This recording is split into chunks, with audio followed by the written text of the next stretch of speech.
Her throat felt as if it were ablaze, and her entire body burned with an intense heat, as if she were on the verge of departing this world. Mu Kui opened her eyes amidst her illness, gazing at the familiar face of her younger brother, Mu Zhao, who appeared on the brink of tears and smiled. This sensation of teetering between life and death was truly a long-lost experience. In her previous life, she had found herself in a similar predicament, her soul traversing to Earth, where she learned invaluable lessons. In this disaster-ridden beast world, she managed to survive alongside her brother for an additional 3 years. Yet ultimately, the beasts were powerless in the face of calamity. The two siblings could not escape the clutches of disaster, succumbing during a snowstorm so colossal that the snowflakes resembled grinding wheels. In this lifetime, Mu Kui harbored unwavering confidence that she could protect her brother and those dear to her, enduring through the trials of calamity for an extended period. To persist to live on. With her fourth-year purification ability, the pathogens within her body, born from the chill, were eradicated in an instant. Simultaneously, her body underwent rapid recovery, bolstered by the formidable physique of a second-tier beast warrior and the healing powers of her fourth-tier ability. The cost, however, was that her already sparse stomach instantly deflated, igniting a fierce hunger within her, making her feel as if she could devour an entire unicorn rhinoceros. Her throat remained parched, lending her voice a hoarse quality. Suddenly sitting upright, Mu Kui addressed Mu Zhao. "Brother, I am all right now. I'm merely a bit hungry. Let's procure something to eat." "Big sister, are you truly all right?" Mu Zhao inquired, his astonishment overshadowing his joy. This occurrence felt almost surreal. "Ah, it is nothing," Mu Kui nodded. "I have just received the blessing of the beast god. Not only has my illness been cured, but I have also acquired some extraordinary abilities." The beast god is the creator deity of the Beastman continent, revered as the one true god by the beastmen, undeniably so. In her previous life, Mu Kui was a shaman, a profession that allowed her to commune closely with the beast god. Her rebirth was, in fact, facilitated by the beast god's intervention. Therefore, she feels no guilt in attributing her peculiar circumstances to the divine. "I see," Mu Zhao responded with a dawning realization, then exclaimed joyfully, "That's wonderful. Sister, I shall prepare some roasted meat for you right away." Legends abound in the Beastman continent regarding the blessings bestowed by the beast god. As a devoted younger brother, Mu Zhao would never doubt anything his sister said. Mu Kui approached the water basin, filling a large leaf bowl with water and quenching her thirst and hunger before surveying the modest furnishings of their cave. 2 large animal skins, approximately 3 meters in length and 2 meters in width, served as their bedding, each covered with a slightly smaller hide. In addition, there was a stone water basin, a few stone jars, some leaf bowls, a pile of firewood, several wild fruits, and a heap of fresh meat stacked as high as half a person. This constitutes the entirety of their possessions. While the food appeared plentiful, especially the substantial pile of meat worth thousands on Earth, this is the beast world, where the appetites of the beastmen far exceed those of ordinary humans. The meager portion of meat, given the current appetite of Mu Kui, a second-tier beast pattern warrior, would merely serve as a temporary alleviation of hunger. The food reserves are critically low. However, Mu Kui remains unfazed by this predicament. In her reborn state, she possesses knowledge of numerous ingredients that many other beast folk are oblivious to. On the beast folk continent, a single year comprises a staggering 21 months. Among these, the eastern continent, where Mu Kui resides, is the harshest in terms of environment. The wind season lasts 4 months apart from the first month, which is characterized by fair weather. The remaining 3 months are plagued by relentless gales. The rain season spans 3 months, during which torrential downpours persist without respite. The drought season endures for 7 months, marked by a complete absence of rain, leaving the land parched and desolate, with only the dry riverbeds visible. The snow season also lasts 7 months, with continuous snowfall, making it impossible to venture outside. Even those sheltered by the warmth of their homes must be cautious to avoid freezing into mere icicles. Moreover, each full moon heralds the arrival of a blood moon beast tide. When strictly calculated, the actual time of pleasant weather, allowing the beast folk to recuperate and thrive, amounts to less than a month. Now we find ourselves at the beginning of the third month of the rain season. Mu Kui is aware of a plant known as the tong tong tree, which is abundant during this season. Its powder is snow white, non-toxic, and edible. Aside from lacking the fragrance of rice, it is quite similar to finely processed glutinous rice flour. Provided they can amass a substantial stock of this tong tong tree powder, they need not worry about hunger throughout the entirety of the rain season. After consuming 2 large pieces of roasted meat, akin to the size of millstones, and drinking a jar of boiled water, Mu Kui's stomach, which had been ablaze with discomfort, finally began to settle. Just before bedtime, Mu Kui advised, "Little brother, you shall not join the hunting party tomorrow. I have more pressing matters for you to attend to." Ah, very well. Accompanying the hunting party was their primary means of procuring sustenance. Though Mu Zhao was perplexed about what they would consume without participating in the hunt, he refrained from further inquiries.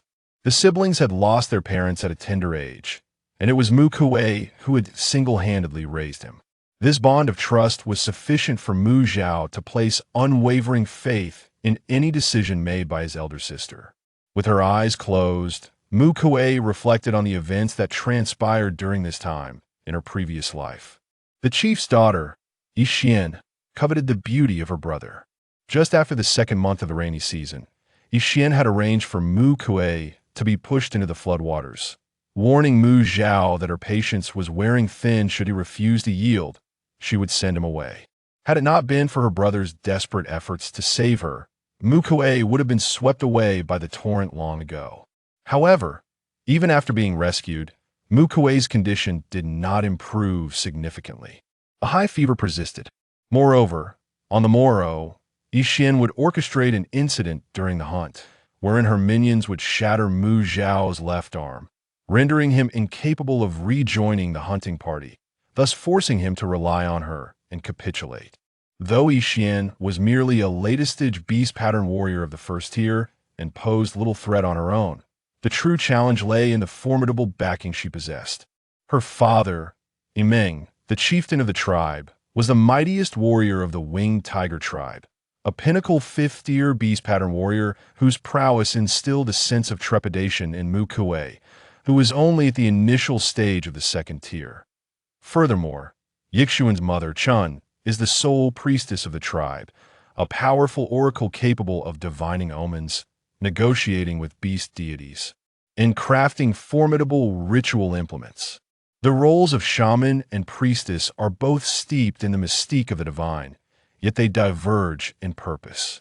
The shaman not only conducts rituals, but also possesses the ability to heal and save lives, whereas the priestess specializes in the sacred arts, excelling in divination, cursing adversaries, and cloaking the perceptions of rival priestesses with remarkable finesse. The hierarchy of priestesses is classified into apprentice priestess, priestess, high priestess, and saintly priestess. In contrast, shamans are categorized as novice shaman, shaman, great shaman, and saintly shaman. Despite the differing titles, the delineation of their realms remains analogous. Mu Kui is currently a fully fledged shaman, yet she still lags a significant tier behind Chun, the high priestess. At present, Mu Kui can merely obscure Chun's divinations concerning matters intimately connected to her and her brother. However, if Mu Kui were to take action against Yixuan, Chun, being directly related by blood, would undoubtedly uncover Mu Kui's involvement. It is imperative that I refrain from rash actions. I must wait until I ascend to the rank of great shaman, capable of shrouding Chun's divinations before I can confront Yixuan. Otherwise, both my brother and I may find it exceedingly difficult to maintain our standing within the Ihu tribe. Mu Kui has contemplated the possibility of departing the tribe with her brother. Yet the world beyond is fraught with peril, lacking the prowess of a 4th-tier beast pattern warrior. The prospect of living independently outside the tribe is tantamount to courting death. Joining another tribe is equally inconceivable, much like how cats and dogs cannot coexist on Earth, or how snakes and eagles are sworn enemies. The racial discrimination among orcs is far more severe than the distinctions among human races on Earth. Orcs of different clans seldom find acceptance among one another. Even within the same race, if all members of a tribe possess a white fur color while one individual bears black fur, the latter is likely to face discrimination, with the most severe cases resulting in expulsion from the tribe. In the vicinity of the winged tiger tribe, there are no other tiger orcs, and no matter which tribe Mu Kui brings Adi to, they are destined to encounter disdain and rejection. Chapter 2. The unfortunate potion. The following day, Mu Kui took the initiative to prepare the entire stock of grains into a sumptuous breakfast. Although Mu Zhao was not permitted to join the hunting party today, Mu Kui still intended to venture out with her younger brother to forage. It was imperative to consume sufficient nourishment. Lacking strength in battle would indeed be a source of embarrassment. The winged tiger tribe was a large community, and the hunting teams set out daily. Early in the morning, they gathered in the square before the tribe, ensuring all were present before embarking into the forest for the hunt. The spoils of the day would be allocated based on each individual's contribution during the hunt. Those who chose to abstain would not be reprimanded, but they would find their share of the meat lacking when the hunting party returned in the afternoon. As Mu Kui gazed at the torrential downpour outside the cave, resembling a cascading waterfall, she inhaled deeply and declared, "Let us go." The siblings plunged into the curtain of rain. The relentless raindrops struck their bodies painfully, and their eyes were so battered that they could scarcely open them, their vision obscured by a thick veil, rendering everything shrouded in mist. Such was the norm of the rainy season. After a brief pause, the remarkable adaptability of their beastly constitution gradually restored their sight to normalcy. Wading through the water that barely reached their ankles, the brother and sister descended the mountain path. The winged tiger tribe was perched upon a steep cliff. The inhabitants had not only carved caves into the rock face, but had also constructed stone stairways connecting each dwelling along the mountainside. Presently, the water on the path was merely a minor inconvenience. Upon reaching the foot of the mountain, they would encounter torrents deep enough to reach their shoulders.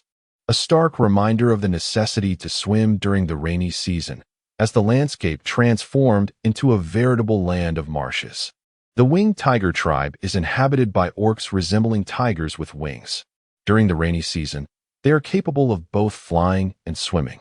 However, navigating through wind and rain while flying proves to be quite arduous, making swimming a comparatively easier option. The two plunged into the water, propelling themselves forward with a dog paddling motion. As they neared the outskirts of the tribe, a few winged tigers leapt down from towering ancient trees, their heights reaching several dozen zhang. "Zhao, are you departing from the tribe? Kui is still unwell. It is too perilous for you to venture out like this." These winged tigers spoke in human tongues, greeting the siblings. "Rest assured, we will remain close to the tribe and won't stray far," replied Mu Kui. Noticing her clear voice and improved complexion, the winged tigers expressed their surprise. "Ah, Kui, have you recovered? Yesterday, I wrapped myself in animal skins and sweated it out at home. I feel much better now." "Oh, I see. Please be cautious and do not wander too far. If you encounter any danger, shout out. We will rush to your aid at the first sound." "Indeed. Thank you," they responded, bidding farewell to the patrolling orcs as Mu Kui guided Mu Zhao eastward with purpose. "Sister, what are we doing in the Tongtong forest?" Mu Zhao inquired, puzzled. "We're in search of food. The powder from the Tongtong trees is edible, and I know how to prepare it," Mu Kui explained. Of course, more importantly, Mu Kui held her breath and plunged into the water, collecting red, round fruits from a shrub that grew to half a person's height. Emerging from the water, she exclaimed, "Which medicine?" Upon hearing this term, Mu Zhao instinctively covered his mouth and whispered, "Crafting which medicine? Isn't that the work of a shaman? Sister, is this truly the ability bestowed upon you by the beast god?" One cannot fault his reaction. The winged tiger tribe forbids the presence of shamans. The very term is considered taboo within the community. A shaman typically serves as the healer of a tribe, capable of concocting a variety of miraculous potions to cure ailments and save lives. The distinction between a shaman and a priest lies solely in the priest's ability to perform sacrifices, a gift the shaman does not possess. Mu Kui has a general understanding of why shamans have become a taboo in the tribe. Ever since the mysterious deaths of her parents, both shamans, years ago, the tribal leader Yiming and the priest Chun have expressly prohibited the emergence of any shamans within the community. It would be strange indeed if there were no hidden motives behind this decree. In her previous life, Mu Kui sought the reasons behind this prohibition. However, constrained by her own abilities and the tribe's silence regarding her parents' demise, she ultimately had to abandon her quest. In any case, whether motivated by her conflict with Yishuan or the enigma surrounding her parents' deaths, Mu Kui is determined not to let Yiming and Chun escape her scrutiny. Having received confirmation that would enlighten him, Mu Zhao refrained from further inquiries. Following Mu Kui's instructions, he swiftly fashioned 2 large cylindrical vessels, each 3 meters wide and 1 meter high. Resembling oversized bathtubs, Mu Kui placed the gathered May fruits inside, and then beckoned Mu Zhao to join her in collecting materials for the shamanic potions. During their excursion, they also hunted several small creatures, each no longer than a meter, and foraged for edible wild fruits and vegetables. Upon returning to the cave, Mu Kui promptly crafted the ill-fated potion, achieving a quality rated as perfect. The quality of shamanic potions is categorized as inferior, medium, superior, extraordinary, and perfect. Mu Kui had concocted such potions numerous times in her previous life, and she was well versed in the process. The misfortune elixir, as its name suggests, is a concoction capable of bringing about misfortune. Its effects are peculiar, reminiscent of a weapon that embodies causality, yet it is quite common in the Orcish realm. The term shaman and priestess both derive from this notion. Mu Kui crafts the misfortune elixir not with malicious intent, but rather as an essential ingredient to perform a secret art that diminishes one's presence. Adi, remain still, she instructs. Intricate incantations flow from Mu Kui's lips as the rose-hued elixir is conjured, transforming into strands of crimson that weave an enigmatic pattern upon Mu Zhao's youthful and handsome visage. Moments later, as the incantation concludes, the pattern dissipates, and an extraordinary force cloaks Mu Zhao's innocent features, rendering them forgettable to any observer, who would perceive this as entirely natural, without a hint of suspicion. Utilizing the elixir of impeccable quality as a catalyst, even the high priest Chun would be unable to detect any anomaly. Yishuan is a quintessential beauty enthusiast, fixating solely on her brother's countenance. Given the impossibility of eliminating her in the near term, the only recourse is to address the root of the problem to prevent her from incessantly pursuing her brother. The primary concern, however, lies in Mu Kui's fear that Yishuan might return to harass them, which would tempt her restless hands.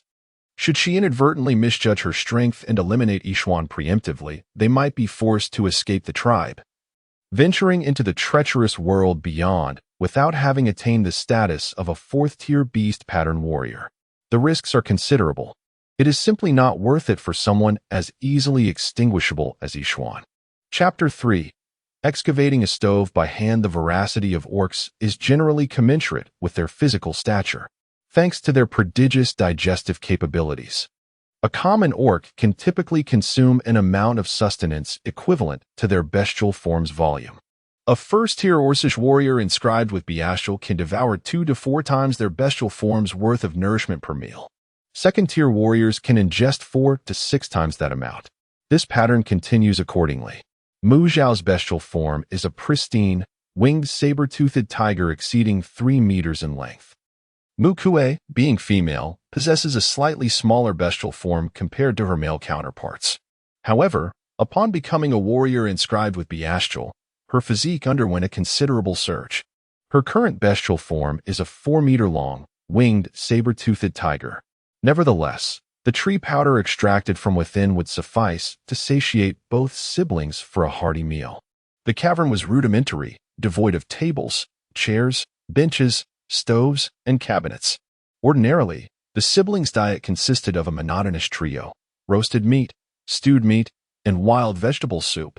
Their sole condiment was substandard sea salt, sparingly used, imparting only a faint saline flavor. More often than not, the salt possessed a bitter and astringent taste, occasionally accompanied by the grit of sand. Sharpening the blade is not a waste of time. Mu Kui did not immediately commence cooking. Mu Zhao acknowledged the directive and departed. Whetstones, a type of stone in the bestial world akin to marble in texture, are renowned for their robustness and polished, mirror-like surface. Furthermore, their stable nature prevents them from becoming coarse upon contact with acidic substances, unlike marble. Consequently, they are commonly employed by orcs in crafting stone jars, pots, and other culinary implements, rivaling iron pots in thermal conductivity. Certainly, it is for this reason that no one considers utilizing it for furniture or flooring. The prolonged heat of the drought season, lasting up to 7 months, is sufficient to deter any orc from employing such a smooth, aesthetically pleasing material that readily conducts heat. Mu Kui plans to fashion a dough-kneading board in several large stone pots from the grindstone. The remaining scraps may be fashioned into stone plates and bowls, however. To prevent heat conduction, the bottoms must be sufficiently thick. She has already formulated a plan in her mind regarding the construction. There remains a small portion, roughly equivalent to 2 standard bags of salt on Earth. The salt at home has been acquired through trade at the gatherings. Yet, the tribal assembly will not convene until the first month of the next year's windy season. Currently, it is only the 3rd month of the rainy season, and according to previous years, they would have to rely on this little salt for the next 15 months. Nevertheless, Mu Kui possesses memories from her past life and knows that the roots of the water trumpet can be boiled to extract salt, so she feels no urgency. She casually adds water to the salt container and places it over the fire to boil. The taste of the inferior sea salt is not particularly pleasant, and Mu Kui intends to filter it to produce refined salt. Lacking a stove makes it challenging to fully utilize her pots. She approaches a stone wall within the cave, transforming her hands into tiger claws, with long, sharp nails extending from her pads, and begins to excavate using the materials at hand. In the orc continent, whether female or male, any adult orc can seamlessly transition between their animal and human forms. For instance, Mu Kui's ability to maintain her human form while transforming her hands into tiger claws is merely a trivial feat some orcs, particularly pleased with their animal forms, even choose to display their ears and tails to attract potential mates.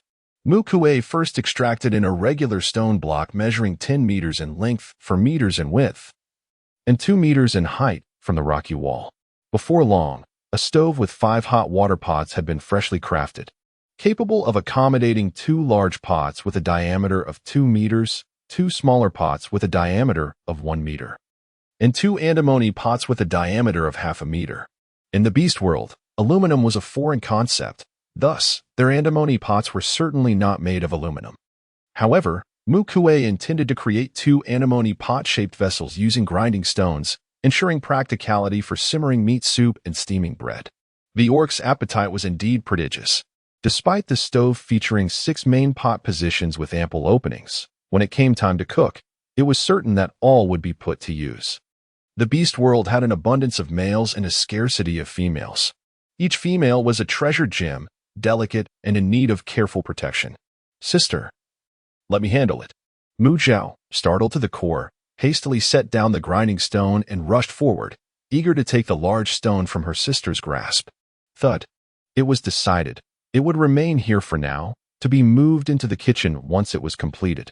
Upon seeing her sister finally set down the formidable stone, Mu Zhao breathed a sigh of relief and curiously inquired, "Sister, are you all right carrying such a massive stone?"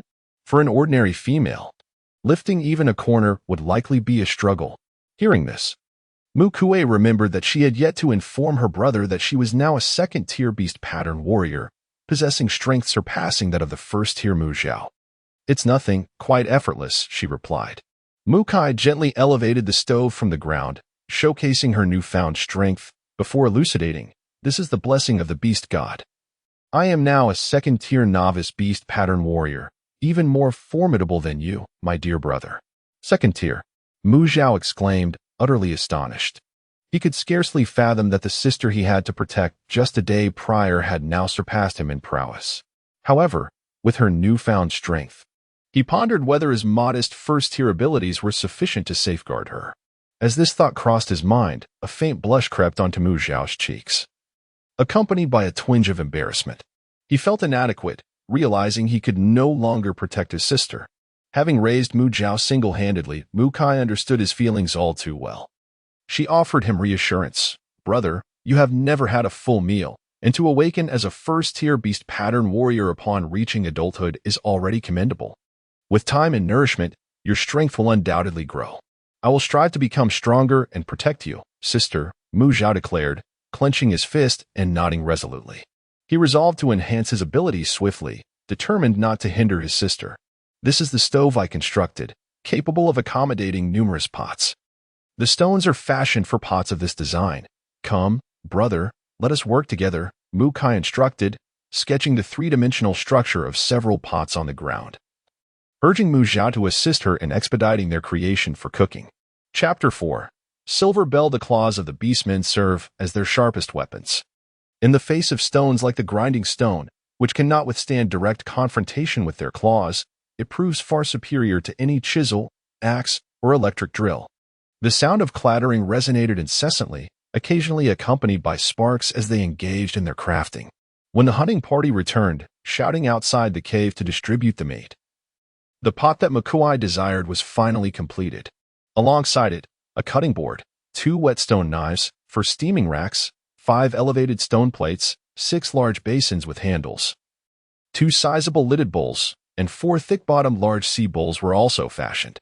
Thus, their dining implements were nearly all assembled. The inferior sea salt, after several rounds of boiling, had been sufficiently refined. Mu Kui extinguished the fire, allowing the residual moisture in the stone jar to gradually evaporate in the lingering heat. The salt glistened white and pure. Mu Zhao gazed at the pristine salt within the jar, cautiously sampling a small amount, and was immediately dazzled. It was salty, devoid of bitterness. "Indeed," Mu Kui replied with a smile, "I have used a boiling method to remove the impurities from the sea salt. What we have now can be considered refined salt. It will enhance the flavor of the roasted meat significantly compared to before." This was a rather conservative assessment. In truth, even the unrefined salt was insufficient for their needs. On ordinary days, they supplemented their intake of salt by consuming animal blood and a bitter, astringent herb known as gray grass. "Fear not, I know how to procure salt," Mu Kui said with a mysterious smile. "From now on, we shall never be short of salt." "Really?" Mu Zhao expressed his delight. Life without salt was exceedingly arduous.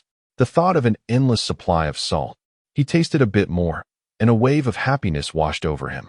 Subsequently, Mu Kui sketched three-dimensional representations of tables, chairs, stools, as well as spoons, ladles, chopsticks, forks, rolling pins, and whisks, instructing Mu Zhao to craft them from the wood and ordinary stones found within the cave. Meanwhile, Mu Kui commenced the process of preparing dinner.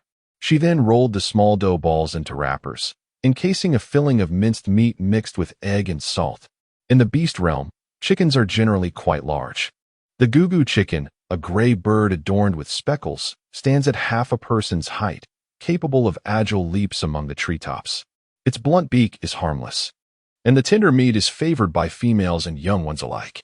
The eggs were discovered in the nest of several gugu chickens, totaling 6.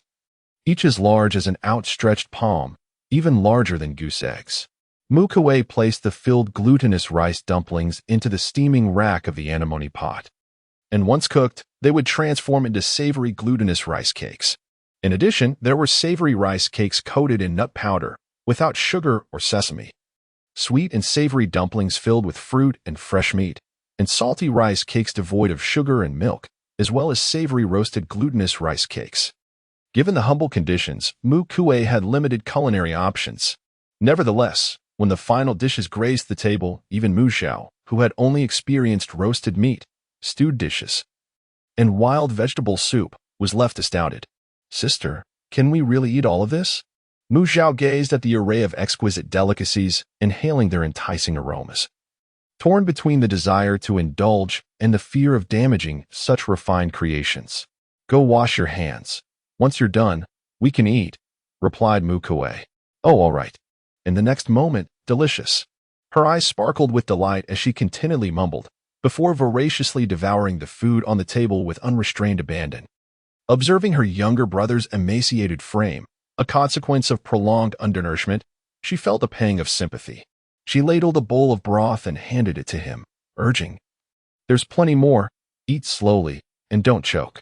"Yes, sister, you eat too," he responded, taking a large gulp of the broth and encouraging her to partake. "All right, I will," she replied with a smile, delicately consuming a glutinous rice ball with a wooden spoon. "Kui, is Kui home?" A youthful, melodious voice echoed from outside the cave, interrupting their meal. Setting down her spoon, she responded, "Yes, Silverbell, come in." As she rose to her feet and approached the cave entrance, she saw a young girl with silver hair and eyes, clutching a large, verdant fruit. The girl possessed fair skin and refined features, a rare beauty, although her silver hair was plastered to her face by the rain, giving her a disheveled appearance. This was Silverbell, a young female nearing adulthood and a close companion of her brother. The gender ratio in the beast world was drastically skewed. In the winged tiger tribe, for instance, male cubs were born in their beast form, developing for 3 years before reaching adulthood and being able to seamlessly shift between beast and human forms. Female cubs, on the other hand, were born in human form, lacking the protection of fur, and required 7 years to reach adulthood, more than double the developmental period of male beast men. The prevalence of human-like births, coupled with the elevated mortality rate among unprotected female cubs and disparate developmental timelines, has resulted in a striking gender imbalance within the winged tiger tribe, with a ratio of 5:1 males to females. This implies that, on average, only 1 female is available for every 5 male orcs. Furthermore, a male's inclusion into a family unit hinges upon the female's consent. Without her approval, he is destined for bachelorhood and childlessness. Such is the predicament of the winged tiger tribe. Barring unforeseen circumstances, Mu Zhao is destined to become one of Yinling's consorts. However, Mu Kui's experiences on Earth profoundly impacted her. The peaceful world where everyone had enough to eat seemed like paradise. Consequently, her homeland's monogamous marital system was deeply ingrained in her mind as an inviolable principle. Mu Kui is unwilling to allow her brother, Mu Zhao, to become one of Yinling's numerous partners, yet she harbors no ill will towards Yinling's survival and procreation are the immutable themes of the beast world. The prevailing environment dictates this. Unless the gender ratio in the beast world approaches equilibrium, this situation will persist. "Kui, I heard you were ill. Are you feeling better?" Upon seeing Mu Kui, Yinling scrutinized her with a puzzled expression, wondering if the rumors were true. She had heard that Kui had been pushed into the flood by Yi Xian's people, contracted a cold, and had a high fever that nearly made her delirious.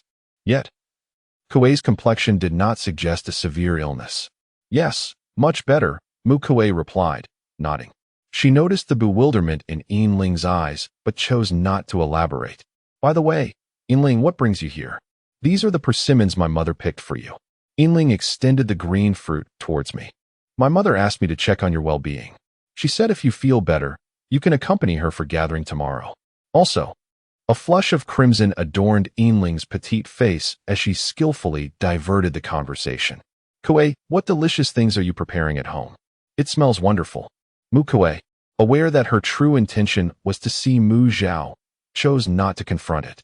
Instead, she maintained her composure and replied, "I made some fresh delicacies. Would you like to come in and taste them?" Yinling's silver eyes sparkled with anticipation, though it remained uncertain whether her eagerness was for the food or the chance to see Mu Zhao. Chapter 5, Benefactor, Snow Melts. "Wow, Kui, your home has changed so much." Approaching the cave, Yinling gazed in astonishment at the newly added stove, tables, and benches, as well as the exquisitely polished stone bowls and plates that gleamed like mirrors. The cave, once barren and devoid of furniture, had transformed remarkably. Yinling had once planned to wait until she came of age for her family to build her a separate dwelling to accommodate Mu Zhao. Yet now, even the addition of a simple set of tables and chairs and a cooking surface was strikingly beautiful and practical. "Are those stone bowls and plates made from millstones? They look so sophisticated." Tentatively, Yingling reached out to touch the bottom of a bowl filled with hot soup and exclaimed in wonder, "It's not that hot." "Kui, how did you manage this?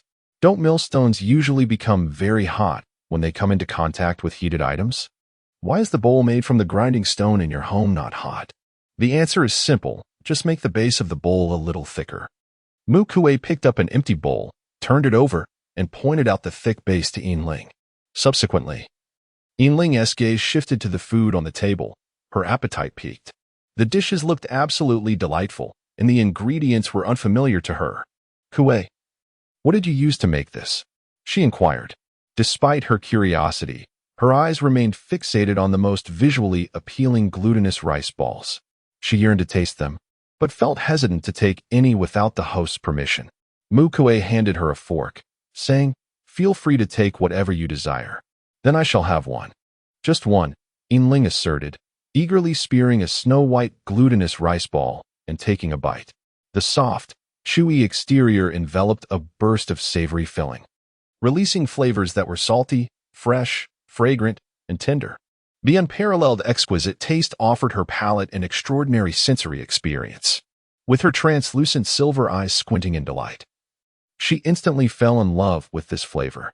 It was only after devouring the entire glutinous rice ball that Yingling licked her lips, gazing longingly at the other dishes on the table.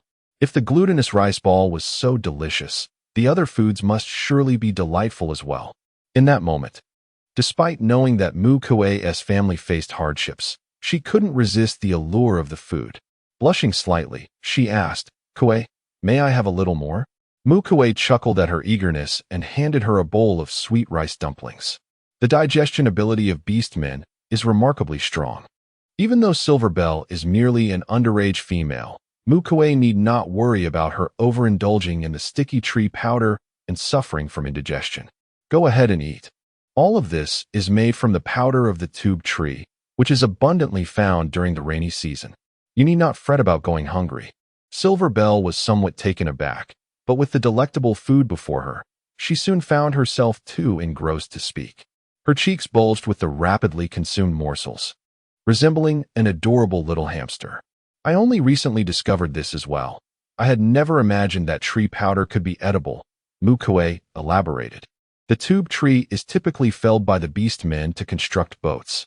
During the incessant rains of the rainy season, once the trees are cut down, their powder is laid bare beneath the downpour, leaving a rather unpleasant impression of sticky residue clinging to one's skin after being inadvertently splattered with it, followed by the discomfort of rainwater washing over it. The winged tiger tribe remains quite primitive. Their sustenance relies solely on hunting and gathering, lacking even the rudiments of agricultural civilization and the invention of grinding tools, thus never contemplating the transformation of powdered substances into food.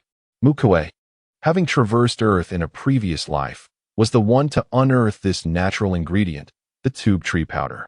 The underage females, due to their inability to transform into beast form, do not possess an exaggerated appetite.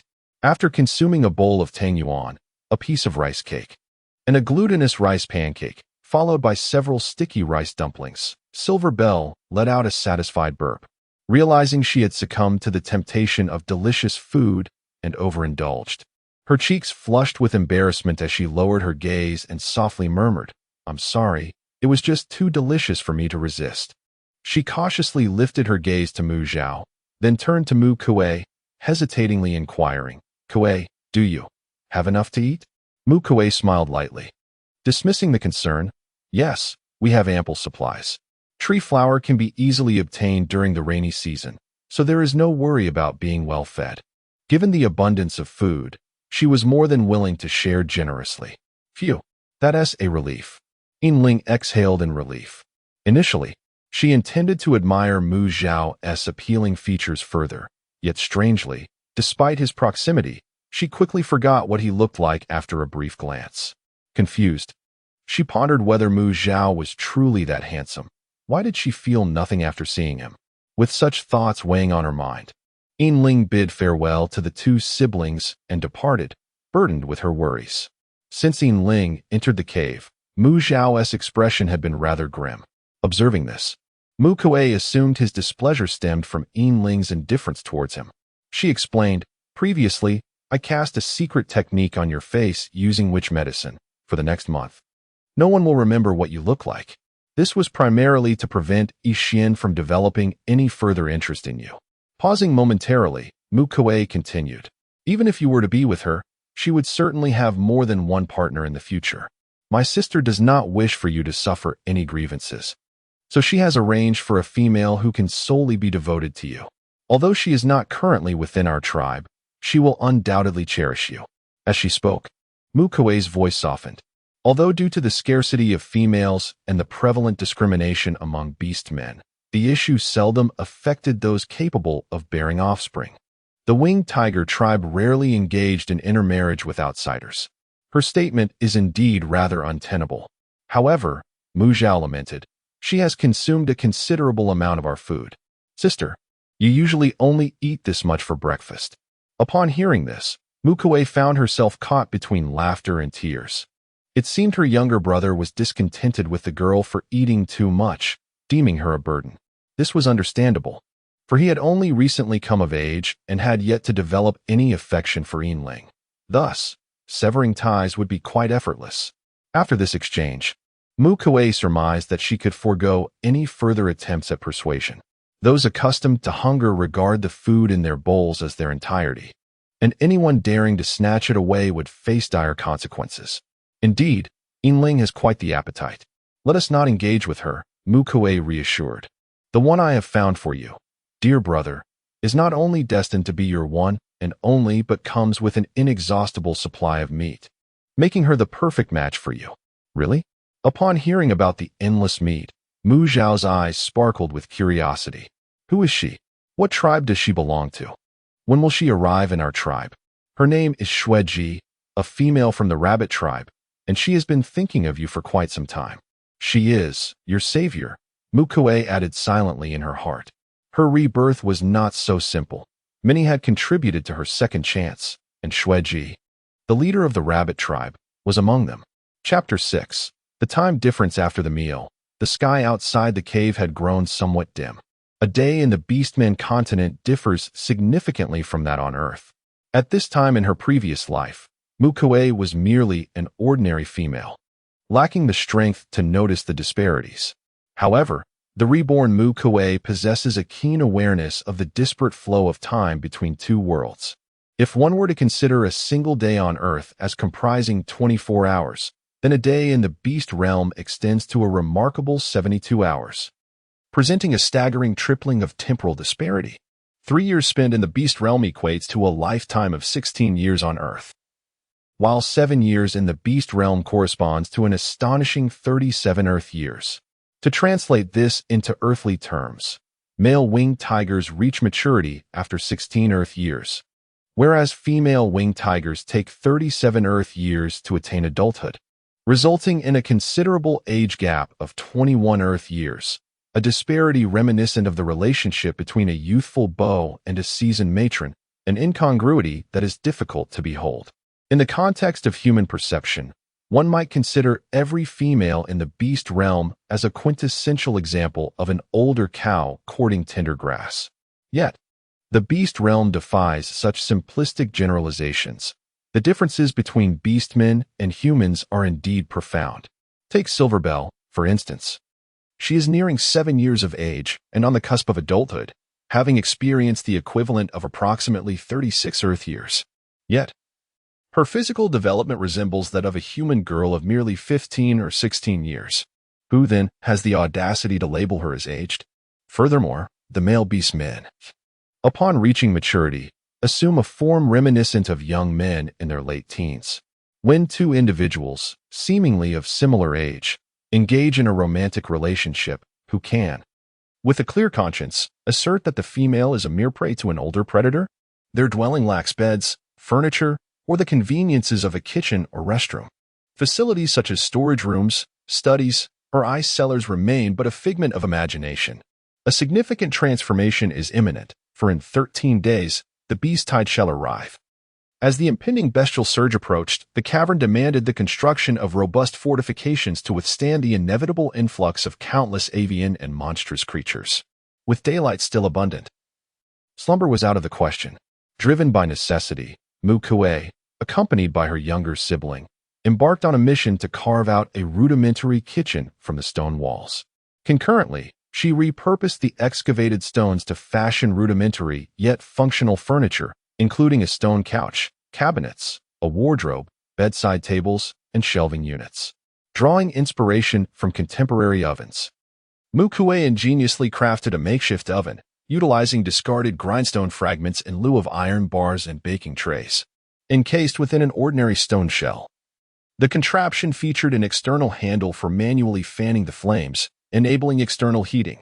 Its dimensions, measuring 60 by 40 by 40 centimeters externally and 50 by 20 by 20 centimeters internally, rendered it even more diminutive than a conventional small oven, barely accommodating a 6-inch cake. Despite its limitations, Mu Kui was content. She possessed only 2 remaining gugu eggs, supplemented by a recently gifted persimmon-like fruit from Yinling. The spherical fruit, akin in size to an enamel basin, exhibited a verdant hue upon ripening. Its composition comprised a thin yet resilient outer skin, viscous juice, pulpy flesh, and a central pit.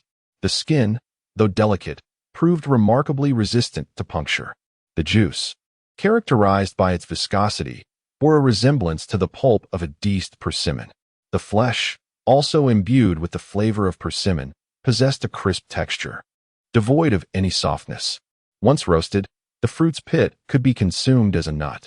The fruit's juice, possessing a moderate level of sweetness, could adequately serve as a substitute for sugar. Thus, Mu Kui planned to utilize it the following morning to prepare a 6-inch tree flower cake for her younger sibling. This culinary endeavor served as the impetus for her oven's creation. The memory of those delicacies lingered vividly in her mind, as if she had savored them only yesterday. Mu Kui is indifferent to whether she can savor a slice of cake in the beastly realm. However, she harbors a deep desire for her younger brother, who has endured a life of hardship, to indulge in such a treat. No one understands the struggles they faced better than Mu Kui, who has lived through it herself. 3 years without a full meal may not seem shocking at first glance, but how does this translate into Earth time? Their parents met with misfortune the very day after Makuzo was born.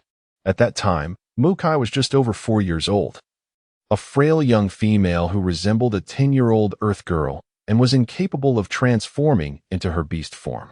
In the beastly realm, there exists a fruit known as the milk fruit, which resembles a white coconut. It is only available during the snowy season, growing on steep cliffs that soar high into the sky. Once the external temperature surpasses 0, it spoils. Makuzo was born at the beginning of the 5th month of the snowy season. Just after her birth, she lost her mother, and Mu Kui was unable to procure the milk fruit, relying instead on the charity of their kin. Her brother struggled even to obtain milk and often cried out in hunger. Eventually, with the arrival of the windy season, the milk fruits provided by their tribe also dwindled. 3 months in the beastly realm equates to 9 months on Earth. Within those 9 Earth months, they were forced to wean. From the moment of his birth to the time he matured into an adult 16 Earth years later. Her brother has gnawed on tree roots, consumed bark, licked moss, and caught insects, yet he has never had a satisfying meal.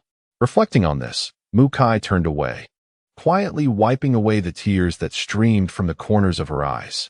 She raised her brother with her own hands, and he has grown accustomed to a life of hardship alongside her. She yearns to give him the very best, to the best of her ability.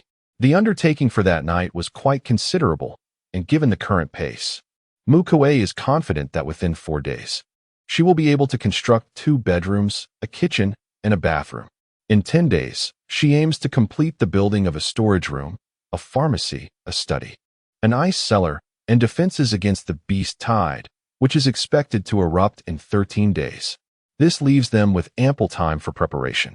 That night, the 2 siblings occupied a stone sofa each, covering themselves with a piece of beast skin. With dreams of a brighter future, they quickly succumbed to slumber. At dawn the following day, they rose early. Having endured years of hunger, the 2 displayed an extraordinary dedication to food preparation. After observing Mu Kui the previous day, Mu Zhao was now able to assist in mixing fillings, baking glutinous rice cakes, and crafting dumplings and rice balls. Mu Kui also found time to prepare a glutinous rice, tree powder, cake. She mixed egg yolks, water, tree powder, and a small amount of melted animal fat into a batter, although vegetable oil could have been used. Mu Kui had not yet procured any and had to rely on animal fat. Egg whites were blended with persimmon juice and whipped into a creamy white consistency that stood firm when a chopstick was inserted. The two mixtures were then combined, poured into a baking tray, and placed in a small oven to bake. However, she was not concerned with the cake's appearance. As long as the taste was satisfactory and her younger brother could enjoy it, that was enough for her. At mealtime, Mu Kui presented the slightly collapsed, dark yellow tree powder cake, which was far from visually appealing to Mu Zhao. "Here is a new dish. Let us see how it tastes," she encouraged. The Winged Tiger clan's beastmen have a keen sense of smell. As soon as the cake emerged from the oven, Mu Zhao was enveloped by an intriguing aroma, a delightful fusion of persimmon and egg. His appetite was piqued, longing to indulge in a taste. Yet, he refrained from diving in immediately and inquired, "Sister, have you tried it?" Chapter 7. "Yes, hidden intentions I have," Mu Kui replied, gesturing towards a small, nail-sized indentation on the edge of the cake. "Is that truly what you call tasting?" Mu Zhao clearly disagreed with his sister's claim, as he deftly divided the cake into two portions, one large and one small. The smaller piece was reserved for himself, while the larger was intended for his sister. Such a soft delicacy is fit only for females. As a male, a mere taste suffices. Mu Kui recognized that if she did not partake, her stubborn brother would likely persist in refusing to eat. Without allowing him further hesitation, she added, "You've seen how this tree powder cake is made. We have an abundance of tree powder, and we can also gather the gugu eggs and persimmons. This is not a rare treat. We can make it again. Just eat it without fussing." Upon hearing this, Mu Zhao conceded. He understood that this was merely an excuse from his sister to reserve the best for him, much like he wished to keep the largest piece for her. However, they were indeed not lacking in the raw materials for the cake. The only constraint was the size of the oven. With this in mind, Mu Zhao decided to let go of his reservations. He intended to wait until the afternoon's hunting expedition concluded before stealthily procuring a grinding stone, and then, following the method his sister had demonstrated the previous night, craft a sizable oven to surprise her. This way, they would both be able to indulge in the delightful tree flower cake. As one bit into its crisp exterior, the rich aroma of eggs mingled with a subtle sweetness reminiscent of persimmons, exploding simultaneously in the mouth. The slightly glutinous texture invited further bites, leaving one yearning for more. Such delectable fare would surely be favored by both females and males alike. Although Mu Kui had already attained the prowess of a second-tier beast pattern warrior, she did not intend to reveal this just yet. Not everyone possessed the unconditional trust that her brother did. Speaking of the blessings bestowed by the beast god would only invite envy and wariness from others. Mu Kui required a process, a means to justifiably become recognized as a beast pattern warrior. Thus, today, she would, as usual, accompany the females on their gathering expedition.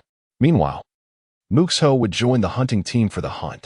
Before setting off, Mu Kui needed to prepare convenient and portable cooked food for their lunch. In the past, she had always made jerky. At that time, food was scarce at home, and to ensure Mu Zhao had enough strength for hunting, Mu Kui would often convert half of their daily meat harvest into jerky for him to take along. Even so, that jerky would only suffice to leave Mu Zhao moderately full. The Winged Tiger clan was said to be a divinely favored race. Every male beastman typically awakened as a first-tier beast pattern warrior within a year of reaching adulthood, along with an inevitable awakening of varying degrees of wind-related abilities. Mu Zhao had awakened as a beast pattern warrior immediately upon reaching adulthood, indicating considerable talent.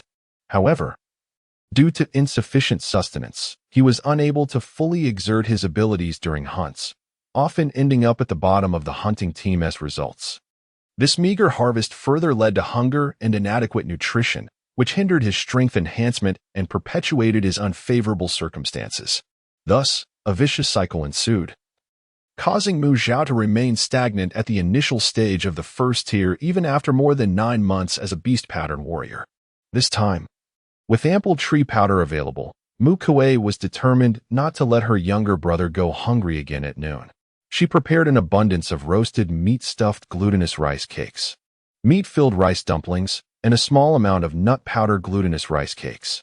These 3 delicacies were all easy-to-carry foods that could be consumed directly. With a colossal wooden jar crafted from the tubular tree, measuring 2 meters in diameter and 4 meters in height, Mu Kui filled it to the brim with food, ensuring that Mu Zhao would have more than enough to eat at noon. Mu Kui also took a similarly large wooden jar, filled with provisions. As they ventured out, both siblings carried their jars into the pouring rain. At this hour, both the gathering team and the hunting team were assembling. Along the way, many individuals, like the 2 siblings, trudged down the mountain, bearing large wooden or stone jars under the downpour. Hey, Zhao, you rascal. The jar you're carrying today is considerably larger than before. Come clean, what have you packed inside? Did your sister prepare something special for you? Ah, with such a big jar, your meal must be splendid today, right? It's been ages since I've tasted Kuei's culinary skills. How about we share our meals at lunch?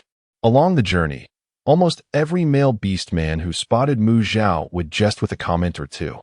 Those with close ties engaged in jovial camaraderie, exchanging knowing glances and playful nudges as they prearranged the exchange of victuals at noontide.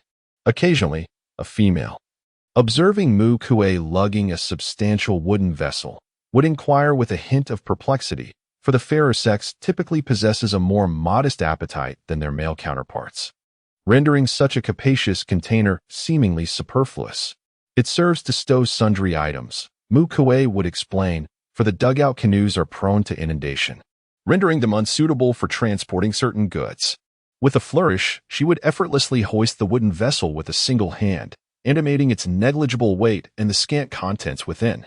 As the rainy season persisted, with torrential downpours ceaselessly assailing the land, the erstwhile tribal plaza had long succumbed to the encroaching floodwaters. Consequently, the assembly point for the foraging and hunting parties had been relocated to a capacious cavern, its entrance soaring to a height of 5 meters and spanning a width of 10, nestled upon the mountainside. It was here that Mu Kui parted ways with Mu Zhao, bearing her substantial wooden vessel towards the enclave where the females congregated within the cavern's depths. A comely female, seemingly in her early 20s, greeted Mu Kui with a cordial salutation. This was Yi, the mother of Yinling Ne. Mu Kui demurred, waving her hand dismissively. The pith of the sago palm is abundant during the rainy season, scarcely a rarity. We possess ample provisions. Offering Yinling a repast is of no consequence. Yi remained insistent. At dusk, I shall bid see to convey unto thee a portion of succulent game meat. Pray, do not decline, for I, too, harbor ulterior motives. Alas, Mu Kui conceded with a resigned sigh, well aware of the ulterior motive to which he alluded. C was Ye's 4th-born son, a virile male yet to find a mate. In this world where females were esteemed, Mu Kui had previously appeared wan and emaciated due to malnutrition, giving the impression that she might easily succumb to a gentle breeze. As such, many surmised that her physique would render her incapable of bearing offspring, and no male had ventured to court her. Now, Mu Kui has discovered the powder from the tongtong tree. Their family is not lacking in food, and Mu Kui's health will undoubtedly flourish. In short, she is now capable of bearing offspring. Yi wishes to introduce her son to Mu Kui, hoping for an early marriage and the continuation of their lineage. Matters of affection are trivial, even a fleeting romance would suffice, as long as they can secure a foothold and persuade Mu Kui to bear a child for C. It would be advantageous for the Yi family, even if Mu Kui ultimately chooses not to make C her permanent partner. Indeed, in the world of beasts, orcs are refreshingly straightforward and unpretentious. With a male-to-female ratio of 51, and accounting for the older females who can no longer bear children, the males have no choice but to compete vigorously, desperately striving to secure their chance of progeny. Chapter 8. Choosing a partner subsequently. Yi engaged Mu Kui in conversation about the preparation of tree powder. Other females, noticing this, gathered around, occasionally chiming in with questions. Kui, you have truly been a tremendous help to us. Indeed, I never imagined that the powder from the tongtong tree could be edible. During the rainy season, tongtong trees are ubiquitous. Now, the orphans in the lonely cub cave will have no worries about food for the coming months. Upon hearing mention of the lonely cub cave, Mu Kui appeared lost in thought. As the name suggests, the lonely cub cave is a refuge for orphan cubs from the winged tiger tribe. However, it typically houses only male cubs. Female cubs are precious, and, even if they become orphans, are quickly adopted. Mu Kui is an exception. Her insistence on adopting alongside her younger brother led many potential adoptive families to withdraw their interest. The only household that agreed to adopt was driven by ulterior motives, seeking merely to cultivate a bond between Mu Kui and their unmarried male offspring, while covertly denying a D sustenance and preventing the siblings from meeting. Fortunately, in this beastly realm, females are endowed with inherently robust mental powers, enabling them not only to provide psychological guidance to their male counterparts but also to manipulate their own reproductive states. In stark contrast, male beastmen possess remarkable combat prowess yet exhibit feeble mental strength. After intense battles, they may succumb to rage, and excessive psychological pressure can lead to madness. If not promptly provided with guidance, they risk devolving into mindless beasts. Females enjoy certain privileges should they become displeased during the guidance process and inadvertently render someone foolish. It is often attributed to a lack of skill and minor errors, resulting in a temporary loss of contributions and a few years of compulsory labor to atone. Mu Kui intended to leave with a D, and the family dared not hinder them. Otherwise, once Mu Kui reached maturity and could offer guidance, their retaliation, whether by withholding assistance or rendering others incapable, would be unbearable for them. However, from that point forward, even if others wished to adopt both her and a D, she would refuse. As the sole female cub in the orphan den, aside from occasional hunger, Mu Kui endured no significant hardships. On the contrary, she frequently received rations from male cubs who saved their own provisions for her. Some of those individuals have since matured and moved out of the orphan den, while others remain, enduring the relentless torment of hunger. Having returned to life anew, Mu Kui felt compelled to extend her support to the orphan den, and there was no reason not to pay a visit. Mu Kui secretly resolved that upon her return from gathering in the afternoon, she would prepare a variety of dishes using tree flower and visit the den of the lonely cubs. Kui, you have now reached adulthood. Do not follow Ping's example. Seek a companion early, lest you wait until the decade is over to begin your search. Otherwise, you may find yourself with no place to weep. As the females conversed, they unwittingly steered the topic towards Mu Kui. In the winged tiger tribe, females are required to find a mate within 10 years of reaching maturity. Failing to do so results in the tribe arranging a mate for them. At that point, it is common to be presented with a dozen or 20 males. Given the surplus of bachelors in the tribe, when considering those unable to reproduce, the ratio of males to females is an astonishing 51-1. Some females, in their quest for companionship, may only seek 2 or 3 suitors, leaving many males eagerly hoping for a loving female to choose them. After reaching adulthood, Ping became overwhelmed with choices and inadvertently let the 10-year deadline slip by. Oh dear, now the chief, Meng Zhong, was increasingly troubled by the growing number of bachelors in the tribe. Upon discovering this situation, he was overjoyed, swiftly gathering 50 males and delivering them to Ping's doorstep on the same day. Such efficiency would render even the most seasoned salesman on Earth speechless. Rest assured, within 4 years, I will certainly find a partner, Mu Kui confidently pledged. Her words were also meant for the ears of the females present, intending to convey through them that she had no intention of defying the norms, thereby reassuring Chief Meng and Priest Chuan. Furthermore, it served as a banner of strength, signaling to the outside world that she and her brother would no longer be perceived as vulnerable and easily bullied. The moment had arrived when Mu Kui could potentially find a powerful male companion. Let Meng, Chun, and other orcs harboring intentions towards the 2 siblings weigh their actions carefully, for they dared not act recklessly due to the looming threat. The experiences in the had heightened Mu Kui's vigilance to an extraordinary degree. She could not extend her trust to anyone unfamiliar, let alone contemplate the idea of becoming a partner and sharing daily life with them. Fortunately, her past life had bestowed upon her a remarkable discovery, a creature who met her every desire and was as malleable as a blank canvas for her to shape. That very creature was the black snow wolf cub, Mu, who was set to traverse the distant northern continent to stand before her. He was the epitome of her ideal companion. As her thoughts flowed, the leader of the gathering team, Aku, ascended the platform to commence roll call. She was a female of bronze-hued skin, athletic in stature, with a thin layer of muscle enveloping her arms.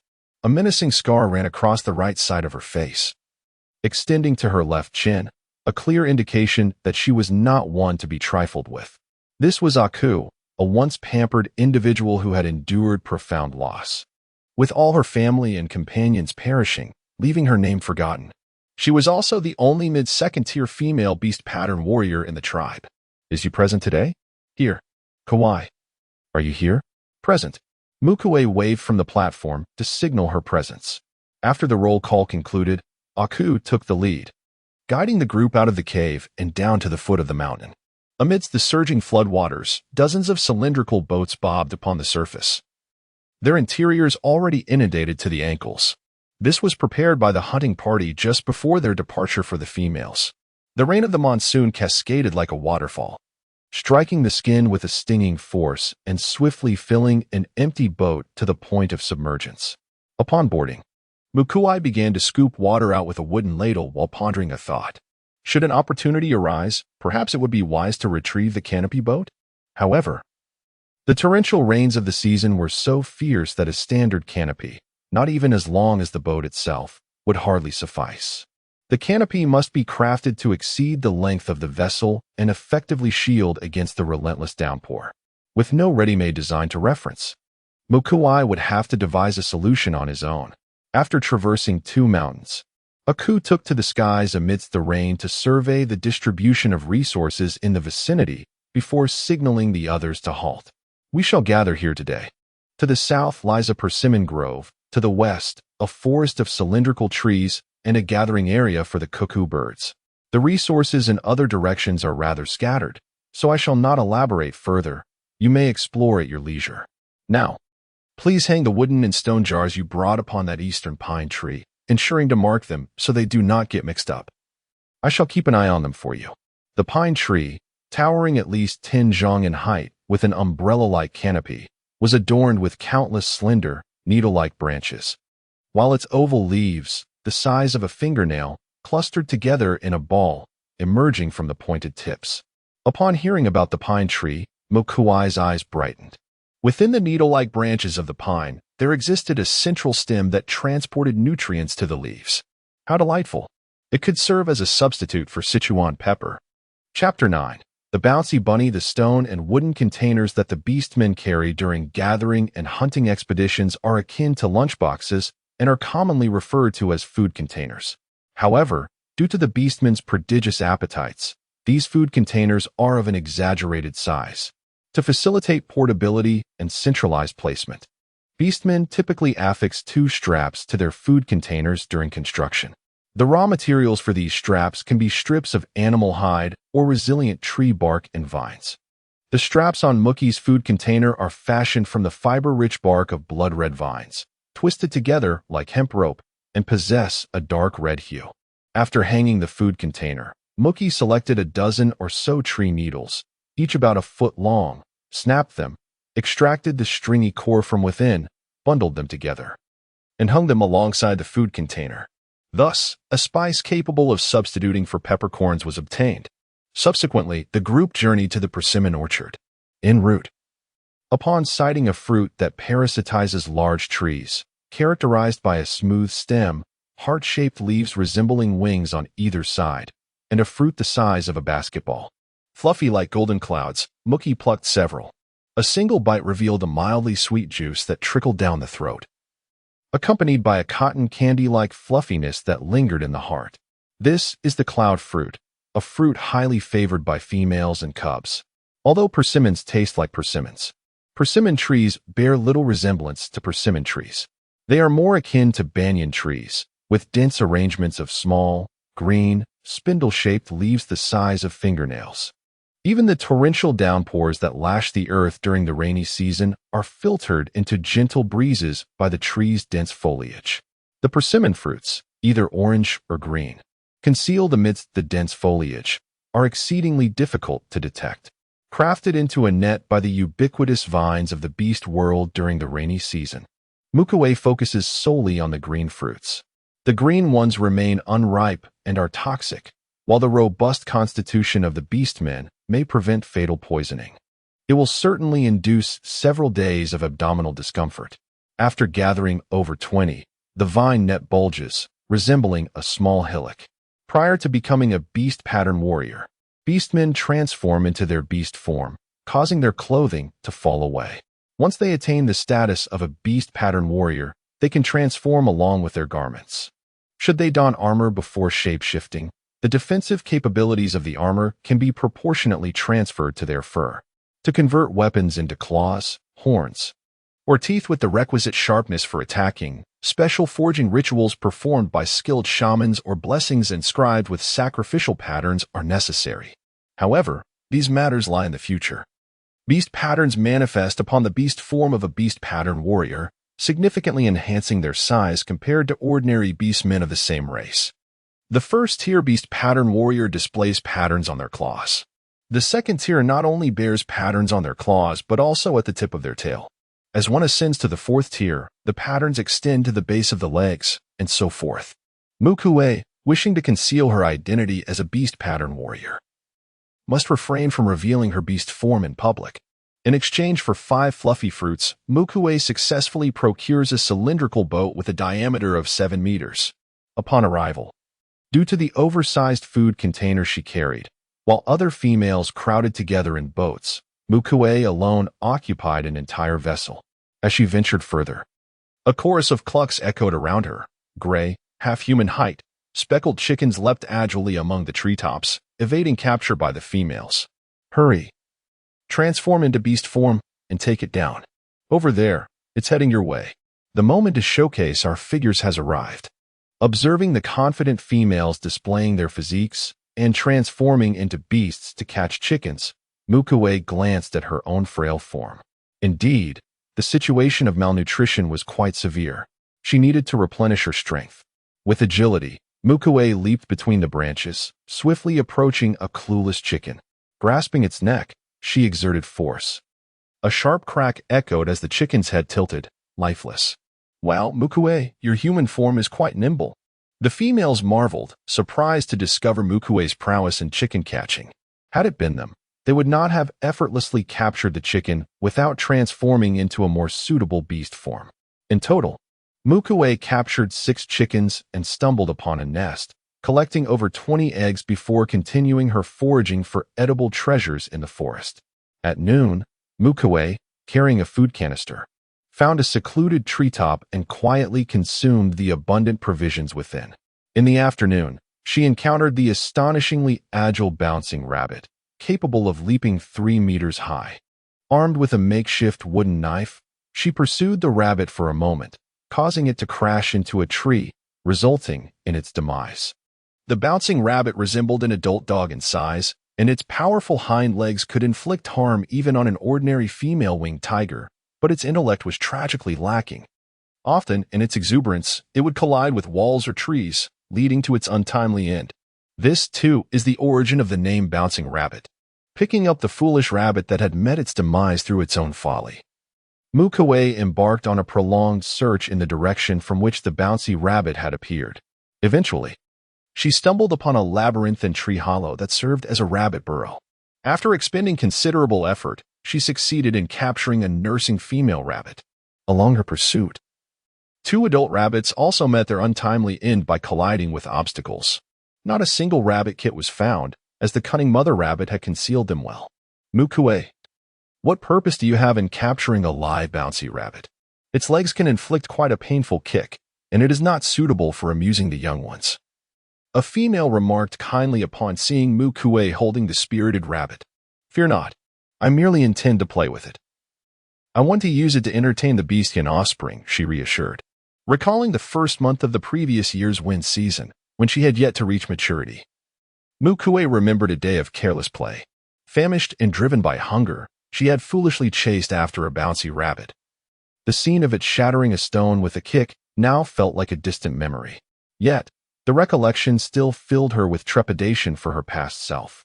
Eventually, that very rabbit, in its utter stupidity, had met its own end through reckless leaps, allowing her and her brother to reap a significant benefit.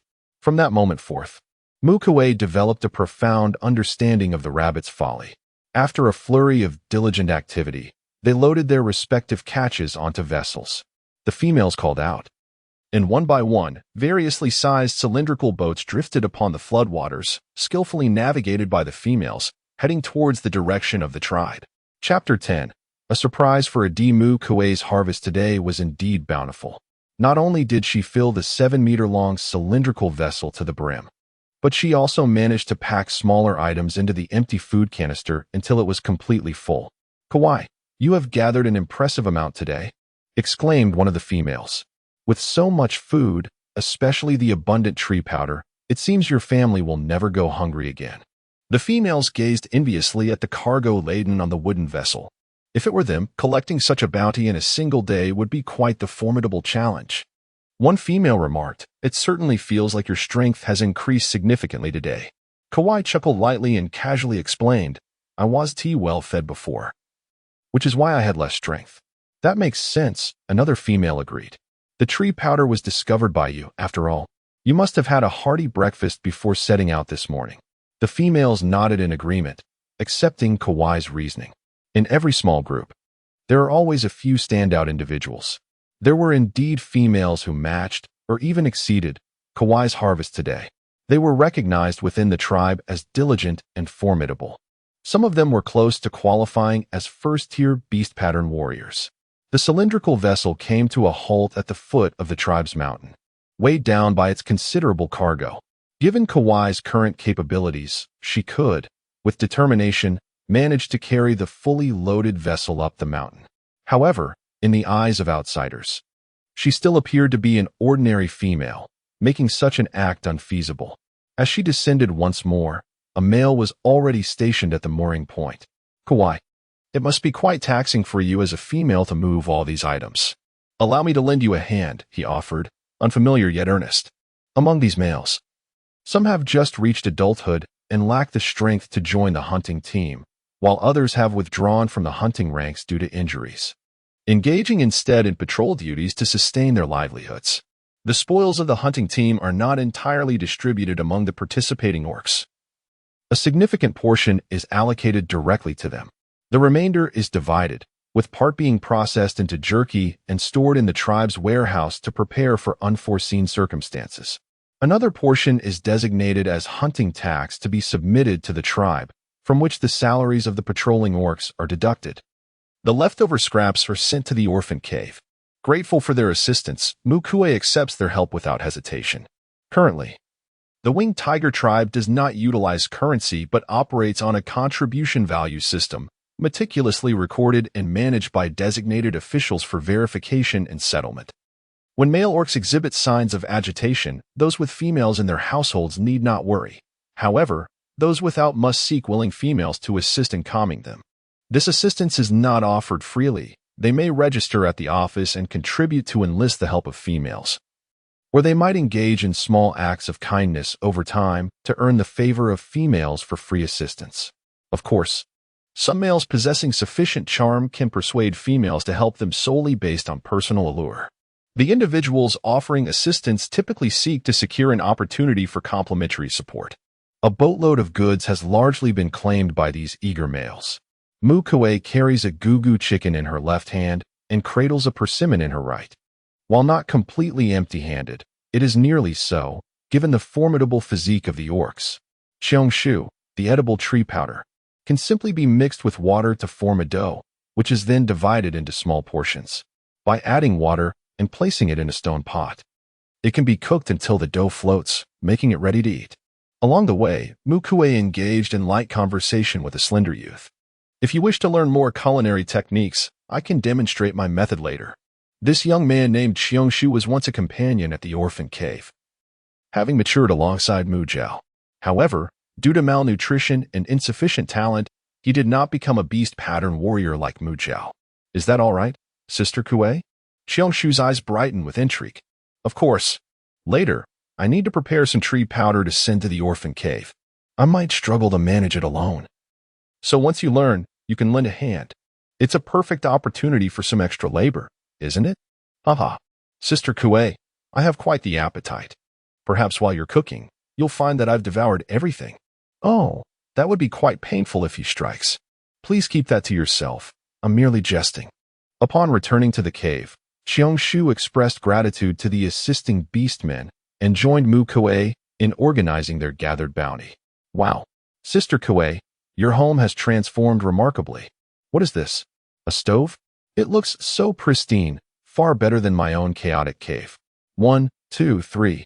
Sister Kui, you've caught 6 lovely chickens. How impressive. It must be quite challenging to catch these females. The young man exclaimed, his eyes filled with envy as he gazed around. If only my home could be like this. What a pity. Xiangshu feigned regret, shaking his head. Upon hearing this, Xiangshu's lips quivered, as if he wished to utter something, yet ultimately the words remained unspoken. In truth, he yearned to vie for the position of Auiga's partner, but each time, Auiga feigned ignorance, leaving him at a loss. Moreover, he was not even a beast-patterned warrior, and within the tribe, there existed many males far more exceptional than he. Thus, he felt he had little standing to engage in such competition. After 2 pots of glutinous rice cakes were prepared, a voice echoed from outside the cave. Oh, Xiangshu, what brings you here? Before he could catch a glimpse of his sister, the sudden appearance of an irritating male made Mu Zhao's voice rise several octaves. Auiga is going to the cub cave to see the cubs, and I came to lend a hand, Xiangshu stammered, rubbing his hands together. Although he understood he had no qualifications to pursue Auiga, he still felt a sense of trepidation whenever confronted by Mu Zhao. Of course, encountering a brother-in-law who naturally towered over him was one aspect. Yet more significantly, it was the psychological shadow left by Mu Zhao's intimidating presence. Mu Zhao's obsession with his sister was notorious within the cub cave. In those days, which male cub had attempted to get close to Mu Kui without receiving a beating from him? Mu Kui had long grown accustomed to the dynamic between the two. Upon emerging from her wash, her gaze immediately fixed upon the large oven cradled in Mu Zhao's arms. Is this made by you, my dear brother? Mu Kui exclaimed, a blend of surprise and delight illuminating her countenance. Her brother's adeptness in crafting was truly remarkable. He had learned after merely watching her once. And to call him a genius would be no exaggeration. Moreover, she had been contemplating acquiring a large oven herself, and here he was, having prepared it in advance. How incredibly thoughtful of him. Chapter 11. Mu Zhao handed the large oven to Mu Kui, his face adorned with an expression that eagerly sought praise. The oven was comparable in size to the old-fashioned, flip-top chest freezers. Not only could it accommodate a 6-inch cake, but it could also hold 2 16-inch cakes simultaneously for baking. Such a large oven must save a tremendous amount of effort during baking, Mu Kui exclaimed, her eyes sparkling with joy. You're the best, little brother. I was just thinking of getting a larger oven. Happily, she accepted the oven and opened it to inspect its internal structure. It resembled her own creations almost perfectly, with no apparent flaws, ensuring that it would function properly. Moreover, Zhao had ingeniously made some modifications, transforming it into a 3-tier oven. If the heat was evenly distributed, it could bake 6 16-inch cakes at once, perfectly suited for the substantial appetites of the beastmen. What is this oven for? Xiangshu inquired, leaning closer to examine the oddly structured appliance with curiosity. Mu Kui explained, it is a device used for roasting food. For instance, you can place meat inside. Ignite the fire, and before long, you will have a piece of roasted meat. You can also put tree flour cakes inside, and once they are baked, they are ready to eat. Xiangshu nodded in understanding, silently committing the oven's structure to memory. Male cubs possess considerable appetites due to their growth needs. They often consume more than ordinary adult winged tigers. Typically, when a male cub loses his father and his mother does not shower him with enough affection or is pressured by other mates, He may be sent to the orphan cub den. This explains why there are so many male cubs in the orphan cub den, left without anyone to care for them. Mu Kui, Mu Zhao, and the conscripted Qiong Shu toiled together for over half an hour, and only managed to produce a small portion of the tree powder by the time the call for meat distribution echoed from outside. "It's time to distribute the meat. Let us descend," exclaimed Mu Zhao with pride. "I have hunted quite a bit today." "Really? That is splendid news," replied Mu Kui, equally delighted, as she took Mu Zhao and Qiong Shu to the grand cave where they had gathered that morning. This cavern was known as the Ritual Cave. Typically serving as a place for roll calls, it was also utilized for tribal ceremonies, meat distributions, and other significant events that were inconvenient to hold outdoors. Deep within the cave lay a circular altar measuring 200 meters in diameter and 4 meters in height, now heaped with an array of game.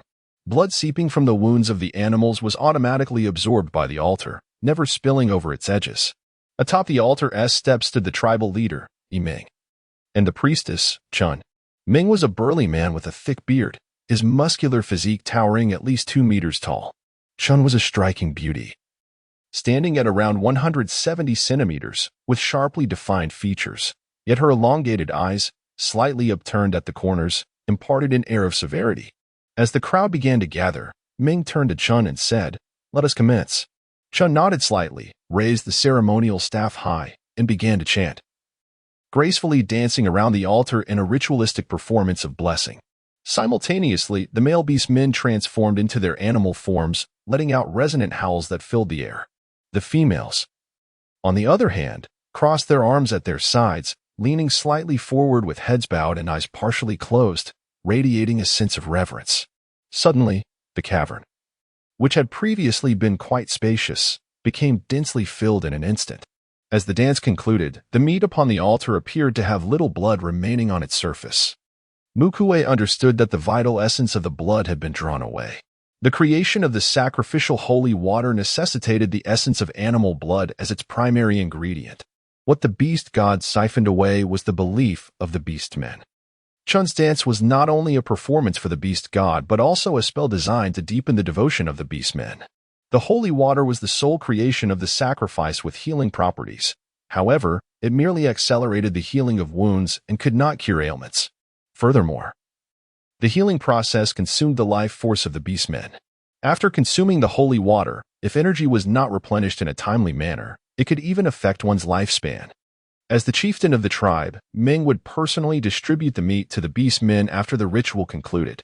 The prey upon the altar, the smallest of which measured at least 2 meters in length, surpassed the majority of wild boars found on Earth. The largest one stretched over 20 meters, its size comparable to that of 3 or 4 elephants combined, resembling a small hill. It alone occupied 1/10 of the altar's area. Ming wielded a black crescent-shaped bone knife that glimmered with an eerie light, summoning a small whirlwind that lifted several pieces of prey. With a swift motion of his knife, the flesh was expertly severed from the bone. In mere moments, the prey was reduced to its skeletal remains, pristine and free of any flesh. So much so that one could see their reflection in the gleaming bones.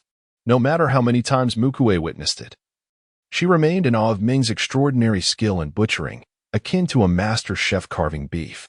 To describe his technique as bordering on divine would not be an exaggeration. It is no wonder that Ming has maintained his position as the chieftain of the tribe for over a century, with no one able to surpass him. It is important to note that, aside from Ming, who is a pinnacle 5th-tier beast pattern warrior, the other strongest members of the winged tiger tribe are merely at the peak of the 4th tier. This represents a significant disparity of an entire realm, making any challenge against him exceedingly daunting. Furthermore, while Orcish growth is rapid, their lifespan is remarkably extended. Take the winged tiger clan, for instance. An ordinary adult winged tiger can live for 400 years without illness or misfortune, and upon becoming a beast pattern warrior, each ascension in tier adds an additional century to their lifespan. Of course, longevity has its drawbacks, primarily a low reproductive rate. A typical female winged tiger giving birth to 3 litters in 10 years is considered exceptionally prolific, and it becomes even more challenging to conceive after becoming a beast pattern warrior. In contrast, there are those with shorter lifespans, such as the mouse clan. where an average adult mouse orc reaches maturity at around 20 to 30 years, starkly contrasting with the longevity of the winged tiger. At over 200 years old, Meng, as a fifth-tier warrior, has a maximum lifespan of 900 years, placing him firmly in his prime, with all aspects of his being at their peak. For any successor to find an opportunity to displace him from his chieftaincy is an exceedingly formidable task. As Ming began to distribute the meat, a striking figure clad in a long robe of animal hide emerged from a lower stone step. He was an exceptionally handsome man, with slightly wavy silver-gray short hair and elongated phoenix-like eyes that subtly curved upwards at the outer corners, evoking a sense of intrigue without a hint of frivolity. His irises, a translucent smoky gray, appeared as though one could gaze into their depths, yet they remained profound and enigmatic, inviting contemplation. This is a record keeper, specifically tasked with overseeing and documenting the contributions of clan members, occasionally also serving as the host for events such as contract ceremonies and victory feasts. Each orc responsible for recording and accounting in the tribe is referred to as Ji, a mere title akin to Zhu, the one who specializes in construction. However, this individual has coexisted with Mu Fu and Meng, and has now surpassed the age of 200. He is commonly addressed simply as Ji, while his true name has long remained a mystery. Chapter 12. What is rebirth? At Ji's feet lay a thick stack of thin stone slabs used for recording information. He picked one up and, with a voice that held a magnetic quality, calmly recited, "Bang, 50 contributions." Instantly, a robust man of 2 meters in height, with bronze-colored skin emerged. Beneath the altar, there were 4 stone platforms, each with a diameter of 10 meters, arranged on either side. Upon hearing Ji announce Bang's contribution for the day, Ming promptly acted, slicing the prepared meat in half. The larger portion was flung onto the leftmost stone platform, while the smaller half remained on the altar, distinctly separated from the mountain-like pile of prey, placed clearly on the other side. The portion on the platform was Bang's rightful share for the day, while the portion left on the altar would be submitted as a hunting tax and combined with the hunting taxes of other orcs, stored in the communal storage cave. This cave serves as the tribe's repository for public supplies, maintained at low temperatures year-round by orcs proficient in ice abilities. The salaries of those holding positions within the tribe, such as patrolling orcs, Ji, Zhu, leaders, and priests, are drawn from this storage cave. Moreover, when unforeseen circumstances arise, or when the collective harvest of the tribe dwindles, leading to famine, the tribe will open the storage caverns based on each individual's historical contributions to provide sustenance for its members. Deshur, with a contribution of 30. Wu Yin, with a contribution of 32. In instances where a family has formed around a female, the tally will be recited in one uninterrupted breath. After hearing the numbers, Ming will distribute the meat of that family onto the same stone altar. The sacrificial cavern is approximately the size of 6 football fields, nearly excavating half of the mountainside. Additionally, Ji possesses the formidable strength of a peak 4th-tier beast pattern warrior, allowing his voice, though not loud, to resonate throughout every corner of the cavern. The total population of the winged tiger tribe exceeds 20,000, with the hunting team maintaining a steady number of around 5,000 members. The pace of meat distribution is somewhat slow, and Mu Kui and her brother waited for over an hour before their turn arrived. Mu Zhao, with a contribution of 10. Typically, a 1st-tier beast pattern warrior achieves a maximum of 15 contribution points in a single hunting expedition. A 2nd-tier warrior can earn up to 35 points, a 3rd-tier up to 60, and a 4th-tier up to 100. Upon hearing this, Mu Kui felt a surge of joy. Indeed, they had done well, far exceeding their previous harvest. The yield for a peak 1st-tier beast pattern warrior is merely 13 to 15 contribution points. Given Mu Zhao's initial strength at the 1st tier, securing 10 contributions from a single hunt is truly a bountiful catch. Xiangshu also expressed her astonishment, saying, "Zhao, have you grown stronger? I recall you used to hover around 7 and 8. Indeed, I previously contributed far more, had I not been hindered by hunger," Mu Zhao proudly declared. The pile of meat amassed to a height of 2 meters, approximately the equivalent of 5 plump pigs found on Earth. Xiangshu, not being part of the hunting team, did not partake in the division of the meat. Instead, she lent a helping hand, and the three of them swiftly transported the bounty in one trip. After toiling within the cave for a while, Mu Kui anticipated the completion of the meat distribution below and made another visit to the sacrificial cave. Selecting a few ribs suitable for crafting bone knives and some thigh bones ideal for soup. Once the meat was divided, all that remained on the altar, apart from the meticulously stripped animal skeletons, were some intestines and stomachs. The heart, liver, spleen, lungs, and kidneys were included with the meat and had been apportioned accordingly. Only the stomach and intestines, which were difficult to clean and notorious for their foul odor if improperly cooked, were left behind. This constituted the sustenance for the orphans in the cave.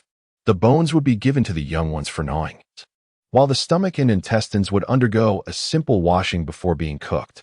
The taste, as one can imagine, would be quite indescribable.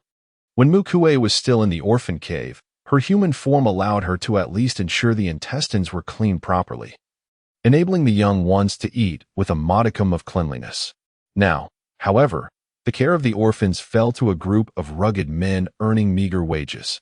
If they were not diligent, it was likely that the best they could achieve would be squeezing the excrement from the intestines before cooking. With a sigh, Mu Kui resolved in her heart that when she next visited the orphan cave, she would bring along the salt jar from her home to prepare a sumptuous feast for the young ones using the fatty intestines. As I prepared to depart with my belongings, the sudden sound of footsteps echoed from the depths of the cave. A figure emerged, clutching a stack of recording tablets. Despite the cavern's vastness, he headed directly towards me. Just as we were about to pass each other, he halted. This individual was responsible for the tribe's accounts. And with over 20,000 members, I was certain he could recall even the specifics of which female was several months pregnant, suppressing a curse at his hypocrisy. I smirked and stated plainly, "There is no need to search further. I am not the person you seek." He paused, a look of surprise crossing his face. "How did you know I was looking for someone?" I replied, "Not only do I know, but I also understand that you seek a particular female. However, I assure you, I am not her." Suddenly, he gripped my shoulder, and his handsome face loomed closer, his perpetual smile replaced by an expression as cold as ice, sending a shiver down my spine. The ground within a 10-meter radius of us had already formed a layer of ice, and icicles began to develop on the cave walls. The temperature plummeted, transforming the cave into an ice rink. "What else do you know? Speak. Where is she?" His voice was chilling and unnerving. I involuntarily shivered, losing any inclination to engage further with this elusive figure. "Let me be clear, I am merely the messenger. Once you hear what I have to say, keep your thoughts to yourself and do not direct any frustration towards me." He reined in the icy aura that had unconsciously emanated from him and replied, "Understood." With that, I hastily made my exit, fearful that lingering too long would lead to my apprehension. In Mu Kui's previous existence, the Orcish continent had already met its end. The influential figure who entrusted Mu Kui with a message is known as Fuchin, a remarkable individual capable of single-handedly dismantling and reconstructing the devastated Orcish continent. It's said that Ji is a fragment of Fuchin's beloved soul. Mu Kui is keenly aware of her limitations. If she were to become too intimate with Ji, it could potentially lead to misunderstandings with the influential figure, which would be far from ideal. Chapter 13. Observing the orphan as he watched Mu Kui hastily depart. Ji murmured softly, "Is she not here?" His habitually enigmatic smoky gray eyes now held a rare hint of bewilderment. "Who exactly are you?" A vision flickered through Ji's mind. A majestic empress adorned in a 9-phoenix cloud gown, a phoenix coronet upon her head, her brow and eyes sharp with authority, stood upon the lofty white jade steps, imperiously declaring to her consort, You must remember, you are mine, and you shall forever be mine." The empress's hand, calloused yet firm, traced the handsome contours of her consort's face, again and again. "Your body, your heart, your soul, and everything you are belongs to me, and me alone." Her stern gaze held an unwavering tenacity and resolve. Her fingertips slowly trailed along her consort's alluring Adam's apple, collarbone, and further down. "That which is mine, only I may possess, and only I may admire. If, one day, you break your word and fail to uphold this vow." The empress's eyelids lowered slightly. her expression indifferent as she whispered, "Then, I shall forsake you." She cast her gaze upon the vast expanse of the land beneath her feet. "I shall embark on this journey alone, traversing this path eternally. A solitary figure, moving forward. Within these words lies an endless expanse of solitude and desolation." This vision emerged in a dream just last night. He had believed that it was merely a figment of his imagination, conjured from years of being unaccompanied, a perfect female envisioned in his dreams. However, he could not rid himself of this thought. Love, inexplicable in its origin, had taken root deeply within him. An inscrutable intuition whispered to him that the peculiar female, with her strange demeanor, was the destined companion he would pursue for eternity. As for the circumstances surrounding him, Mu Kui remained entirely unaware. After all, she was merely a messenger, and delivering the message sufficed to fulfill her task. Regarding the unfolding of the Great One's romance, Mu Kui expressed her willingness to observe from the sidelines, yet resolutely refused to partake, lest she become an unwitting casualty in this intricate affair. After toiling for over an hour in the cave, Mu Kui prepared a modest meal for the solitary cubs, consisting solely of glutinous rice cakes and tree flour pancakes. The selection of these dishes was primarily due to their convenience and preparation. She knew how to mix the filling for the glutinous rice cakes. All that was required was to knead the dough. The tree flour pancakes were equally straightforward. Rolling out the dough and placing it in the pan was a simple task. And with Qiangshu supervising, there would be little cause for concern. Of course, another reason for choosing these dishes was that, aside from the abundant tree flour available during the rainy season, the other ingredients were minimal in quantity. While she was willing to extend care to the solitary cubs, it was contingent upon her own resources. The notion of self-sacrifice was beyond Mu Kui's current capacities. If the glutinous rice cakes and tree flour pancakes were to be drenched in rain, they would lose their appeal. Seizing the brief interval before the last pot of tree powder cakes was ready to be lifted, Mu Kui instructed Mu Zhao and Qiangshu to hastily craft 10 food containers from the now empty trunks of the tubular trees. Each of them carried 2 containers while Mu Kui took one, necessitating 2 trips to transport everything to the den of the lonely cubs. Within the spacious cavern, there were newborn tiger cubs scarcely larger than domestic cats, as well as 2-meter-long, nearly adult great-winged tigers. These majestic creatures rummaged through a pile of skeletons in search of edible bones, savoring the cartilage as if indulging in exquisite delicacies. Meanwhile, the smaller winged tigers, still devoid of fully formed wings, nestled beneath their larger counterparts, nudging for milk. Not far off, a mound of fatty intestines lay waiting, where several physically impaired beast men were preparing a large pot, pouring in the tree powder. Upon arriving with the food containers, Mu Kui was met with this scene. Without kneading the mixture, these males were directly pouring ingredients into the pot, which was quite an amusing sight. The corners of Mu Kui's mouth twitched involuntarily as she shouted, "Leave it to me." She entrusted the remaining 6 containers to Mu Zhao and Qiangshu, hastening to the pot and shooing away the beastman who was stirring. She then tore off some of the greasy residue clinging to the outer layer of the intestines and instructed the disabled beastmen to do the same with the other intestines. Mu Kui called over a familiar 2-meter-long lonely cub to watch the fire, instructing him to alert her when the water in the pot was nearly evaporated. Subsequently, it was time to clean the intestines.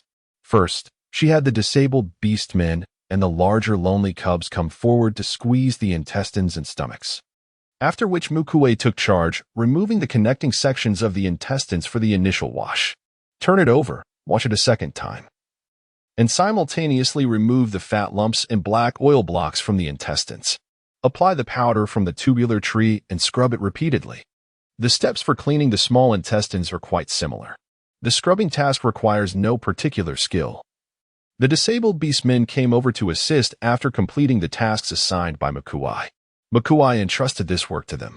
By this time, the water and oil had long been prepared. Mixing the tubular tree powder with water and salt, a bit of oil residue was added, and the mixture was stirred thoroughly to create the tree powder filling. At this moment, Mu Zhao and Qiangshu had also made 2 trips to lend their assistance. The prey captured by the hunting team was substantial. Even the small intestines were only slightly smaller than the usual large intestines. Mu Kui instructed the 2 of them, along with the disabled beastmen, To tightly secure one end of the intestines, fill them with the tree powder mixture. Then secure the other end and place them in a pot of water to boil. This was the preparatory procedure for making glutinous rice stuffed intestines. Of course, it was actually made using the powder from the tubular tree and could also be referred to as tree powder stuffed intestines. With the remaining tree powder, Mu Kui prepared glutinous rice dumplings filled with minced meat, as well as tree powder cakes topped with a layer of meat residue. In the Guzai cave, there was a large stone pot, but no steaming rack, making it inconvenient to prepare the glutinous rice cakes. The animal stomachs were again cleaned thoroughly with tree powder. During this process, Mu Kui's purification ability detected a few stomachs containing toxins, which were promptly discarded into the waste pit. The species of the beast world are incredibly diverse, with many yet to be verified. No one knows which substances are poisonous and which are not. Some beastmen of one species can consume certain things without consequence, while others from a different species may perish from the same food. Some originally toxic substances may become harmless when combined with others. What seemingly innocuous substances, when combined, can provoke food poisoning? Indeed, it is not uncommon for hunters to fall victim to the toxins retained within their prey after consuming unclean substances. In her earlier days, while residing in the Mu Kui had witnessed numerous instances where the young cubs fell gravely ill or even perished due to ingesting tainted food. Perhaps this experience was the catalyst that awakened her purifying abilities. Although her purification powers cannot be wielded from a distance, they enable her to sense toxins. This significantly mitigates the risk of Mu Kui succumbing to poisoning while experimenting with new culinary creations. She began by blanching the stomach, then slicing it into strips. One portion was placed into piping hot oil for frying, seasoned with salt, and subsequently simmered with water. The remaining portion was set aside. Mu Kui meticulously gathered the cartilage from the skeleton and pried open the robust bones, extracting the marrow within. The cartilage, marrow, sliced stomach, and a sprinkle of tree powder were sequentially added to the pot, followed by water and salt, resulting in a thick, viscous broth. This concoction was intended for the young cubs still reliant on milk. Although Mu Kui had captured a nursing mother rabbit, the scant milk it provided was but a drop in the bucket for the little ones. She intended to utilize that rabbit's milk to craft an authentic sticky rice cake for her younger brother, hence she did not bring it along.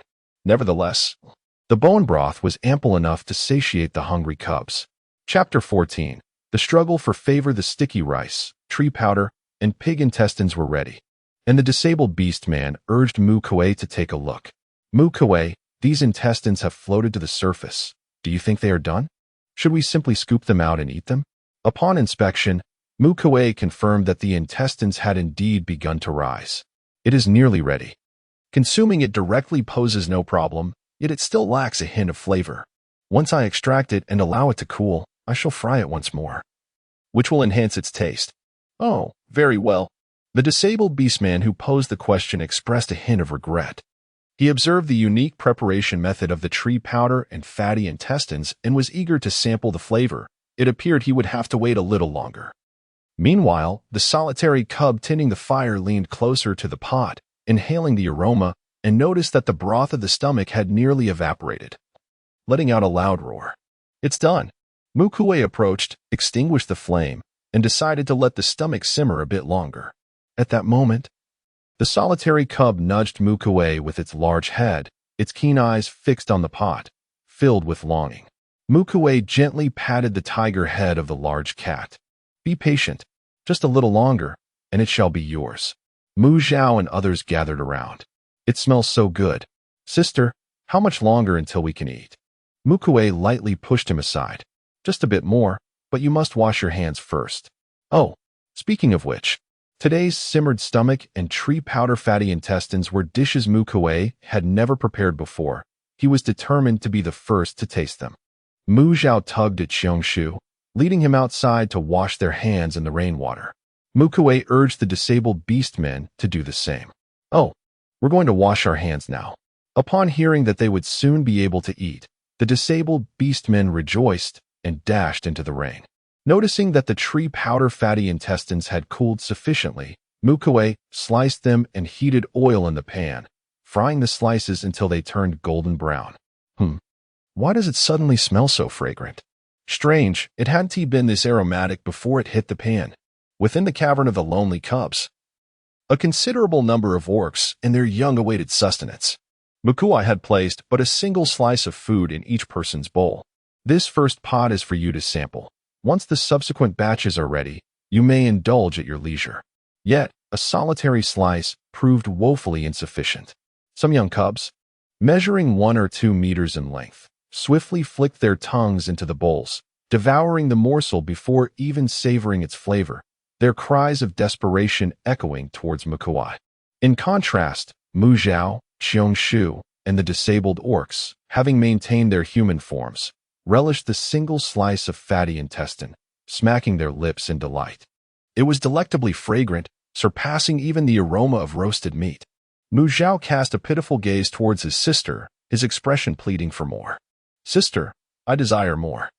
Mu Kui replied, "Wait a moment, the second pot shall be ready soon. This portion is for you all, but the remaining will be reserved for the lonely cubs." No sooner had she spoken than Mu Kui attempted to retrieve a slice from the pot, only to be outpaced by Mu Zhao and Shu, their hands wielding chopsticks like fleeting shadows. Together, they swiftly extracted the slices from the pot. The other orcs had intended to assist, eager to partake in the culinary delight, but their lack of expertise with chopsticks caused them to lag behind. "Zhao, I had been meaning to ask when you were peeling earlier, what is this?" inquired a disabled orc. Having previously assisted Mu Kui, he had become acquainted with the chopsticks. Mu Zhao beamed with pride. "Indeed, these are chopsticks. My sister invented them. They are quite simple to use. Just observe a few times, and one can master them." "Is that so?" The disabled orc skeptically lifted the chopsticks, attempting to grasp something. Those who failed to secure anything remained silent. Shu, observing the antics, chuckled and shook his head in disappointment. "This is not working. You are exceedingly foolish. Incapable even of wielding a pair of chopsticks." Yet, despite such remarks, Shu cast a sly glance at Mu Zhao, silently urging him not to divulge the embarrassing incident of when he had clumsily snapped 10 pairs of chopsticks in succession during his initial attempts. Once the stomach stew had simmered to perfection, Mu Kui lifted the lid of the pot. Instantly, an enticing aroma wafted through the air, captivating the attention of the disabled beastmen, who rubbed their hands together, somewhat sheepishly approaching. "Kui, how about we share this pot? I assure you, the subsequent servings will be reserved solely for the orphan cubs. I promise not to touch them." These disabled beastmen were responsible for caring for the orphan cubs, and irrespective of their diligence in preparing meals for the little ones, it was prudent to avoid offending them, lest the cubs face difficulties. Mu Kui readily acquiesced. "Very well. This pot is yours for now.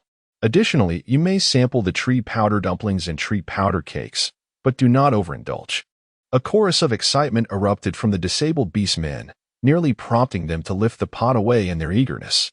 As the pots of tree powder cakes, tree powder dumplings, stomach stew, and tree powder fatty intestines were completed, Mu Kui and the others began to portion the food into the bowls designated for each orphan cub. The long-toothed cubs wasted no time and eagerly dug in, their eyes brimming with delight and satisfaction, savoring every bite. The longer the bone broth simmered, the more fragrant it became, and only when all the dishes were prepared did Mu Kui finally unveil the pot. At that moment, a rich aroma of bone broth permeated the cave, overshadowing even the sense of the stomach stew and tree powder fatty intestines. However, neither Mu Zhao nor Shu, nor the several disabled beastmen, mentioned the flavor of the bone broth porridge again. Instead, they meticulously adjusted its temperature to a more palatable level before using soft tubes, crafted from the stems of a certain plant, to feed the little tiger cubs. Mu Kui also took up a black and white cub, preparing to nourish it. To her surprise, the little creature immediately nudged her, eagerly seeking milk. Flushed with embarrassment, Mu Kui gently pulled the cub a tad further away before inserting the tube into its mouth. "Your nourishment is here." The cub eagerly clutched the tube. Instantly captivated by the rich, savory flavor of the bone broth porridge, slurping voraciously without pause. It even placed its tiny paws on the tube, occasionally letting out a protective growl over its meal. Mu Kui found herself utterly defenseless against the adorable little creature. Observing its round tiger ears, the pink, pudgy pads of its paws, and its diminutive stature, barely larger than a domestic cat, she could not resist the temptation. Seizing a moment while feeding, she discreetly indulged in the delightful sensation of petting the little winged tiger. The fur was soft and fluffy, nothing like the coarse texture of a large winged tiger. It glided through her palm with a gentle, plush feel. Overwhelmed by the cub's cuteness, Mu Kui succumbed once more to the urge to caress it. "Sister." Mu Zhao's voice emerged from behind her at an unexpected moment, soft yet laced with disapproval, as he gazed at the cub happily devouring its meal. Upon hearing his voice, Mu Kui's hand froze mid-stroke, her body stiffening involuntarily. Oh no, she had been caught. Mu Zhao transformed into his beast form. A saber-toothed tiger, adorned with pristine white wings, approached the wooden qua with an elegant gait. "Sister, is my beast form unappealing?" lamented Mu Zhao, his voice laced with grievance. "You clearly stated you only cherished me. Why then must you caress other cubs?" Chapter 15. The confluence in a moment of weakness, unable to restrain herself. Mu Kui chuckled awkwardly as she gently placed the small winged tiger on the ground, then slowly withdrew, raising her hands in a self-deceptive gesture that implied she had touched nothing. Admitting the truth was out of the question. Even if caught, she would not confess. As long as she maintained her silence, her younger brother could do nothing against her. Mu Zhao observed her with a sense of helplessness. Though he had matured, his sister still resorted to her childish antics, attempting to dodge responsibility each time she was caught, as if he were still the Navi cub of yore. The saber-toothed tiger advanced, settling beside Mu Kui, its agile tail curling around her hand, urging her to stroke its head. Mu Zhao, in a playful yet plaintive tone, implored, "Sister, please pet me. I am far more delightful to touch than that little cub." As he spoke, his tiger ears twitched, the soft, furry sensation brushing lightly against Mu Kui's palm like a dragonfly skimming the surface of water. A wave of guilt surged within her, coupled with a twinge of longing. It seemed she had once proclaimed that her younger brother's beast form was the most attractive, the most delightful to touch, expressing an affinity for him above all else. Yet now, she found herself succumbing to the allure of the little cub, her affections wavering. Was this truly appropriate? She gently squeezed his tiger ears, caressed his head, and lingered upon the ivory white, sharp-edged fangs that adorned her brother's mouth. Although you have matured and your fur has become prickly, the sensation remains uniquely exquisite. Indeed, she still favored her younger brother's beastly form the most. Previously, she had thought the little winged tiger was adorable. It must have been a mere illusion, an illusion. Mu Kui found herself unwittingly enmeshed in the furry trap woven by her dear brother. Upon noticing her sister's affectionate caresses, a flicker of triumph passed through the saber-toothed tiger's eyes. Your sister may appear astute, yet she is quite easy to please. Look, hasn't he succeeded? Meanwhile, in a realm unseen by Mu Zhao, clarity shone within Mu Kui's gaze. Your sister will always be your sister. In her eyes, you shall forever remain a cub. Do you understand? Having fed them, Mu Kui waved goodbye to the solitary cubs. Roar. The older solitary cubs felt a twinge of reluctance, yet the sensible ones did not attempt to keep her. The younger ones, however, were different. The winged little tiger, flapping clumsily, flew over and clung to Mu Kui's neck with its tiny paws, refusing to let go. Those unable to fly scurried over to join the fray, some biting her toes, others clinging to her legs. In short, they were determined not to let Mu Kui leave. One cub had already threatened her standing. Now, a multitude had joined in. Mu Zhao transformed into his beastly form and let out a fierce roar at the little winged tigers clinging to his sister. Roar. The echo of the tiger's roar reverberated through the forest. Several little cubs, startled by the sound, immediately released their grip and scurried behind the older solitary cubs in search of comfort. Suddenly, with a splat, a little winged tiger, paralyzed by fear, plummeted from the air. 1, 2, 3. Several little winged tigers, newly acquainted with flight, were on the brink of plummeting to the ground, frightened by that fearsome roar. The saber-toothed tiger stirred the air beneath its feet, darting forward with a swiftness that captured several fledglings, still unacquainted with flight, who had dared to flaunt their nascent abilities. For clung to its wings, one perched upon its head, and two rested upon its back. Observing the comical appearance of her younger brother, Mu Kui couldn't suppress a giggle. Serves you right. Let us see if you dare to frighten the young ones so carelessly again. If they dare to cling to my sister once more, I shall be fierce. Mu Zhao confidently set the little ones down, asserting her stance. Forever reliant on her sister, forever unable to grow up, quipped Xiangshu. Xiangshu suggested, I've heard that intense battles can facilitate breakthroughs. Shall we practice together? No, I haven't. Oh. Xiangshu's home was not far from the den of the solitary cubs, and midway, the siblings parted ways. Brother, did Ishin trouble you today? Mu Kui inquired, glancing around to ensure they were alone. No, she seemed to act as if she didn't recognize me. Hardly glancing my way, preoccupied with chi, he replied.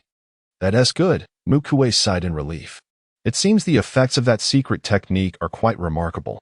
Hey, sister, look, isn't that sea? As they approached home, Mu Zhao pointed at the tall figure standing before their cave. Mu Kui took a glance. Indeed, it was. She suddenly recalled her conversation with you earlier that morning. He must be here to deliver something. Mu Kui quickened her pace.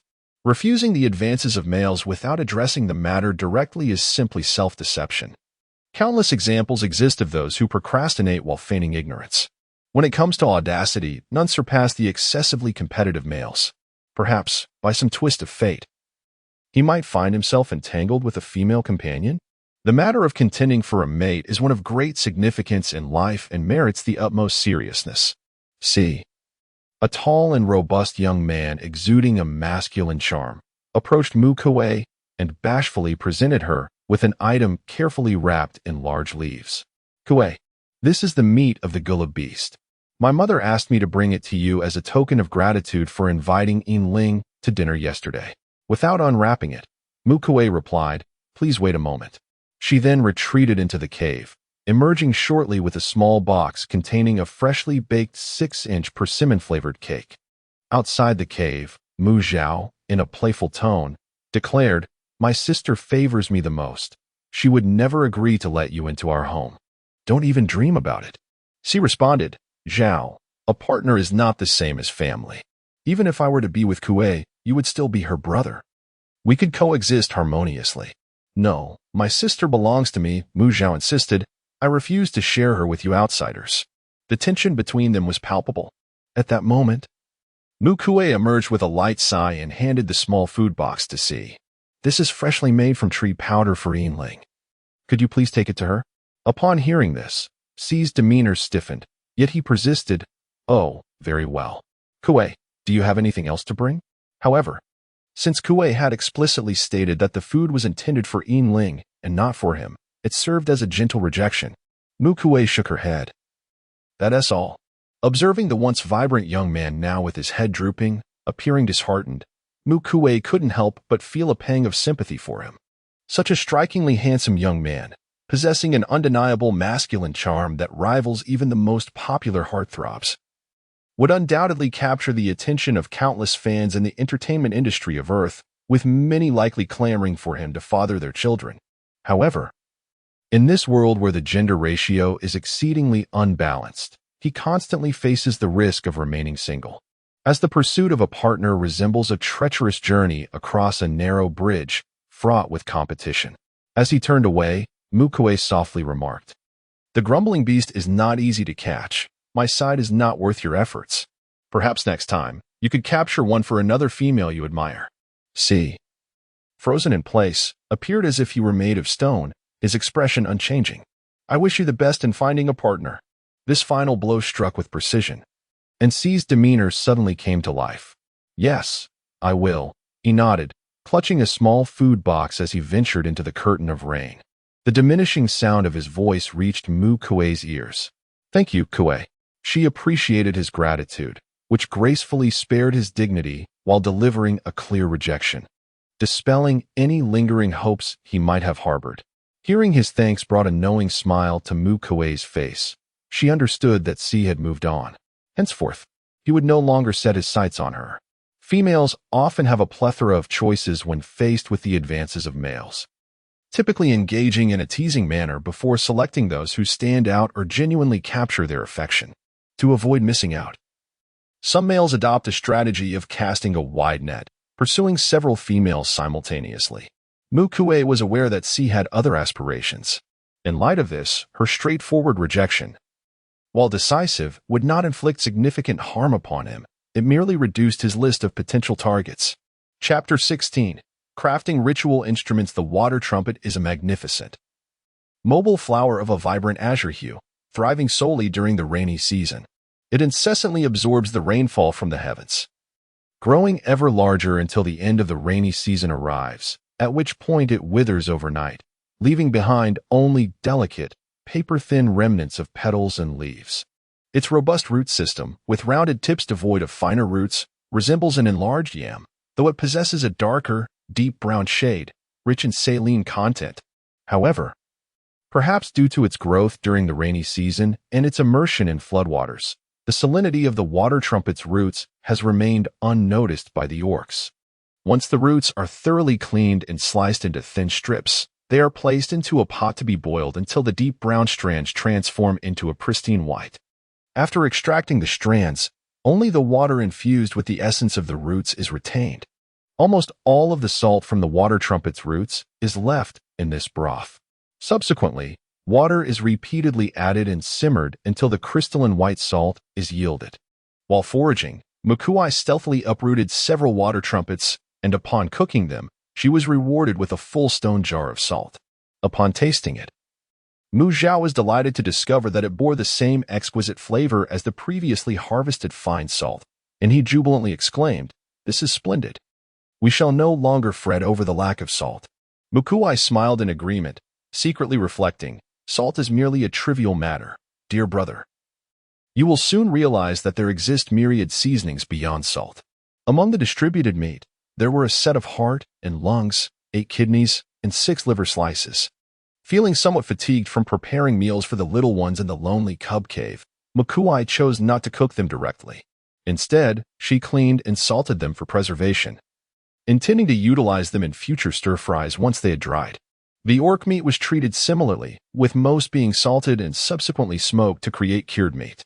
The remnants were transformed into delicacies such as glutinous rice balls, sweet rice dumplings, and tree powder cakes.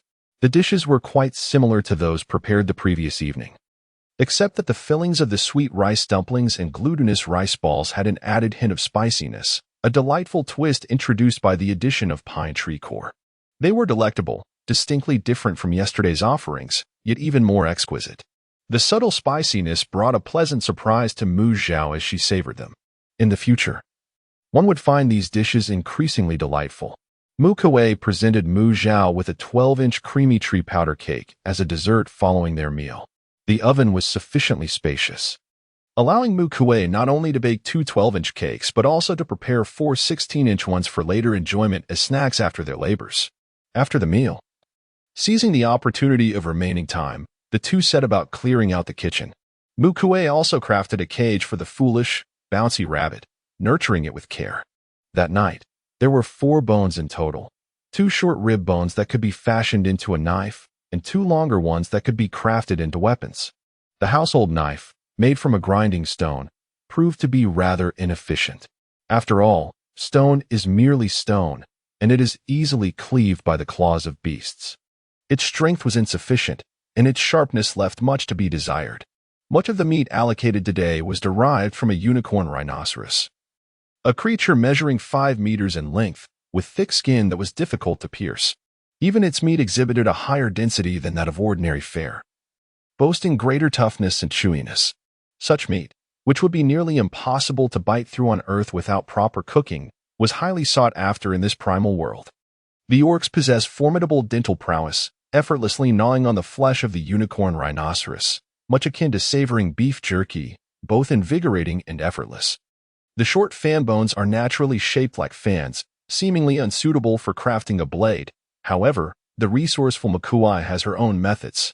When Mu Kui manifests the sharp, elongated claws characteristic of beast forms at her fingertips, she concentrates her spiritual energy upon them, intricately carving ritualistic symbols of transformation into a short fan bone.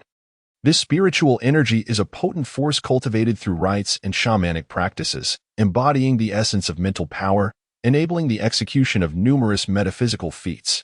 This explains why shamans are capable of divination, invoking the elements through rituals, and even wielding abilities such as curses, seals, and group enhancements. In fact, while shamans can achieve seemingly illogical deeds through their mental energy, witch doctors can also concoct wondrous potions imbued with regulated power derived from various plants, minerals, and specific parts of animals. Nevertheless, external forces remain just that, external. While witch doctors can create potions possessing a faint regulated power without issue. The fabrication of potions endowed with profound regulated power is either a convoluted process or necessitates grievous sacrifices.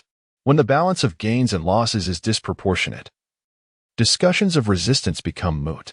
This discrepancy in status and capability between witch doctors and shamans is a primary reason for their vast chasm in abilities.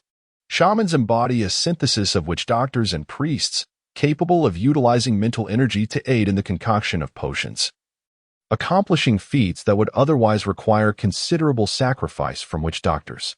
Strictly speaking, if a shaman is also well-versed in the ways of the priesthood, then, within the same realm of existence, a priest would be comprehensively subdued in a confrontation against a shaman. "Sister, what are you doing?" Mu Zhao inquired with curiosity upon seeing her sister fiddling with a piece of bone. "Engraving ritual patterns," Mu Kui explained. "I intend to craft 2 kitchen knives from this, and additionally, 2 long blades that can seamlessly integrate into claws when transformed, thereby enhancing our strength." The utilization of tools is one of the most significant characteristics of intelligent life. In a confrontation between individuals of equal prowess, the one wielding a weapon invariably holds the upper hand over the unarmed. In the tribe, orcs with resources typically carry ceremonial weapons such as knives, guns, staffs, or gauntlets while hunting to augment their capabilities. My younger brother must not lag behind. Moreover, possessing a knife for self-defense would allow Mu Zhao to venture into the wilderness with greater assurance, granting Mu Kui peace of mind. Animal hides and bones serve as exceptional conduits for channeling spiritual energy. Mu Kui also plans to create a leather armor for Mu Zhao, aiming to equip her younger brother thoroughly. "Ceremonial artifacts," Mu Zhao exclaimed in surprise. "Isn't this something only priests can create? How can you do it, sister?" "I am more than just a shaman," Mu Kui mischievously winked at her younger brother. "I am now a priest-shaman, a person who possesses both shamanic and priestly abilities." "A priest-shaman?" Mu Zhao felt a sense of disbelief. "Does that mean you can conduct rituals like Chun and bless the tribe?" "Indeed," Mu Kui nodded. "However, it's not as straightforward as you might think. Chun is now a high priest, while I am merely a formal priest-shaman at the pattern transformation level. The formal priest-shaman is divided into 3 minor realms: sky invoking, pattern transformation, and divine listening. Above these lies the rank of high priest and high shaman. At present, I find myself unable to contend with Chun. Revealing my shamanic abilities would only render me a target. Hence, this ritual vessel must be crafted discreetly, without drawing attention." Mu Kui gestured for silence. Mu Zhao suddenly understood. "Sister, I comprehend. I shall keep this to myself." Indeed, Mu Kui's expression radiated the promise of potential. Chun has assumed the role of priest for over a century, yet the tribe has not seen a single apprentice emerge. This is evidently abnormal. To expose oneself before possessing sufficient power to rival Chun is but an act of folly. The process of etching ritual patterns, known as Hua-Wen, begins with channeling one's spiritual energy to inscribe these patterns onto an object. This is followed by a gradual accumulation of blessings over time, essentially a continuous infusion of spiritual energy to imbue the vessel with the ritual patterns until they become an inherent part of it. Consequently, the vessel acquires unique capabilities such as sharpness, transformation, and storage. By further investing spiritual energy, one amplifies the effects of the power represented by the ritual patterns. The same procedure can be replicated effortlessly. Before long, Mu Kui skillfully engraved a transformation ritual pattern on a remaining piece of short fan bone, subtly reshaping it into the form of a kitchen knife. On 2 elongated pieces, she inscribed patterns that signified sharpness. In addition, Mu Kui intended to create 2 storage jars capable of compressing space, though she needed to source additional materials. The tubo tree and ordinary stones possess poor energy conduction.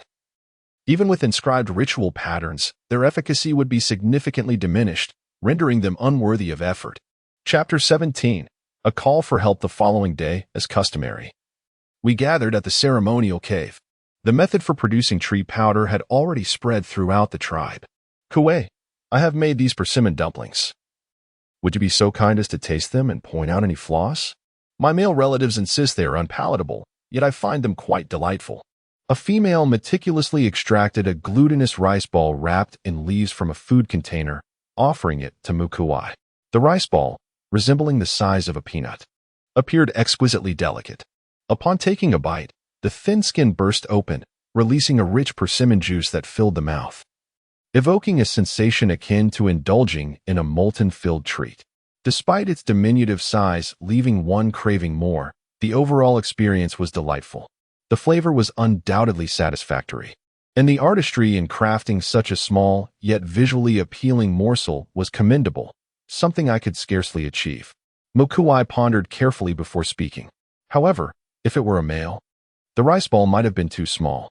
Perhaps next time, you might consider making larger rice balls with a meat filling. They would likely be well received. Oh, I see. The female exclaimed, realization dawning upon her. Kui, take a look at this. Is it acceptable to make it with tree powder?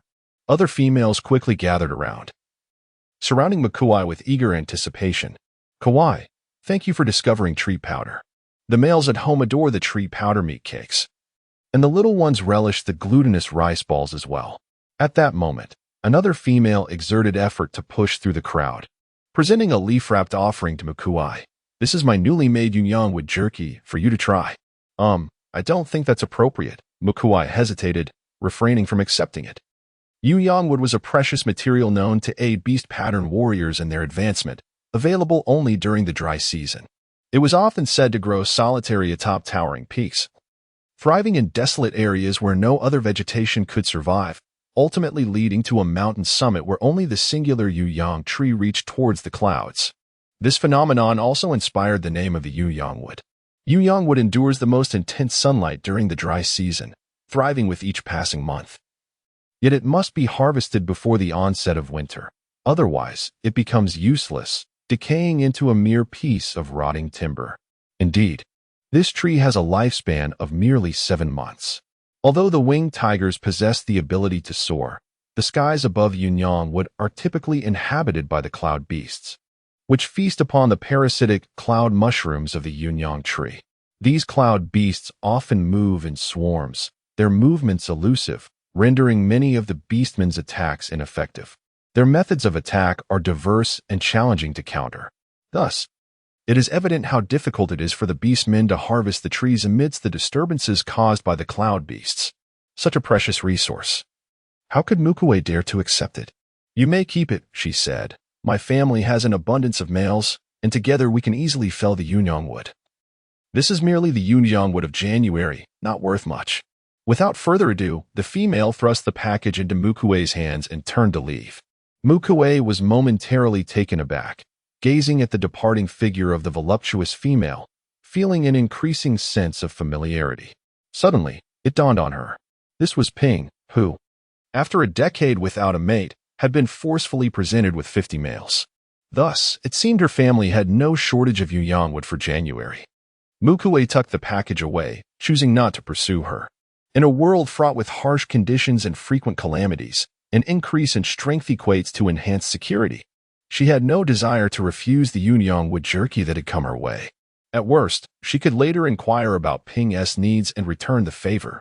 Just then, Yi Shanshan arrived late, asking Mu Kui, Kui, what was that item you delivered to Yinling last night, and how is it made? Yinling, after having tasted it, has persistently urged me to prepare it again. I have experimented with numerous methods, yet none have yielded success. Mu Kui remarked, that is a tree powder cake, crafted from tree powder, persimmons, and cuckoo eggs. You should begin like this, then proceed like that. Mu Kui elaborated on the simple recipe for the tree powder cake, while the other females listened with curiosity, some eager to try their hand at it. Is the tree powder cake truly that delectable? Considering it is Mu Kui's creation, it must possess an exquisite flavor. Ultimately, Mu Kui instructed the females to spread out a bit and sketched a three-dimensional representation of an oven in the soil with her claws. To bake a cake, one needs an oven.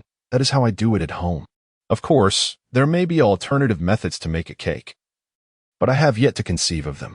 The females diligently committed the design etched in the ground to memory. A cook arrived, called the roll, and then we set off to gather supplies. The resources from the mountain we visited yesterday had been nearly exhausted by the females. Today, we ventured to a different peak. The sunlight was obscured in the primeval forest, rendering the visibility somewhat dim, and the rain was also filtered, becoming sparse. Fortunately, the winged tigers possess night vision capabilities, enabling them to see even in complete darkness. The dim light of this forest did not hinder the gathering efficiency of the females in the slightest. As Mu Kui gathered, she activated her purification abilities, attuning herself to the surrounding flora to ascertain whether they were toxic. At this time in my previous life, Mu Kui's purification powers had just awakened, and she was unable to sense toxins from a distance. To determine whether something was poisonous, she had to taste it, which was exceedingly inefficient. Moreover, the ability to purify toxins has its limitations.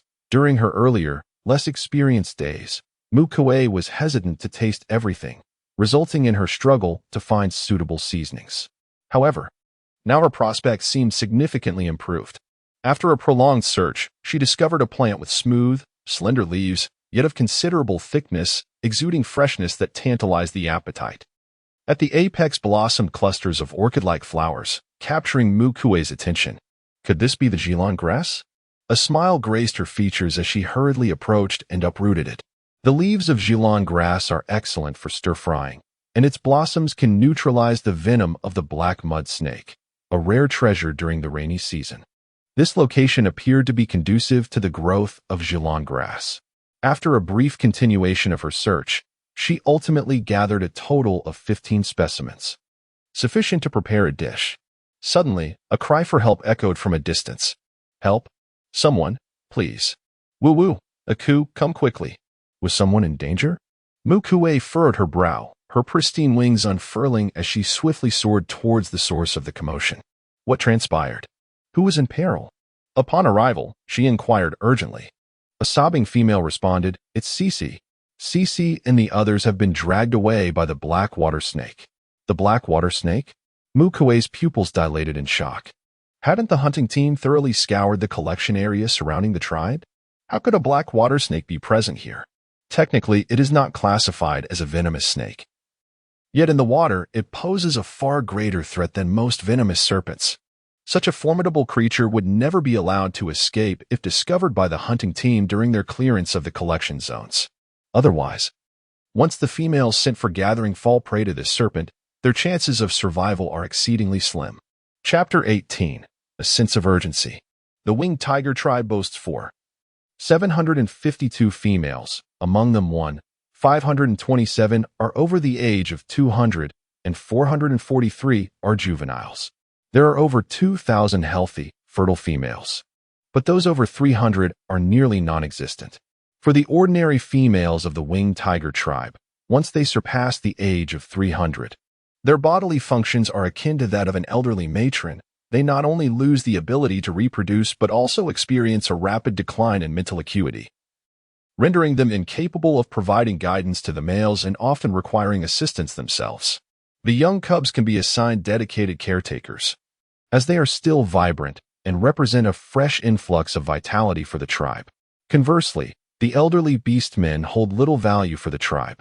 In an environment where merely satisfying hunger is a challenge and survival conditions are exceedingly harsh, the number of able-bodied individuals often determines the very existence of a tribe. The aged beast men are invariably the first to be forsaken. Currently, the number of females engaged in gathering, both inside and outside the tribe, remains consistently above 3,000. Although this figure appears to be only slightly less than the hunting parties over 5,000, nearly 90% of the tribe's fertile females are accounted for here. However, the males in the hunting party do not represent all of the tribe's young, robust males. If 2 or 3 of the females from the gathering team were to perish, it is conceivable that 1 or 2 of them could have been capable of bearing offspring. How many were dragged down? Mu Kui inquired. The sobbing female replied. It seems there are over 10. A sense of dread gripped Mu Kui's heart. Over 10 individuals. That translates to dozens of partners for the males and at least a dozen mothers for the young. If they all succumb to the depths, what then? With a splash, Mu Kui leaped into the water without uttering a word, determined to rescue the individual in peril. The visibility beneath the surface was nearly non-existent due to the recent activity of the ink water serpent, rendering it a realm of darkness. At this moment, the night vision capabilities of the winged tiger proved invaluable as Mu Kui struggled to navigate forward, relying on the faint black and white outlines visible in the murky depths. The water, tainted by the serpent's inky essence, had absorbed all color, leaving only shadows in its wake.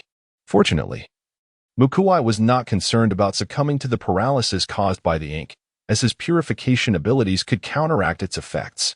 Before long, a massive elongated silhouette surged past him, its tail entwined with the form of a creature, a winged tiger.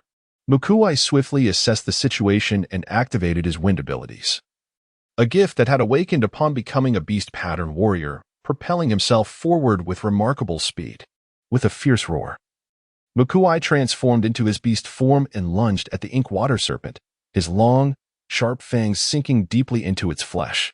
The serpent hissed in pain, thrashing its tail in a frantic attempt to dislodge him. Fortunately, the serpent's scales were not overly resilient. A first-tier beast-pattern warrior could breach its defenses. Denying the serpent any opportunity, Mu Kui utilized his claws as well, tearing through the creature's tail before it could constrict him, successfully liberating the ensnared winged tiger. Sensing a pulse of life, Mu Kui determined that the creature was likely unharmed. Without lingering in battle, he maintained his beast form, harnessing the wind abilities to accelerate the water flow and swiftly propel them upwards. As they neared the surface, Mu Kui transformed back into his human form, feigning exhaustion as he dragged the unconscious female winged tiger ashore. "Ah, this is Hui. Is she all right?" Upon witnessing someone being rescued, several females quickly gathered around to assess the condition of the unconscious woman. Fortunately, it appeared that she had merely lost consciousness, likely due to ingesting a considerable amount of water. "Quick, apply pressure to her chest," they urged. During the rainy season, floods inundate the land, and the females were well versed in the techniques of emergency rescue. They promptly commenced administering cardiopulmonary resuscitation. Mu Kui glanced around, noticing the absence of Akul, and inquired, "Has Akul arrived?" One of the females responded, "Yes, she just entered the water. It will take some time to bring the person to safety." Hearing this, Mu Kui felt a measure of relief and re-entered the water, hoping to rescue more individuals. By the time the patrolling beastmen arrived, Mu Kui had managed to bring 3 more to shore, while Akul had saved only 2. Although Akul was also a second-tier initial beast pattern warrior like Mu Kui, her lack of purification abilities necessitated that she maintain a protective barrier of wind ability to shield herself from the interference of the murky water, hindering her progress. Consequently, her pace underwater was significantly slower than Mu Kui's, and as her abilities rapidly depleted, she could only rescue 2 before she could no longer risk entering the water. Upon the arrival of the patrolling beastmen, their efficiency was commendable, as they quickly rescued 5 individuals. However, 2 of those discovered had been devoured by the black water serpent, leaving only remnants of their bodies. Additionally, 1 individual was completely untraceable, lost to the depths, likely dragged away by the serpent. The journey back was marked by a heavy silence among the females, and Mu Kui found herself lost in thought, devoid of the joy she had felt upon discovering the Zhilong grass. Even in the previously cleared gathering area, there lurked dangers potent enough to threaten the lives of the females. What of her younger brother? The hunting team has always been the pioneers of the tribe, venturing into perilous primeval forests fraught with danger. The lurking threats of ferocious beasts, venomous insects, and even the ambush of treacherous flora and fauna loom large at every turn. There are no prior scouts to mitigate the risks, rendering every expedition susceptible to unforeseen calamities. It remains too precarious.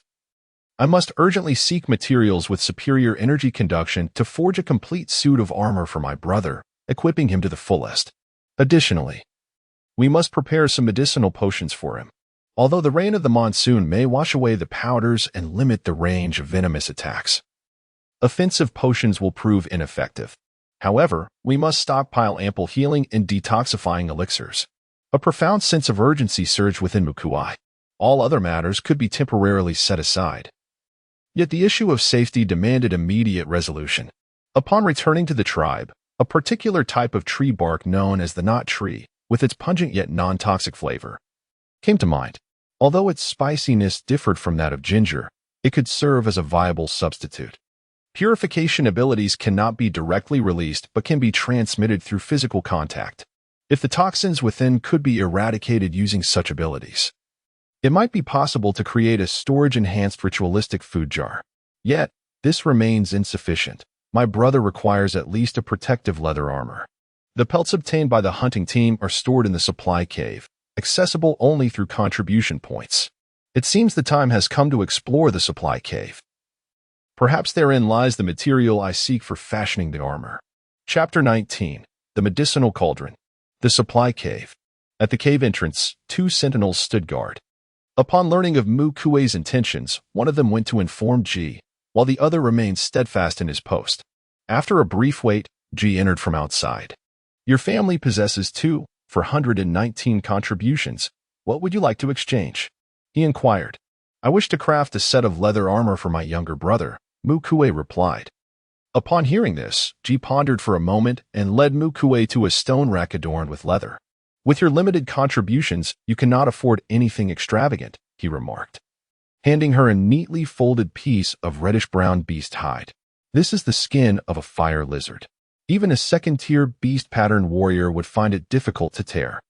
It costs 400 contributions per piece, which should suffice for Mu Zhao. However, Ji scrutinized Mu Kui with a knowing gaze. Utilizing your contributions for necessities such as water, food, and winter supplies during the dry and snowy seasons is the most prudent approach. Are you truly willing to spend 400 contributions on a mere piece of beast hide? Mu Kui did not waver. I will take this one. The matters of the dry and snowy seasons can be addressed later. My brother's safety is my immediate concern. Recalling the day's events involving the gathering team, Ji understood her fear and concern for Mu Zhao's safety while hunting, and thus refrained from further persuasion. As he handed the fire lizard skin to Mu Kui and prepared to depart, she called out, Wait, I would like to see if there is anything else I wish to exchange for. Let us do it all at once. Ji paused, somewhat taken aback. He could comprehend Mu Kui spending 1/5 of her savings to acquire a piece of fire lizard skin for Mu Zhao. Yet, he wondered who had instilled such courage in this young female, prompting her to disregard the impending dry season and continue to squander their meager contributions. Mu Kui paid no heed to the bewilderment in Ji's eyes, meandering through the storage cave with an air of casual curiosity. The cave housed a plethora of treasures. Not merely grains and animal hides, but also robust animal bones, enigmatic ores, and various materials akin to yang wood, all of which could aid the orcs in their ascension. Mu Kui paused before an alchemical cauldron, captivated, and remained motionless for a considerable time. Ah, I see you are intrigued, Ji remarked, approaching her from behind. Noticing her fixation on the cauldron, he teased. This is the Li Shu alchemical cauldron, left behind by a shaman named Li Shu 5 centuries ago. If you desire it. Considering our friendship, you may take it for a mere 200 contributions. I shall cover the rest. Have you discerned something of import? A sense of caution gripped Mu Kui, and she replied coolly, No need for that. I merely found the patterns on the cauldron's surface aesthetically pleasing. And I lingered a moment longer. 200 contributions could procure me another first-tier animal hide, which I could fashion into armor for myself. Seemingly unperturbed, Ji casually inquired, Would you care to exchange for more animal hides? A hide capable of withstanding a first-tier orc's assault can be acquired for 150 contributions. And for 250, I could provide you with 2. Mu Kui appeared somewhat tempted, yet resolutely shook her head. No, I face minimal peril within the gathering team. It is unnecessary. Moreover, she murmured softly, if the gathering team were to encounter true danger, a first-tier defensive hide would likely prove of little benefit. just like today. Upon hearing this, Ji's inquisitive gaze masked itself as he pondered whether his concerns were unfounded. The actions of Mu Qin in the past do not necessarily imply that his children will follow in his footsteps and become shamans that endanger the tribe. It remains uncertain whether that couple left behind a legacy of bloodline for their siblings. The lineage of shamans is unique. If an ancestor was a shaman, it is possible that a descendant might arise in the future. Should there truly be a bloodline inheritance, it would pose a significant dilemma. Mu Qin is the name of Mu's father. Naturally, Mu Kui is oblivious to the convoluted thoughts of Ji.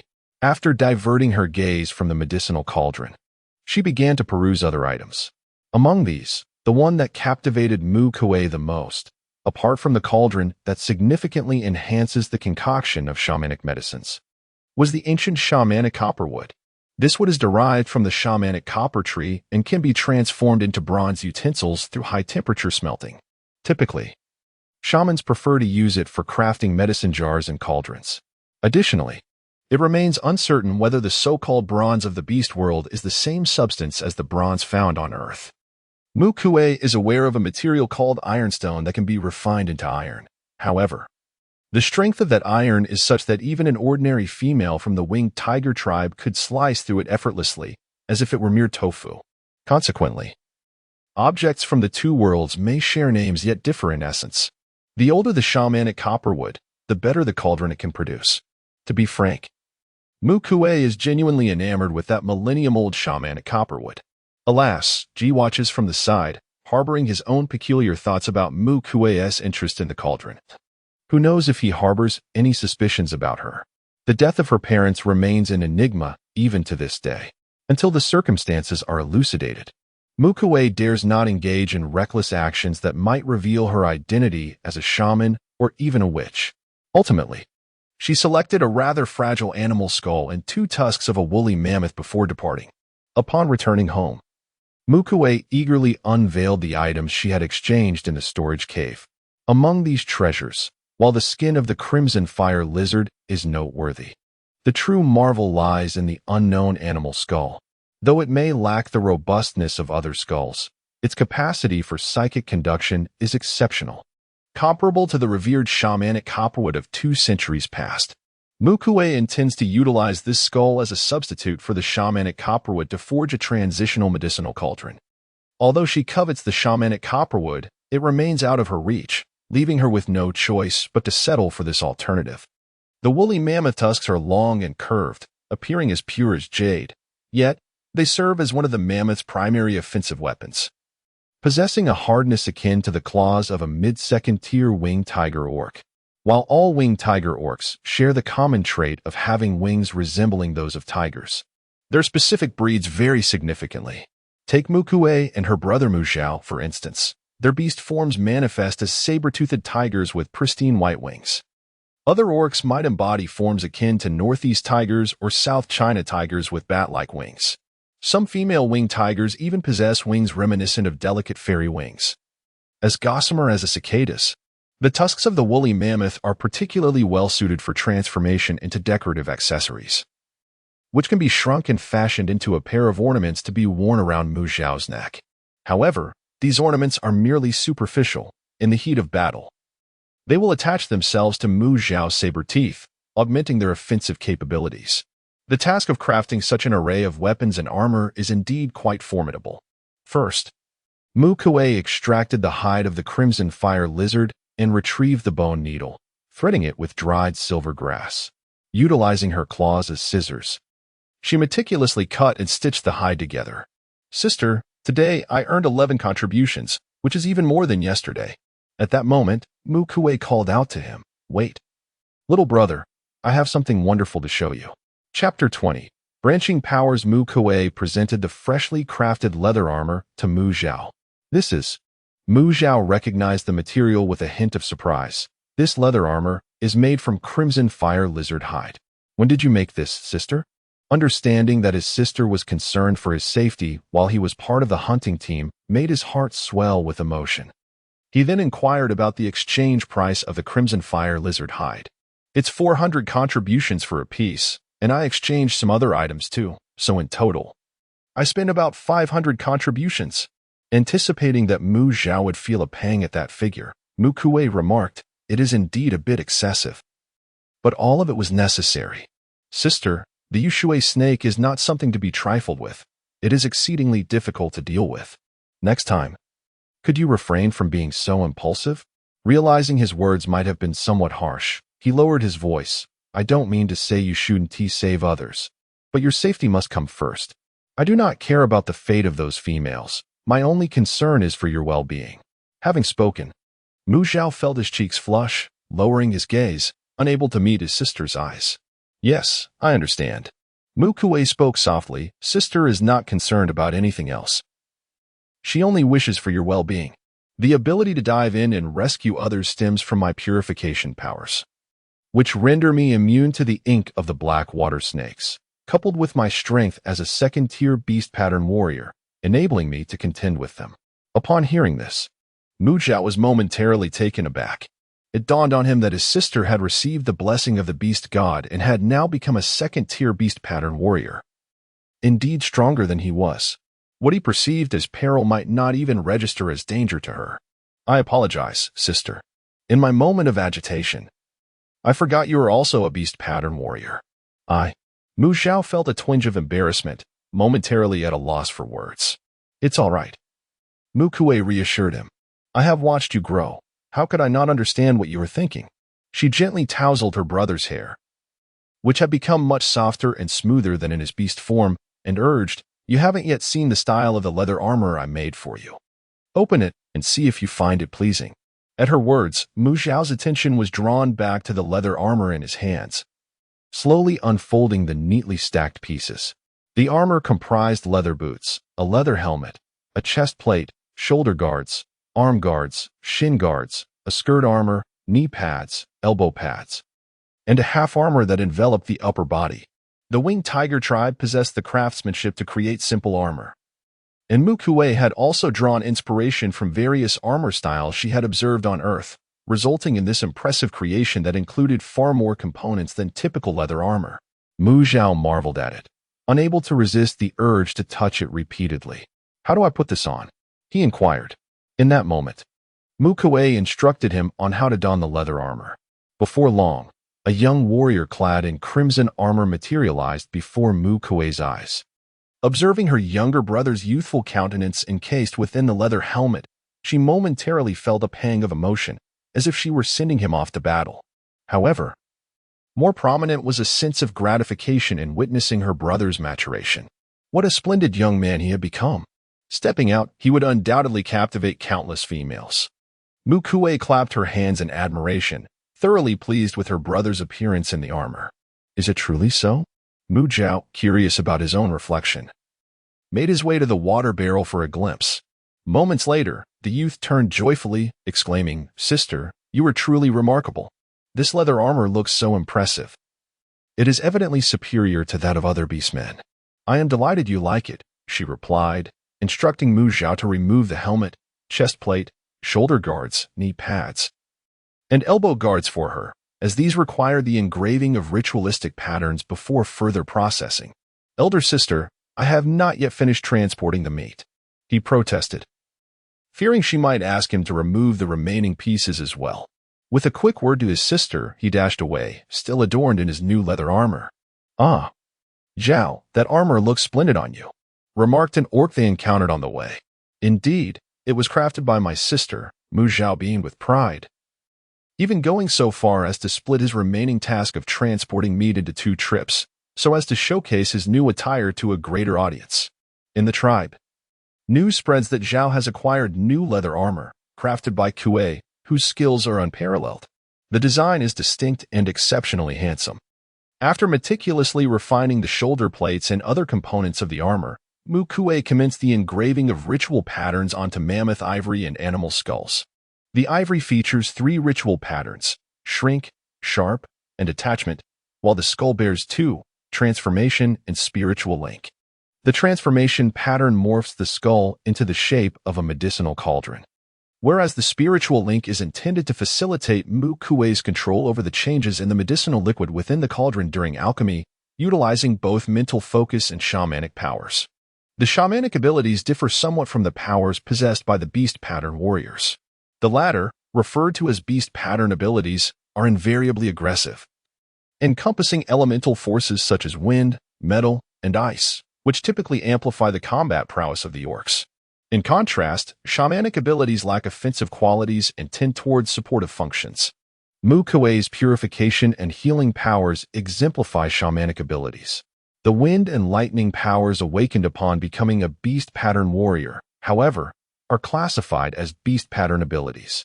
Of course, shamanic abilities are diverse and not limited to individuals like Mu Kui. Some possess shamanic powers that allow them to forge contracts with fierce beasts or enhance their alchemical and crafting skills.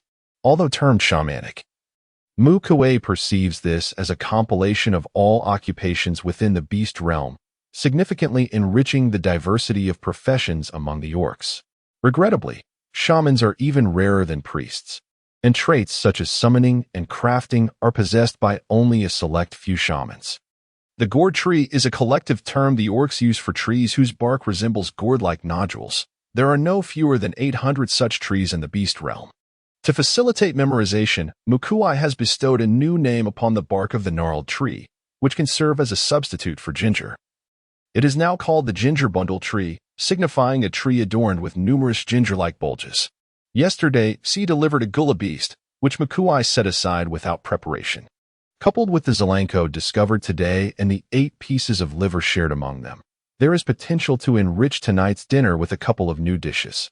Chapter 21. The long-awaited flavor. The gula beast is a small creature, roughly the height of a human's waist, categorizing it as a diminutive beast within the realm of beasts. Despite its petite stature, it is anything but easy to catch.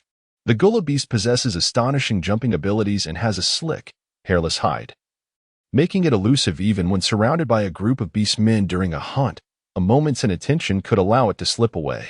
The flesh of this creature is tender and ranks among the favored meats of females. When it comes time to distribute the meat, one might not even catch a glimpse of the gula beast itself. Moreover, due to its small size, hunting parties often disdain the pursuit of such beasts when encountered. It is solely those beastmen intent on pleasing the females who gather in numbers to hunt the gula beast. What C delivered was half of a gula beast.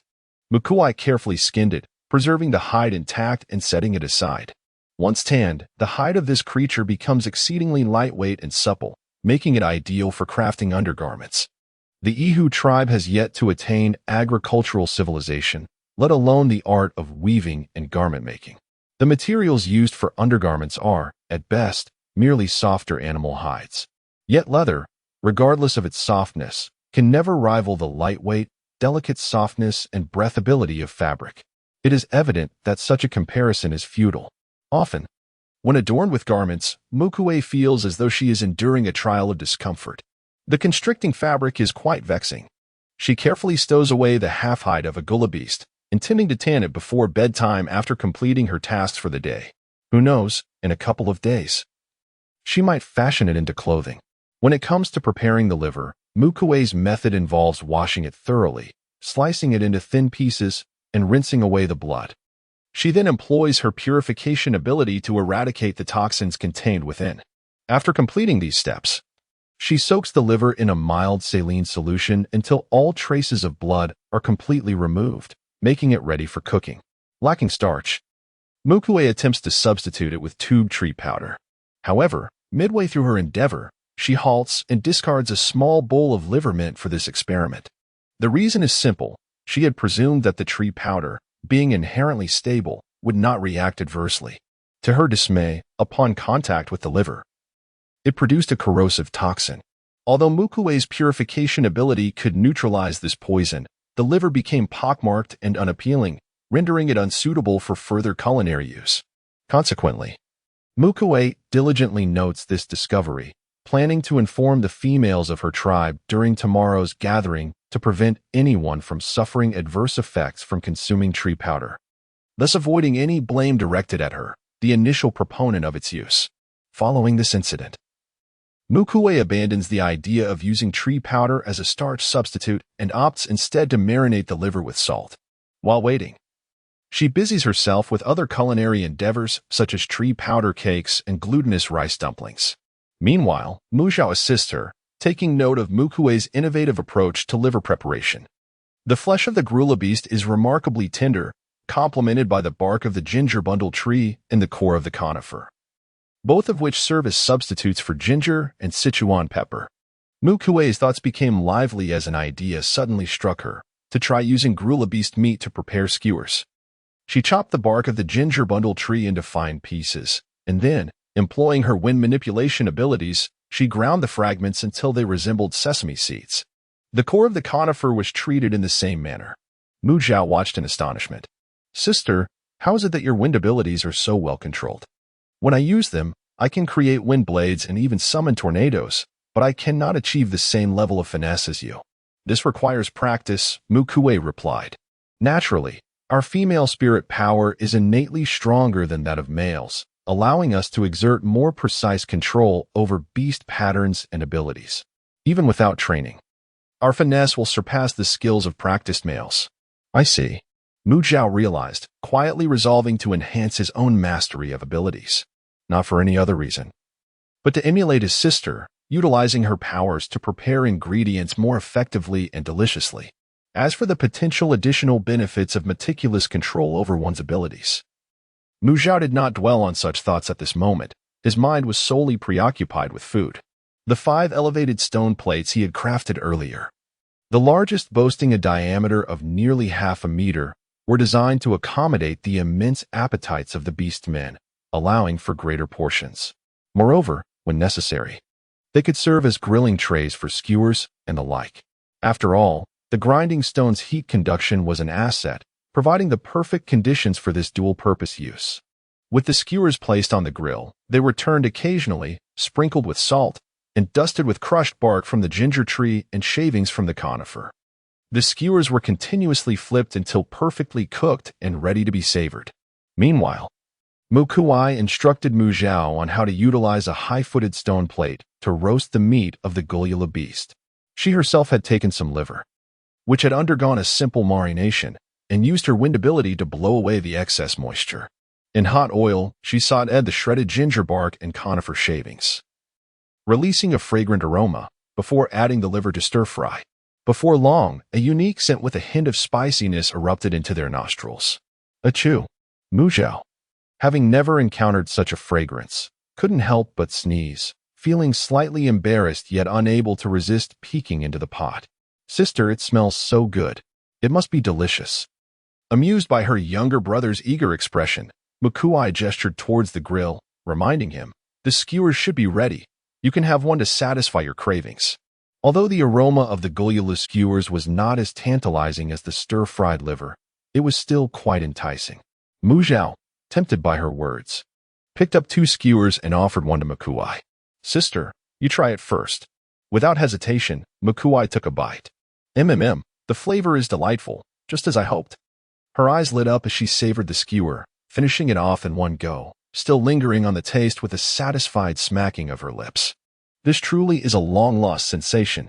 She couldn't help but reminisce about the days spent enjoying skewers back on Earth. "Is that so? Then I shall have a taste as well." The abrupt sound startled the 2 siblings momentarily.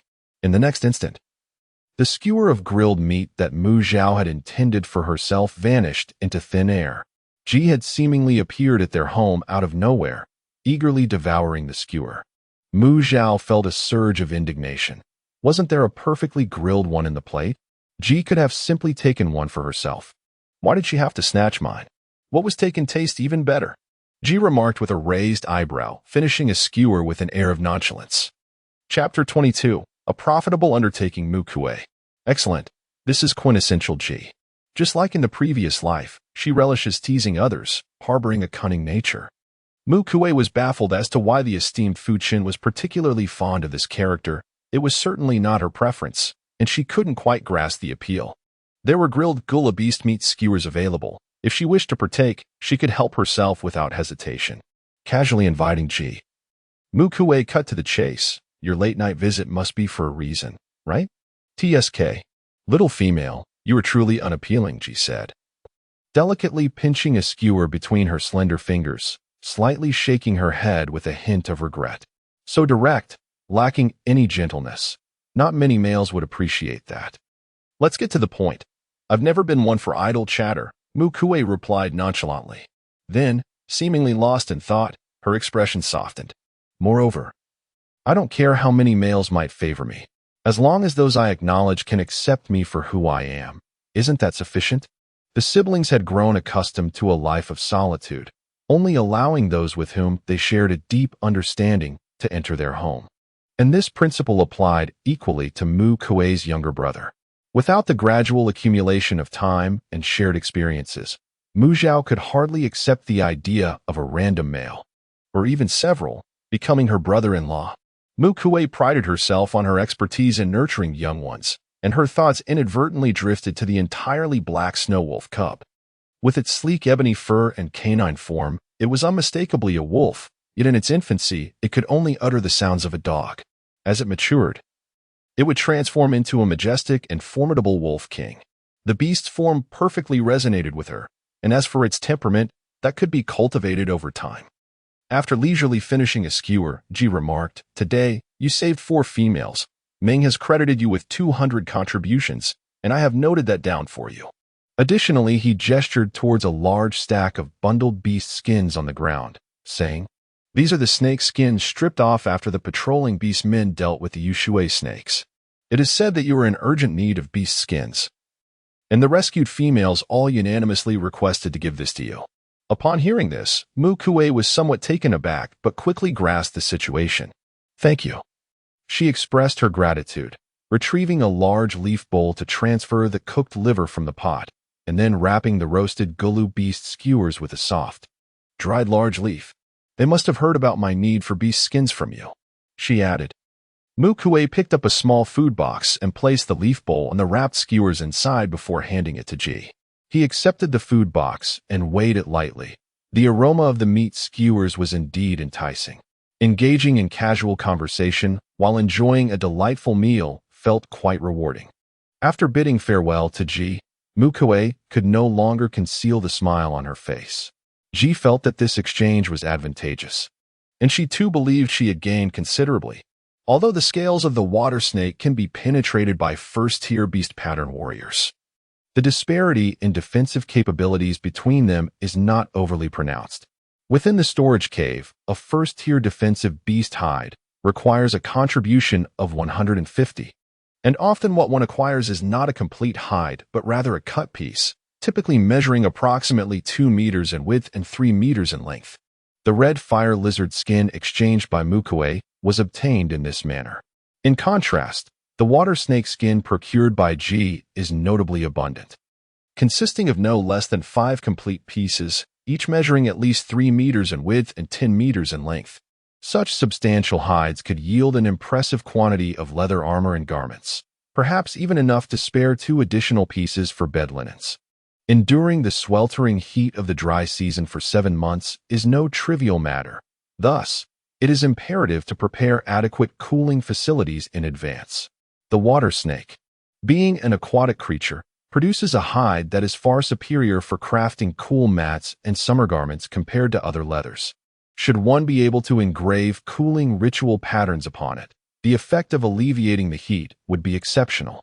Having accounted for the water snake hides, Mu Kui turned around, preparing to sod another dish of liver, only to find her younger brother wearing a sullen expression. "Sister, I have yet to taste the new dish you prepared." Mu Kui felt a twinge of embarrassment and reassured him. "There is still some liver prepared. Stir-frying it will not take long. Please wait a moment, dear brother." "Oh." Mu Kui replied dejectedly, his mood still rather dismal. He felt a sense of indignation that he was not the first to sample the dishes crafted by his sister. Continuing with her previous task, Mu Kui swiftly completed a plate of sawed liver. "Is that so?" Mu Kui instinctively glanced outside the cave, relieved to confirm that no one was present, and then sighed in relief as he picked up a piece of liver to taste. Tender and smooth, imbued with the spiciness of juniper core and the zest of ginger bark, devoid of the former gamey and bitter flavors associated with liver. Sister has truly outdone herself this time. Mu Zhao took a few more pieces, savoring them slowly with an expression of pure enjoyment. Deliciousness reigned supreme. Mu Kui sampled the dish as well, pleased to find that the fishy taste had been subdued by the ginger bark. At last, the family no longer had to contend with offal by merely boiling it or resorting to the use of inferior salt for preservation. In the absence of scallions, ginger, and garlic, even the salt was of poor quality, and they could only afford to use a mere sprinkle in their cooking. The resulting dishes, particularly the innards, were notoriously unpalatable. Dinner was still in the making. Mu Zhao continued skewering the gullo beast meat for roasting, while Mu Kui prepared tree flower cakes and simultaneously harvested the long, smooth, and thick leaves of the Zhilan grass. After blanching them, she sauteed the shredded ginger bark and juniper core in hot oil before adding the Zhilan leaves. Before long, a vibrant and glistening plate of stir-fried Zhilan leaves was ready. Mu Zhao gazed at the beautifully presented dish, perplexed. "Sister, why are we eating grass? As carnivorous creatures, the winged tiger tribe could indulge in fruits occasionally, but asking them to gnaw on grass was met with immense reluctance. A balanced diet of meat and vegetables was essential." Mu Kui picked up a chopstickful and placed it in Mu Zhao's bowl. "Do you not trust your sister's culinary skills? It won't be unpleasant. Give it a try." Mu Zhao, albeit skeptical, took a bite. "Oh, this is remarkably different from that gray grass." A spark of realization illuminated Mu Zhao's face. The household often finds itself lacking in salt, and the two siblings primarily subsist on a bitter and astringent herb known as gray grass. In comparison, the sauteed leaves of the fragrant herb are not so difficult for Ihu to accept. On this evening's agenda, the siblings diligently excavated the restroom. Situated near the mountain's summit, the Mu Kui family enjoys solitude, with no neighbors encroaching upon their endeavors. They are free to dig as expansively as they wish without the fear of inadvertently breaching into another's abode. Consequently, the interior of the restroom boasts ample space. Divided into 3 distinct areas: a toilet section, a changing area, and a bathing zone. The changing area and bathing zone are partially separated by stone walls. The former furnished with stone benches and clothing racks, while the latter contains a wooden tub crafted from bamboo. Although referred to as a restroom, it is essentially a collection of 3 small rooms. Chapter 23. 2 months without salt. The air was thick with humidity, washing away all traces of fatigue. Immersed in the wooden tub, Mu Kui felt an overwhelming sense of satisfaction. On the 3rd day of their rebirth, their once barren cave had transformed into a makeshift luxury dwelling, complete with a kitchen and restroom. They now had a bathing area, allowing for the joyous experience of soaking. With her body and mind at ease, Mu Kui recalled her recent musings on the structure of a raft. A novel idea emerged in her mind, one she was eager to test the following day. Once the raft was constructed, she would venture out to gather resources without the need to paddle while simultaneously bailing out water. Mu Kui's face radiated anticipation. The next day, at the sacrificial cave, several burly men approached, expressing their heartfelt gratitude to Mu Kui. "Yesterday, we was dragged into the water by a dark water snake, which startled her, causing her to miss today's gathering. I was fortunate that we was not pulled too far by the serpent." Mu Kui provided an explanation, affirming that indeed, her luck was rather splendid. Each time she entered the water, she emerged shortly thereafter, as did Hui and her companions, who were likewise fortunate to encounter such circumstances.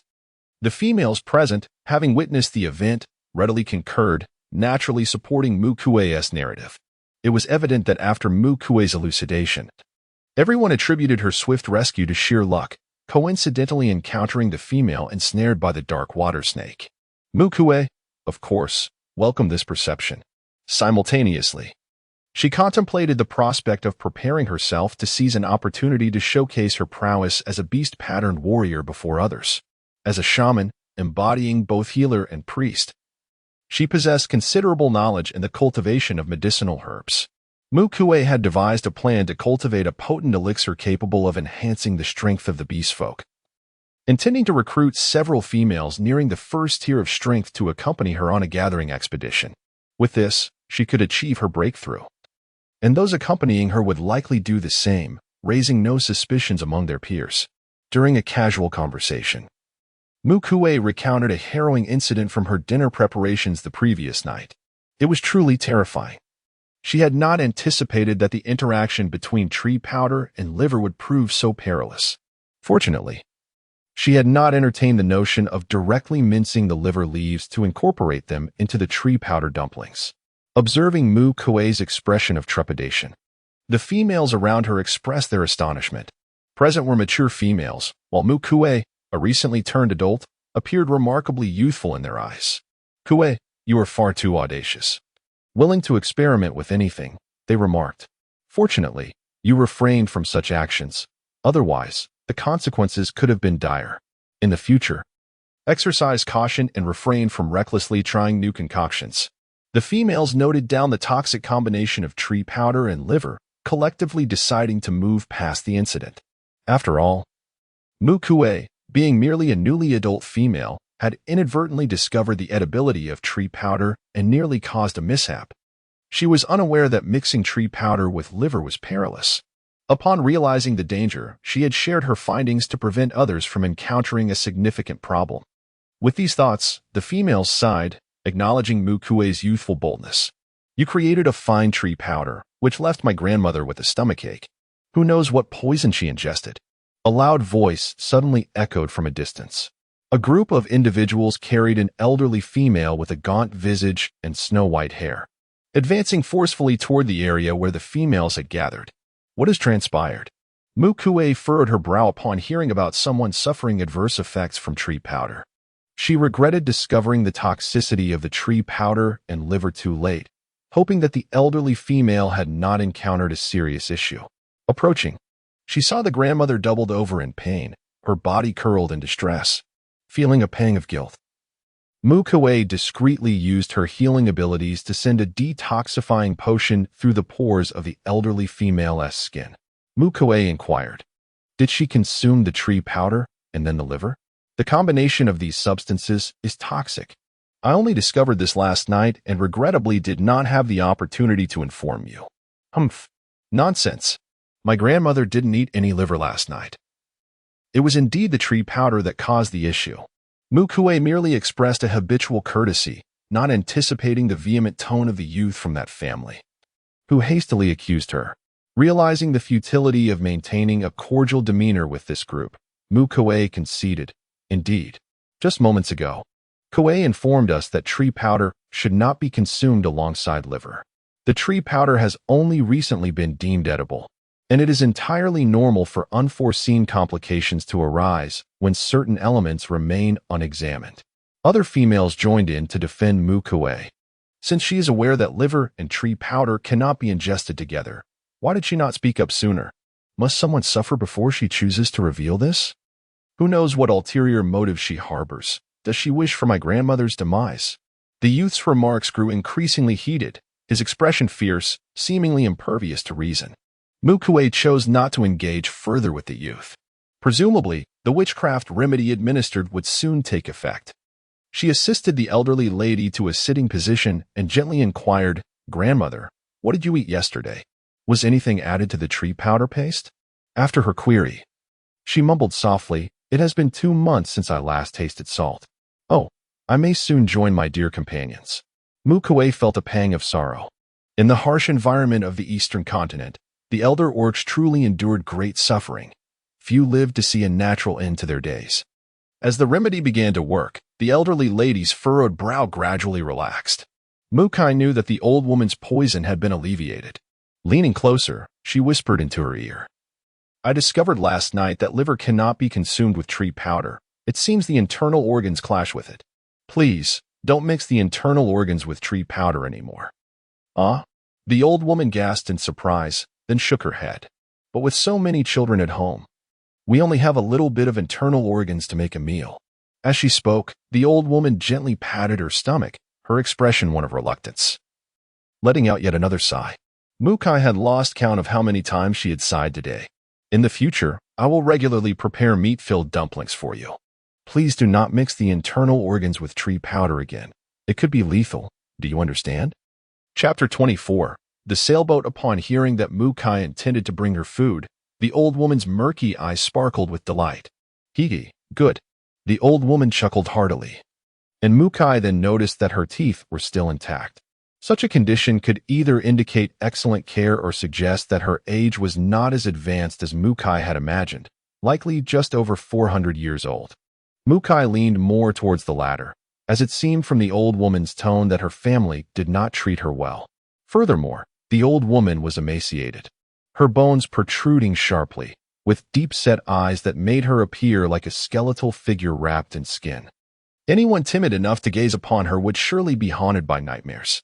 Despite her frail appearance, she retained a full set of teeth, which hardly suggested she had been well cared for by her family.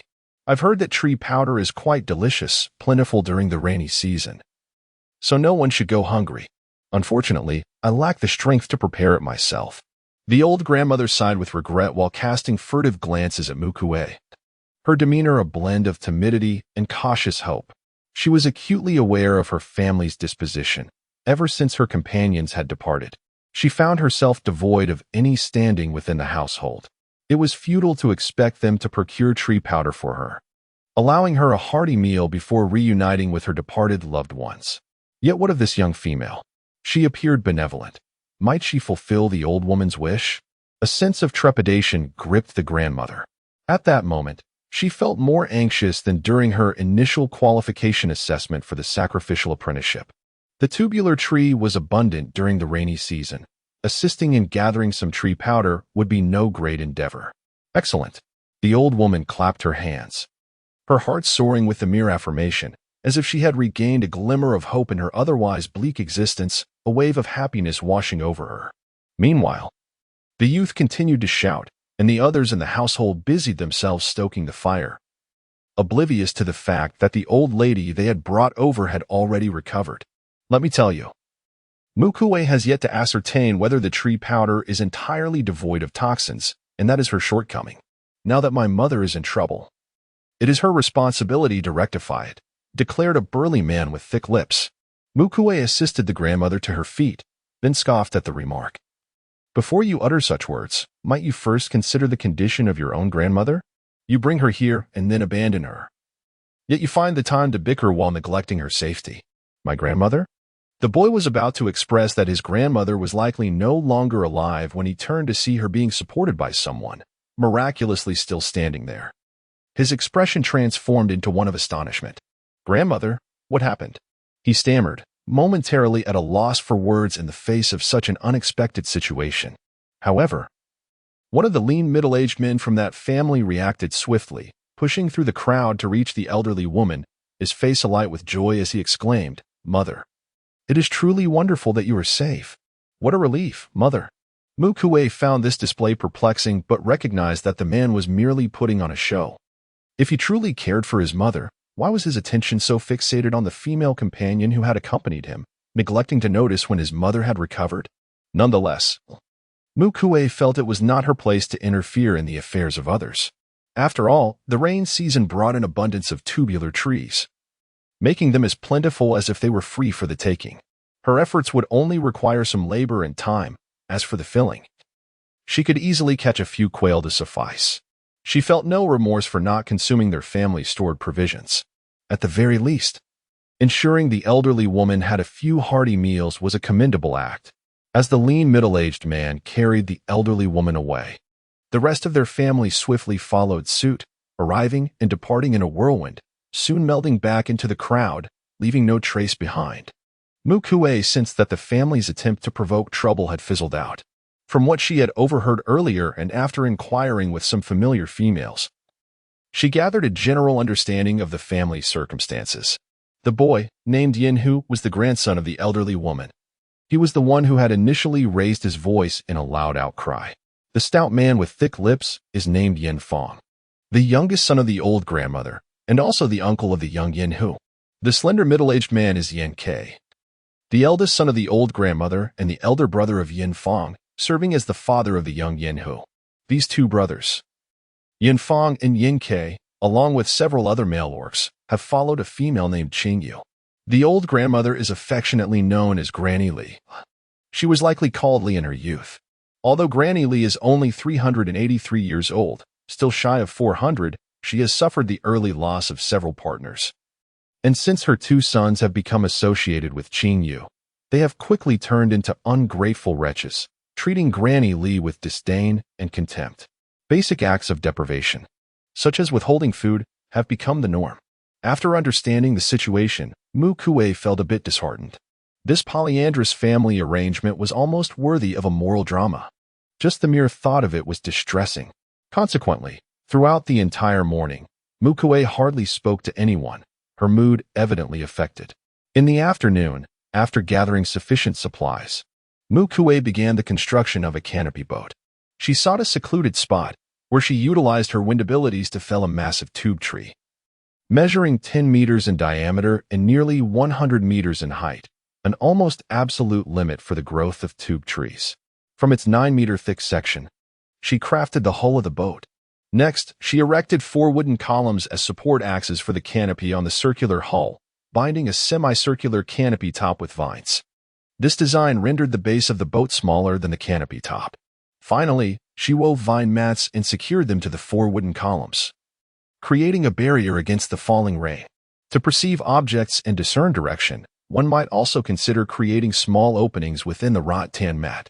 The craftsmanship is rather rudimentary, exuding a raw, primal essence.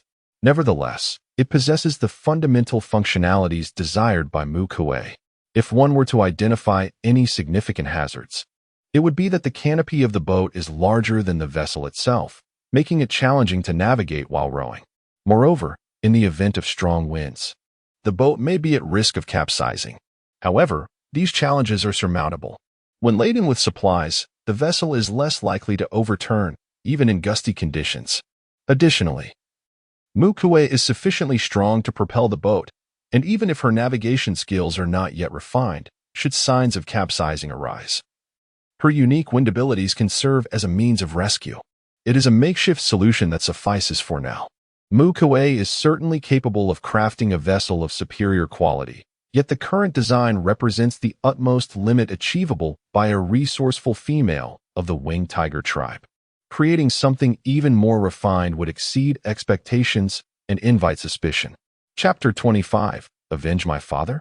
The collected items were entrusted to a Ku for safekeeping. With the canopy boat completed, Mu Kui grasped the oar and found it manageable. She steered the vessel toward the crowd. The peculiar shape of the canopy boat immediately captured the attention of the females. Kui, why have you constructed this cylindrical boat in such a manner? Upon seeing the canopy boat, the females expressed curiosity and inquired in confusion. To prevent the rain from coming in, Mu Kui pushed aside a section of the rattan mat and poked her head out. If you don't believe me, come take a look. There's hardly any rain inside. Is that so? I shall have a look as well. Led by a Ku, several females lifted the rattan mat and ventured inside for a glimpse. Indeed, there is no rain at all. Upon boarding the canopy boat, the females expressed their astonishment. Inside the vessel, aside from the water that had seeped in before its completion, there was hardly any sensation of the rain from the outside world. During the rainy season, who would wish to toil under the relentless downpour when one could remain dry? In such dreadful weather, those with frail constitutions often found themselves vulnerable to ailments, as was the case with Mu Kui, who succumbed to a high fever after being inadvertently thrust into the floodwaters. Thus, minimizing exposure to rain significantly reduces the risk of illness. For the winged tiger tribe, which lacked the presence of a shaman, this innovation represented an additional layer of protection for life. How did you manage to create this, Kui? Akui inquired, having discerned the allure this boat held for the females. After a moment of hesitation and a gentle nudge from another female, she finally mustered the courage to ask. I initially conceived it with this idea. Mu Kui briefly articulated her design philosophy before detailing the specific steps involved. Upon hearing her explanation, the females lauded the ingenuity of her concept. Oh, why didn't I think of that? Kui, you are truly remarkable. They reminisced about an individual from the past who would carry a wooden basin atop her head during the rainy season to shield herself from the rain, only to find that it failed to protect her from the rain that circumvented the basin. They had often deemed her efforts redundant. However, Kui's creation was different. It not only shielded one from the rain above, but also from the rain surrounding them. Had that unfortunate person known of this innovation, she would undoubtedly have rejoiced. Regrettably, she had not survived the previous rainy season. having fallen ill from a cold. The females engaged in animated discussions, each eager to craft their own version of the tubular boat. By the way, Kui, have you named this tubular vessel? What shall it be called? One female inquired. Mu Kui replied, I think it resembles a canopy on water, so let us call it the canopy boat. Canopy boat, what a splendid name. With the new vessel now christened, the females became even more enthusiastic. They formed small groups and began to construct their respective canopy boats. Each female contributed a portion of resources, which they planned to hand over to the tribe's builders, skilled artisans dedicated to the craft of construction, to oversee the subsequent enhancements of the canopy boats. Mu Kui was naturally pleased with this decision. The builders within the tribe possessed remarkable expertise. Each generation of builders was well-versed in numerous construction techniques and inherently gifted in innovation. Improving a canopy boat was a trivial task for them. Thus, Mu Kui would no longer need to unveil any advanced boat-building techniques that might arouse suspicion. On the return journey, the females, each with their own canopy boat, animatedly conversed while seated on the rattan mats. Upon reaching the tribe, as they prepared to transport their gathered materials home, they were still met with rain. If only we could create something like a canopy to shield our heads, one mused, though it seemed a wooden basin would not suffice. As their conversation continued, an idea emerged to devise something akin to an umbrella. Upon hearing this, Mu Kui remarked, the rains of the season are indeed torrential. I fear an umbrella would not adequately protect us from the downpour. However, if we could fashion a raincoat to drape over ourselves, it would likely prove more practical than an umbrella. The curiosity of the females was instantly piqued. An umbrella? I recall that many tree canopies resemble umbrellas. Are you referring to the rain-shielding tool that bears a likeness to the tree crown? That indeed seems fitting. What about raincoats? Are the garments worn during the rainy season? Mu Kui, one could say that. A raincoat serves to prevent rain from soaking one's body. When donned, it not only preserves the efficiency of gathering but also shields one from the majority of the rain. At this juncture, everyone turned their gaze towards Aku. Since you are closely acquainted with Zhu, it falls upon you to address this matter. With your intervention, Zhu shall undoubtedly take action, and our contributions shall remain unclaimed. Upon hearing this, Aku's expression grew somewhat awkward. I do not share much of a connection with him. However, what choice did she have? After all, she was the leader of this gathering team, responsible for a large contingent of individuals, naturally seeking to secure benefits for her own. By the way, Kui, regarding the incident with Grandma Li today, you and the old lady were too close for us to overhear. How exactly did she end up with an upset stomach? Since the departure of Grandma Li's family this morning, Mu Kui had exhibited a lack of enthusiasm, and no one dared to inquire. Now, reflecting upon it, the question slipped out. It was due to consuming a kidney and then ingesting tree powder that she fell ill. Fortunately, a single kidney was not excessively toxic, so after some discomfort, the old lady recovered. Mu Kui concluded, both liver and kidney caused trouble. I have tried intestines and stomach, and they can be consumed with tree powder. However, the combination of tubular tree powder and animal entrails does indeed seem to clash. I wonder if there are other internal organs, aside from liver and kidney, that should not be consumed alongside tree powder. The females unanimously concurred, expressing their steadfast resolve to never again consume tree pollen mixed with animal offal, excluding the gastrointestinal organs. Upon returning home, Mu Kui tallied the day's harvest, a quantity of tree pollen, several nuts, 10 persimmons, 3 qingshin fruits, 5 yukiko plants, 1 vibrant fruit, 2 over 1 meter long non-venomous evergreen snakes, and 3 nests of unidentified bird eggs, along with more than 20 tree squirrels. To concoct the digestive potion, the ingredients required included yukiko, qingshin fruit, vibrant fruit, the feathers of the pear fragrant goose, and other items. Notably, the qingshin fruit is a blue fruit, non-toxic and edible, with a refreshing taste and abundant juice. It flourishes during the dry season, serving as a rare remedy for summer heat, yet becomes scarce and exceedingly difficult to find in the rainy season. As its name suggests, the vibrant fruit is a colorful fruit, highly toxic. The leaves of yukiko resemble teardrops and only grow during the rainy season. After accounting for everything, Mu Kui realized that the materials for the digestive potion were nearly complete. with only the feathers of the pair fragrant goose still needed. The lethality of the pair fragrant goose is notable. The gathering team had already scoured the area, leaving no trace of the bird. It seemed prudent to inform AD to be vigilant during his hunting expeditions, so that if he encountered a pair fragrant goose, he could devise a means to acquire its feathers. Mu Kui contemplated this, for securing the feathers would ensure the success of the digestive potion. The digestive potion is a concoction that enables beasts to consume even more than their already exaggerated appetite and rapidly, yet gently, absorb the nutrients from their food. Particularly for AD Mu Zhao, with adequate nourishment and his innate potential, coupled with the aid of Young Mu Jerky, he might very well achieve a breakthrough to the mid-stage of the first tier. In a world fraught with peril, every ounce of strength offers an additional layer of security. Currently, Mu Kui cannot reveal her prowess as a second-tier beast pattern warrior. Nor can she join the hunting teams that require at least the minimum qualification of a first-tier beast pattern warrior. To ensure that a D is not bullied in her absence and can respond effectively in times of danger, it is imperative to swiftly enhance a D's capabilities. At Lié Po's residence, Yen Ke remarked, "There seems to be no significant reaction. It appears that the two siblings have grown up and are no longer under protection." Yen Fong, with clenched fists and an expression of excitement, responded, "Does that mean we can seek vengeance for our father and trouble those two little brats?" "That is uncertain." Yen Ke shook his head. "Since Ming made such a decision initially, it is likely that retracting it now would not be easy. Let us observe further." Chapter 26. Storage food vats. Mu Kui organized the materials for crafting digestive potions into a separate stone drawer, arranging the items collected that day. She then commenced the creation of their bedroom. The design must accommodate the differing conditions of the dry and snowy seasons. So Mu Kui intended to install 2 beds within their shared quarters. One bed would be a stone structure, measuring 1 meter in width and 2 meters in length, with a hollow base.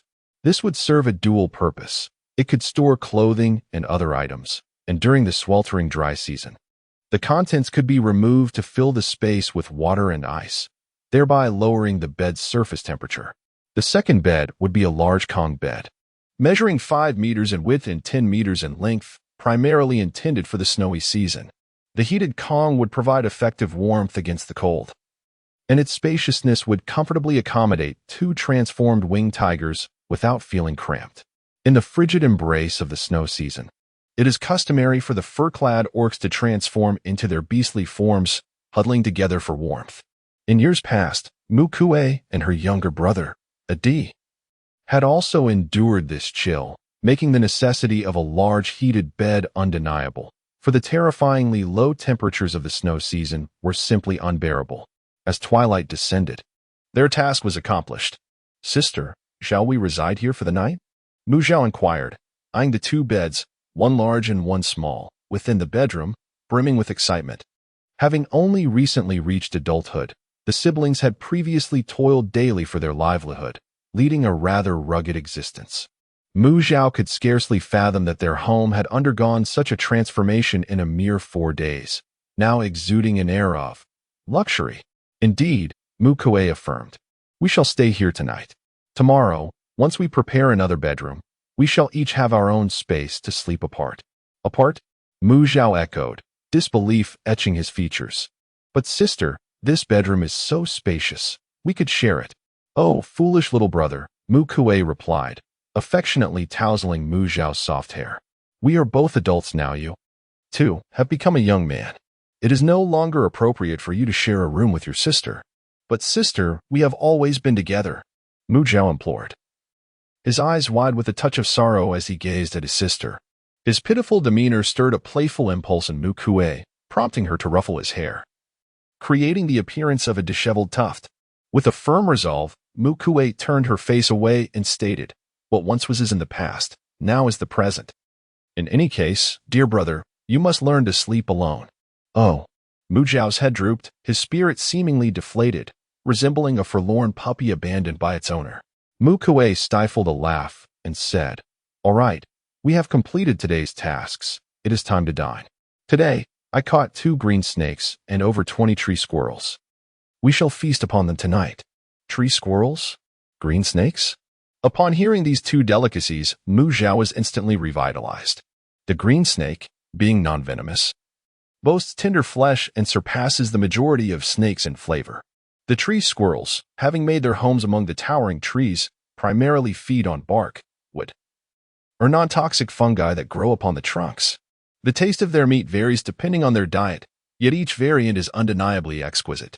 Although Mu Zhao had only sampled these delights a few times, he had long since fallen in love with their flavors. The meat of the green snake is already delectable. Even with merely a touch of salt and ginger wrapped in bark, the resulting snake stew is remarkably savory. The tree squirrels are prepared by skinning them, removing the heads and innards, rinsing away the blood, and then massaging salt into the meat to marinate for a while.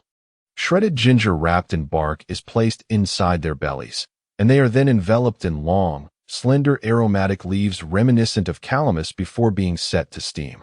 By the time the snake stew is ready, the steaming of the tree squirrels is nearly complete.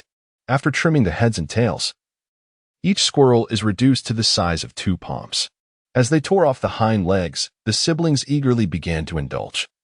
Unable to wait for the snake stew to be served, the salty and savory flavors, combined with a unique aroma that tantalized the taste buds, left them entranced.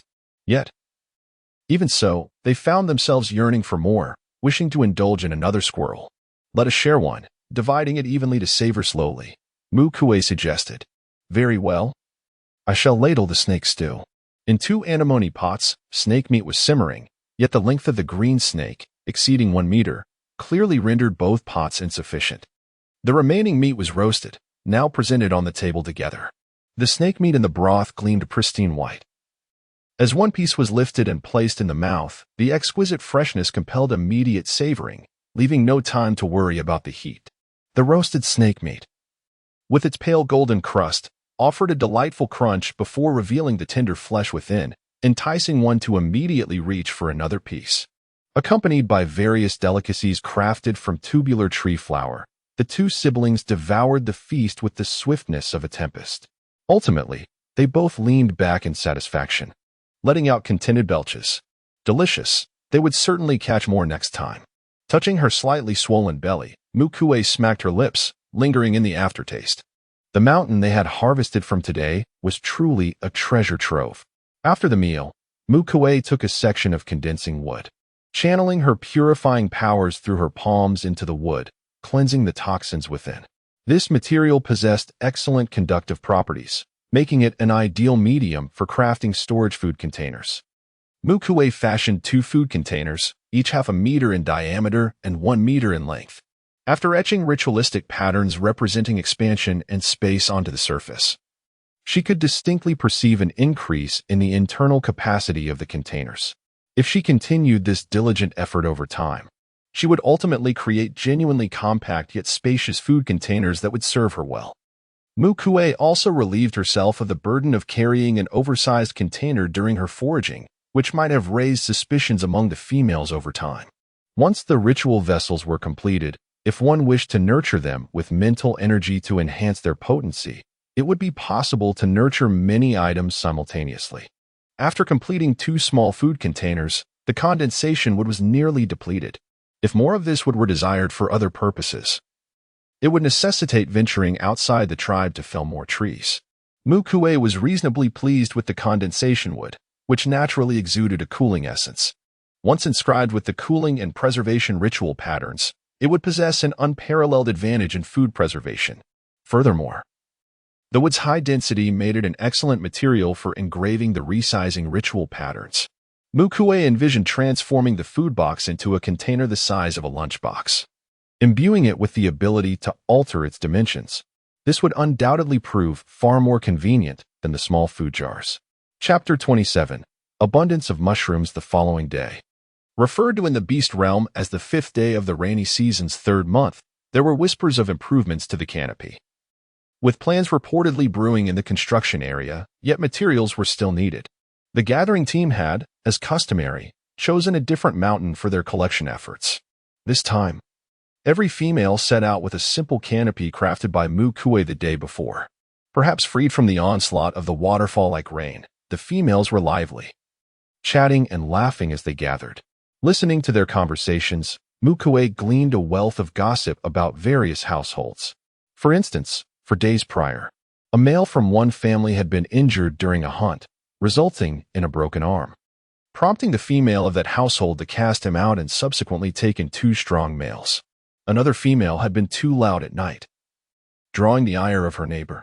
Additionally, a family was fervently promoting their nearly adult male offspring, inquiring if there were any females available for coupling. Among those promoting their offspring, one female even approached Mu Kui, but he politely declined, indicating his preference to seek a partner in a couple of years. The mountain harvested today is abundant in fruit, devoid of tree squirrels, hopping rabbits, and the gluttonous chickens known for feasting on mushrooms during the rainy season. Among the treasures of this land is a deep brown, umbrella-shaped mushroom, as large as a fist, growing upon the hawthorn tree. There exists a peculiar green pearl mushroom, no larger than a finger, that exclusively thrives on the leaves of plants, resembling exquisite emeralds.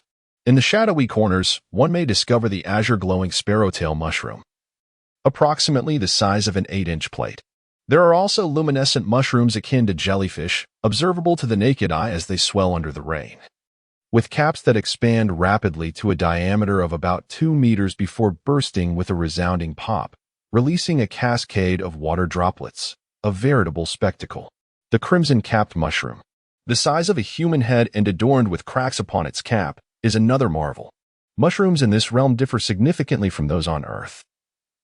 The vibrancy of their colors is no longer the primary indicator of their edibility. Certain mushrooms possess unique attributes. Take the crimson-capped mushroom, for instance. It embodies the essence of fire, and when dried and stored for the snowy season, it may provide warmth superior to that of ordinary spirits. These are the non-toxic mushrooms discernible by the females. The remaining varieties, whether vividly colored or more subdued, are either confirmed to be poisonous or remain unidentified, thus left unharvested. As for wood ear mushrooms, aside from the easily recognizable white silver ear and the colorless transparent water ear, the females refrain from collecting others, uncertain of their toxicity. The consequence of the rich diversity of species in the animal world is that while one may ascertain that a certain variety is non-toxic, one cannot guarantee that it has not been contaminated with venom or toxic powder from nature prior to harvesting. Both silver ear and water ear mushrooms exhibit a change in color upon contact with toxic substances. The hawthorn mushroom tends to concentrate toxins in its cap. Thus, if one consumes only the uppermost layer, it typically poses no risk. Green pearls will lose their color upon exposure to toxic materials. Both the fried water lamp and the blue-tail mushroom possess self-cleaning properties. Those specimens that are visually appealing are generally non-toxic. Conversely, those that appear imperfect may simply be misshapen or may be battling toxins, with internal poisons not fully purified. As for those that have succumbed to toxins, they are beyond salvage. The red-capped mushroom is a fire element treasure, and any toxins that adhere to it are usually incinerated, making it safe for consumption. It is only after confirming a high probability of safety that the females proceed to gather. Similarly, other varieties such as tree powder, persimmons, and fluffy fruits are also deemed unlikely to pose a threat, thus making them suitable for ingestion. If one truly encounters a rare event where the collected item has inadvertently picked up something sinister and remains undetected, one can only attribute it to misfortune. Much like others, Mu Kui also forages for mushrooms and gathers wood ear mushrooms. However, unlike her peers, she collects both aesthetically pleasing and less attractive specimens. She harvests those confirmed to be non-toxic, as well as those with uncertain toxicity or those that, while non-toxic, may be unpalatable. She does not discriminate among wood ears. Whether they be silver, water, black, brown, blue, or purple, she accepts them all, leaving the area devoid of any remnants. Upon witnessing this, the females tenderly urge Mu Kui to abandon her pursuit of items with uncertain toxicity. "Rest assured, I am well aware," she replied confidently. "I have a bouncy rabbit at home, and it is meant for her consumption. Its demise bears no consequence." She possesses the ability of purification. Capable of sensing the toxicity of any substance, it is impossible for her to collect anything harmful. Upon hearing that Mu Kui's rabbit was still alive, he expressed mild surprise. In the past, any edible creature would certainly not survive a second day in the Kui household. She recalled when Kui had just reached adulthood and moved out of the orphan cave with Zhao. Ye's companion, the silver eagle, had caught a half-grown lynx for Zhao to practice hunting. That very night, Zhao had killed the lynx, and Kui quickly skinned and cleaned it for roasting. The rabbit was still nursing, and rabbit milk was quite delightful. Mu Kui seemed to reflect on her past struggles, her smile tinged with discomfort.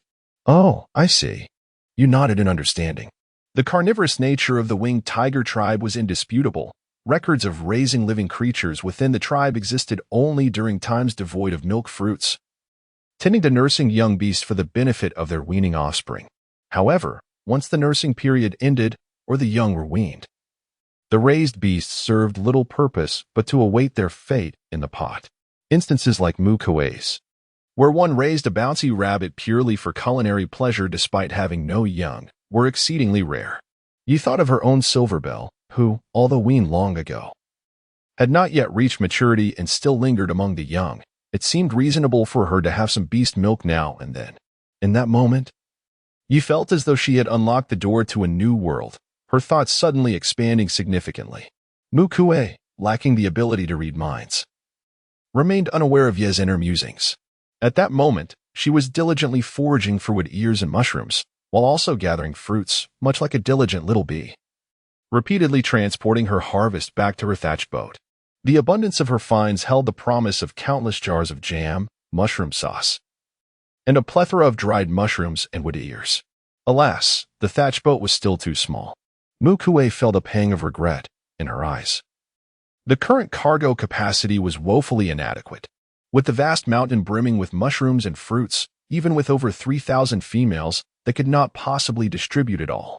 The thought of it was almost unbearable for Mu Kui. Chapter 28. The initial offering. It was clear that taking everything was impossible.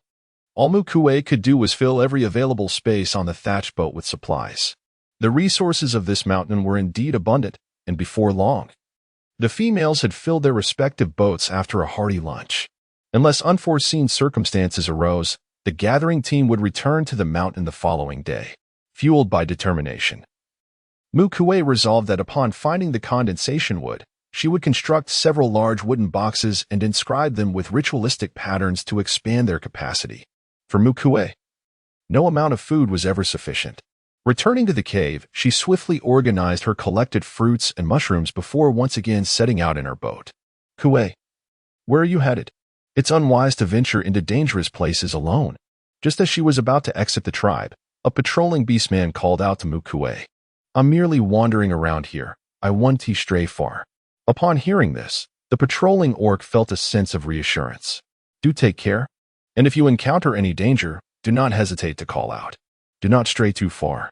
"Indeed, I shall," came the reply.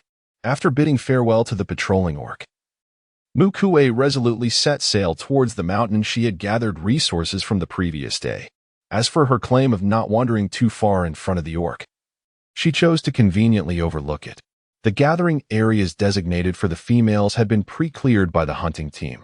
In such locales, even when alone, Mu Kui, with her strength as a second-tier novice beast pattern warrior, could assuredly ensure her safety. Before long, she had captured 3 long green serpents and 15 tree squirrels. Today, however, the tree squirrels seemed to have learned their lesson. Not only did they dart away with remarkable speed, but they also burrowed about like rabbits, causing Mu Kui's harvest to dwindle compared to the previous day. Utilizing the resources around her, Mu Kui crafted several wooden boxes inspired by the push-pull design she had observed on Earth, filling every available space within her boat before ceasing her efforts. She opted against a flip-top design, considering the need for a flat surface above to facilitate stacking additional boxes. Moreover, she experimented with creating 2 3-tiered portable food containers and 5 small wooden boxes, each about the size of her palm. These 2 portable food containers and the 5 diminutive boxes were intended for long-term storage, allowing for gradual expansion of their internal space, thus transforming them into easily transportable storage devices. In the event of unforeseen circumstances, such as needing to embark on a journey or flee, she could swiftly pack her supplies into these compact storage containers, alleviating the concern of being unable to carry her belongings in haste. The taste of the long green snake and the tree squirrel is indeed delectable. This mountain will surely become a frequent haunt for Mu Kui in the future. It is time to consider how to appropriately present oneself as a beast pattern warrior in public. Mu Kui intends to find a fruit tree on this mountain to perform a ritual. The sour fruit grows on a shrub nearly the height of a person, bearing small, round, red fruits that are both tangy and sweet, highly favored by the females. However, due to their diminutive size, the females do not deliberately gather these sour fruits. Rather, they casually pluck a few while passing by to satisfy their cravings. Mu Kui has chosen a sour fruit tree and retrieves a palm-sized altar from within her garments. This altar is crafted through a special process. It is not merely a casual construction, adorned with intricate ritual patterns. It requires the dedicated nurturing of spiritual energy over time before it can be utilized. Offering sacrifices to the beast god necessitates provisions, as deities are proud and do not engage in transactions devoid of value. Should one present nothing at all, it signifies a lack of respect, and the beast god would not take notice. Placing the small altar directly before the sour fruit tree, Mu Kui begins to focus on eliminating the few venomous snakes and insects that the hunting party may have overlooked. These are the unstable elements that could disrupt the females during their gathering. Thus, preemptively clearing them away is beneficial. More importantly, Mu Kui intends to use these venomous creatures as offerings. The beast god only accepts the dead. Living sacrifices, particularly those of its own beastly kin, are strictly forbidden. Furthermore, should one place a heap of refuse, decayed animal carcasses, or rotting timber, alongside with desiccated weeds upon the altar, it could very well offend the deity, resulting in dire consequences. However, it is generally understood that practitioners of the ritual would not engage in such foolishness. The offerings are simply rinsed with rainwater and then arranged neatly upon the small altar. The altar possesses a unique capacity to condense. Regardless of the size of the offerings placed upon it, they will proportionately diminish in appearance within the altar's confines. Nevertheless, once the offerings are laid down, it is imperative to commence the ritual immediately. Otherwise, the beast god may misconstrue the act as mockery, provoking his wrath. Thus, it is impractical to utilize the altar as a storage vessel for items. Mu Kui, employing all her artistic sensibilities, endeavored to arrange the offerings with aesthetic grace. She knelt, clasping her hands in a gesture of prayer. Channeling her inner strength, Mu Kui began to communicate with the small altar, emitting signals to capture the attention of the venerable beast god. As the creator deity of this realm and the progenitor of the beastmen, the beast god occupies a position in Mu Kui's heart that parallels the reverence of Pangu and Yuwa in Eastern cultures, or Odin in Western traditions, sacred and inviolable. Hence, even after embracing egalitarian ideals for over 2 decades on Earth, Mu Kui kneels without an ounce of psychological burden. To be human is to retain one's dignity. Kneeling before heaven, earth, and one's ancestors is sufficient. The beast god embodies the convergence of heaven, earth, and ancestral lineage. At the moment when Mu Kui connected her mind to the altar, a cascading curtain of rain gracefully parted around her. The areas of her body that had been drenched instantly transformed to dryness. Even the ambient temperature took on a warmth reminiscent of the first month of the windy season, heralding spring. This was the protection granted by the beast god to the officiant engaged in the sacred rites. There had been instances where priests, seeking to evade catastrophe, employed this tactic to escape peril. Similarly, during the sweltering heat of the dry season, priests utilized this method for respite from the oppressive temperatures. Generally, the beast god would not impose punishment, provided that the offerings were appropriate and sincere, and the officiant possessed sufficient mental strength to invoke the rite. The deity was willing to grant a brief sanctuary to his devotees. However, such protection was exclusively reserved for the officiant. In the case of grand ceremonies, the divine safeguarding would only extend to those few who had established a mental connection with the altar. Others present, regardless of their role, would find themselves excluded from this sanctuary if they lacked the requisite connection. Typically, this served as a means of survival for priests in dire circumstances, a fleeting reprieve from mortality. Chapter 29. Who has arrived? Raindrops coalesced into vapor, forming a small white cloud that drifted above the altar. Two large, somewhat endearing eyes appeared within the cloud, gazing indifferently at Mu Kui. This time, the incarnation is a cloud, Mu Kui realized. For minor rituals such as this, the beast god usually manifested a fragment of his spirit, crafting a casual incarnation from nearby materials as a mere formality. This incarnation could take the form of a blade of grass, a tree, an animal possessed by a spirit, a beam of light, a flash of lightning, or a cloud, among other possibilities. In essence, it was all rather haphazard. In grand rituals, the beast god places greater significance, and its manifestation resembles that of a human. However, it will never possess an intelligent being. Therefore, in the realm of the orcs, if any orc claims to be an incarnation of the beast god, it is needless to inquire or investigate further. They are undoubtedly a fraud. My people, articulate your desires. This is a communion of the heart, a unique form of communication that exists solely between the beast god, the priest, and the shaman. As long as both parties simultaneously establish an altar and commence the rituals, they can convey messages across vast distances. Naturally, the farther apart they are, the greater the mental energy expended. For instance, a minor shaman like Mu Kui, who has the ability to traverse the realm of patterns, can transmit her voice for a maximum of 100 miles. This distance is comparable to an ordinary person walking for 10 consecutive hours without rest, following a straight path. The 7 fruits on the sour fruit tree before her possess the capacity to elevate an ordinary orc to the status of a beast pattern warrior. Mu Kui, using her mental energy, marked the 7 ripe sour fruits and conveyed her intentions to the beast god's incarnation, the little white cloud. The beast god granted its consent. By employing the shaman's extraordinary abilities and mental energy daily, those on the brink of transition could break through in 7 days, while those without any prior accumulation could do so in a month. Subsequently, the offerings upon the altar transformed into pure energy, which was infused into the marked sour fruits, altering them. Mu Kui, however, felt her mental energy being completely drained in an instant, leaving her with an overwhelming sense of emptiness that was profoundly unsettling. The task was accomplished. As the white cloud incarnation dissipated, Mu Kui stored away her small altar, her spirits lifted by several degrees. In just 7 days, she would reasonably attain the strength of a beast pattern warrior. At that time, there would be ample operational space for Mu Kui to maneuver. The mountain had only recently been visited by the harvesting team, and the available resources were already sparse.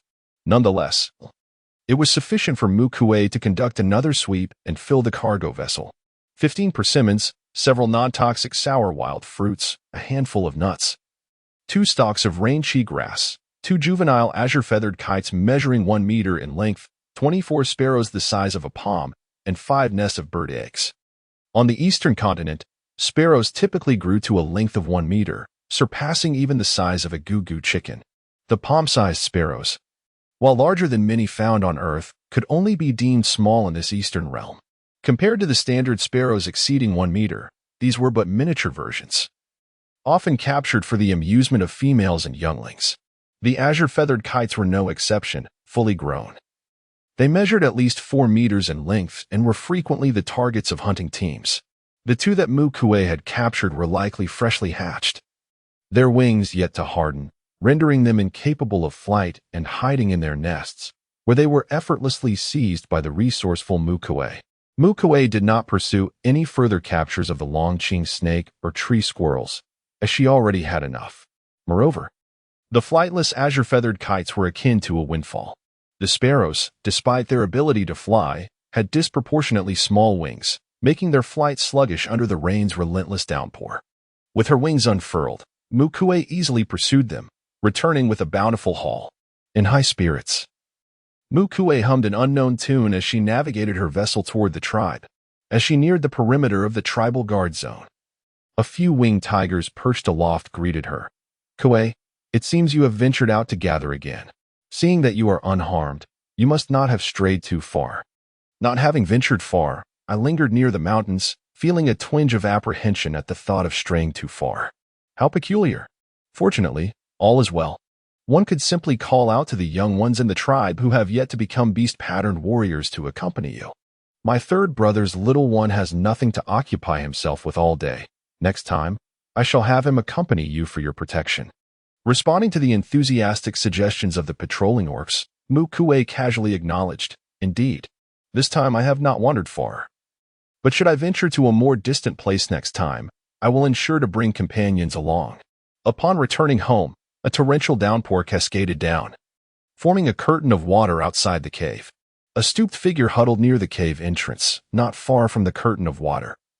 With unkempt and withered white hair obscuring most of his face, revealing only sunken eye sockets, filled with murky yet resolute gaze. Upon reaching Granny Lee's abode, just as Mu Kui was about to call out, a sudden sensation gripped her as she met the gaze of Granny Lee's hollow, dark eyes. What a peculiar sight those eyes were. They resembled the empty sockets of a skull, devoid of flesh, exuding an eerie glow that sent shivers down one's spine. Startled, Mu Kui's voice trembled. "Ah, Granny, what brings you here?" "Hiki." Granny Lee chuckled in a raspy voice, an aura of eeriness ever present.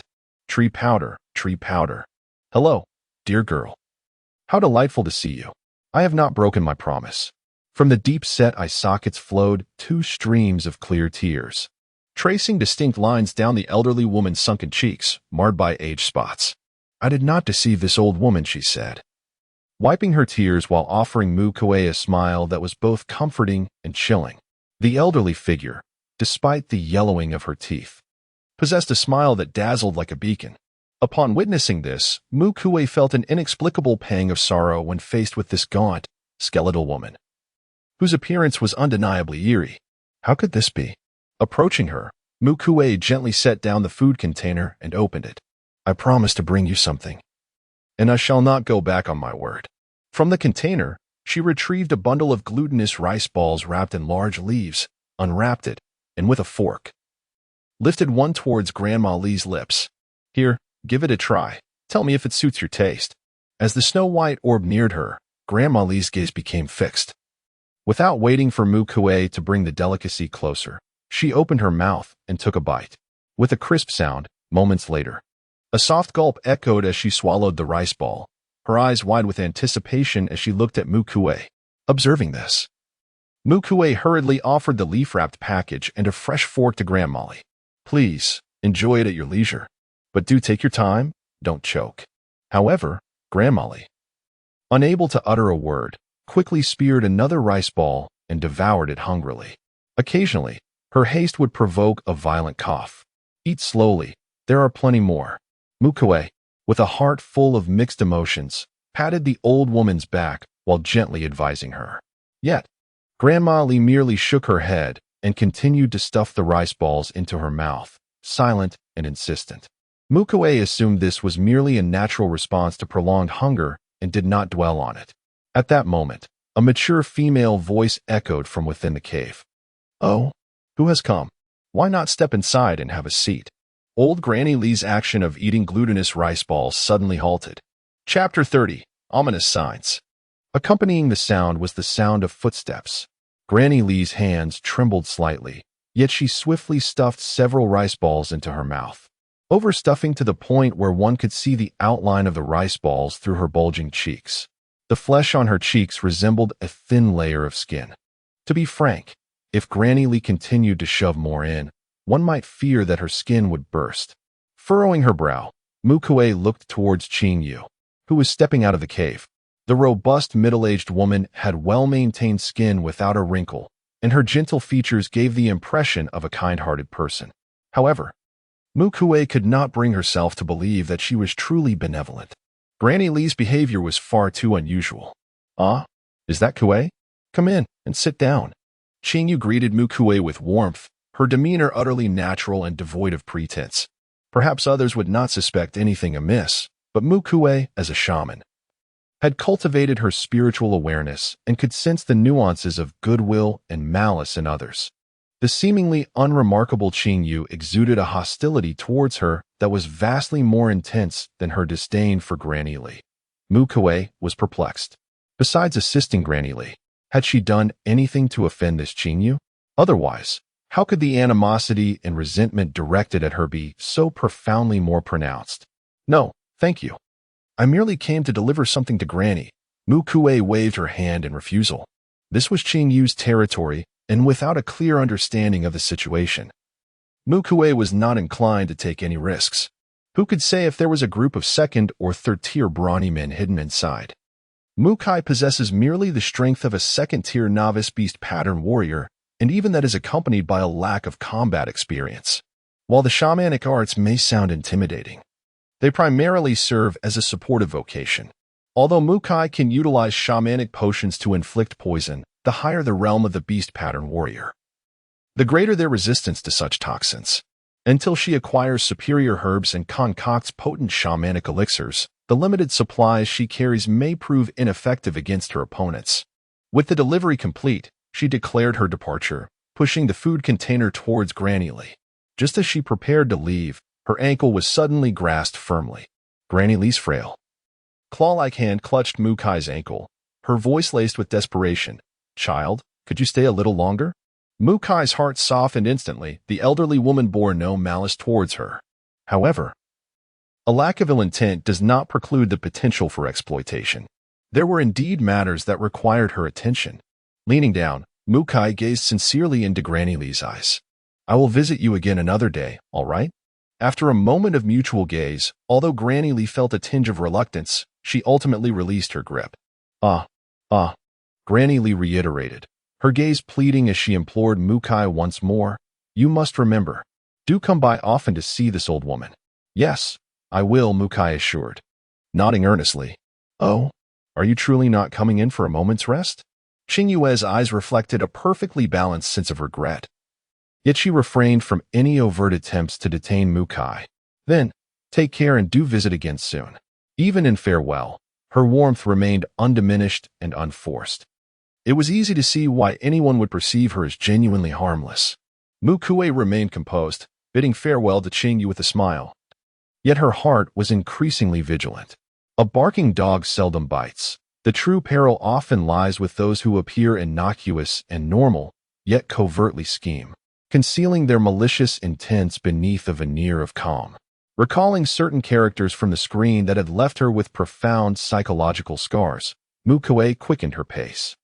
Upon returning home, she paused momentarily before retrieving a bird egg the size of her fingertip. Channeling her mental energy, she inscribed an enigmatic and eerie ritual pattern upon the eggshell, known as the Wensu. After completing this, she ignited a fire and tossed the egg into the flames. Surprisingly, the egg, which was originally fragile, now seemed to possess a life of its own. After colliding with a protruding piece of wood, it emerged unscathed, bouncing back and landing squarely in the center of the fire, spinning gracefully while drawing the flames towards its surface. There exist numerous methods for divination, such as burning eggs, casting dice, and incinerating bones or turtle shells. Some adept practitioners can even pluck a flower and derive predictions from it. In essence, the variety is vast, contingent upon the priest's area of expertise. At present, Mu Kui had only mastered the arts of burning eggs and incinerating turtle shells. Furthermore, there were many intricacies involved in the egg-burning ritual. Ideally, one should use mental energy to generate a virtual flame for this purpose. However, having previously conducted a ritual that had nearly exhausted her mental energy at the hands of the beast god, she now lacked the surplus energy to conjure the virtual flame required for burning the egg. Moments later, the flames in the fire pit were entirely absorbed by the egg, which transformed into a vibrant crimson hue, continuing to spin in place. Suddenly, a crisp crack echoed through the air. The egg shattered, revealing nothing but an empty shell, cracked and desolate, devoid of both egg white and yolk. With a flick of her wrist, Mu Kui summoned the shell to float before her. Through the extent of its fractures and the network of cracks adorning its surface, she meticulously deciphered the ominous signs. A portent. Was it related to the previous generation? Mu Kui furrowed her brow. It was said that her parents, revered figures within the tribe, were the most sought-after male and female, each accompanied by a long line of admirers. Ultimately, these two equally exceptional individuals united, forming a celestial couple that evoked envy in the hearts of many. Could it be the rival of her mother? Did she harbor a grudge against her? Mu Kui pondered with uncertainty, choosing to entertain this notion. During the time of her parents, she was merely a fledgling, confined within the walls of her home, with limited exposure to the world. This deduction might not be entirely accurate, yet it was evident that Qing Yu harbored deep-seated malice towards her due to the affairs of the previous generation, with intentions to undermine her. It seemed she must tread carefully henceforth. Mu Kui resolved fiercely in this new life. She would not show mercy to anything or anyone that threatened her or her brother's safety, be they human or spectral. However, the thought of the eagerly awaiting Granny Lee came to her mind. Could she trust that elder? If she were to visit her again, would her good intentions inadvertently bring peril to her family? At Granny Lee's abode, as the figure faded from her sight, Qing Yu finally withdrew her amiable facade. Turning around, she kicked Granny Lee, who was still stuffing her mouth with food, into a corner. Granny Lee collided against the stone wall like a broken sack, her eyes bulging in shock as a tang yuan lodged in her throat, rendering her speechless. Eat, eat, eat. What are you eating? Qing Wei shot an exasperated glance at Granny Lee, clutching the half-empty food container as she made her way into the cave. That old wretch, lingering on for so long, yet still causing my dear Ahu concern. What a stroke of misfortune. Upon hearing Ahu's name, Granny Lee's gaze dimmed momentarily. She cautiously spat the glutinous rice ball from her cheek into her palm, then, with a deliberate breath, swallowed the one lodged in her throat, savoring the remaining morsels in her hand. Inside the cave, Qing Wei carefully unwrapped the packages of glutinous rice balls, bundled in large leaves, and called out to the young Yin Hu. Ahu, Ahu, come quickly and see what delightful treats I have. Upon hearing his mother's summons, Yin Hu emerged from the depths of the cave, his eyes lighting up with surprise at the sight of the delicacies in Qing Yue's hands. Glutinous rice balls? They are my favorite, Yin Hu exclaimed, eagerly grabbing one and shoving it into his mouth. Slow down. There's plenty more here, Qing Yue cautioned. Be careful, don't choke. She stood by, offering water and patting his back, her gaze towards the youthful Yin Hu imbued with an unusual tenderness and indulgence. If you enjoy them, I shall prepare more for you later. Chapter 31. New seasoning. Qing Yue's situation cast a shadow over Mu Kui's mood, even diminishing the joy of a bountiful harvest. Is that so? Mu Zhao remarked, a look of realization crossing his face. He understood that since his elder sister had specifically pointed this out, the matter was undoubtedly significant. However, as his sister had revealed only so much, he resolved to limit his own beliefs to that extent. Deep within, Mu Zhao had already resolved to keep a watchful eye on Qing Wei and her family. If that family were to exhibit any unusual behavior, he would certainly devise a swift solution, ensuring that his sister would not be troubled by it. A fleeting thought crossed his mind as Mu Zhao presented the meat he had received today to Mu Kui. Sister, look at what I have acquired today. The wings of 3 wood-whisker birds. They will surely be delicious when roasted. Really? Mu Kui responded with a hint of surprise. The wood-whisker bird is a magnificent creature with a wingspan of nearly 2 meters, characterized by 2 long whiskers protruding from its beak and a layer of whisker-like armor adorning its body, protected by this whisker armor throughout the years. The flesh of the wood-whisker bird is exceptionally tender. Particularly, the wings, which are frequently in motion, are not only delicate and smooth but also possess a remarkable firmness, yielding an exquisite taste. Mu Kui observed the size of the 3 wings. After removing the bones, they appeared somewhat deflated. However, when fully extended, they measured over half a meter from the base to the tip, undoubtedly substantial wings. With some spices still available at home, she decided to first try braising one of the wings. Having made her decision, Mu Kui set out to prepare the marinade. She sliced the bark of the ginger tree into small pieces and cut the fragrant tree branches into slices, adding water and salt. She incorporated the core of the needle tree, ginger tree bark, and fragrant tree slices. The fragrant tree is a commonly used spice among the beastmen for roasting meat, referring specifically to non-toxic wood that enhances the aroma of grilled dishes, though it is not limited to just one type. However, Mu Kui had only managed to find a single fragrant tree during her recent foraging efforts, which was indeed a rare find. She had only secured a branch as thick as her arm from a fragrant tree that stood 10 meters tall, with all its female branches removed. Certainly, there may exist other varieties of aromatic trees, yet the females have not yet discovered them, and Mu Kui has not had the opportunity to identify them either. They could be hidden in some obscure corner beyond the tribe. Gazing at the assortment of spices within the pot, Mu Kui did not immediately ignite the fire to cook, but pondered whether she could enhance the mixture further. She rummaged through the various mushrooms she had gathered that day, meticulously searching. She recalled that while foraging, she had caught a whiff of a familiar fragrance. There it was. She picked up a mushroom resembling the hen of the woods, yet referred to by the orcs as the stinky mushroom. A sniff confirmed it bore the scent of fennel. In that moment, Mu Kui mused that perhaps renaming the stinky mushroom to fennel mushroom would be more fitting. Should she add it? Mu Kui hesitated briefly, but ultimately resolved to incorporate it into the concoction. As the fire crackled and the pot began to boil, an extraordinary aroma wafted from within, tantalizing the senses. Mu Kui understood that her decision to add the stinky mushroom had initially proven successful. The remainder would depend on the flavor that would emerge from the simmering broth. While the marinade continued to bubble, Mu Kui commenced preparing the other ingredients. She brewed a soup with the evergreen snake, roasted what needed roasting, and continued to feed the tree squirrels with ginger-wrapped tree bark, steaming them wrapped in leaves. With only a small amount of aromatic branches, Mu Kui refrained from using them on the tree squirrels.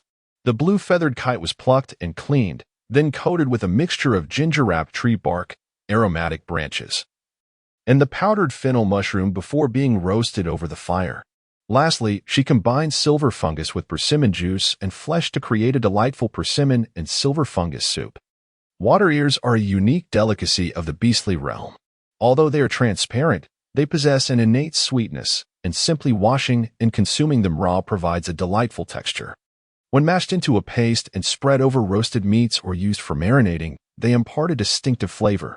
Other varieties such as black ears, brown ears, and purple ears offer slight variations in taste, yet none stray far from the spectrum of wood ears. Upon peeling away the outermost layer of the hawthorn mushroom, Mu Kui did not discard this skin, but instead collected it. Within these skins lie varying degrees of toxins, which Mu Kui aims to extract to create a defensive poison. The green pearls are most suitable for soups. After cleansing them, Mu Kui added them to his snake meat broth, confident that the resulting dish would be exquisite. A portion of the sparrow-tail blue light mushroom was sought addition. Even after cooking, the mushroom emanated a blue luminescence, resembling a piece of art and making it difficult to take a bite. This reminded Mu Kui of an animated film on Earth that showcased culinary creations. The more delectable the dish, the more dazzling its glow. Mu Kui mused that her plate of sought-ed sparrow-tail blue light mushrooms would surely earn a label of top-tier cuisine in that animation. The fried water lantern is enjoyed for the layer of mushroom skin that remains after it bursts. This dish is best prepared with just salt, simmered in clear broth, rendering it irresistibly fresh. The red-capped mushroom is a fire attribute ingredient with a somewhat spicy flavor. However, it can only be consumed without restraint during the snowy season. Mu Kui took only 2 and tossed them into brine, using them as a substitute for spicy seasoning. The remnants were thoroughly cleansed, then threaded together with a bone needle and hung in an open space to dry in the shade, destined to be stored away until the snowfall season when they would be consumed. The other mushrooms were treated similarly. Those prepared by Mu Kui were merely a fraction of the harvest, while the remainder was strung together and suspended in a cool area to air dry. These constituted their future provisions. The dry season was approaching, characterized by sweltering heat that rendered vegetation sparse. Consequently, the game and foraged resources within the forest would diminish sharply, contrasting starkly with the bountiful offerings of the rainy season. With less than a month remaining until the onset of the dry season, it was imperative to stockpile as much food as possible to endure the lengthy 7 months ahead. During a brief respite from their labors, Mu Kui, noticing that the brine was nearly ready, chopped a wing from a wood sparrow, adding it to the pot to commence the marinating process. Mu Zhao, standing by the pot, was drawn by the enticing aroma wafting through the air, a scent unlike any other. He wondered how it compared to roasted meat. This is difficult to ascertain. Mu Kui pondered for a moment before responding. Marinated dishes and roasted meats each have their enthusiasts. However, the flavor of marinated meat is indeed something you, my dear brother, have yet to experience. You shall have the pleasure of savoring it shortly. 2 wings of the wood sparrow remained. One was designated for Mu Zhao, who coated it with ginger bark powder, fragrant tree powder, dried conifer core powder, and fennel mushroom powder, preparing it entirely as roasted wings. The other was retained for Mu Kui, who wished to sample the first marinated wings flavor before deciding whether to roast or marinate the remaining wing. Tonight's dinner was particularly sumptuous. As each delectable dish emerged from the kitchen, Mu Kui's spirits, previously affected by Qingyue, gradually began to uplift. As the final platter of braised chicken wings was presented on the table, the 2 individuals took their seats, ready to indulge in the exquisite feast before them. Chapter 32. The onslaught of the sharp-beaked bird. The braised wings were a resounding success. The addition of fennel mushrooms did not render the dish peculiar. Rather, it enhanced the flavors, adding a distinctive character. With this precedent, the remaining wing was also braised by Mu Kui.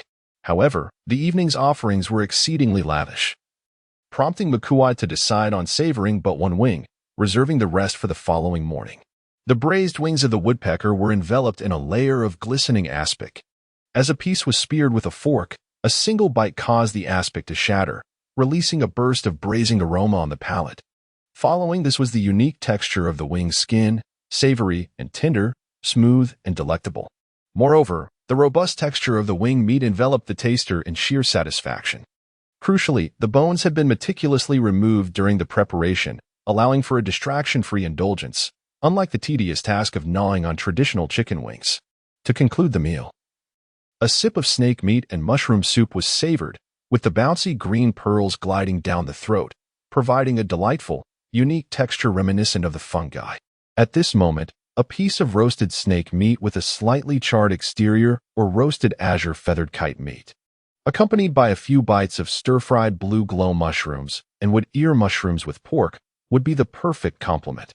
The exquisite flavors lingered in the heart, truly deserving of the phrase worthy of the gods. Once seated, the siblings fell into a comfortable silence, entranced by the culinary delights, quietly transforming into devoted diners. After the meal, they relished a few slices of tree powder cake smeared with water ear fruit jam, followed by a generous bowl of persimmon and silver ear soup. All worries dissipate, leaving only a yearning for a brighter tomorrow. The 2 siblings, brimming with enthusiasm, have transformed Mu Zhao's bedroom.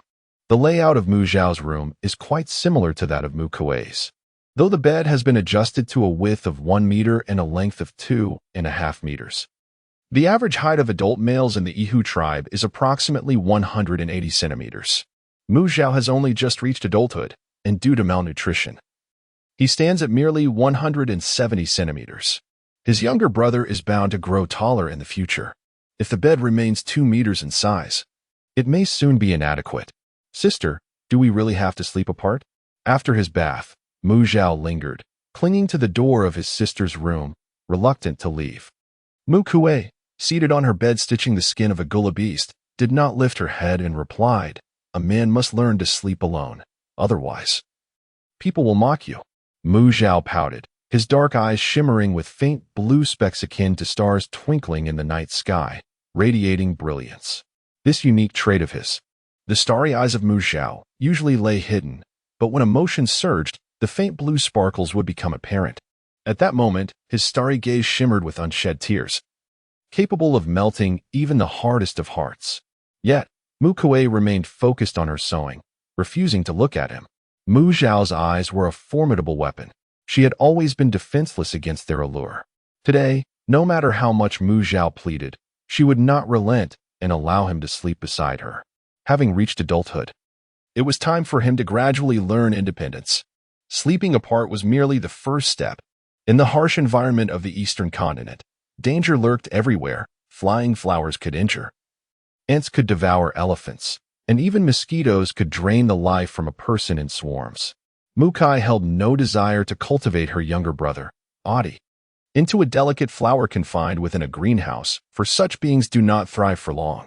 The silvergrass, a remarkably slender and elongated plant in the beast realm, rarely exceeding the thickness of a hair, can grow to over a meter in height. Its silvery hue glimmers, and its exceptional resilience makes it difficult to sever, rendering it a favored material among the beastmen for crafting garments from animal hides.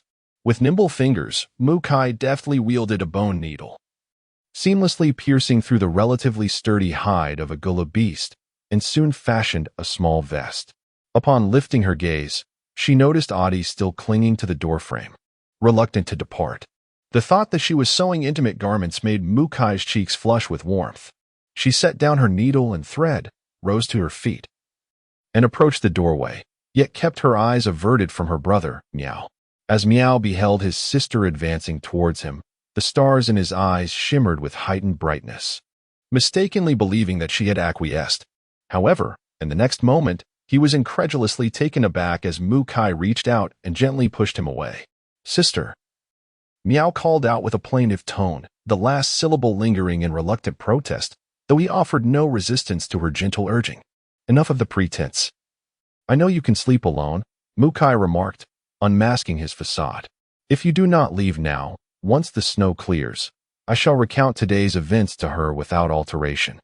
At the mere mention of the yet unseen female, Miao felt a flush of embarrassment wash over him, ultimately yielding to his sister's insistence. Mu Kui, observing his retreat, exhaled a sigh of relief and murmured, "In truth, she knows it without my saying. Having viewed the time-space mirror and shared a past life with you, how could she be unaware of your true nature?" 2 sets of undergarments, accompanied by 2 pairs of boxers sewn for AD, are just the right amount. Neither too few nor too many. At last, I am free from torment. After changing into a fresh outfit, Mu Kui felt an overwhelming sense of ease wash over her as she embraced the fur blanket, blissfully succumbing to slumber. The morning greeted her with a light broth and fried lanterns. After savoring the braised wings and consuming a hearty bowl of glutinous rice balls, the greasy remnants faded away, leaving behind a delightful flavor that lingered in her mouth, warming her stomach with unparalleled comfort. Today, the gathering team planned to revisit the Mushroom Mountain from yesterday. Should the resources there prove insufficient, they would seek out another nearby mountain for further collection. Mu Kui, equipped with a meticulously carved condensation wooden box designed for expansion, stepped out with a cheerful heart. The flavor of the red-capped mushrooms bore a hint of spiciness, while it could not compare to chili. It nonetheless offered a subtly piquant option to enhance the family's dishes. Initially, Mu Kui intended to gather more, but the accompanying females, despite their youthful appearances, were often ancient spirits with decades or even centuries of life experience, well-versed in the art of stockpiling essential resources. The red-capped mushroom, crucial for warmth during the snow season, would be fervently seized upon as soon as it caught the eye of any female. And despite Mu Kui's quick reflexes, she managed to collect only a modest amount. When another cluster of red-capped mushrooms appeared, the surrounding females surged towards it like a swarm.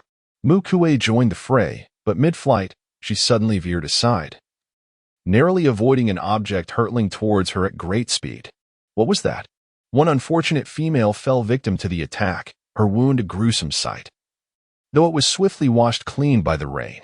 Nevertheless, the injury had indeed been inflicted. The creature that ambushed Mu Kui emitted a sharp cry upon being spotted.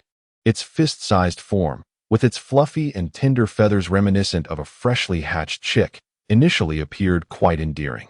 However, the slender, silvery beak, glistening with a cold sheen even amidst the drenching rain, resembled a collection of razor-sharp daggers, sending chills down one's spine. "It's a sharp-beaked bird, everyone flee, and alert Aku. We are no match for them."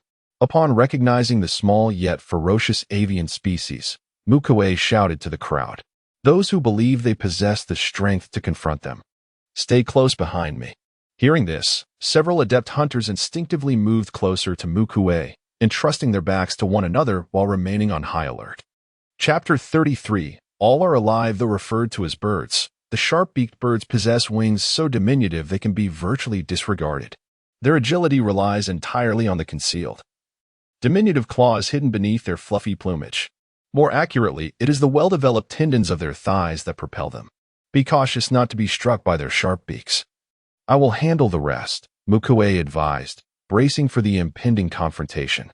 The only advantage these creatures possess is their beaks, capable of penetrating the defenses of a first-tier beast-pattern warrior, coupled with their astonishingly explosive speed when they leap. In all other respects, they are hardly formidable. Mu Kui had, unbeknownst to him, acquired a gleaming bone knife, and with the sharp senses of a shaman awakened, he adeptly blocked the beaks of any sharp-beaked bird that dared to charge at him with his bone knife. The remaining females were astonished by Mu Kui's reaction.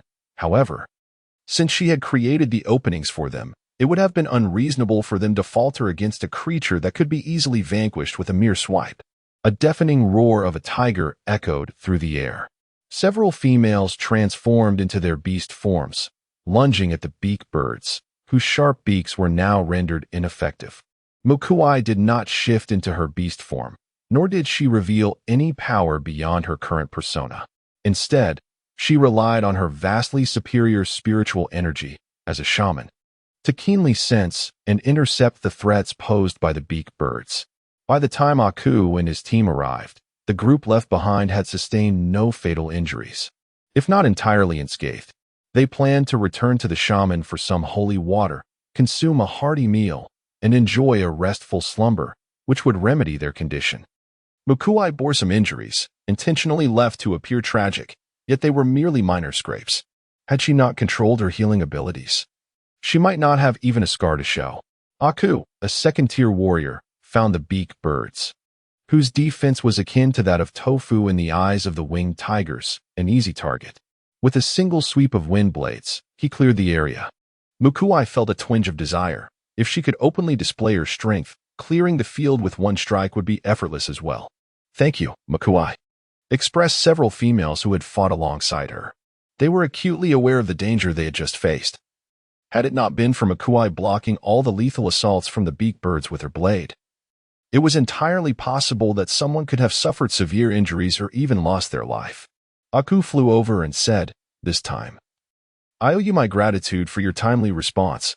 Otherwise, the gathering team might have suffered the loss of yet another female.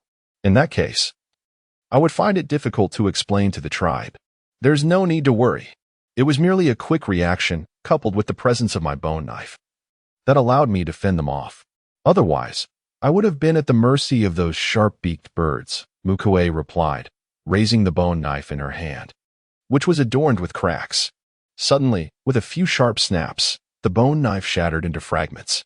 Just moments ago, Mu Kui had forcibly dispelled the sacrificial markings inscribed upon the knife.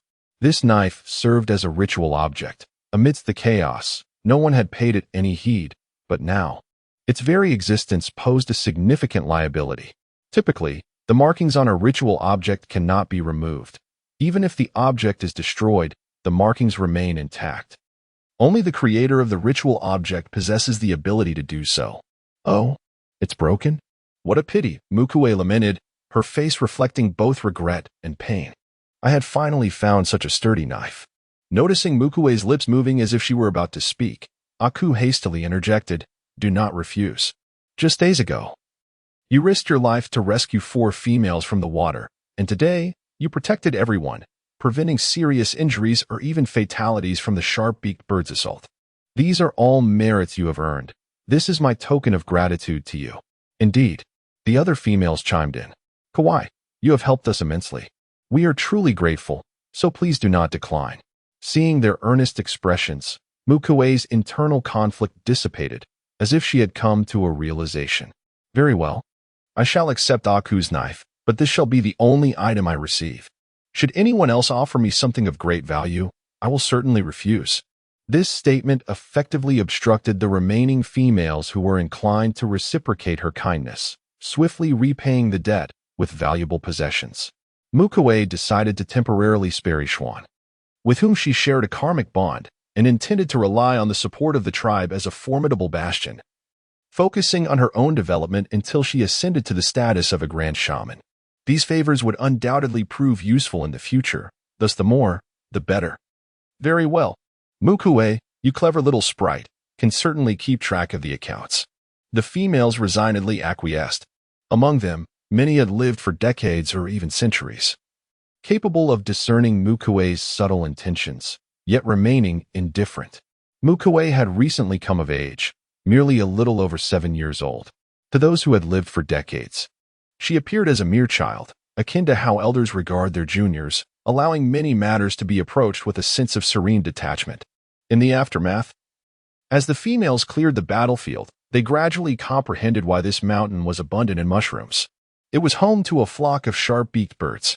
Though these birds preferred fruits and nuts, they were possessive and forbade other creatures from encroaching upon their territory. This mountain may have once housed creatures like the bouncy rabbits and clucking chickens, but they were likely either exterminated by the sharp-beaked birds or had fled to other mountains. During the rainy season, floods surged. The grasses and low shrubs had long been submerged, leaving herbivores bereft of most food sources, compelling them to take refuge in trees, gnawing on leaves, bark, and the mushrooms that sprouted upon them. Such behavior had become commonplace. This was also the reason why Mu Kui and her companions had seldom encountered edible mushrooms during their previous foraging. Everything had been thoroughly scavenged by herbivores and omnivores. Even some non-toxic varieties, which went unnoticed by the females, had fallen victim to their voracious appetites. From the perspective of Mu Kui and her companions, they traversed to the neighboring mountain, capturing a substantial number of clucking chickens and hopping rabbits. Yet they failed to locate even a single non-toxic mushroom, which was indeed perplexing. Even Mu Kui, who possessed purifying abilities, was unable to find any, which seemed quite absurd. This was akin to a comprehensive encyclopedia of non-toxic mushrooms. Mu Kui playfully flicked a few of the captured rabbits and chickens, feeling a sense of wonder. The foraging skills of these creatures were truly remarkable. However, despite the absence of mushrooms, she did not return entirely empty-handed. While mushrooms eluded her, the hills were abundant with rabbits and chickens, making it relatively easy to catch them alive. On this occasion, Mu Kui succeeded in capturing 3 male and 1 female rabbit, along with 1 male and 2 female chickens. Additionally, at the bow of her vessel, she secured a corduck, which was twice the size of a chicken, and a garlic turtle, as large as a grinding stone. Both were alive. The corduck frequently emitted a distinctive clucking sound, hence its name. The garlic turtle had a head resembling a clove of garlic. It is said that the eastern continent also produces garlic, with single bulbs as large as a fist. However, the vicinity of the winged tiger tribe does not yield this crop, and one can only acquire it by trading with other tribes during gatherings. Yet, apart from salt, resources within the tribe are seldom exchanged for other seasonings, so Mu Kui had merely heard of it. Having grown up, she had yet to witness what garlic truly looked like in the beastly realm. Chapter 34. A bit less struggle for 2 days nevertheless. Mu Kui had yet to discern the specific habits and dietary needs of these animals and was uncertain if they were all suitable for domestication. Aku, how is the construction of the thatched boat progressing? The females inquired about the boat and raincoat as they journeyed along the path. Upon hearing this, Aku's expression became somewhat awkward as she replied, "The raincoat has been prepared, but the new canopy boat will take a bit longer." Noticing Aku's embarrassed demeanor, a knowledgeable female couldn't help but chuckle. "Aku, I suspect the new canopy boat has indeed been constructed. Are they perhaps just prolonging the wait to keep you?" The individual intentionally prolonged their tone, and just as the females perked up, eager for gossip, she abruptly ceased her words. "Kiki, forget I said anything." At this, the females rolled their eyes in unison. Though she had not explicitly stated it, everyone could easily infer the implications concerning the affairs between the sexes. Mu Kui stifled a laugh as well, recalling how the builder had persistently pursued Aku in her past life, albeit unsuccessfully. This was largely due to the fact that all of Aku's family and partners had perished, leading to the belief that she brought misfortune to those close to her, a notion she herself accepted. Thus, she resolutely chose to remain single, eschewing any companionship. Although many in the tribe had tried to persuade her otherwise, they could not sway Aku's stubborn nature. Meng had also attempted to counsel her. But given that Aku was recognized as the foremost female warrior in the tribe and led the gathering team, her words carried significant weight, making it difficult for Meng to press too hard. Additionally, due to certain past circumstances, Aku was unable to bear children, and after numerous failed attempts to persuade her, Meng ultimately relinquished the matter, allowing her to enjoy her solitary existence. Presently, within the tribe, Aku stood as the sole young female who had maintained a single life for over a decade. "That's not true," Aku retorted, her voice lacking conviction. Yet the females could easily deduce the truth from her flushed cheeks. Afterwards, Aku uttered not another word, yet Mu Kui discerned that she bore a heavy heart. Following Mu Kui's clear refusal to accept any extravagant tokens of gratitude, the female companions, displaying a shrewd awareness, ceased to mention the topic. Instead, they quietly gathered all the sharp-beaked birds that Aku had slain and presented them to Mu Kui. They understood that, for Mu Kui's family, nothing was more substantial than food. Some females even recalled Mu Kui's earlier fervor in foraging for the red-capped mushrooms and generously shared some of the red-capped mushrooms they had collected with her. At the location where they encountered the sharp-beaked birds, there had been at least dozens of females gathering, divided among them. This gesture significantly increased Mu Kui's harvest of red-capped mushrooms today. Thank you. If you require assistance in the future, do not hesitate to seek me out. Mu Kui expressed her heartfelt gratitude. However, the assisting males, upon hearing this, appeared somewhat despondent. They were not akin to those disabled beast men or the freshly matured individuals who could not yet join the hunting teams. Their eagerness to assist stemmed from a desire to win the favor of the females, with hopes of establishing deeper connections. Mu Kui's forthright rejection, although it provided her with an opportunity for emotional support from the females, ultimately diminished the pool of rivals available to compete with her. The stakes of their internal competition would inevitably escalate. The male's disappointment was palpable, and Mu Kui, not blind to their sentiments, recognized this. Yet, she remained indifferent to their feelings. The pursuit of a mate is a lifelong commitment. She would not allow herself to be swayed by trivial gestures of kindness from others. Nor would she entrust her future to anyone else based on fleeting acts of goodwill. Seeing his sister reject so many males at once left Mu Zhao both astonished and apprehensive. He turned his face away and said reluctantly, "Sister, if you wish to find a partner, I wouldn't be entirely against it." He did not want to part ways with her or let unfamiliar males enter their home, yet he feared that if she could not find a companion, she might feel lonely in the future without her own offspring.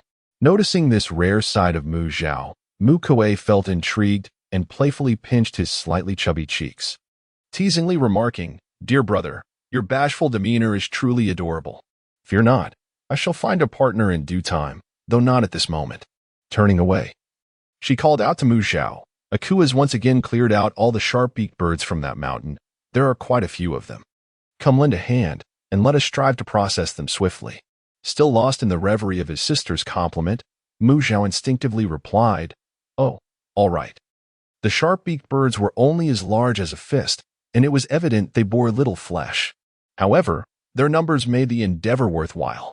Grasping them by their tiny claws at the base, a swift tug would easily strip away the feathers. Despite their small size, sharp-beaked birds possessed 2 layers of skin, the outer layer connected to the feathers, enveloping the thighs, and the inner layer encasing the organs. The outer skin, once the feathers were removed, was merely a thin covering and offered little sustenance. Mu Kui planned to fashion clothing, shoes, and bedding directly from the skin and feathers. So she simply tore off the outer layer without a second thought.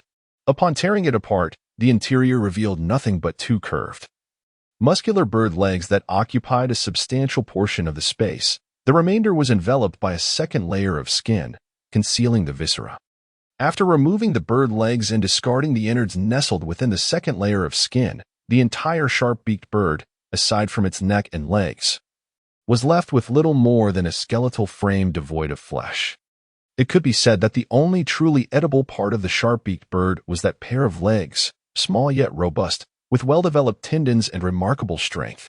The head, scarcely larger than a thumb, would vanish in a single bite, leaving no option for selection, as it was entirely composed of various components. Ultimately, after all was cleaned and processed, Mu Kui and the others managed to procure sustenance sufficient for nearly 2 days.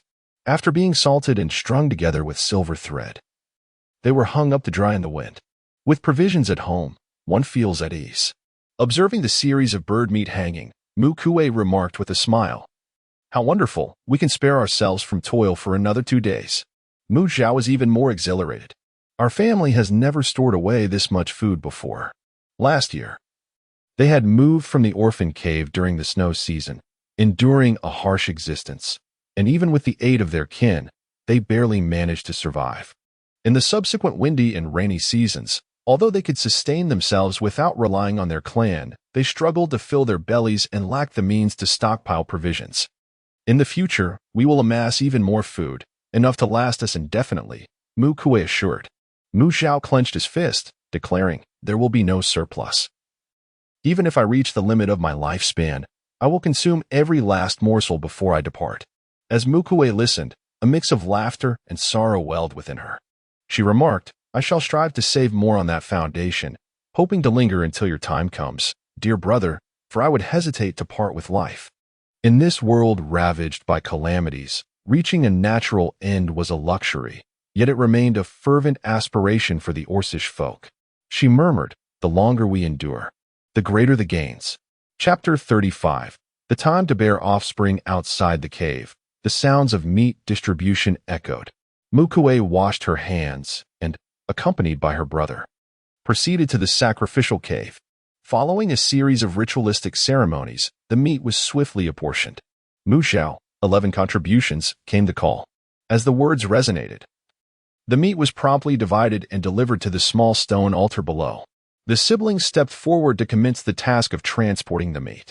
Akui approached Mu Kui, wielding 2 bone knives sheathed in cases. These can penetrate the hide of a late-stage beast-patterned warrior. Both you and Zhao can make use of them. He extended the knives to Mu Kui, whose hands grasped the ivory-white bone handles, adorned with silverwood-patterned sheaths. Recognizing the material of the sheaths instantly, Mu Zhao, accustomed to the hunting team, felt a surge of astonishment. Is this a sheath crafted from silverwood? His surprise was palpable. For though the sheaths bore no ritualistic carvings, the inherent quality of silverwood rivaled the defensive capabilities of a late-stage beast-patterned warrior.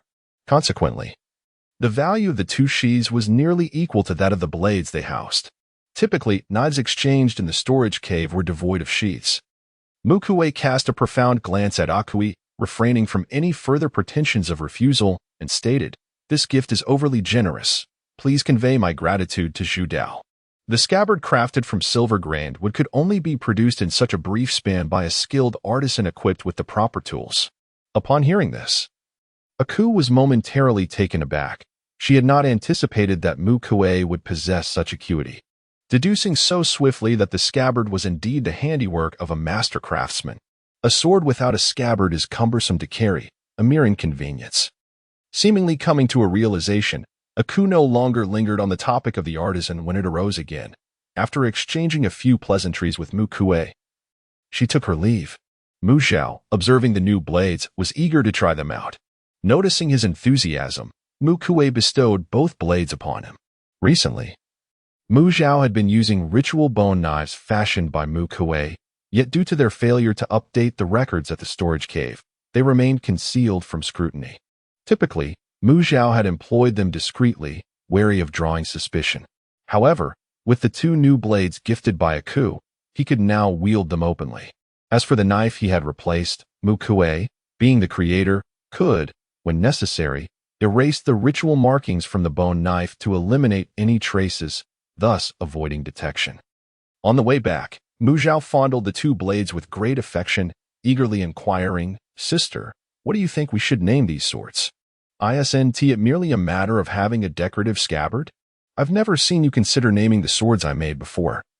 Mu Kui replied with a hint of jealousy, rolling her eyes subtly as she casually suggested, since the scabbard is made of silver-grained wood, let us simply call them the silver-grained twin blades. Silver-grained twin blades? Mu Zhao's eyes lit up, exclaiming, that's a splendid name. From now on, that shall be their title. Upon hearing this, Mu Kui felt an inexplicable heaviness in her heart.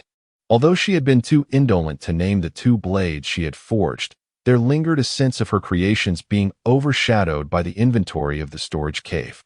All the ceremonial weapons housed within were crafted by Chun.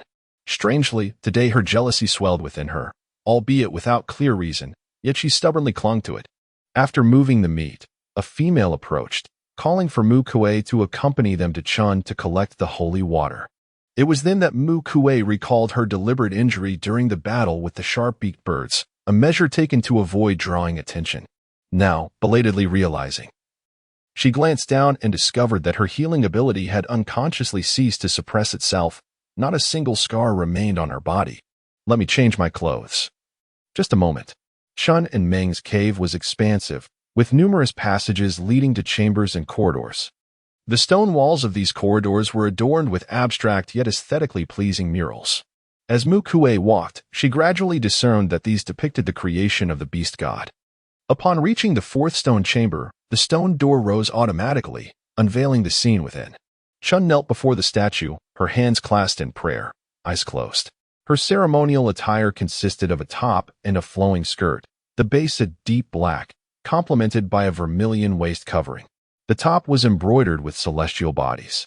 A true dragon, a mysterious bird, and landscapes, while the skirt featured flames, seaweed patterns, fierce tigers, and an unknown species of long-armed ape, embellished with patterns in black, white, and green. This was indeed the statue of the beast god. Mu Kui had been fortunate enough to witness the beast god in its true form during her rebirth and recognized it instantly. Xueji had once subtly hinted that he was a merchant lord who rose against all odds. The entire stone chamber was enveloped in an atmosphere of sacred solemnity. This was the aura emanating from the prayers of the ritual, an essence that could unconsciously infect the surrounding beings, guiding them to worship the beast god. It was a fundamental tactic of the priesthood, one that the character Mu Kui also employed.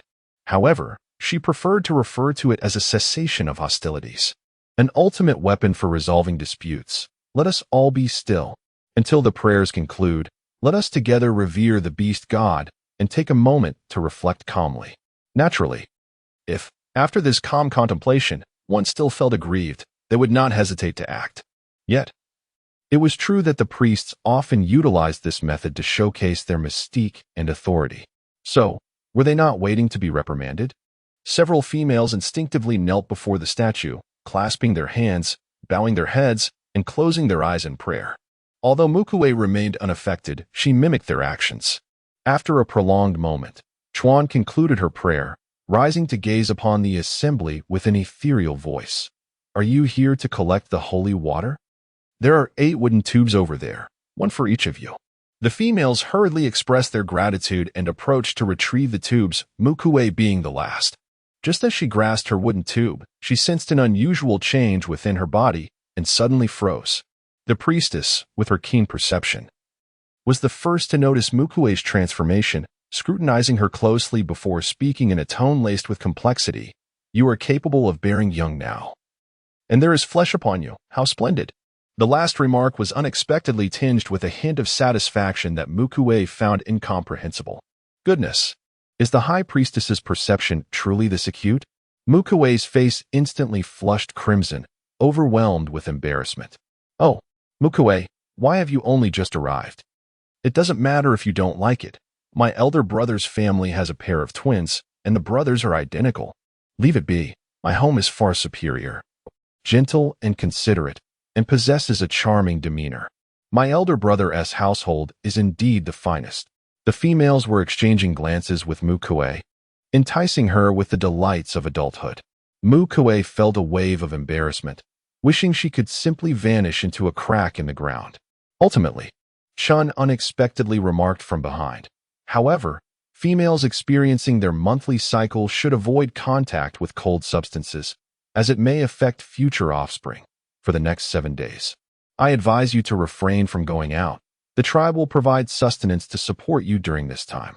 Upon hearing this, Mu Kui stumbled, nearly losing her balance. Chapter 36. They all look alike. Could it truly be that Chun uttered such words? Mu Kui found herself questioning her very existence. Had she misjudged? And Chun was indeed unrelated to her parents' demise? Yet, if that were the case, why impose a gag order, concealing the truth from the 2 siblings? Kui, aren't you even considering it? Perhaps after 7 days, I could send my elder brother's 2 companions to your home, if you find them satisfactory. You may keep them for a few days. Rest assured, I will ensure their provisions are delivered, so you need not worry about any inconvenience. Mu Kui offered a bitter smile. It's not merely a matter of provisions. The crux of the issue is that I do not wish to engage in relations without a clear understanding of my feelings. Furthermore, I desire only one. A male who is familiar and deeply resonates with me, whose character complements my own. 2. Even if they were twins, do not pique my interest. I truly do not require it. For now, I am not seeking a partner, nor do I wish to engage in fleeting romances. Mu Kui reiterated with emphasis. Ah. Very well then. The females expressed their disappointment. After much effort to seize a promotional opportunity, it was unfortunate that the other party remained as steadfast as iron. Unwilling to yield. What recourse did they have? Surely, one could not force another into compliance. Such an act would not forge a bond, but rather engender animosity. Following a clear rejection, although the females felt a tinge of regret, they sensibly refrained from further suggesting an introduction to Mu Kui. At the cave's mouth, torrential rain poured down, coalescing into a cascading waterfall that obscured vision and imparted an unspoken sense of intimidation. Come forth. Dare to step out, and I shall deliver you a grand tumble. Do you believe it? Just then, a voice rang out from behind. The individual was brandishing a large wooden basin, at least 2 meters in diameter, resembling a cheerleader with an excessively oversized prop. Yishuan approached the group of 8 and halted, her gaze sweeping over the seemingly identical females. Her expression a bit perplexed as she inquired, "Who is Mu Kui?" Upon hearing this, 7 of the 8 instinctively parted a little, revealing the remaining one. Mu Kui realized that many among the females had likely recalled Yishuan's infatuation with Mu Zhao, and some might even consider using her as leverage to coerce Mu Zhao into submission. Reluctantly stepping forward, Mu Kui replied, "I am she." Seeing that Yishuan did not appear to be seeking trouble, she hoped there would be no significant issue. Yishuan, however, was indifferent to these nuances. To her, all these individuals seemed identical and not worthy of further attention. Upon confirming that Mu Kui was indeed the one she sought, Yishuan promptly placed the basin atop Mu Kui's head and turned to leave. As the explanation barely left her lips, Yishuan's entourage had already retreated, vanishing into a long corridor. The wooden basin, with a depth of at least half a meter, serves as an effective barrier to one's line of sight. As Mu Kui traversed her path, had it not been for her keen perception, she might have indeed slipped and fallen. Upon returning home, she removed her boots, and the sound of water pouring out was startling. It turned out that each boot contained at least half a boot's worth of water. When Mu Zhao approached, the breeze she stirred gently brushed against Mu Kui, causing her to shiver involuntarily. Her feet felt cold, as if they had turned numb. With a resigned sigh, Mu Kui recalled that during her previous life, when her menstrual cycle arrived, she had ventured out in the rain to gather herbs without feeling much discomfort. Mu Zhao, observant as ever, quickly noticed her sister's unusual demeanor and inquired, "What's wrong, sister?" "Nothing, just that my period has arrived, and I am feeling a bit out of sorts." Mu Kui replied, her cheeks flushed, recognizing she could not hide this from her younger brother. "Your period?" Mu Zhao paused for a moment in surprise, then exclaimed joyfully, "That's wonderful. Sister, you can have your own little ones now." While Mu Zhao was genuinely delighted for her sister, Mu Kui's expression darkened upon hearing the remark. "This boy." His words were indeed rather blunt. Having heard that one should avoid cold water and excessive exertion during their menstrual cycle, Mu Zhao insisted, "Sister, you should rest. I will handle the household chores." With great enthusiasm, he nudged Mu Kui onto the stone sofa and thoughtfully arranged a fur mat for her, treating her as if she were a delicate porcelain figure. "Surely not. The household chores are minimal and pose no burden to me." Mu Kui protested as she attempted to rise to find her needle and thread. She had yet to visit the mountain abundant with evergreen snakes today to water the sour fruit trees. She must venture out shortly, so she needs to make her preparations, hoping to avoid the rain as much as possible. However, she merely picked up a lightweight needle and thread, allowing her sister to go on her way. "Kui, may I come in?" As Mu Kui grasped the needle and thread, a voice called from outside the cave. "Oh, please come in." Mu Kui set aside her work and rose to greet him. "Come, take a seat," she beckoned. Aku glanced around Mu Kui's home and complimented, "It is well kept. Much improved since you first moved in." "Just idleness," Mu Kui humbly replied before inquiring about Aku's purpose. "I heard you arrived at Hengshui? Here, take this raincoat. It will shield you from most of the rain, although it cannot withstand prolonged exposure, or it will eventually soak through." Mu Kui received the animal hide package and opened it. Inside was a set of smooth, fur-free leather garments, complete with a pointed hood and a cloak. Although the pointed hood differed slightly from a conical hat, it resembled a raincoat closely. Mu Kui felt a surge of joy. She had been fretting about how to keep dry while visiting the Longqing Snake Mountain. With this simple raincoat, it was as if a pillow had arrived just when she needed it most, saving her considerable effort. However, she noticed a beastly character embroidered at the hem of the raincoat, one that read Ku. The beast script is the universal language of the beast realm. Typically known only to the elite, ordinary beastmen might never encounter it in their lifetime. After a moment of contemplation, Mu Kui understood.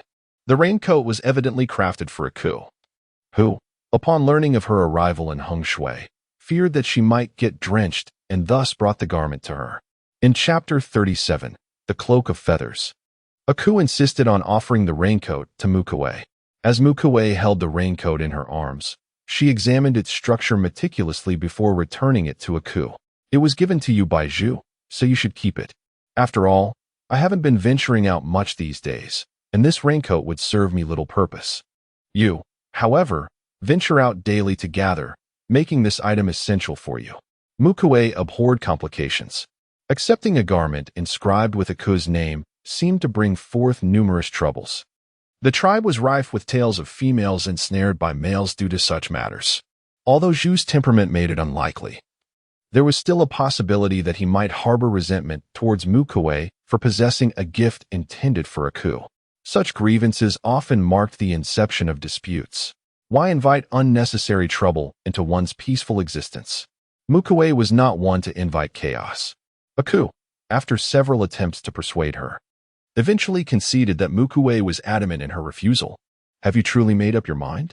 If so, shall I leave the item with you for the time being? A Ku inquired. Mu Kui nodded, wishing to reassure a Ku completely. I have made up my mind. Coincidentally, I have some snake skin from the black water snake at home, and I intend to work on it now. Would you assist me in ensuring I proceed correctly? Saying this, Mu Kui retrieved the black water snake skin she had peeled a few days prior and began to sew. In truth, after years of evolution, the attire donned by the beastmen during the rainy season had become quite adept at repelling rain. Cloaks and capes are often donned by frail females during their foraging excursions. However, due to the relentless downpour of the rainy season, which is particularly challenging to withstand, many members of the winged tiger tribe, possessing robust physiques, venture out clad in ordinary animal hide garments, unperturbed by the rain.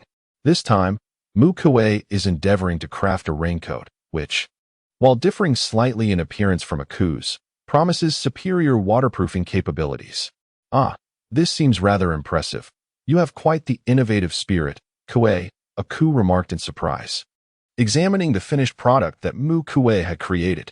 At that moment, Mu Zhao approached, carrying two 16-inch tree flower cakes.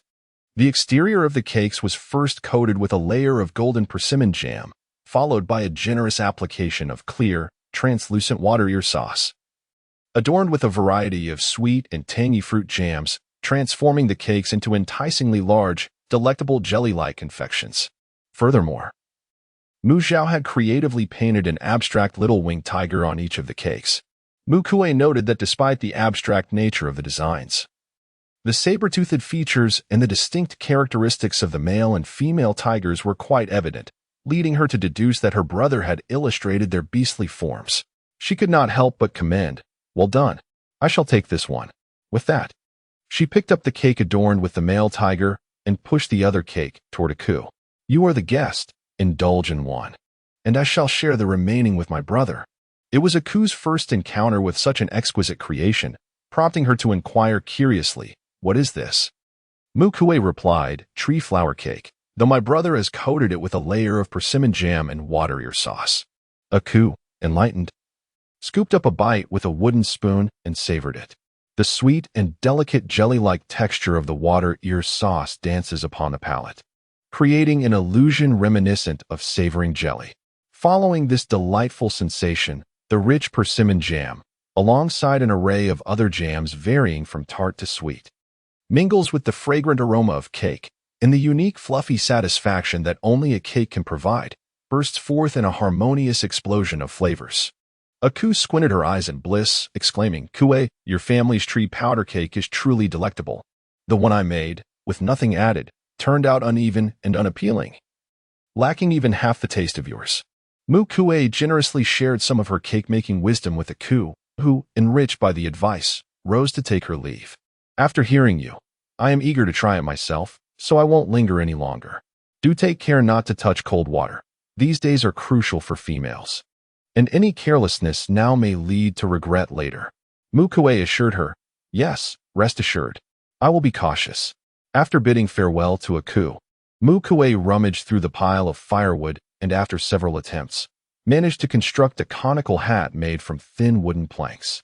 This hat, boasting a diameter of nearly 1 meter, could easily be likened to an umbrella perched atop her head. Though somewhat heavy, it posed no significant burden given Mu Kui's current physique. Once this was accomplished, she utilized the remaining skin of the black water snake to fashion a set of rain gear and a fitted, closed jumpsuit. The rain gear was intended for Mu Zhao, while the jumpsuit was specifically crafted by Mu Kui to shield herself from the rain during her outings. Indeed, with adequate protection in place, Mu Kui had no intention of ceasing her dedicated nurturing of the sour fruit tree. The jumpsuit featured an opening at the back, with both hands and feet enveloped, necessitating that it be donned from the top. Mu Zhao was somewhat startled. "Sister, if you have anything to do, just leave it to me. Since the heavy rain has arrived, perhaps it would be best to stay indoors." Mu Kui emerged after changing into her attire, spreading her arms wide for Mu Zhao to see. "I am well prepared. I won't get drenched. This time, I am heading to the mountain where the evergreen snakes reside. I have gathered some items there that require the continuous nurturing of shamanic powers and mental energy to take effect." Mu Zhao, though skeptical, inspected her several times and confirmed that with her fully equipped state, the likelihood of her getting caught in the rain was minimal. Reluctantly, he agreed. Mu Kui cheerfully replied, "All right." As she stepped into the curtain of rain, torrential downpours cascaded upon her, drumming loudly against her wooden hat. However, that was the extent of the trouble. The rain above was shielded by the hat, and any droplets that drifted in from the sides merely slid off her raincoat, causing her no harm whatsoever. "Kui, are you really going out? Kui, I heard you've come to Hongshui. Why are you still venturing out? Be cautious. Getting soaked might lead to illness." On the way, they occasionally encountered a few orcs who greeted them, and the siblings casually responded. They arrived at the mountain abundant with evergreen snakes. This time, the rain was particularly fierce. Even though Mu Kui had hastily fashioned a sanitary pad from the feathers of a sharp-beaked bird, it was already thoroughly soaked. Moreover, Mu Kui's instincts were not mistaken. Since the arrival of the torrential rains, her condition was indeed not as favorable as in her previous life. Merely stepping outside, the coldness infused in the raindrops rendered her hands and feet icy. Remaining any longer would prove to be quite unbearable for Mu Kui. Upon returning home, Mu Kui felt the numbing chill of her frozen hands and feet. She hurriedly boiled a large pot of hot water, soaking her feet and hands. After a quarter of an hour, she finally regained a semblance of warmth. It seemed that for the next 7 days, she would indeed be confined within her abode, a notion that left her somewhat disheartened. Given her current state, venturing out to gather resources seemed exceedingly improbable. Chapter 38. The art of breeding. The original plans had been disrupted, and Mu Kui found herself increasingly anxious about the impending beast tide in 9 days, as well as the ensuing 7-month drought.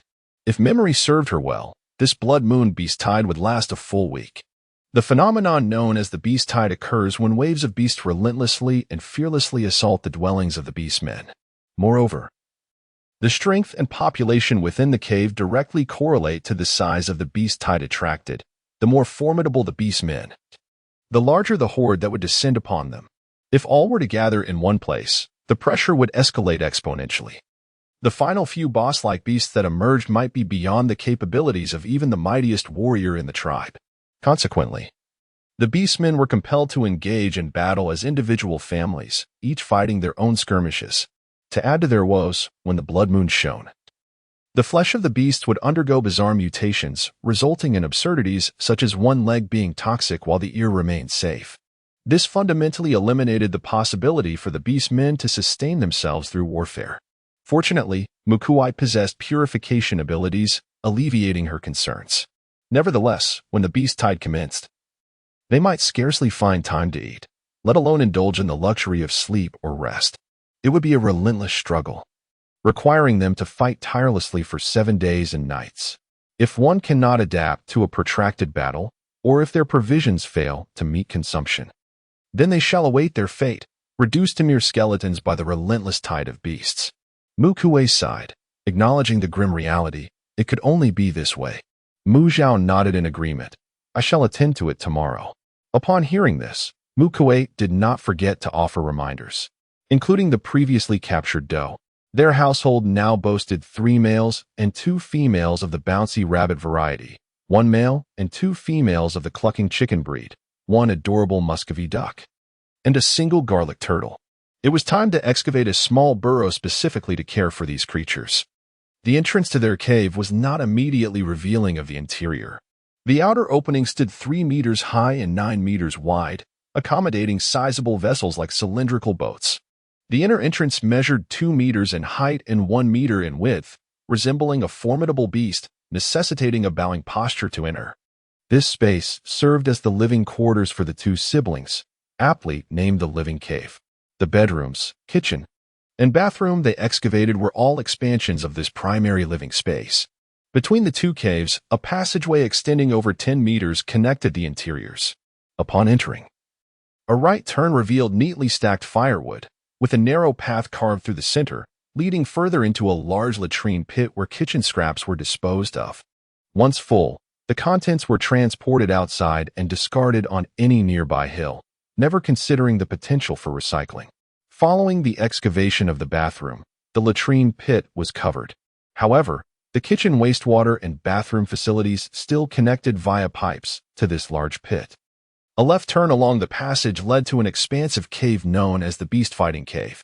The Beast Arena served solely as a bastion against the onslaught of beasts, bearing no relation whatsoever to the blood-soaked gladiatorial arenas of ancient Rome. The configurations of other families with winged tigers are quite similar, though theirs may be better maintained, appearing more orderly and refined. For instance, at the residence of Ming and Chun, the entrance hallway is spacious and immaculate, adorned with murals on either wall, and the floor, polished to a mirror-like sheen, reflects faint silhouettes of those who tread upon it.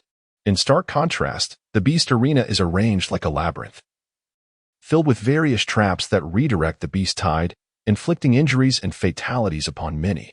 Compared to the dwelling of Mu Kui and his companions, where the entrance hallway remains relatively smooth, the cavern walls are pockmarked and the Beast Arena is starkly barren, devoid of any decor. These 2 spaces are worlds apart. Ordinarily, when the beast tide approaches, Mu Kui and his group seal the entrance to their living quarters and retreat to the more expansive Beast Arena to engage in combat. The living quarters are connected to the arena by a narrow passageway, allowing them to rest and replenish in the living quarters before rejoining the fray. In essence, as the material stronghold, the living quarters must not succumb to the ravages of the beast tide. Mu Kui plans to position the breeding chamber adjacent to the restroom, facilitating a direct connection for the animal's waste to flow into the sewage system, thereby expediting its transport to the compost pit for fertilization. As for the utilization of the compost produced, the intention is to establish a planting chamber at home, thereby initiating some indoor cultivation. Throughout this process, should they discover any high-yield, easy-to-cultivate grain varieties, their household food supply may well be secured. Bouncing Bunny first underwent a meticulous procedure to immobilize its hind legs, ensuring it could not escape from the stone rabbit enclosure. The clucking hen and the quacking duck had their wings clipped to prevent any erratic flapping. The garlic tortoise appeared docile, yet had made several attempts to sever its bindings with its hard, toothless jaw to ensure its compliance. Mu Kui gently tapped its head and excavated a large pond for it. On the edges of the pond, as well as on the stone rabbit and chicken enclosures, Mu Kui inscribed ritualistic markings symbolizing intimidation. Among these creatures, aside from the garlic tortoise, the intelligence of the other 3 species was rather limited, making the prospect of escaping under pressure highly improbable. However, Unlike ordinary poultry and livestock, these animals were wild and difficult to tame, possessing substantial destructive capabilities. Even their casual movements could potentially damage enclosures constructed solely from common stone. Consequently, Mu Zhao further engraved inscriptions such as fortitude and resilience onto the cages to bolster their defenses. Given that ordinary stones were not particularly effective in energy conduction, Mu Zhao had to keep a vigilant watch over them to prevent any dismantling of her half-finished stone cages. Sister, raising a single milking bouncing bunny suffices. Why do you need to care for so many? Mu Zhao remarked, observing his sister's efforts in constructing cages and trimming feathers for these animals, puzzled by her actions. For a beast pattern warrior, these creatures are easily captured. One could simply go outside to catch them. There are times when it isn't convenient to venture out, Mu Zhao replied with a smile. Think about it, dear brother. Is it easier to harvest grass or to catch clucking hens and bouncing bunnies? Each day, we could feed them with non-toxic herbs and insects, and once they grow, we would continuously reap the benefits of rabbit milk, chicken eggs, rabbit meat, and chicken meat. Mu Zhao listened with only partial understanding. Having grown up in the winged tiger tribe, he still found it difficult to comprehend the extent of the rewards that raising them could bring. Considering the appetite of the two siblings, even if they raised a few clucking chickens and hopping rabbits, slaughtering them all would only suffice for a meal or two. Was it truly necessary? Mu Kui merely smiled at his thoughts and chose not to elaborate further. At their current scale, it held little significance for the two of them. However, as their endeavors expand in the future, Mu Zhao would naturally come to realize the advantages therein. Chapter 39. Get Out. Then come back. The storage room needed to be quite spacious, and Mu Kui planned to excavate it when she was home alone the following day. For now, she aimed to dig out the potion preparation room, as it would greatly facilitate her crafting of witch medicines. Some toxic herbs could also be stored there to avoid mixing them with other items, which could lead to dire consequences. Just as the siblings began their work, Aku arrived once more. This is for you from the tribe. I will come by every day. Kui, make sure to take care of your health and refrain from foraging. Even if you gather at the sacrificial cave, I won't accept it. Do you understand? Mu Kui casually replied, rest assured. I will stay at home for the next few days and won't go foraging. That's good to hear, Aku said, feeling relieved as he set down a large bundle of items before departing. After Aku left, Mu Kui opened the package to take a look. The core of a python vine. Such a generous gift. Mu Kui was genuinely astonished. The python vine tree is a colossal tree entwined with thick vines resembling water buckets, towering hundreds of feet high, requiring the embrace of 50 individuals to encircle it. Much like the banyan tree, it boasts countless aerial roots that, upon contacting the soil, sprout new branches. The python vine itself extends along these roots, making it not an exaggeration to describe it as a singular tree forming a forest. The python vine tree possesses no inherent lethality.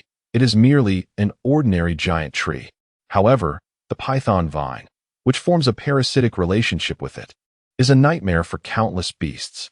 Similar to the water trumpet, the python vine is a mobile plant, yet unlike the harmless water trumpet, it exhibits extreme aggression. Capable of strangling any animal that trespasses into its territory, offering its prey as sustenance for the python vine tree. Consequently, the tree flourishes and reciprocates by nurturing the python vine, rendering it more resilient and enhancing its strangling power. This cyclical process establishes a mutually beneficial relationship. The heartwood of the python vine tree is a precious tonic, particularly for females, when the crimson tide arrives or after giving birth. Consuming the heart of the python vine tree not only effectively replenishes bodily deficiencies but also nourishes the blood and alleviates menstrual pain. To adapt to the harsh conditions of the beast realm, female members of the winged tiger tribe experience the crimson tide only once a year, lasting 7 days. This week is far more arduous than the monthly cycles experienced on Earth. Menstrual pain is an inevitable ordeal for females, regardless of their physical condition, akin to the relentless inclement weather of the eastern continent, which is ever present and can only be mitigated. As the crimson tide begins, The Mu Kui has yet to feel the onset of pain, yet she is already prepared for the discomfort to come after preparing the medicinal chamber. As the cooking progressed, Mu Kui began to feel a subtle ache in her lower abdomen. "Sister, are you all right? Is the pain starting?" Mu Zhao asked, concern evident in her eyes upon noticing her sister's unusual demeanor. "Yes, just a little," Mu Kui replied, nodding as she took a quarter of the python vine core, slicing it into pieces and placing them into the steamer. Consuming the python vine core raw yielded minimal benefits. It required thorough cooking to unlock its nourishing properties. The python vine proved to be a formidable foe, often necessitating the combined efforts of over 5,000 hunters. They would meticulously begin slicing away at the outer branches with wind blades from a distance, a process that could take several days to harvest the core. This illustrates just how challenging it is to procure the core of the python vine. Consequently, cooking it over an open flame was the least prudent choice, as it would result in significant waste. Boiling or steaming was the preferred method among the orcs. The python vine core, mild in nature, cooked quickly. After approximately 15 minutes, the pot emitted the characteristic sweet aroma of the python vine. Once it had cooled slightly, Mu Kui scooped a spoonful with a wooden ladle and tasted it. The texture resembled that of roasted potatoes, while the flavor was a novel amalgamation of date paste, sweet potato, and pear. After consuming it, warmth enveloped her stomach and lower abdomen, bringing a sensation of bliss akin to floating on clouds. The dull ache in her abdomen vanished almost instantly. Yet, before she could step through the door, she was startled by a 1-meter-tall cocoon, gleaming with a metallic sheen, blocking her entry. "Knock, knock," Aku called out, rapping on the giant cocoon. "Move aside, don't sleep here." The colossal cocoon cracked open with a resonant sound, revealing the shape of majestic wings. It turned out that this enormous cocoon was formed by the wings of a winged tiger, now unfurling with a lustrous black sheen.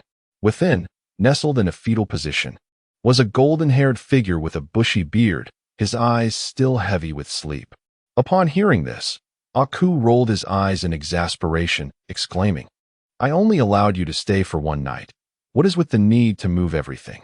With a silly grin plastered on his face, Zhui thought to himself, "Now that I've settled in, do you really think I would leave? Not a chance. This place would undoubtedly become his home." He had no intention of returning to that old cave.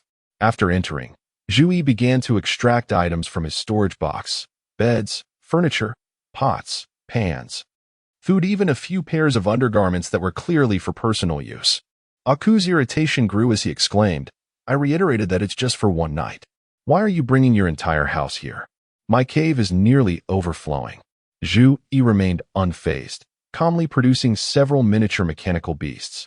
Once they touched the ground, they rapidly expanded, extending mechanical arms that began to clatter around the cave. "No worries, a little expansion will suffice," he assured. Veins throbbing on his forehead, Aku warned, "You have only one night. Stow away all your clutter and be gone by morning."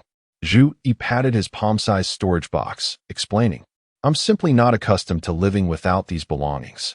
Think of it as me helping to expand your cave with my mechanical beasts.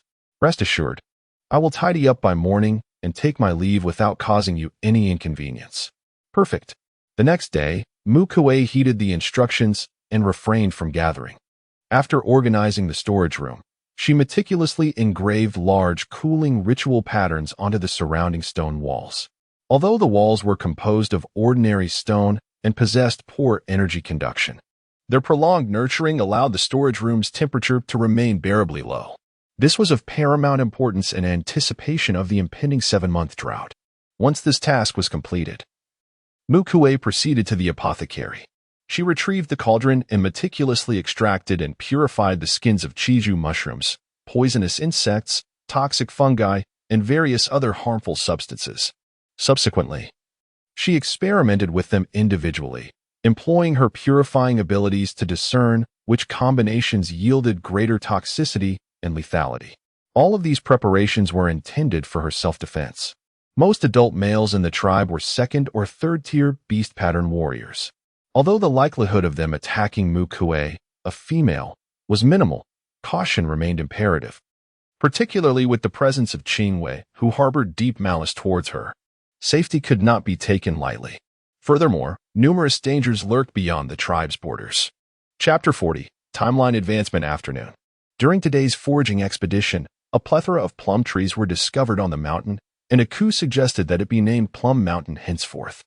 It felt unusually cold today. Despite wearing a new raincoat and barely being caught in the rain, I still sensed a chill truly peculiar. Kui, you must be bored at home alone. I gathered a bounty of plums and sour fruits, small items that take up little space, especially for you. Take these persimmons and puff fruits with you. Recently, Heng Shui's temper has been quite fierce. There are times when she yearns for a particular delicacy, and when she cannot have it, she becomes distressed and vexes herself. Among these females, one was saved by Mu Kui during an encounter with a black water snake, while the other 5 are steadfast companions who fought alongside her against the beaked birds. They all owe Mu Kui a debt of gratitude, and each arrived carrying a leaf-wrapped offering. Upon entering, they eagerly began to present their gifts, be it nuts or fruits like puff fruits and berries, which the females particularly relish. Although each contribution was modest, collectively, they amounted to a considerable bounty. This mutual exchange solidified their camaraderie. Over the past few days, Mu Kui had scarcely indulged in rabbit milk, accumulating a fair amount. Observing the guests' warm enthusiasm, she resolved to craft a cream cake using the rabbit milk, allowing everyone to savor a new delight. She first separated the egg whites from the yolks. Then, she combined the egg whites with rabbit milk, water ear sauce, and a mild animal fat, whisking rapidly until it reached a frothy consistency. In recent days, Mu Kui had yet to discover a source for white sugar, but the water ear sauce provided a hint of sweetness, which she made do with. She had a baked tree powder cake at home that could be utilized directly. Mu Kui retrieved a 10-inch tree powder cake and began to evenly spread the cream with a wooden spatula. The oven at home was sufficiently spacious, capable of accommodating various sizes. Yet the cream was limited, making the 10-inch cake just right. The females followed her into the kitchen, marveling at its arrangement. Your kitchen is so spacious, Kui. How can you fit so many stone jars and pots? A female named Lanlan mistakenly mistook an anemone pot for an oversized stone jar. Circling the stove with a keen eye, seemingly intent on memorizing its structure. Observing that Mu Kui had begun decorating a cake, Wei was filled with eager anticipation and volunteered. Kui, may I lend a hand? I possess remarkable skills in drawing. Currently, Mu Kui had yet to find a suitable item to serve as a piping bag. Instead, she utilized a large wooden syringe, with the needle replaced by a piping nozzle. Upon hearing this, Mu Kui handed her the decorating tool, replying, "Sure, just in time, as I need to prepare some other items." She busied herself creating an array of delicacies: pure nut flour rice cakes, meat-filled rice cakes, jam-infused rice cakes, and sugar heart rice cakes primarily composed of quail egg yolks. Additionally, she crafted persimmon glutinous rice cakes, fruit-flavored rice cakes, and various filled tangyuan. While Mu Kui was occupied with these tasks, a coup and others assisted nearby. Before long, an assortment of exquisite snacks suitable for afternoon tea emerged from the kitchen. We also invited Mu Kui to admire her creations. The bouncy rabbit decorated atop the cake was strikingly lifelike, as if it were about to leap from one branch to another. It was evident that she had treated the cake's surface as her canvas. Upon witnessing this, Mu Kui was utterly astonished. With such remarkable piping skills, we would likely receive countless invitations from pastry shops if she were on Earth. Reflecting on her own abilities, which barely allowed her to shape a chicken into Patrick's star, she decided against comparisons. During her time on Earth, her culinary expertise was limited to home-style dishes, and she had no experience in cake making. All she could recall about creating such confections stemmed from her current life, making any comparison utterly futile. Your painting is truly exquisite. I can hardly bear to cut into it, remarked a female, holding a wooden knife. Yet, her hands moved swiftly as she sliced the cake into 8 equal pieces. The cake, imbued with an enchanting blend of creamy, fruity, and faintly eggy aromas, had long since tantalized her taste buds. In the face of such culinary delight, its beauty was rendered powerless. As the subtly sweet cream graced her palate, the females closed their eyes in bliss. "This is delightful. I have never tasted such a delectable treat," they exclaimed in unison, their praises flowing freely.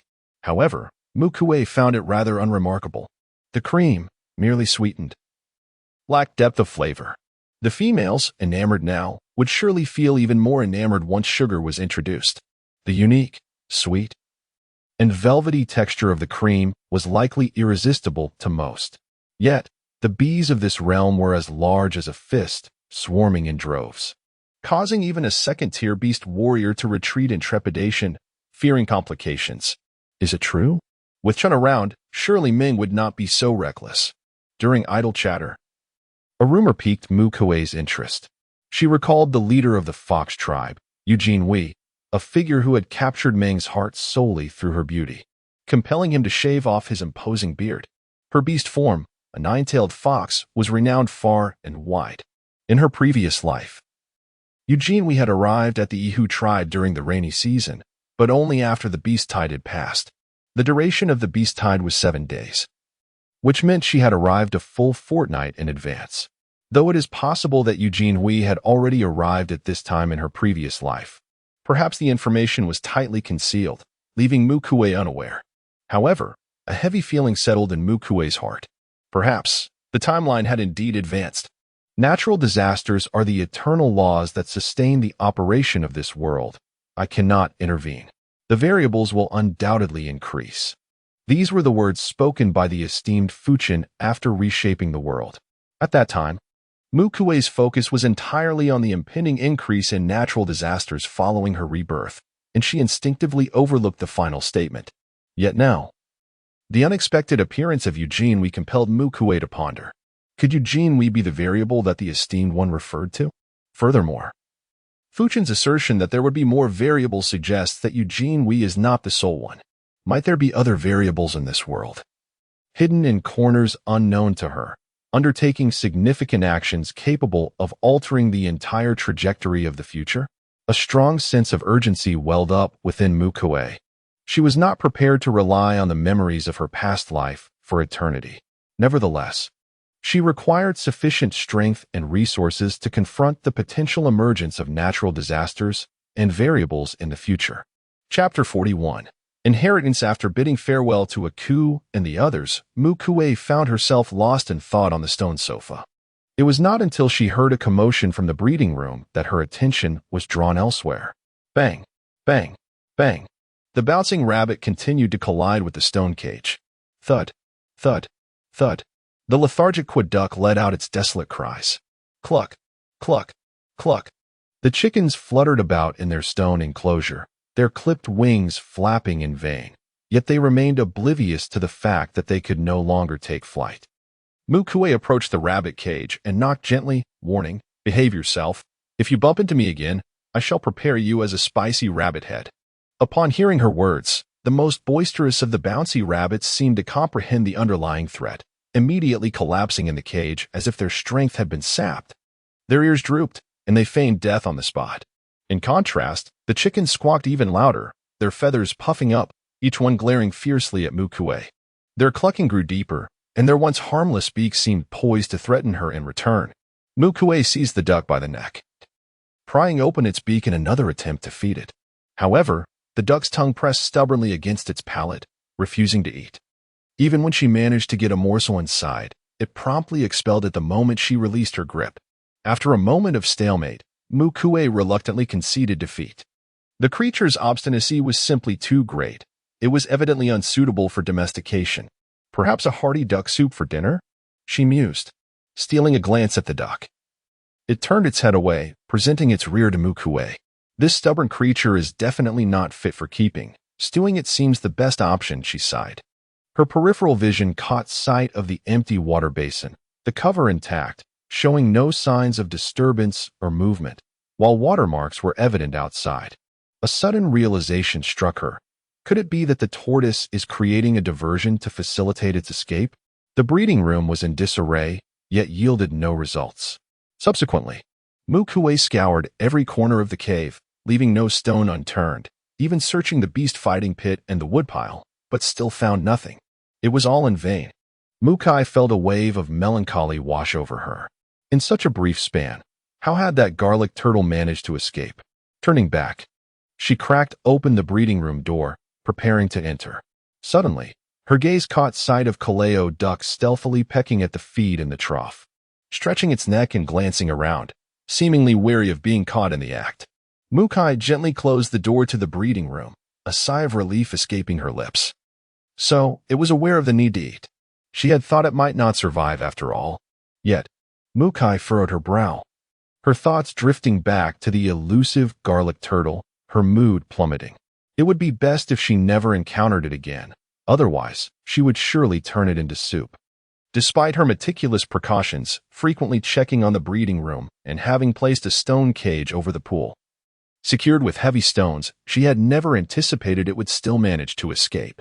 Ultimately, the deterrent ritual patterns along the pool's edge had proven insufficient, and the stone cage lacked weight. Perhaps she should inscribe a gravity ritual pattern upon it. However, such intricacies were exceedingly difficult to comprehend, and she had only grasped the surface of it, rendering her unable to inscribe anything. Mu Kui felt a twinge of regret. The survival of the beast men on the eastern continent amid harsh calamities was largely attributed to their inherited memories. Powerful beast pattern warriors could pass down their battle memories and fragments of life experiences through their bloodlines. Shamans and priests could encapsulate their legacies through specific rituals, allowing successors to partake in these inheritances by performing corresponding rites or meeting certain conditions. Those endowed with extraordinary abilities, upon reaching a higher level of proficiency, can impart their experiential knowledge and certain insights regarding their powers to awaken beastmen possessing the same abilities. This practice is encapsulated in the three principal methods of inheritance on the Eastern continent: the bloodline inheritance method, the sacrificial inheritance method, and the extraordinary ability inheritance method. It is precisely due to these three methods of inheritance that beastmen on the Eastern continent are not left in utter ignorance when faced with unforeseen calamities or the loss of their kin. Nor are they deprived of guidance from their elders. Whenever an individual awakens as a beast pattern warrior, another awakens extraordinary powers, or someone possesses the talent for sorcery or sacrificial rites, they can receive this inheritance, enabling them to overcome adversity and grasp the hope of survival. Mu Kui also possesses inheritances, and indeed, numerous ones. However, the memories that are transmitted through inheritance merely provide guidance on how to proceed, lacking the transfer of actual power. To truly master these abilities, one must engage in contemplation and practice, transforming the knowledge into tangible skills. The gravity sacrificial pattern is relatively intricate. Once mastered, it can be effectively employed in combat. Yet, Mu Kui finds it nearly impossible to fully comprehend it within a short time frame. Without a complete understanding of the sacrificial pattern, one's eyes may signal comprehension, while the mind and hands lament their inability to translate that understanding into action. Similarly complex are the patterns of time, space, causality, and fortune. The space sacrificial pattern, being more commonly utilized, has been deconstructed by adept practitioners within the sacrificial realm, resulting in more practical patterns such as expansion and space simplification. The space sacrificial pattern that Mu Kui previously inscribed was, in fact, the space simplification.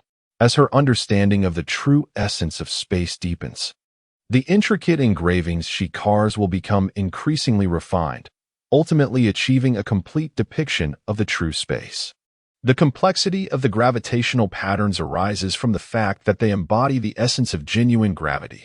In the lineage of Mu Kui's memory, there exists no simplified version. Mu Kui stepped forward, receiving the condensed wood while saying, "Brother, that garlic turtle has escaped. It left not long ago, and I couldn't find it in the cave. Please search outside the cave and see if you can catch it." "Oh, very well," Mu Zhao replied, turning back into the curtain of rain. Mu Kui picked up a piece of condensed wood, slowly channeling her purification abilities, gradually infusing it through her palm to eliminate the toxins within. Subsequently, she crafted it into planks, continuing the purification process until she had enough for a wooden box. After processing all the condensed wood, Mu Kui produced 2 wooden boxes. Upon placing down the 2 large stacks of condensed wood, Mu Zhao lamented, "I couldn't find it. I don't know where it has gone." Mu Kui responded, "If it can't be found, then so be it. The garlic turtle naturally favors water, and once it enters the water during the rainy season, locating it becomes exceedingly difficult. In the remaining time, the siblings worked together to excavate the ice cellar. The following day, the hunting and gathering teams returned together. Mu Kui recalled that they had a wooden basin belonging to the Chun family and instructed Mu Zhao to return it. Upon his return, she noticed an unusual expression on his face. "What is it? Did you encounter Yixuan?" Mu Kui inquired with concern. Mu Zhao's visage had been obscured by her secret technique, and for some time, they had coexisted in tranquility. "Yixuan. She should no longer be entangled with us, right?" Chapter 42. The Tasteless Herb. "No." Mu Zhao shook his head. "Yixuan no longer recognizes me. She hasn't even cast a glance in my direction." Noticing the look of confusion on his sister's face, he explained, "It was Meng and Chun. They got into a quarrel." Mu Kui felt a sudden jolt in her heart and furrowed her brows, asking, "Brother, do you know what the female's name is? Which tribe does she belong to?" Mu Zhao replied, "I'm not sure of her name, but I've heard she's from the Fox tribe." Indeed, a persistent worry settled upon Mu Kui's brow. The timeline had truly advanced, and the variables had begun to emerge. "Sister, what's wrong?" Mu Zhao inquired with concern. Mu Kui did not forcibly suppress her emotions. Instead, she spoke softly, "Brother, the shaman's spiritual insight warns me that there is something amiss with that female. Her intentions for coming to our winged tiger tribe may not be pure. Be cautious and avoid contact with her. And take care not to get entangled in her affairs with Chun." Upon hearing this, Mu Zhao nodded earnestly, "Sister, don't worry. I will keep my distance from that female." After distributing the meat, Aku, as usual, brought a group of females to visit Mu Kui. This time, the number of visitors had more than doubled compared to yesterday, most drawn by the exquisite delicacies of Mu Kui's household.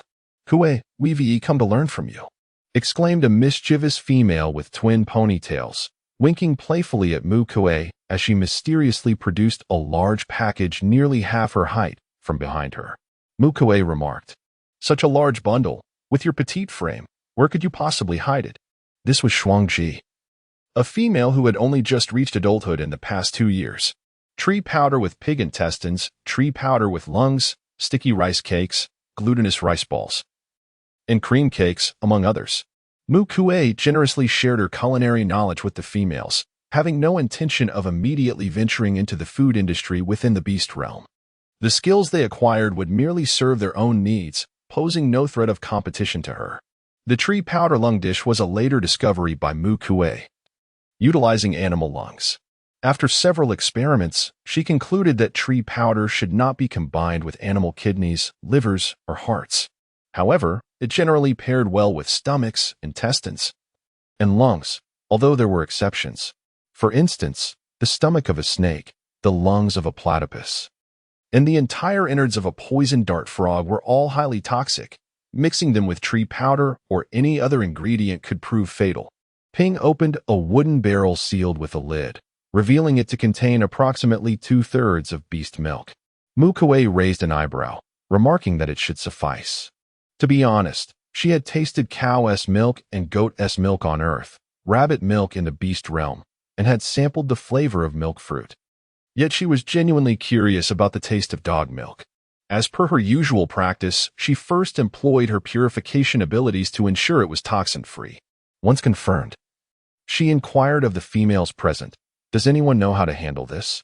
One female pushed through the crowd, saying, "When I was young, my uncle once found milk from a laughing dog for me, and it had a quite strong milky flavor, but one shouldn't drink too much, as it tends to acquire a rather unpleasant dog-like scent." The laughing dog referred to as Samoyed. Though the breeds in the beast realm were considerably larger than those on Earth, with adult laughing dogs standing at least 1 meter tall. The tabby dog stands 3 meters tall, adorned with stripes reminiscent of a tiger, and its tail resembles that of a wolf, considerably larger than a typical dog. Despite being canines, there ought to be some commonality in the flavor of their milk. Mu Kui furrowed her brows, contemplating that a significant quantity would likely carry a foul scent, rendering the resulting cream rather unsatisfactory. Who among us has tasted it? Does anyone know how to eliminate this unpleasant odor? She looked at the others with hopeful anticipation. However, the females collectively shook their heads. When seeking milk for their young, They typically resorted to easily obtainable sources such as mouse and rabbit milk, and occasionally cow or goat milk, but dog milk had seldom been sampled. With so many individuals in the tribe, surely someone must have tried it. Perhaps we should inquire? There's no need, Mu Kui replied, recalling a bowl of tasteless grass in the kitchen. I will experiment with that first. The tasteless grass resembles bean sprouts, yet its leaves are a deep green and do not elongate like bean sprouts. It consistently retains two leaves with a pointed tip in between. This grass possesses the remarkable ability to absorb a myriad of odors, both fragrant and foul. As it accumulates various scents, it gradually turns black from the tip, until the entire plant is engulfed in darkness, at which point it disintegrates into a pool of black mud, giving rise to new tasteless grass in an endless cycle of renewal. This plant is frequently utilized by shamans as a supplementary remedy, primarily to mask unpleasant odors and potions, as well as to eradicate the distinct scents of certain poisons, thereby facilitating the covert administration of toxins. Moreover, some orc households employ this grass to eliminate odors surrounding their latrines. The pot of flavorless grass placed in the kitchen was a spontaneous whim of Mu Kui, who had intended it merely as an indoor potted plant, with the elimination of odors being a secondary consideration. Prior to this, Mu Kui had solely regarded the flavorless grass as a medicinal ingredient, never contemplating its potential in enhancing the taste of culinary ingredients. Indeed, the flavorless grass can neutralize odors. It had been relegated to the latrine area, nearly forgotten. A bustling group of individuals had industriously crafted 4 16-inch cream cakes before finally ceasing their activity. Well, they were delicious. This time, someone generously contributed honey, and combined with the flavorless grass-treated milk from the brindled dog. The resulting cream exuded a richer aroma than that of cow's milk. The females finally experienced the true essence of cream, their eyes blissfully squinting in delight. Mu Kui felt immense satisfaction with this creation. The cream made from brindled dog milk and honey was rich and sweetly silky, evoking a sensation of melting into its luscious flavor. Simultaneously, Mu Kui's horizons had broadened significantly. With the formidable odor-neutralizing properties of flavorless grass, certain ingredients that would typically be unsuitable for the dining table due to overpowering odors might, much like the brindled dog milk, bring her great surprises. This was a rare occurrence in previous years. They all worried that if the temperature continued to drop in the coming days, more females might fall ill and thus be unable to venture out to gather resources. It was said that a female from the fox tribe, named Eugene Wei, was a third-tier beast pattern warrior, even more formidable than a coup. It was truly perplexing how she had developed to such a level. In the winged tiger clan, Mu Chang's presence is hardly surprising. Most of the females, when mentioning Eugene Wei, exhibit little more than admiration. The physical growth coefficients of the orc females and males differ significantly. Females possess an innate ability for rapid mental development, while their physical strength increases at a slower pace. Conversely, males experience swift enhancements in their corporeal strength, with mental prowess being their weak point. This disparity results in males utilizing the same amount of nourishment primarily for bodily refinement, ultimately awakening as beast pattern warriors. In contrast, females allocate their nutrients predominantly towards augmenting their mental faculties, enhancing their abilities in spiritual guidance. Caught by Chun, a fierce argument erupted between Meng and Chun, which continues to this day, with Chun even contemplating a separate living arrangement within the cave.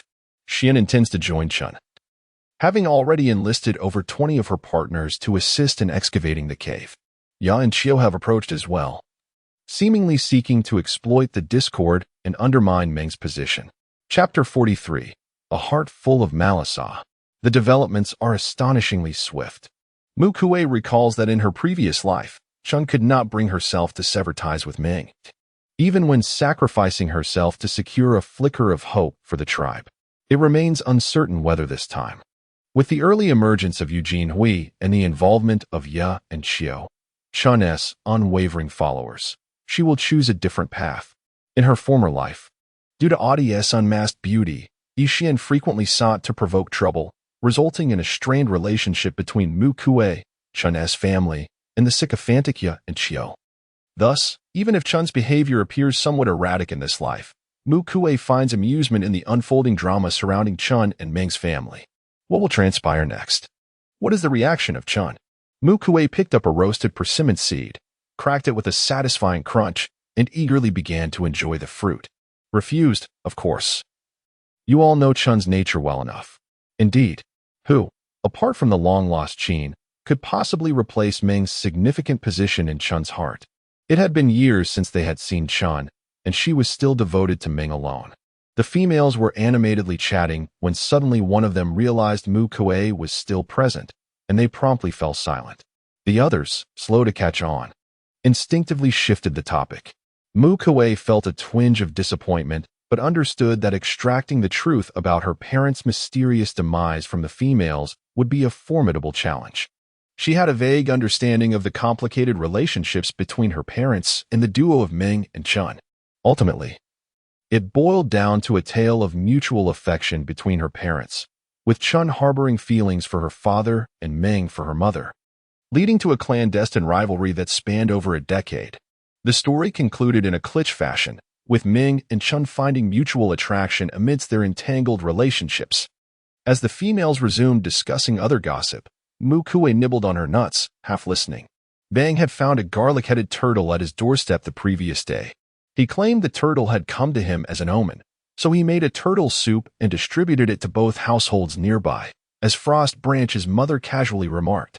Upon hearing this, Frost Branch cupped her face, resembling a playful kitten, and exclaimed, "Why had I never noticed Bang's culinary skills before?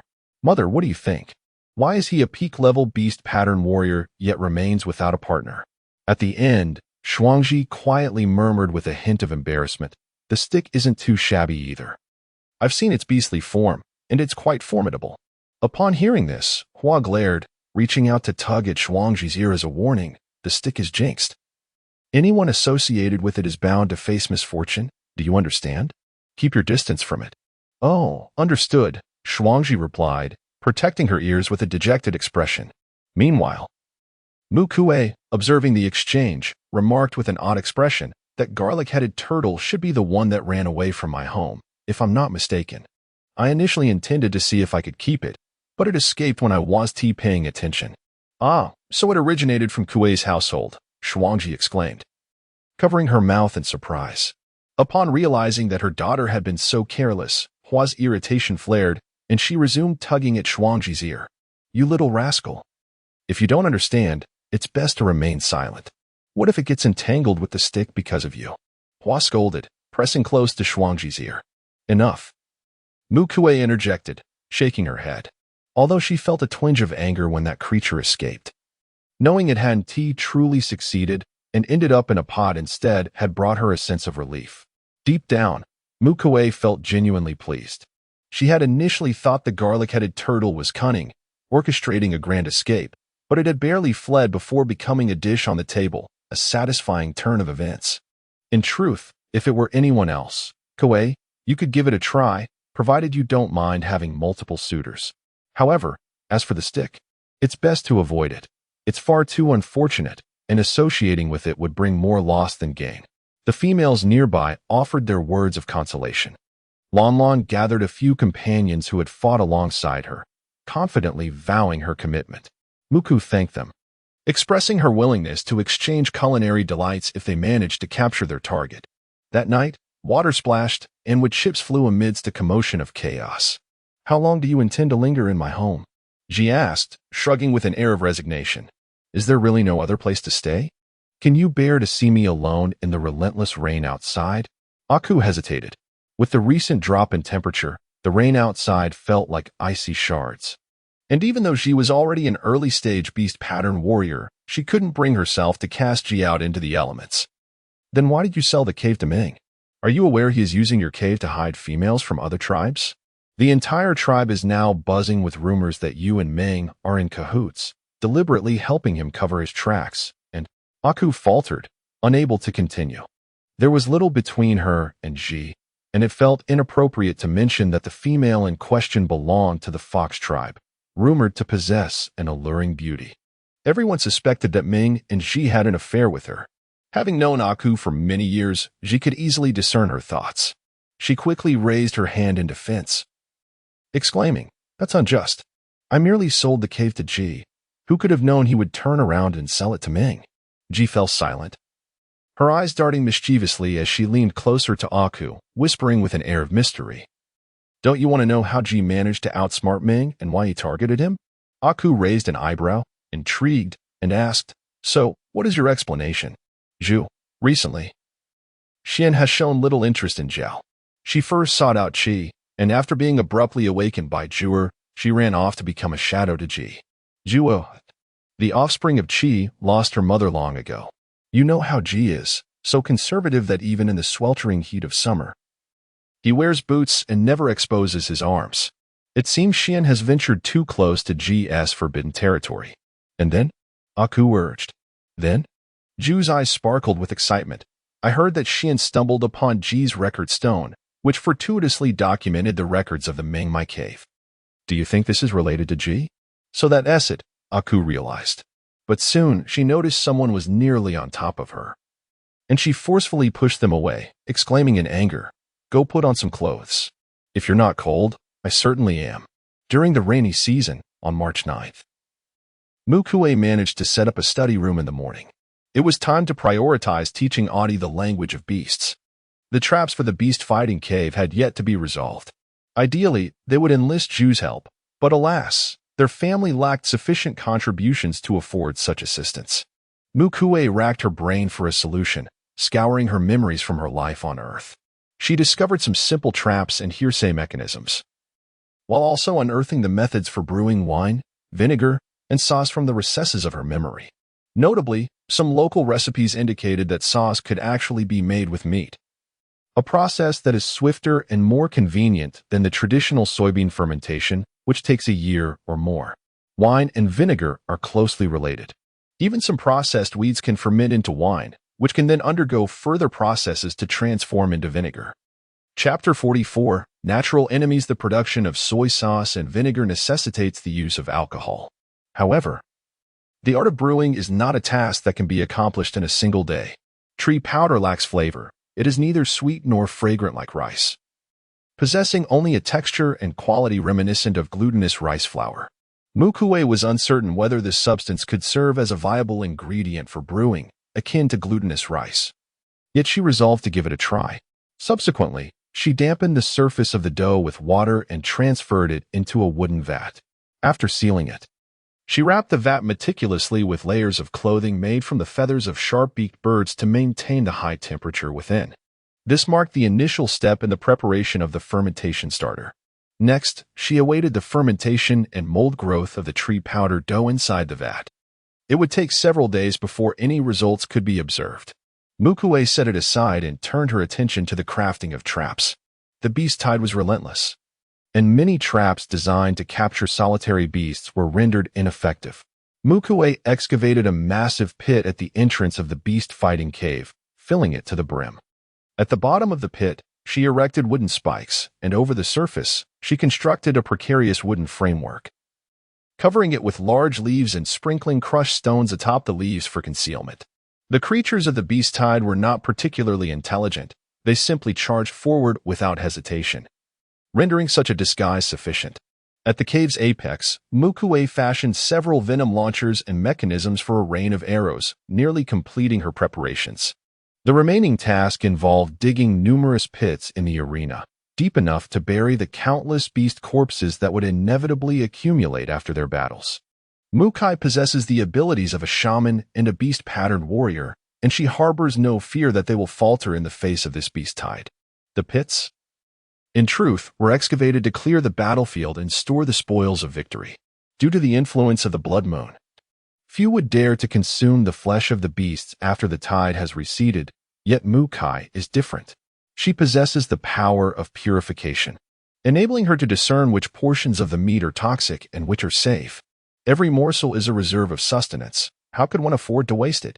Indeed, were it not for the constraints of time, Mu Kui would have aspired to transform the cavern beneath the arena into an ice cellar.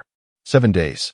Even though the temperatures during the rainy season are relatively low, the humidity in the air rises, which is not conducive to food preservation. One cannot help but wonder how many of the beasts slain during the tide will spoil before it concludes. Such waste is truly lamentable. Merely contemplating this fills Mu Kui with a sense of anguish. In the afternoon, a visiting female brought tidings of an unfortunate nature. The formidable Eugene Huan has been assigned to the gathering team, and Akuko has allocated over 1,000 females for her to lead. Although Huan is indeed a powerful individual, the thought of her leading the gathering fills me with discomfort. She is not a winged tiger. Lacking wings, she cannot soar. So what qualifies her to lead us? What does it matter that she is a third-tier beast pattern warrior? In comparison to Akuko, she hardly seems superior. The dangers looming above are beyond her capacity to manage. Had it not been for Akuko's timely arrival today, intercepting the azure-crowned falcon, a female could have been snatched away. The females, who were once enamored by strength, have now united in their apprehension. The exclusivity of the orc race is laid bare in this moment. The warriors of the Fox clan, when compared to our winged tiger clan, undoubtedly fall short by a considerable margin. Mu Kui deeply understands this truth. Becoming a beast pattern warrior does not diminish the inherent disparities between races. For instance, the diminutive mouse beast men, despite being first-tier beast pattern warriors, cannot contend with a single winged tiger warrior who could easily take on a whole group of them. The advantages of each race are evident, rendering any comparison futile. Ping, with a furrowed brow, curiously inquired, "Kui, how did you manage to eliminate the odor yesterday?" Mu Kui was momentarily taken aback. She could not simply disclose that, as a shaman, she possessed the ability to finely control the blending of medicinal liquids after channeling her healing powers. It would be quite absurd to admit that she had treated the cream as a potion yesterday. After racking her brain to recall the properties of the odorless herb, Mu Kui finally replied, "The odorless herb initially absorbs strong odors. If you measure it correctly while using it in practice a few times, you should be able to make the herb effectively eliminate the foul smell." Noticing that the turtle she had caught was a third larger than the one she had previously captured, she inquired with curiosity, "Did you specifically catch such a large one?" No, Mu Zhao explained, "It was given to me by Bang. He mentioned that he inadvertently consumed one of our turtles the other day and felt guilty. So he caught this one to return to us." Mu Kui nodded in response, "That works. Let us see how long we can keep it alive." The females shared a knowing smile, sensing that Mu Kui has a fondness for nurturing creatures. Mice are easier to catch than bouncy rabbits, and when you do catch them, it's usually an entire nest. "Perhaps you should give it a try next time, Kui." "Let us see," Mu Kui replied noncommittally. In the beastly realm, rodents generally surpass their earthly counterparts in size, with many reaching dimensions comparable to domestic rabbits, thus meeting the standards for breeding. However, their appearance leaves much to be desired, lacking the charm of rabbits.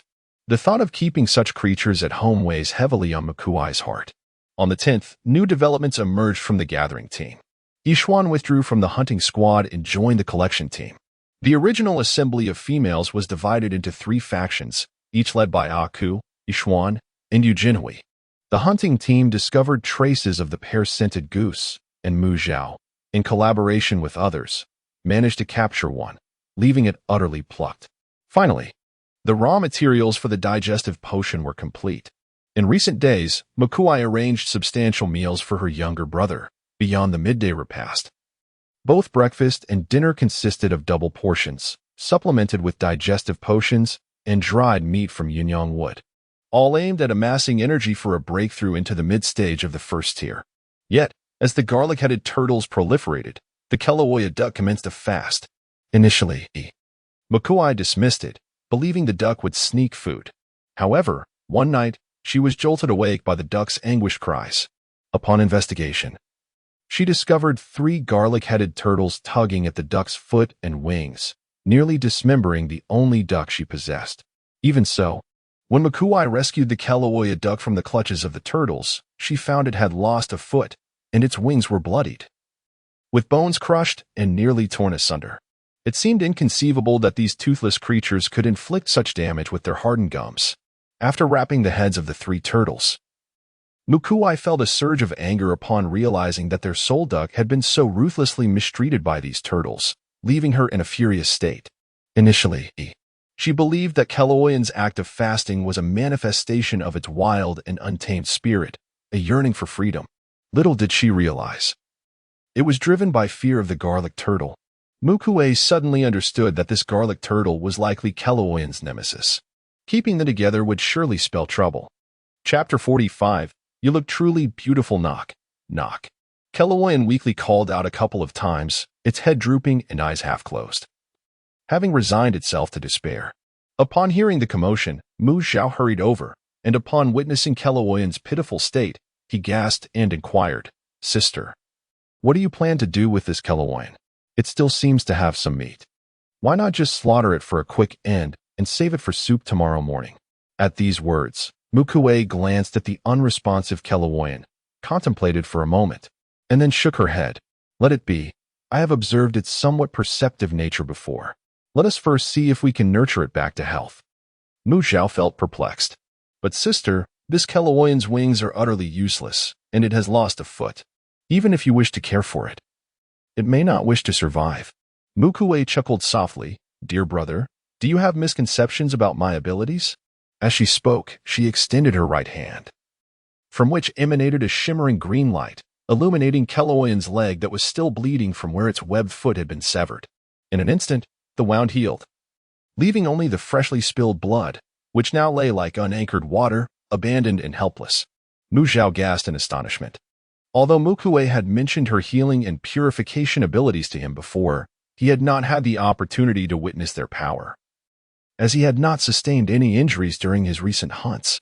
The purification ability was firmly etched in Mu Zhao's memory, particularly its characteristic of detoxification. She was well aware that her elder sister had harnessed this power to discover various delightful seasonings such as the bark of the jiangbao tree, the core of pine trees, and fragrant mushrooms, all of which enhanced the palatability of ingredients while eliminating toxins from the condensed wood, allowing it to be used in crafting storage ritual vessels. Yet, there were even greater wonders to behold. With a desire to showcase her skills before her younger brother, Mu Kui deliberately slowed her subsequent actions. A shimmering green light, deftly manipulated by Mu Kui, transformed into countless threads that began to weave upon the wings of the Keloya, which had been crushed to pieces. Tendons were mended, and bones were rejoined. The healing abilities inherent in shamanistic powers are fundamentally different from those of sacred water used in rituals. The sacred water requires the expenditure of an orc's own life potential to heal wounds, and cannot repair bones or reconnect tendons. In contrast, shamanistic powers draw upon the strength of the shaman, leaving the life potential of the recipient untouched. As one's abilities advance, even the resurrection of the deceased becomes a feasible feat before long. To Mu Zhao's astonishment, the Keloya stood on one leg, curiously tapping its wing, which had regained its vigor without any pain. Gratefully, it let out a couple of affectionate calls toward Mu Kui, nuzzling its head against her hand in a gesture of closeness. Mu Kui gently stroked the Keloya's sleek feathers and used warm water to wash away the bloodstains from its body. The following day, after bidding her brother farewell, Mu Kui tidied up the house and excavated a small room adjacent to the breeding chamber for the Keloya's accommodation. At the same time, she fortified the enclosure for the garlic turtles, ensuring it was even more secure. She spared no detail, even etching intricate, resilient ritual patterns at the very bottom of the pool. The surroundings of the basin were strategically configured to instill both fear and toxicity. Although the stone cage had been removed, the imbued toxic ritual patterns laced with paralyzing agents ensured that the garlic turtles would lose their mobility the moment they crawled ashore, leaving them devoid of hope for escape and confining their movement solely within the pool. The paralyzing agent was one of the recent concoctions devised by Mu Kui in the apothecary. Additionally, there was a corrosive potion primarily composed of tree powder mixed with liver's corrosive toxin, and another concoction known as the spirit brew, which was a blend of various toxins including condensed wood toxin. The name spirit brew may not sound particularly intimidating, but it is a lethal concoction that can sever one's breath in an instant. Interestingly, while Mu Kui had not yet perfected her brewing starter, she had managed to create a potion that already bore a hint of alcohol.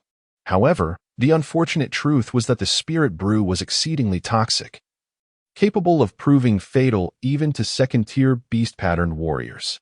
Although Mu Kui had detected the flavor of alcohol while testing the potion, her internal purifying abilities were rapidly depleting, leaving her no choice but to refrain from treating it as a beverage.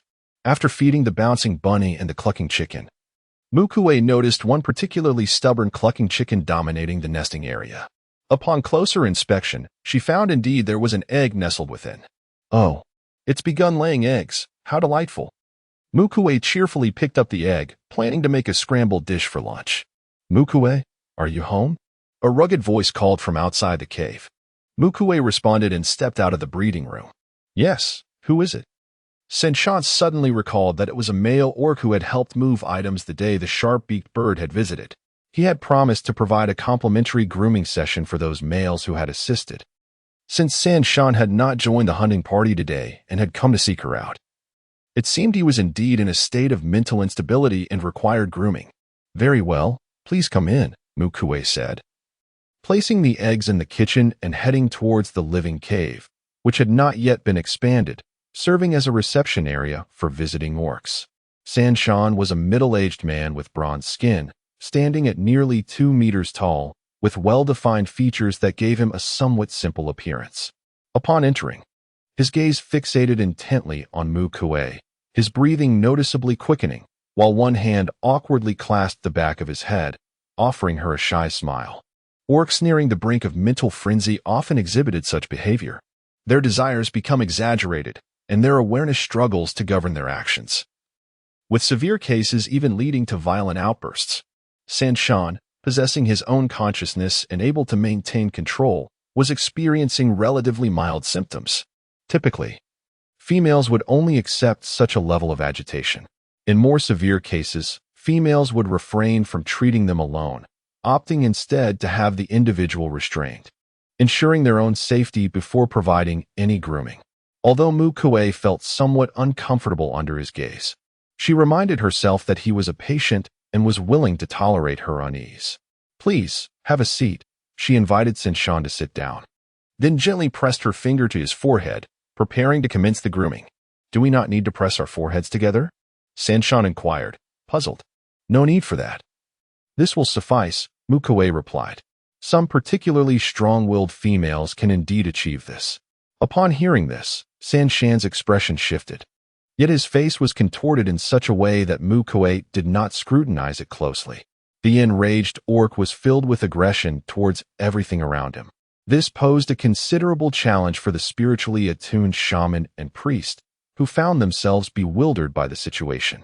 Even after calming him down, Mu Kui still sensed the malice emanating from Senshan, which filled her heart with foreboding. Huh, female, you are truly captivating, Senshan chuckled, his towering physique lunging forward, intent on subduing the female before him, who had just depleted her mental energy and was in a daze. Chapter 46. Curse. Mu Kui furrowed her brow. Who had given this brute the audacity to strike at a shaman wielding potions? A subtle, enticing aroma of wine wafted through the air. In a swift motion, Mu Kui dodged aside. With a thud, the fierce expression on Senshan's face quickly dissipated, and he closed his eyes, drifting into a peaceful slumber. Mu Kui did not approach immediately. Instead, she first used her spiritual energy to perceive his condition. He was not entirely lifeless. There was still a faint breath. Feeling somewhat reassured, Mu Kui placed her hand upon Senshan's chest, allowing her purifying powers to flow in, temporarily safeguarding his heart. In the urgency of the moment, she had utilized the most potent liquor soul potion to ensure absolute certainty. The reason Mu Kui had managed to bring Senshan down silently was that she had employed her healing abilities to directly aerosolize the liquor soul potion she carried, allowing it to permeate through his skin. The primary reason shamans, while possessing the ability to perform priestly duties, can also heal and save lives, lies in the unique shamanic powers they possess. The shamanic abilities possess a remarkable quality akin to a universal medium, allowing for seamless integration into medicinal liquids, enabling meticulous control and the harmonious blending of various healing concoctions. The process of vaporizing the spirit of liquor and diffusing it into the skin of Senshan is a testament to Mu Kui's adept use of her healing powers, achieved through refined manipulation. Typically, shamanic abilities can be released from a distance, facilitating their application in both healing and combat. Conversely, those abilities that necessitate physical contact are rare, yet they often embody formidable characteristics. For instance, Mu Kui's purifying power serves as a universal antidote, capable of neutralizing all poisons and even annihilating harmful bacteria and viruses, devoid of any rationale. In the tribe, it is challenging to account for a death, so Mu Kui suspended Shan, ensuring he remained alive. Today, as events appeared rather suspicious. Shortly after her crimson waters receded, someone approached her under the pretense of seeking guidance, seemingly with nefarious intentions. Furrowing her brow, Mu Kui picked up a nut from the stone table, inscribing it with a query talisman using her mental prowess before gently tossing it. Her intent was merely to ascertain whether there was a hidden orchestrator behind these machinations, seeking a simple affirmation or denial. Thus, no elaborate ritual was deemed necessary. The nut, resembling an almond, bounced a few times on the stone surface before settling upright, point upward. Indeed, there was something amiss. A shadow crossed Mu Kui's face. She needed to uncover the truth, to ascertain who was truly manipulating events behind the scenes. Instinctively, the image of Qing Yu resurfaced in her mind.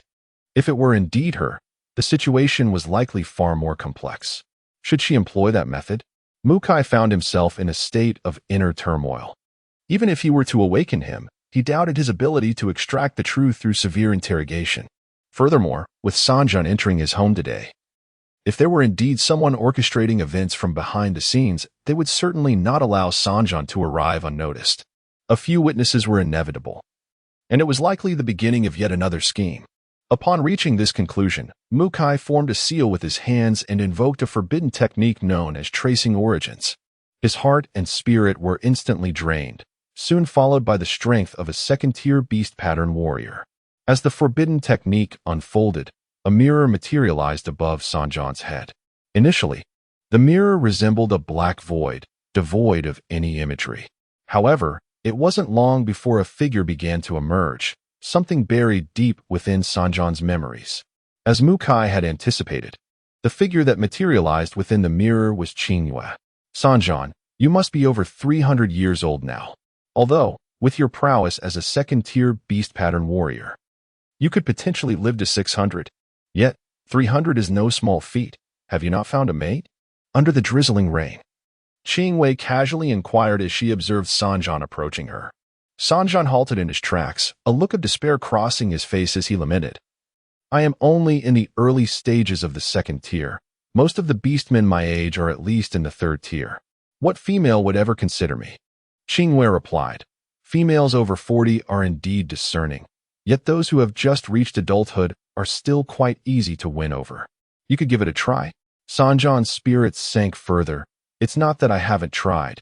Those newly matured ones have their mothers guiding them and simply ignore me. Upon hearing this, Qing Wei continued her forward journey, and as she brushed past Sanshan, she seemingly casually remarked, then go seek out those without a mother.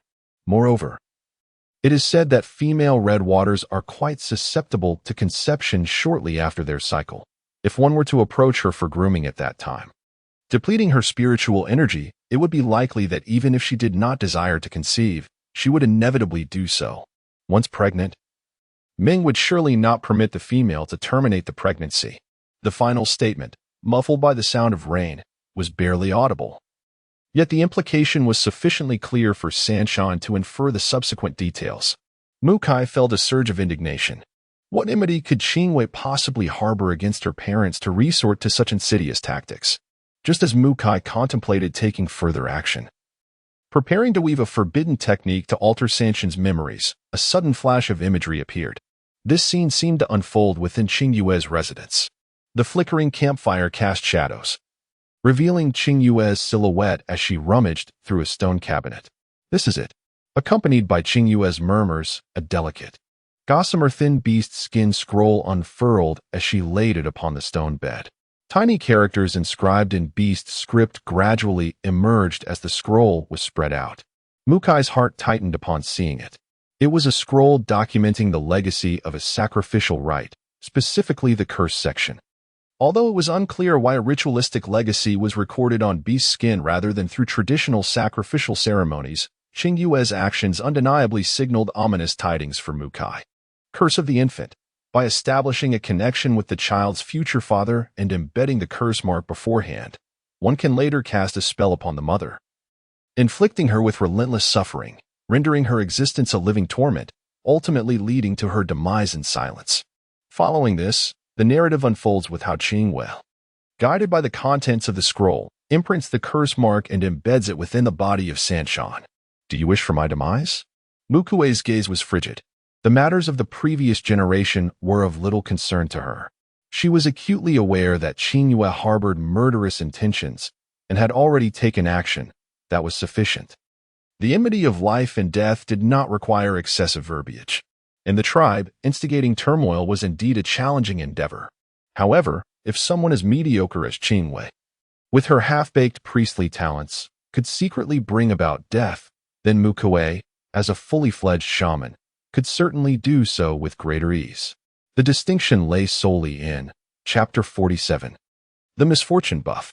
In truth, Qing Yue's petty tricks, while she deemed them silent and unobtrusive, were merely her own delusions. The realm of priesthood was fraught with depth. Chun, as the sole priest of the clan, shared a unique connection with the Yihu tribe. This connection offered numerous advantages, including accelerated cultivation speed, significantly reduced mental strain, and enhanced spell-lasting power, enough to make any shaman or priest without tribal affiliation envious. Within a tribe, there existed but a single quota for such a connection. This priest was referred to as the chief priest. As a representative of the affiliated side, the chief priest would share in the tribe's fortunes and misfortunes. Simultaneously, the territorial domain of the tribe was akin to the chief priest's private garden. Any minor disturbance could easily attract the chief priest's attention. This was also the reason why Mu Kui, before becoming the Grand Shaman, chose to conceal her appearance from Adi and refrained from immediately confronting Yishuan. After all, they were on someone else's territory, on her own ground. Divination was akin to an open book examination. Whatever one sought to uncover could be effortlessly divined. Unlike Qing Yue, whose unsuccessful spellcasting was a relief if she were to successfully cast a spell on Mu Kui as the main shaman.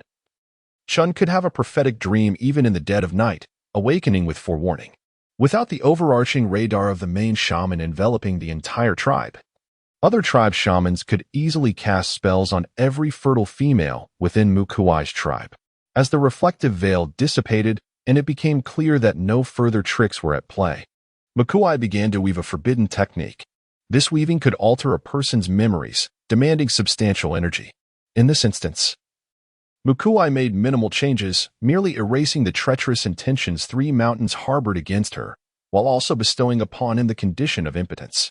After completing this task, Mu Kui activated her purifying abilities, ridding three mountains of all toxins within his body, save for his brain and a few inconsequential remnants. Additionally, she utilized her healing powers to erase the damage inflicted by the Liquor Soul potion. Perfect. Mu Kui clapped her hands, immensely satisfied with her cleanup efforts. Her thoughts wandered. In the future, should she wish to deal with someone, she could certainly employ such methods. A bag over the head and a beating, followed by healing to erase any signs of injury. There would be no credibility in their claims of harm. Had everything been sorted? Three mountains remained somewhat dazed. Yes. Mu Kui did not offer him a pleasant demeanor, stating, "If you have nothing of importance, you may leave now. I have matters to attend to and cannot keep you company." He pondered, at over 300 years old. He has only attained the rank of a second-tier beast pattern warrior and remains inept. It is only natural that the females look down upon him. With such thoughts, Sanshan scratched his head, feeling somewhat embarrassed, and without further suspicion, he stood and turned to exit. Thud. Despite being nearly 2 meters tall and not quite reaching the ceiling of Mu Kui's cave, Sanshan unexpectedly collided with it, resulting in a large bump forming on his head, a vivid red and glistening. He reached up to touch it, and with a pop, it burst open, mixing pus and blood, leaving him with a rather unpleasant visage. Yet, she remained silent, merely observing him. The unfortunate potion was the finest concoction she had created thus far, enhanced with additional ingredients to amplify its potency. Even though Sanshan was a second-tier beast pattern warrior, his body, being more resistant to toxins, would still be affected. Furthermore, when treating an adversary, how could Mu Kui possibly administer care with sincerity? It was merely a faade, ensuring that Sanshan appeared unscathed on the surface. For the next 7 days, until the effects of the ill-fated potion wore off, Sanshan would have to endure a challenging existence. After 7 days had passed, Mu Kui glanced down, only to see Sanshan tumble unexpectedly in front of her. In 2 days' time, the beast tide would arrive. Battling misfortune while facing the beast tide, whether he could survive remained uncertain. In the afternoon, Mu Kui resumed her excavation beneath the beast-fighting cave. She planned to create pits resembling honeycomb, which she would subsequently cover with stone slabs. There exists but a solitary supporting axle, irrespective of which side one treads upon. The stone slab is bound to lose its balance and descend. Nevertheless, she and AD are both winged tigers, capable of flight and unperturbed by the prospect of stepping into the void. When the beasts are slain, they will naturally cascade down the elevated stone slab into the pit below, awaiting the conclusion of the beast tide to collect the remains. The fermentation of the liquor starter has reached a stage of readiness after several days. Just a couple of days prior, Mu Kui had diligently air-dried a considerable quantity of non-toxic plants, be they wild herbs, medicinal flora, or tender twigs and leaves. Presently, she is grinding them into a fine powder, which will then be blended with tree flour, water kneaded into a dough, and infused with the starter, forming small balls the size of a fingertip. This serves as a control group. For Mu Kui remains uncertain which plants are suitable for crafting the liquor starter and which yield a more palatable flavor. Subsequently, these small balls are to be placed within a muslin cloth, generously sprinkled with assorted sun-dried seeds, sealed, and stored in the kitchen. The remaining mixture will be kept at a temperature conducive to fermentation, and after a few more days, the liquor starter will be ready. The muslin, a common vine of the beast realm, possesses a robust texture. After tanning, its outer layer yields a net-like fabric akin to loofah. Upon discovering this quality, Mu Kui aptly named it muslin vine. This material, while prone to tearing, proves remarkably useful. Mu Kui contemplates the possibility of employing it for garment making in the future. She shared her day's endeavors with him, also advising him to remain vigilant of those beastmen who maintain close ties with the Qinghua family, lest they inadvertently fall into a trap. The Sanshan and the Qinghua family. Mu Zhao's face flushed with anger, turning a deep crimson from his neck to his ears, while his eyes sparkled like clusters of pale blue flames, flickering and dancing. Alay, a good companion who had shared the experience of living in the orphan cave with them, was 2 years older than Mu Zhao and had moved out 2 years prior. He was now an early-stage beast pattern warrior, having joined the hunting team. Don't act impulsively, Adi, Mu Kui urged, holding him back. Both you and Alay are still at the first tier, and C has just reached the second tier. Confronting them would be akin to seeking trouble. Her straightforward acknowledgement of the situation was clear. It's natural to feel a surge of emotions, to be swept away by impulsiveness. However, Adi, before you take any action, you must carefully assess both sides' strengths and hidden cards before deciding whether to engage and how to do so, understand? Mu Kui gently patted Mu Zhao's shoulder in reassurance. Rest assured, your sister has never been a soft target for others to manipulate. Regarding the situation in Sanshan, I have already taken action. That fellow will be facing misfortune in all endeavors. Whether he can withstand the impending beast tide remains uncertain. As for Qingyu, Mu Kui's voice trailed off. I still need to make preparations to ensure that family is dealt with thoroughly. Chapter 48, The Fourth Generation, The Pumpkin Boat. As a companion of Chun, Mu Kui would not act thoughtlessly like Qingyu, who, in her misguided attempt to remain hidden, recklessly cast spells. Mu Kui was now patiently waiting for the seasonal arrival of the May fruit, which possessed a dual nature. The potency of the witchcraft elixirs derived from the harvest intensifies with the rising temperatures. Conversely, in cooler climes, the enhancements of the concoctions flourish. Currently, as we find ourselves in the rainy season, the harvested plum berries possess the dual capacity to yield both misfortune potions and digestive elixirs. However, Their effects of misfortune and enhancement cannot culminate to their utmost potential. During the dry season, even if these berries are employed to craft enhancement potions, the resultant products will invariably bear the taint of misfortune to some degree. The same principle applies to the snowy season. Regardless of whether one adheres to the recipe for misfortune potions, the resulting elixir's ability to induce calamity remains uncertain, yet it undoubtedly qualifies as a potent restorative. The misfortune potions crafted from dry season plum berries are exceptionally formidable, enabling the witch priest to accomplish feats that transcend the ordinary. For instance, one might disregard disparities in strength, bestowing potent misfortune buffs upon the Qingyue family, including those formidable third-tier males. By employing auxiliary secret arts, the caster, Mu Kui, minimizes her presence, thereby evading the perception of Chun and similar threats. Within a tribe, aside from the chief priestess, the number of subordinate priests who can affiliate themselves, enjoying their respective enhancements, varies according to the tribe's size and strength. However, an increase in the number of affiliated subordinate priests dilutes the benefits received by the chief priestess. There are instances where the chief priestess, burdened with the task of thwarting the encroaching grasp of rival priests, finds her rewards scarcely superior to those of less exertive subordinate priests. The absence of apprentice priests within the tribe over the years aptly demonstrates Chun's desire to retain centralized power, aspiring to monopolize the tribe's enhancements entirely.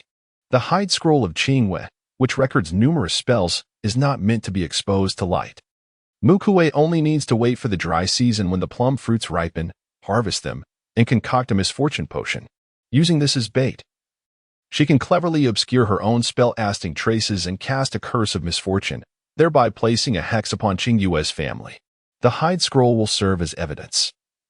Emerging on its own, should any unfortunate souls remain, Mu Kui can stealthily deliver the final blow. During the rainy season, on March 13th, if Mu Kui's crimson water had lingered yesterday, today it has completely vanished. She enjoyed a refreshing morning bath, feeling invigorated and unburdened. The gathering teams have now distinctly divided into 3 groups, each consisting of no fewer than 900 members, with some exceeding 1,000. Upon joining Aku's team, Mu Kui overheard the females lamenting about the increasingly cold weather. The number of people venturing out to gather has dwindled, and during yesterday's count, they could hardly muster 3,000. Mu Kui wholeheartedly agreed with this sentiment. It took the addition of 2 more layers of double-feathered cloaks made from sharp-billed bird feathers before she dared to step back into the rain curtain. Recently, the enthusiasm for construction seems to have surged, as the raft has undergone several iterations of improvement. The current version is the 4th generation, resembling a pumpkin adorned with a strawberry cap. The cabin walls are crafted to mimic the curved structure of a pumpkin, while the boat's sides feature an outwardly arched design, seamlessly integrating with the cabin walls. Rain cascades down, first intercepted and diverted by the canopy structure reminiscent of a strawberry's calyx. It then flows along the curved interior walls to the channel where the hull meets the wall. However, due to the outward curving surface of the hull, only a negligible amount of water accumulates here, as it glides away along the curve, preventing any influx into the vessel. Small windows have been fashioned into the wall to allow the helmsman a clear view of the path ahead. Yet the presence of a lintel above these windows makes it difficult for rainwater to enter the cabin. The design of the 4th generation canopy boat has become significantly more intricate compared to its first iteration. The vessel is no longer constructed from locally sourced, rudimentary logs, but rather crafted from alternative woods using solid wood joining techniques. Today, these canopy boats serve as communal resources for the females within the tribe, standardized at a length of 10 meters and a height of 4 meters, with an internal space roughly equivalent to an oversized pumpkin measuring 9.5 meters in diameter and 3.5 meters in height. There are a total of 4,000 boats, all tethered to stone pillars at the foot of the mountain, creating a breathtaking spectacle. On a day designated for gathering, one can select an unclaimed canopy boat, mark it temporarily, and stow food containers and woven baskets aboard before convening at the sacrificial cave. As they set off, Mu Kui rode closer to Aku and inquired, "Aku, where do you plan to take everyone to gather today?" Noticing Mu Kui's apparent contemplation, Aku replied, "I haven't decided yet. Do you have a place in mind?" Mu Kui, with a playful demeanor, remarked, "Wasn't there a mountain abundant with green serpents and tree mice? I wonder if new gathering resources have emerged there recently. Aku, could you take us to that mountain on our way?" "Certainly," Aku replied without hesitation. "Today, we shall first explore that mountain and then seek a resource-rich area nearby." During the rainy season, the vegetation flourished remarkably, growing at an astonishing rate. It had only been about 10 days since the last significant gathering at that mountain. Upon inspection, Aku discovered that the resources here were nearly sufficient for the over 1,000 individuals under her charge to gather. "Spread out to collect, but be cautious," Aku instructed. As soon as her words fell, Mu Kui signaled to her familiar companions, Zhao and Ping, among others, and they maneuvered the boat toward the sour fruit trees. "Look at all those sour fruits." Upon encountering the expansive grove of sour fruits, the females eagerly disembarked the boat, selecting the largest ones to savor. Subsequently, Mu Kui gathered a large basket of sour fruits and, like a celestial maiden scattering flowers, tossed a handful into the crowd. Among them were the 7 marked individuals, whom Mu Kui guided with her wind abilities, delivering them to the intended recipients. "Hey, Mu Kui, don't throw them around," one female laughed. Extending her hands to catch the bounty of sour fruits Mu Kui tossed, effortlessly popping one into her mouth. Before long, a roar erupted. This female transformed into her beast form, her size visibly increasing, ultimately becoming a winged tiger measuring 3.5 meters in length, with faint beast patterns appearing on her claws. Chapter 49. Ice Needles. Huaying, you've reached the first tier. A female cried out, "Roar! Roar!" Immediately following this, before the females could react to the sound, a series of tiger roars echoed through the arena. Mu Kui, Ping, Yi, Hua, along with the first transformed beast, Huaying, were 5 females who broke through simultaneously. Moreover, 3 marked sour fruits remained uneaten. The females were astonished by this spectacle. In their tribe, the females who could become beast-patterned warriors were exceedingly rare. It could take 50 years to see even one. Yet here they were, witnessing the emergence of 6 in an instant. They had merely consumed sour fruits, which must have sprouted precious fruits, allowing them to break through all at once. Huang was the first to break through and quickly explained to everyone. "Just after I ate a sour fruit, I felt a warm sensation enveloping me, and I naturally broke through. Precious fruits, precious trees, and precious medicines are collectively referred to by the beast men as the treasures of nature that assist in their cultivation. Although the natural disasters on the eastern continent are dire, they are not without their benefits. This region is abundant in treasures, and even ordinary plants can unexpectedly transform into precious medicines, providing a delightful surprise for the harvesting beastmen." "I experienced the same," spoke Ping, Yi, and Hua in succession, with Mu Kui echoing their sentiments to smoothly navigate the situation. After all, the gathering team had already split into 3 groups, and Aku was indifferent to forming a few more. "We'll assess the situation," Ping remarked. "My family has many males. I will head to the hunting team, where they can look after me." Yi also expressed a desire to observe the hunting team, confident that he, Silver Eagle, and the others would ensure her safety. Yi had 5 companions, each a formidable beast warrior, with the weakest among them being at the 3rd tier. He, Silver Eagle, and a Zhao were even at the 4th tier, known for their strength within the tribe, and their households were well provided for. Even without the recent incident involving the sour fruit, it was likely that, in a few years, you would awaken as a beast warrior herself. "Very well," Aku sighed, glancing at Mu Kui and the others. "What about you? Do you still wish to join the hunting team?" The warrior spirit of the tiger tribe was evident, as Huaring and Hua both expressed their interest in visiting the hunting team first. "I may occasionally join the hunting team, but I will not forsake gathering." Mu Kui echoed sentiments similar to the others. Aku nodded, assigning the existing females into simple groups. The hunting team was a matter for the future, for now. Since they were still part of the gathering team, it was prudent to separate and take a group of females to gather resources. They were to ensure the safety of the females while also practicing the utilization of their wind abilities. As the weather turned colder, many sensitive beasts became increasingly aggressive, preparing to store resources for the winter. The 5 agreed to this plan. After leading a team of over 200, Mu Kui, while hunting and gathering. Also divided her attention to ensure the safety of the females.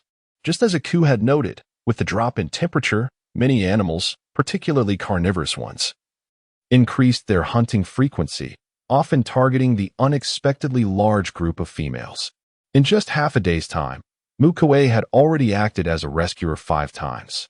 However, conversely, there exist certain creatures that become lethargic in low temperatures.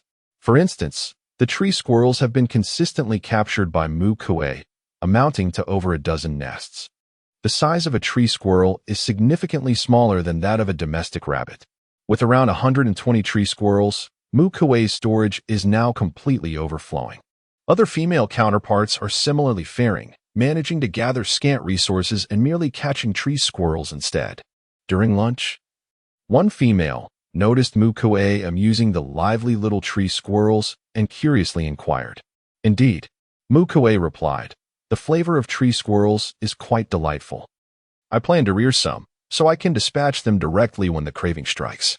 Of course, the more crucial aspect is that although these tree squirrels possess small heads, their mouths are not as alarming and elongated as those of house mice, rendering them rather endearing. Thus, Mu Kui would not find the breeding distasteful.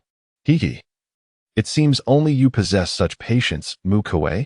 If it were me, I'd have them in the pot within 2 days. Ping approached to exchange food with Mu Kui, unable to suppress a giggle upon hearing this. Hua, while savoring a pancake handed by Mu Kui, remarked, "I must say, the little tree squirrels are quite tender. If tended properly, they offer a unique flavor." Yi added, "When Yingling was still weaning, I once raised milk mice at home, perhaps due to their clean diet. When the milk mouse later gave birth, I whimsically decided to fry them. They tasted exquisite and did not cause the stomach troubles often associated with wild mouse offspring." Mu Kui found herself both amused and exasperated. She had yet to commence her breeding venture, and already others were contemplating the future offspring of her half-grown tree squirrels. However, she possesses the extraordinary ability to purify, eliminating the pathogens carried by rodents. Consequently, the mice she raises do not cause any stomach ailments, nor is there any need to worry about the plague. Suddenly, amidst a casual conversation, a female emitted a cry of pain. Mu Kui and her companions mistakenly believed another beast had attacked, hastily abandoning their food to soar into the sky aboard their pavilion ship. Alas, in mere moments, countless females began to wail in distress. Some even discerned the anomaly and revealed the truth. It was needles, ice needles. The rain had transformed into ice. Everyone must flee and seek refuge in the pavilion ship. As Mu Kui ascended into the heavens, she felt it too. Initially, only a few ice needles mingled with the raindrops, causing a slight stinging sensation upon contact with her skin. Soon, however, the number of ice needles increased, and even her mental acuity perceived that some raindrops were crystallizing mid-descent, transforming into ice needles that plummeted downwards, with the strength of a first-tier beast pattern warrior. And having once reached the second tier, her physical defenses were formidable. Thus, the needles merely felt like a tickle against her skin. Yet, the ordinary females could not withstand such an assault. These ice needles, descending from great heights, were propelled by gravitational acceleration, easily piercing the skin of the females and causing them to bleed. In more grievous instances, the needles struck at precarious angles, targeting the eyes and potentially rupturing the eyeballs, rendering one blind. She summoned a gust of wind, briefly dispersing the rain to shield those females who had yet to board the ship from the icy onslaught. Ping Hua and others soon took action, yet as they had only recently become beast pattern warriors, their command of their abilities was still quite rudimentary. Several times, their good intentions resulted in unfortunate mishaps, causing ice needles to strike their female companions. Had it not been for Mu Kui, who vigilantly observed and promptly intervened, there might have been grievous injuries resulting in enmity towards Ping and her group. At the very outset, Aku rushed to assist the females situated elsewhere. "Hurry!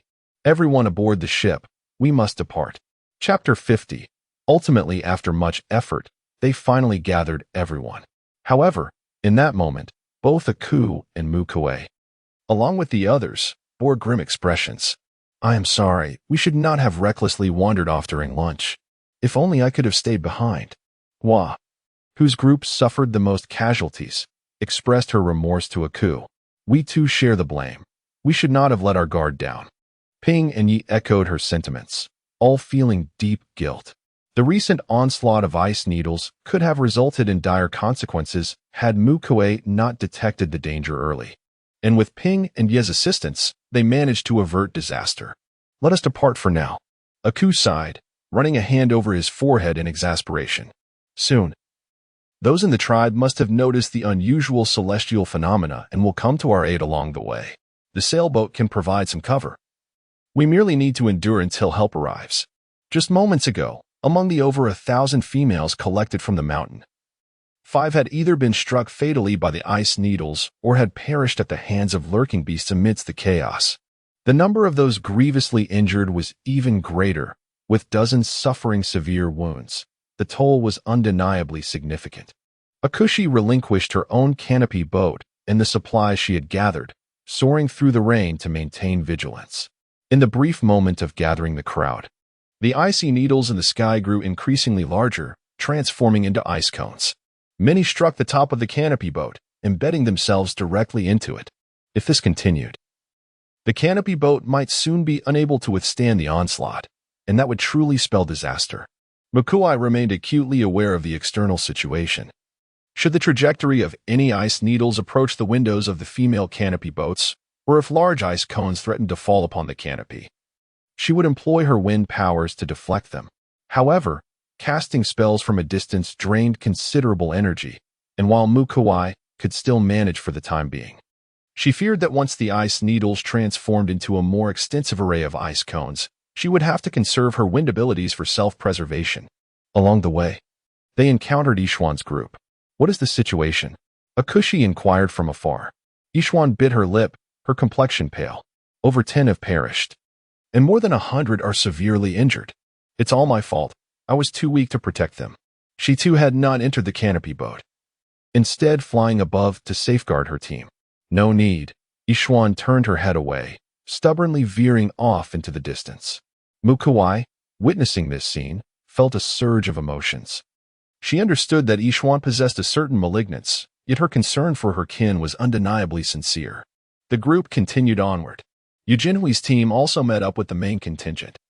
However, in stark contrast to Akushi's 5 casualties and Yishuan's over 10, Yujinhui's team had suffered far graver losses. Accompanying Yujinhuan were over 900 individuals. Yet fewer than 500 remained unscathed, with more than 50 perished and over 300 gravely wounded. They encountered the mournful cuckoo, and many mistook its call for that of a harmless bird, only to suffer its curse. The mournful cuckoo, a diminutive bird no larger than a palm, emitted a sound indistinguishable from that of a common pigeon, yet it bore an ominous bloodletting curse. Upon hearing its call, should one sustain an injury, it would result in uncontrollable bleeding, a fate from which there was no reprieve. If the wound were too severe or the time too prolonged, death would be inevitable. Yujinhuan possessed a delicate visage, her dark brows and exquisite features complemented by enchanting peach blossom eyes that sparkled with vitality. Her lips, soft and inviting, stirred an irresistible desire for a kiss. She stood in stark contrast to the alluring image of a 9-tailed fox, embodying a natural purity intertwined with allure.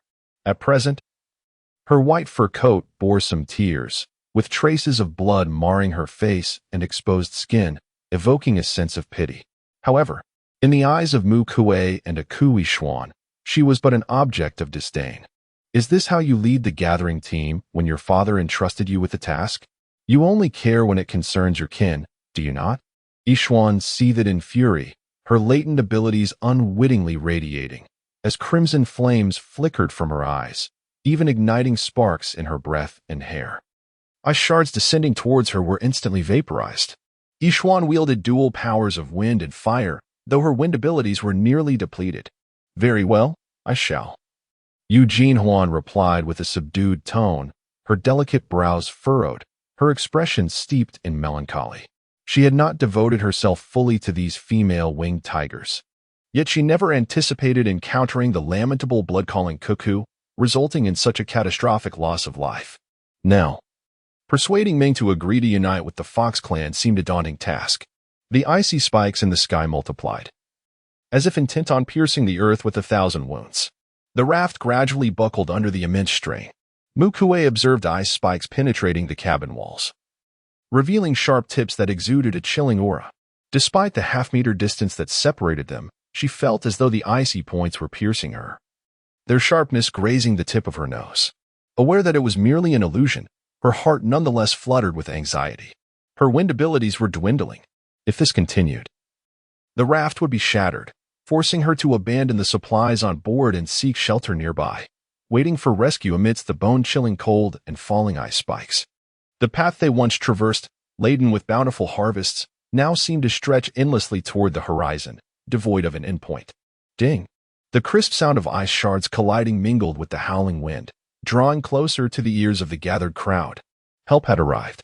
Mu Kui's eyes brightened. They are here to rescue us. The absence of the little cubs back home left her restless and unwilling to let go. The females also noticed, bursting into tears of joy, their cheers echoing. Are you all right? What is the situation? Is my female safe? The males clamored, each inquiring about their loved ones while collectively unleashing their abilities. The howling winds grew increasingly fierce as miniature tornadoes converged above the procession, controlled by the males, who swept away the descending ice spikes, paving the way and safeguarding the females as they advanced. In the distance, the silhouette of the tribe came into view, and Mu Kui let out a sigh of relief. Upon reaching the tribe, the water had frozen over, and the underlying flood was likely to be piercingly cold. Flying would be the best option. The ones sent to greet them were disabled or elderly beast men endowed with extraordinary abilities. The hunting party had ventured farther than the gathering team, and news of their return was still awaited. One could only hope that Adi and the others would return safely. Chapter 51. Waiting in vain. Ice spikes struck the cliff and the stone steps, producing a sound of tinkling followed by a sharp crack as they shattered into fragments. The males maintained their wind abilities, escorting the females all the way to the ceremonial cave. As for the supplies on the canopy boat, they could only be marked and left at the foot of the mountain for the time being.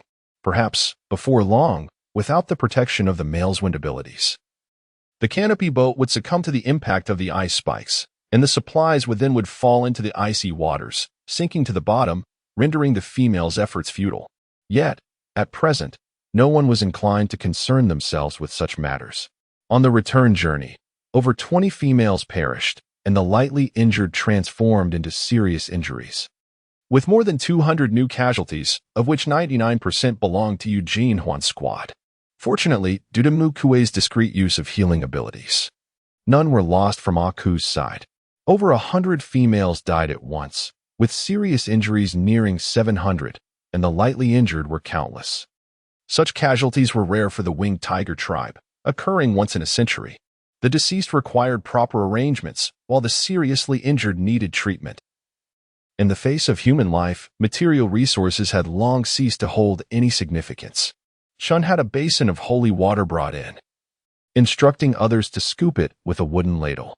As preparations for the meal commenced, they were urged to consume the holy water swiftly before partaking in the food. The antelope, a magnificent creature measuring over 20 meters in length and towering over 10 meters with a hump resembling a small hill on its back, was notoriously difficult to capture. One by one, nourishing delicacies were presented, which the orc with awakened fire abilities effortlessly steamed using their powers, soon filling the room with an enticing aroma. This was the sumptuous and precious healing meal for the females, a testament to the tribe's regard for them. A disabled orc brought over a small bowl of antelope meat soup. Kui, you have exerted considerable effort today. Come and warm yourself with some soup. The lamb meat was snow white, and the broth was crystal clear, with visible steam rising in swirling tendrils, tantalizing the senses. Kui expressed gratitude, lifted the bowl, and took a few sips. The delectable flavor lingered on her palate, warming her stomach and reviving her from the near-frozen state she had been in. She cast her gaze towards Aku and Chun. The injured females, after consuming the holy water and nourishing supplements, had stabilized. Chun, accompanied by Aku and Ishian, approached Eugene Huan. With a swift motion, Chun raised her palm and struck Eugene Huan to the ground. Kuei's pupils dilated involuntarily. If she was not mistaken, Eugene Huan had attempted to resist moments ago. However, her strength as a third-tier beast pattern warrior crumbled in an instant against Chun, creating not a single ripple. Although Chun held the title of High Priestess, her physical realm was only on par with an ordinary female. How had she managed to subdue Eugene Huan with a mere gesture? It seemed that the High Priestess's abilities surpassed my expectations by far. Mu Kui felt a slight heaviness in her heart, secretly relieved that she had not acted impulsively. Otherwise, the one facing suppression could very well have been her. The Atonement Cave served as a prison for the females of other tribes and those of her own clan who had committed offenses. In the tribe, mutual slaughter was strictly forbidden. Anyone who violated this rule, if discovered or caught in the act, would see the males face execution as retribution, while the females would be sent to the Atonement Cave to bear offspring. The females confined within the Atonement Cave were imprisoned for years, deprived of sunlight, with their sole purpose being the continuous bearing of young. Those of her own kind, after producing enough offspring, might eventually have a chance to emerge. However, those from other tribes would remain there indefinitely. Unless their offspring were winged tigers, they would not survive. This was the unified standard of treatment for foreign beast men in the Eastern continent, iron-fisted and ruthless. Eugene Wei was merely an exception. Take her away, someone commanded. Humph, what arrogance! She has caused the deaths of so many of our females. Sending her to the Atonement Cave is far too lenient. A female beside her muttered in dissatisfaction. Mu Kui remained silent. After all, Eugene Wei was the leader of the Fox tribe, coming alone to the Winged Tiger tribe. Surely she must have some hidden cards to play. This matter was likely far from over. Outside the Atonement Cave, the icicles continued to fall incessantly. Having grown from the thickness of a finger to that of a child's arm, thudding heavily against the stone steps, the icicles shattered, only to quickly reform in the frigid air, thickening the layer of ice upon the steps. Mu Kui responded quietly, clutching the cold wooden box, steeling herself as she ventured out. Whoosh! Just as she stepped out of the Atonement Cave, an icicle the size of a child's arm plunged into the ice surface not far ahead of her. The temperature at home had dropped significantly compared to when she had left in the morning. After entering, Mu Kui kindled a fire and first settled the little tree squirrels from the wooden box. Their bodies had become stiff with cold. Had it not been for Mu Kui's continuous use of her healing abilities, they would have surely perished. She took some bird feathers, merely tanned and not yet fashioned into garments, and layered them over the squirrels. After quite some time, the little creatures began to stir restlessly, emerging from the feathers while chirping for food. The bouncy rabbits and the clucking chickens, too, huddled together against the chill, only gradually regaining their vigor once Mu Kui lit a bonfire in the breeding room. She casually fed the squirrels some food, then went to check on the icicle rain outside the cave.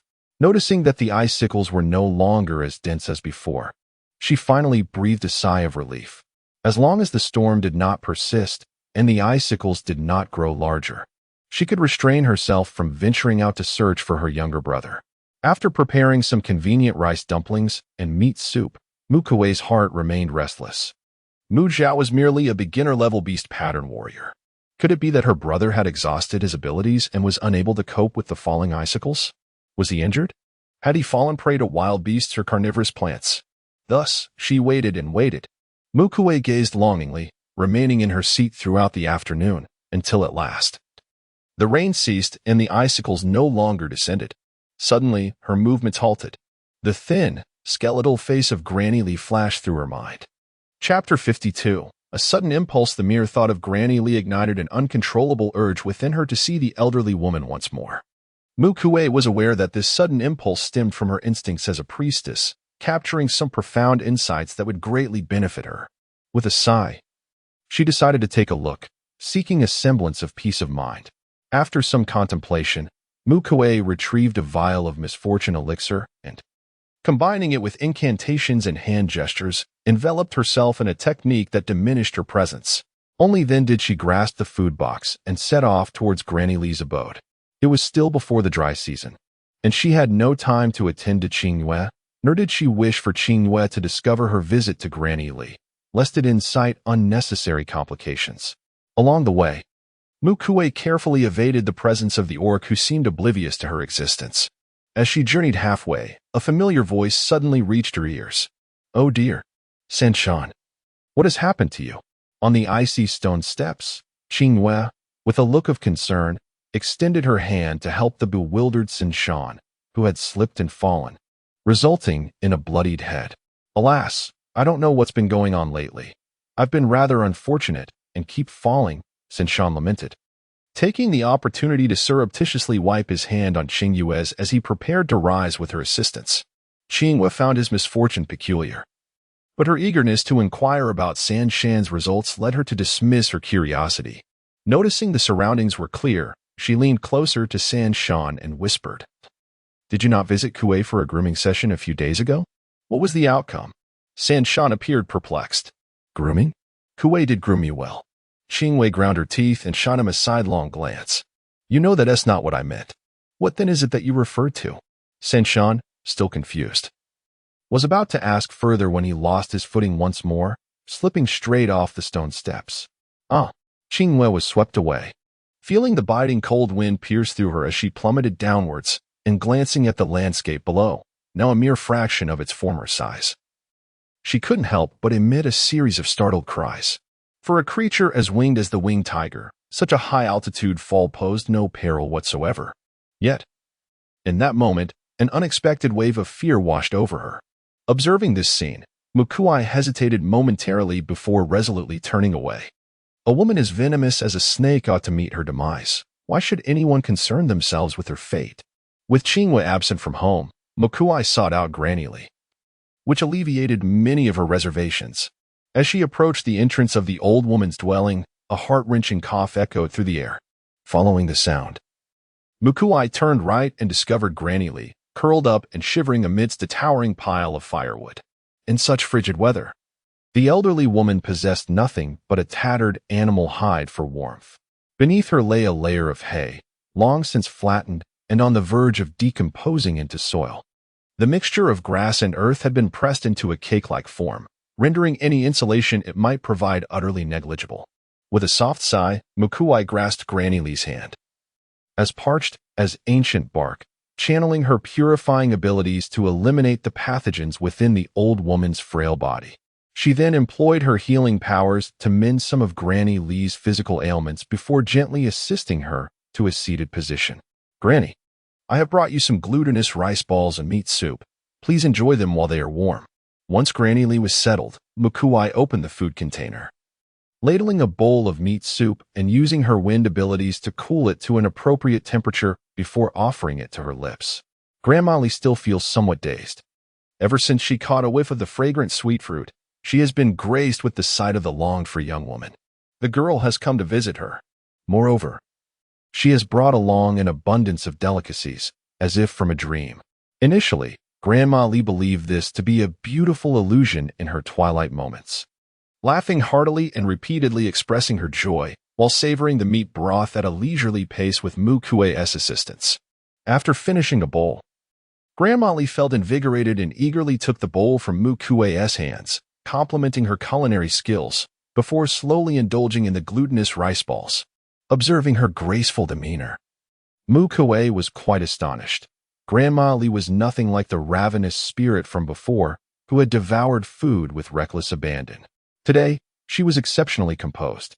Watching Grandma Li finish her meal and let out a satisfied burp, Mu Kui finally tidied up the food container and removed her warm garments. She layered 2 double-layered bird feather cloaks beneath Grandma Li, then covered her with another bird feather cloak and a bee skin overcoat. These were all the warm clothes Mu Kui had worn when she ventured out, leaving herself with only a single garment. "Oh dear, child. There is no need to be so kind to an old woman like me. It is truly unnecessary," Grandma Li said with a cheerful demeanor, though she did not genuinely refuse the kindness. Instead, her eyes sparkled with warmth and affection as she gazed at Mu Kui, akin to a grandmother looking upon her beloved granddaughter. This visit was not solely driven by whims or the fleeting benefits that might eventually manifest for her. More than anything, it was perhaps a quest for peace of mind. Some matters are better left unencountered. Yet, Once faced, they become difficult to ignore. The shaman and the priest cultivate their inner strength to achieve a state of harmony and fulfillment.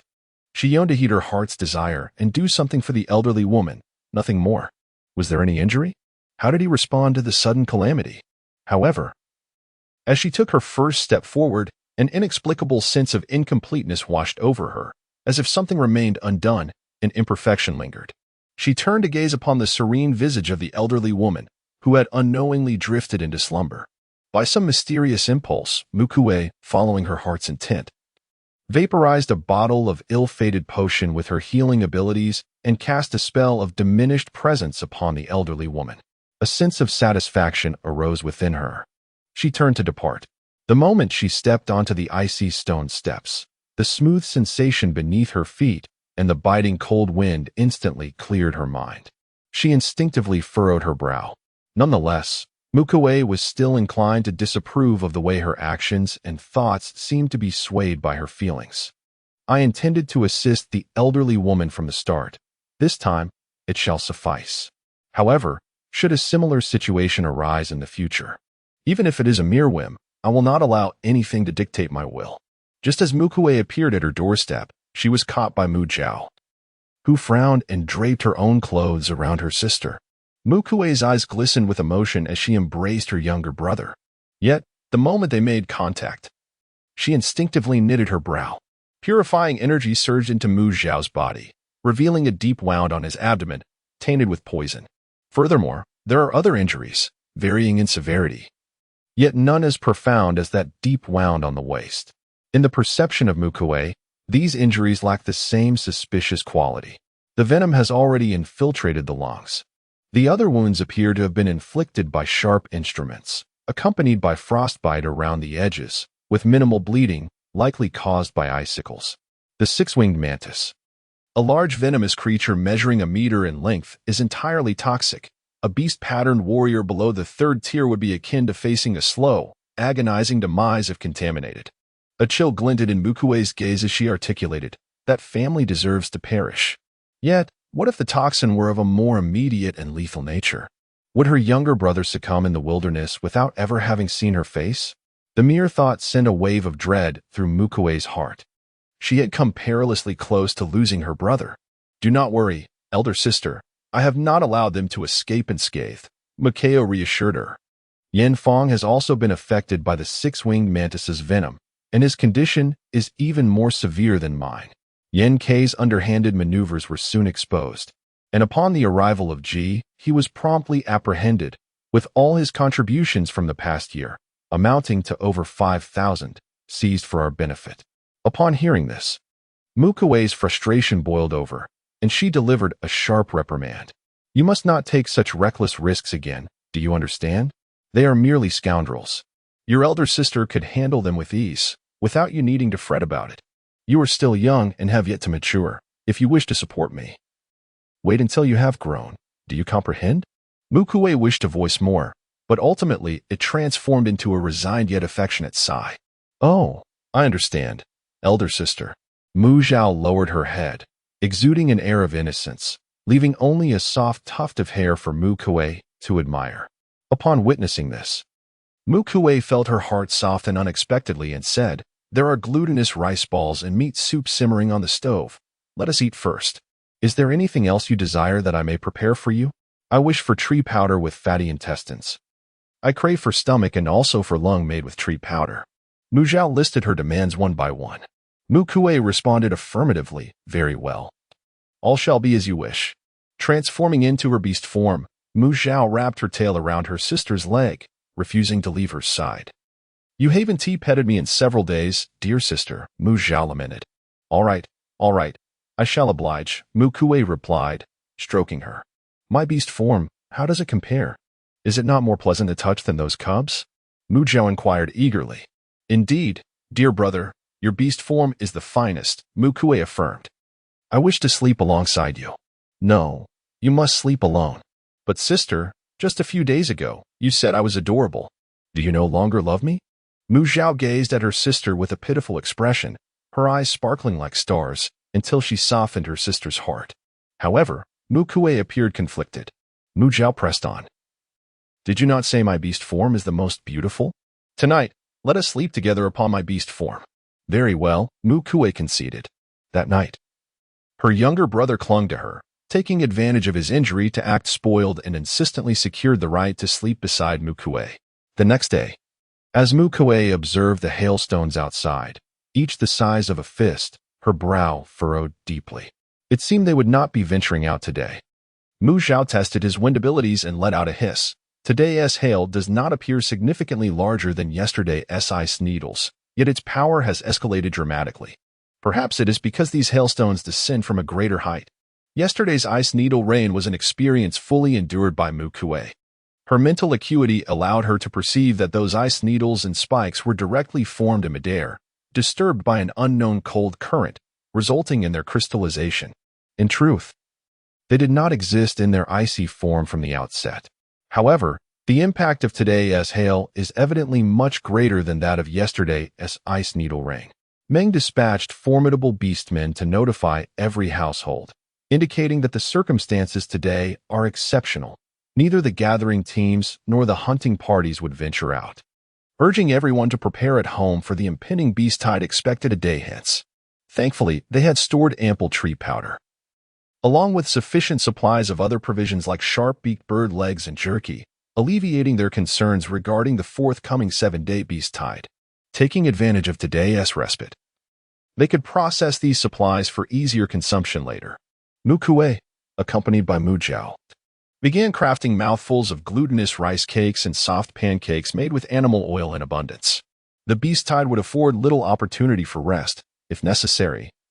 They might need to transform into their beast forms and hastily satiate their hunger. The meat was prepared into jerky, and the bones were removed from the sharp-beaked bird legs, stewing them for convenient consumption. As an array of durable and easily accessible foods emerges, time swiftly elapses, drawing ever closer to the moment of the blood moon's ascent. In the humble abode of Grandmolly, after a day and night of slumber, she finally awakens. Glancing at the layers of bedding enveloping her, she gradually realizes the truth of yesterday's visit from the girl Kui.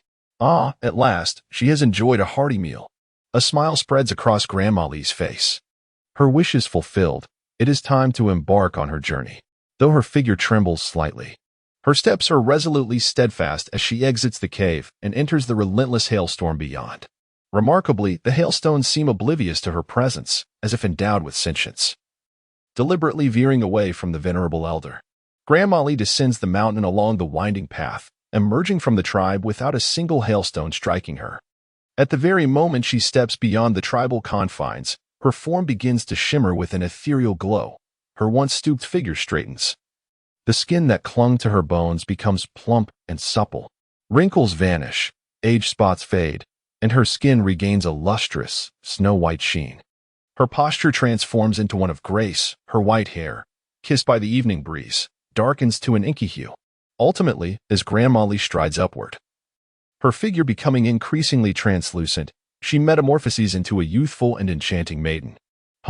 Phone, a yell, a who, I have come to find you. With the final utterance of her words, Grandmolly's form dissipates entirely into the realms of heaven and earth.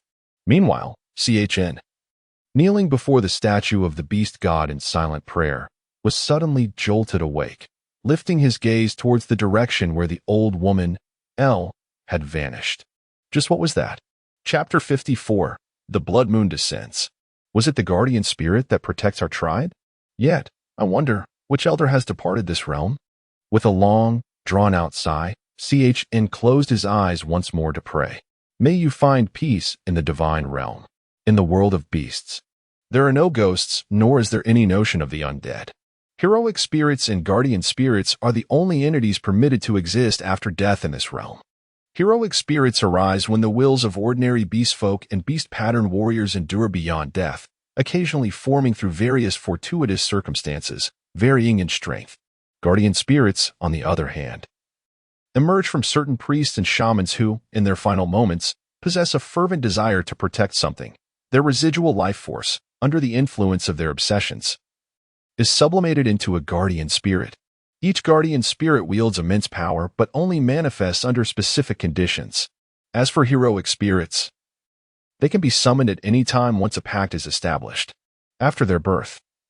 With the exception of those heroic spirits who willingly form contracts at the moment of their inception, the rest ascend to the divine realm of the beast god, following him into battles beyond the land of beastfolk, seldom lingering in their homeland. At the Mu Kui residence, after dinner, roar, accompanied by a deafening tiger's roar. Mu Zhao finally broke through after much accumulation during this impending beast tide. Mu Kui smiled, saying, "Brother, quickly check if you have awakened any new abilities." If memory serves, in his past life, upon reaching mid-stage of the first rank, he awakened metal-type abilities. Following her suggestion, Mu Zhao inspected himself, pleasantly surprised. "Indeed, I have awakened the metal ability." Immediately, he was struck by doubt and inquired, "Sister, how did you know that I would awaken my extraordinary abilities after my breakthrough?" Mu Kui, wearing an enigmatic expression, replied, "I calculated it." Mu Zhao understood at once and chose not to press further. After tidying up the dishes, Mu Kui proceeded to the breeding chamber, providing the animals with enough water and food to last 8 days. The extra day's rations were a precautionary measure.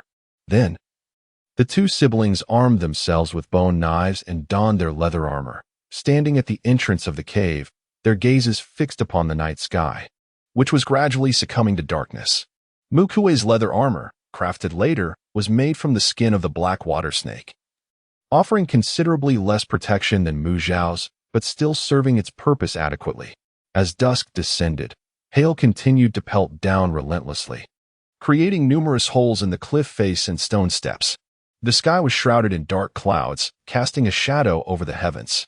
Twinkling stars adorned the backdrop, while a blood-red moon rose slowly on the eastern horizon, illuminating the earth and sky, casting a striking crimson hue over everything. Gurgles and chattering sounds filled the air. Roars and howls echoed. At the edge of their vision, a swarm of dark figures rushed towards them, gradually revealing their forms. Birds, beasts, venomous creatures, and insects. Every creature capable of running, irrespective of species or strength, surged with purpose towards the tribe. The hail continued to fall, erupting like blood blossoms among the herd. Yet, these creatures, with their eyes ablaze in crimson, seemed impervious to pain and unafraid of death, crashing against the cliffs where the winged tiger tribe sought refuge like a fierce, roaring tide. At the mountain's base, the ground was a seething mass of beasts. On the mountainside and at the summit, a dense throng of birds obscured the heavens and the earth. As the avian creatures prepared to descend, Mu Kui seized her brother's arm and began sprinting towards the beast-fighting cave. The air was filled with a cacophony of sharp, discordant chirps and caws. Just as they entered, the piercing sounds of frantic bird calls echoed from outside the cave. Soon after, a swarm of small birds rushed in, resembling balls of fluff the size of a fist, with elongated silver beaks. Among them were the bouncing birds, equally sized, enveloped in thick downy feathers, lacking wings, with slender claws and small, rounded beaks, yet possessing remarkable agility, capable of launching themselves with such force that they could inflict internal injuries upon a first-tier beast-pattern warrior. The ominous cause of the black crows seemed to amplify misfortune. While ordinary bats, lacking distinct features except for their blood-sucking nature, became a cause for unease when in overwhelming numbers. Unfazed, Mu Kui addressed Mu Zhao, instructing him to activate the mechanism and release the misfortune potion, specifically targeting the menacing black crows. Encountering a few crows alone posed little threat. Their accumulated misfortune was negligible to the beast men. However, when faced with hundreds or thousands clustered together, it became a matter of urgency. In a team setting, one must prioritize healing and support. Although these birds lacked coordination, the collective cawing of the crows, which inflicted negative buffs, necessitated their swift removal. While Mu Kui was adept at concocting the misfortune potion, proficiency in crafting did not equate to possessing an antidote. The misfortune buff can only be countered by the antidote materials found among the beneficial and calming herbs that flourish during the snowy season. Mu Zhao responded, "Oh, understood." As the mechanism activated, streams of water erupted from the nozzles, thoroughly drenching the incoming flock of birds with a medicinal spray. The liquid evaporated and dispersed. Mu Kui then unleashed her healing abilities, manipulating the mist of unfortunate medicine that had been sprayed, allowing it to permeate the birds' bodies through their feathers. Caw, caw, caw. After a cacophony of crow cries, the once targeted flock descended into chaos. Sharp beaks inadvertently pierced allies, bouncing birds collided with the cliffside, and the bat swarm engaged in frenzied biting, draining blood from both kin and foe. The scene was one of utter disorder. What a splendid opportunity! Mu Kui's eyes brightened, signaling her brother to take action. Waves of wind blades swept through the tumultuous avian mass, resulting in a shower of crimson as they plummeted to the ground. The sheer number of fallen birds caused the floor to buckle, swiftly transporting their carcasses into the stone chamber below. In no time, the first wave of the flock was entirely cleared. However, Mu Kui and her companions did not allow themselves a moment's respite. The beast tide had merely begun. The battle raged on relentlessly from the night until the following noon, as the sun struggled to break through the shroud of dark clouds, briefly counteracting the influence of the blood moon. Upon witnessing the countless corpses of their kind within the beast den, the tide of beasts ceased their frenzy. Receding like a retreating wave, Mu Kui exhaled in relief, casting her gaze upon the gruesome scene of severed limbs, shattered bones, and mingled blood and entrails, remaining unfazed. Mu Zhao responded with a nod and, without casting a glance at his feet, swiftly ascended to the winding path leading to the living cave, burrowing inside. His body was enveloped in an unbearable stench, a pungent amalgamation of sweat, blood, and bird excrement that could easily induce one to regurgitate their last meal. Yet, Mu Kui could only endure. After a hasty cleansing of his hands and face with the steaming water simmering on the stove, he proceeded to devour his food ravenously. From the previous night until the present morning, they had gone half a day and night without sustenance. This meal was intended to sustain them for an entire day and night. From this afternoon until tomorrow morning, there would be no respite, nor any opportunity to pause for a meal. If they did not fill their bellies adequately now, they would have to endure hunger and continue fighting, fasting until midday tomorrow when the beast tide would momentarily recede. Chapter 55. The 7-day beast tide having eaten only to the point of mild satiety. The cacophony of birdsong erupted outside, interspersed with the growls and hisses of beasts. Without hesitation, Mu Kui set down his bowl and chopsticks. The beast tide targeted the beast men with an uncanny precision, akin to a highly advanced radar system. Wherever the beast men were, the tide would surge forth. Even employing secret techniques to diminish their presence proved futile, as the beasts could still accurately pinpoint their location. Remaining in the living cave would only invite the tide to assault their rear supply base. Fortunately, their movements were swift. The beast tide had yet to launch an attack on the living cave and, having sensed their current location, redirected its charge toward the beast-fighting cave. Initially, the creatures at the foot of the mountain, having delayed by a day, began to steadily ascend to the summit. Several snakes, as thick as a child's arm and with dark brown, pointed heads, stealthily infiltrated the flock of birds. Black mud snake. Mu Kui's pupils constricted as she cautioned Mu Zhao. Brother, this creature possesses considerable venom. Be cautious. Moreover, there may be other poisonous entities lurking behind. If you feel any discomfort, call for me immediately. Understood? Mu Zhao nodded earnestly, aware that certain matters could not be trifled with.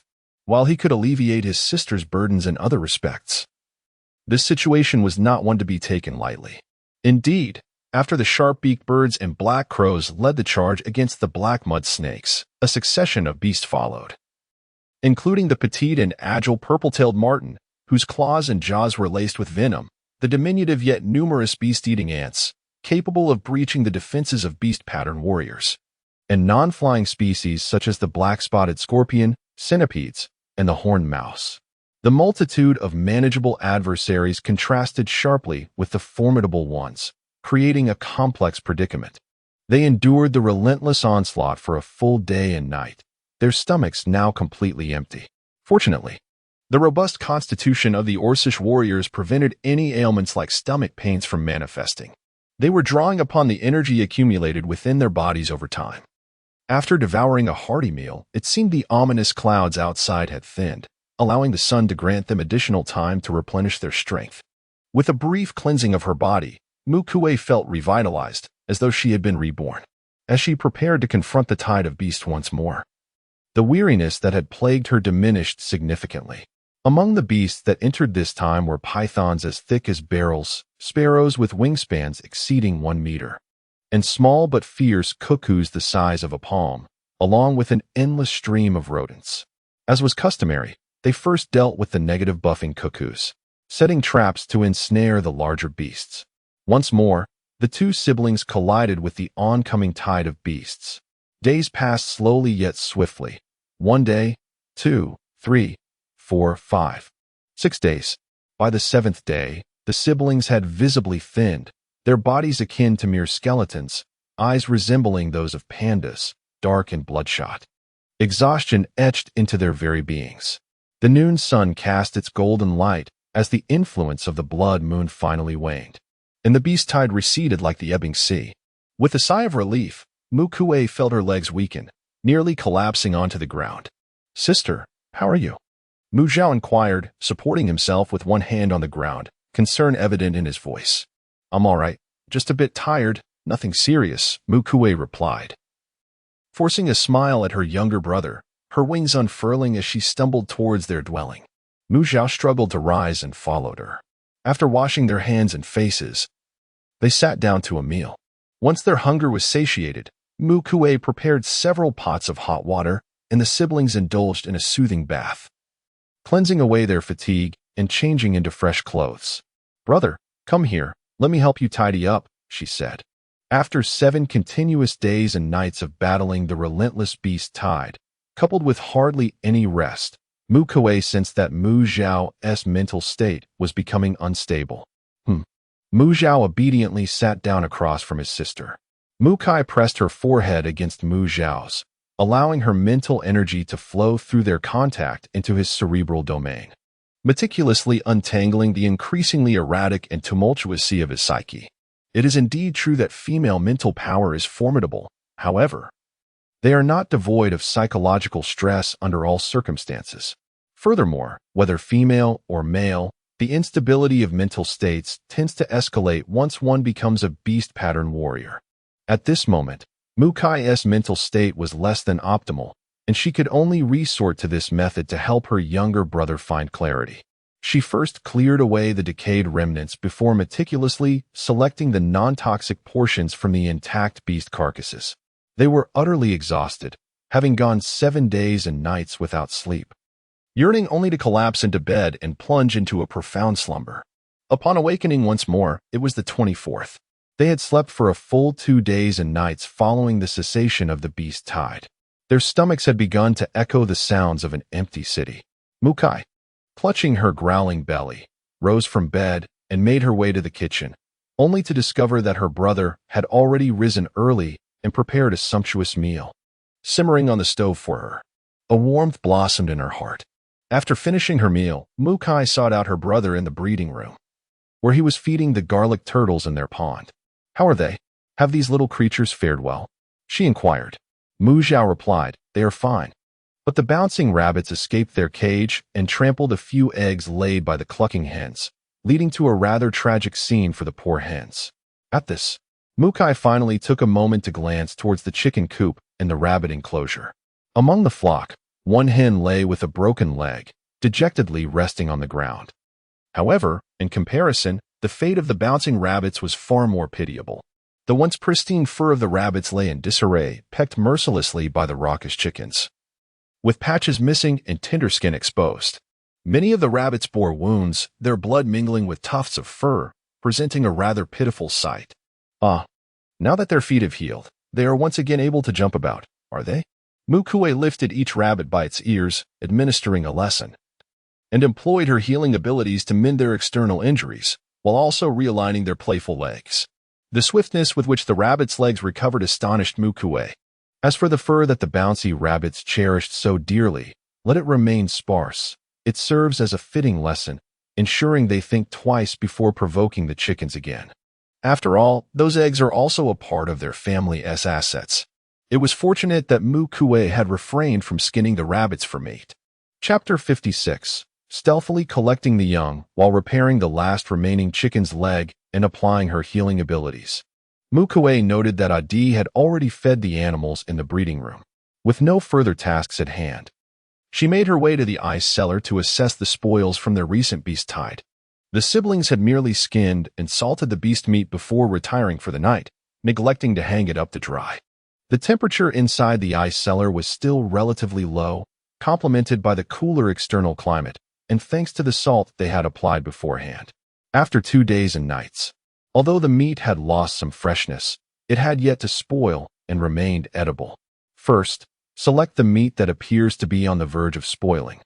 Wash it meticulously, and then slice it into pieces.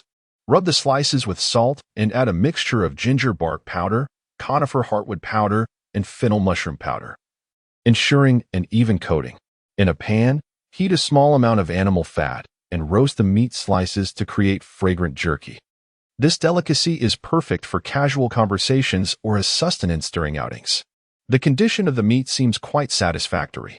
Boil the ginger bark in water until the liquid reaches a bubbling, amber-hued light golden color. After washing the meat, briefly immerse it in the steaming ginger water to eliminate any gamey taste and subsequently rub it with salt for curing, hanging it to become preserved meat. Additionally, for low-fat meats like snake, which may harbor insects, it is essential to thoroughly boil them in ginger water to neutralize odors and eliminate any parasites and microorganisms before smoking them into jerky. The work stretched from morning until afternoon. In the end, Mu Kui gazed at the abundance of hanging meat in the home and calculated that it would likely sustain the 2 siblings for over half a month. If they were to mix it with tree powder, the supply would suffice for a month or 2. The feeling of having provisions is truly delightful. Mu Kui's eyes sparkled with joy as she stood up and walked out of the cave. The family's bouncy rabbits had been fed dry rations for days. It was time to gather fresh grass leaves to diversify their diet. Furthermore, she deemed it necessary to supplement the gugu chickens and kalu ducks with vitamins. And since tree squirrels are omnivorous, mixing some chopped grass into their feed should suffice as well. The temperature inside the cave was not high. Since the beast tide had ended, Mu Kui had not ventured outside. However, she could imagine that the outside world would only be colder, and perhaps hail was still falling. As I ventured along the corridor leading outside, I was met with a blinding expanse of white. The sunlight was exceedingly dazzling. Had the hail ceased? And was it snowing outside? Mu Kui raised her hand to shield her forehead as she peered out. Mu Zhao had ventured outside to collect snowmelt, and followed her sister with an explanation. It has indeed snowed, but the snowfall has now halted, and the sun has emerged. Perhaps within a couple of days, the snow will melt, returning to the familiar conditions of the rainy season. Snow. The weather is decidedly peculiar. Mu Kui mused aloud, her eyes adjusting to the glare of the snowy landscape. Everything was adorned in a silvery cloak. The stone steps, the cliffs, the ground below, and the distant mountains were all blanketed in snow. The world appeared as a vast, pure expanse of white. The cold wind swept through, causing Mu Kui to feel somewhat disoriented. This scene felt strikingly familiar, reminiscent of the first snowfall of the season. The sole distinction was that there was no snow falling from the sky now, while the snow of the season had never ceased. It was during the snowy season that she had found Mo. The mere thought of this sent an inexplicable flutter through her heart. It was not a whimsical impulse, yet an undeniable urge arose within her to visit that place where she had once discovered Mo. She yearned to see if, with the arrival of snow, Mo might have made his way to the vicinity of the Yihu tribe. Once such thoughts took root, they spread uncontrollably like a wildfire. If she had not come, it would have been well and good, but should she arrive and fail to find him at the earliest opportunity, then Mu Kui inhaled deeply, closing her eyes once more, yet she could not quell the persistent restlessness within her. A cub, bereft of parental guardianship, finds itself abandoned in the wilderness, destined to endure little longer. It may succumb to starvation, freeze to death, fall prey to unknown beasts, or, when the snow melts and the dense forest transforms into the rainy season, be swept away by floods, drowning in the deluge.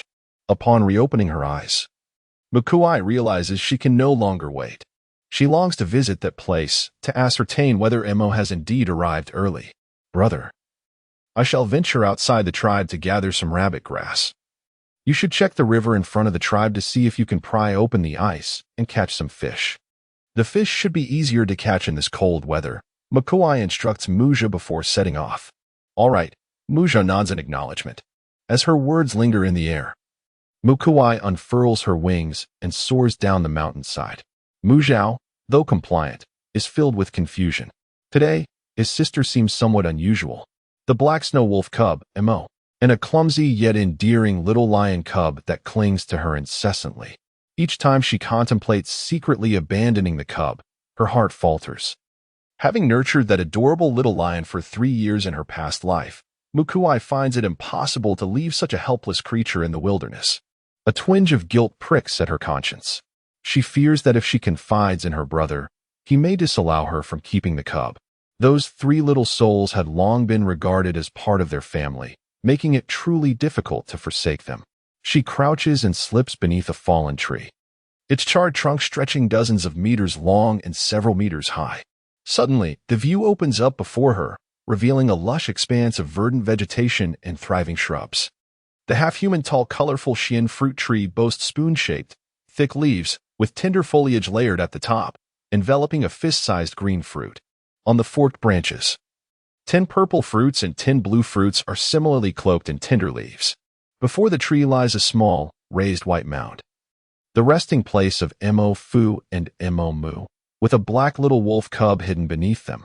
Beneath the tree, a small hole reveals a steaming hot spring. Beside the spring, a hungry little lion cub eagerly extends its tongue to lick the moss within the cave.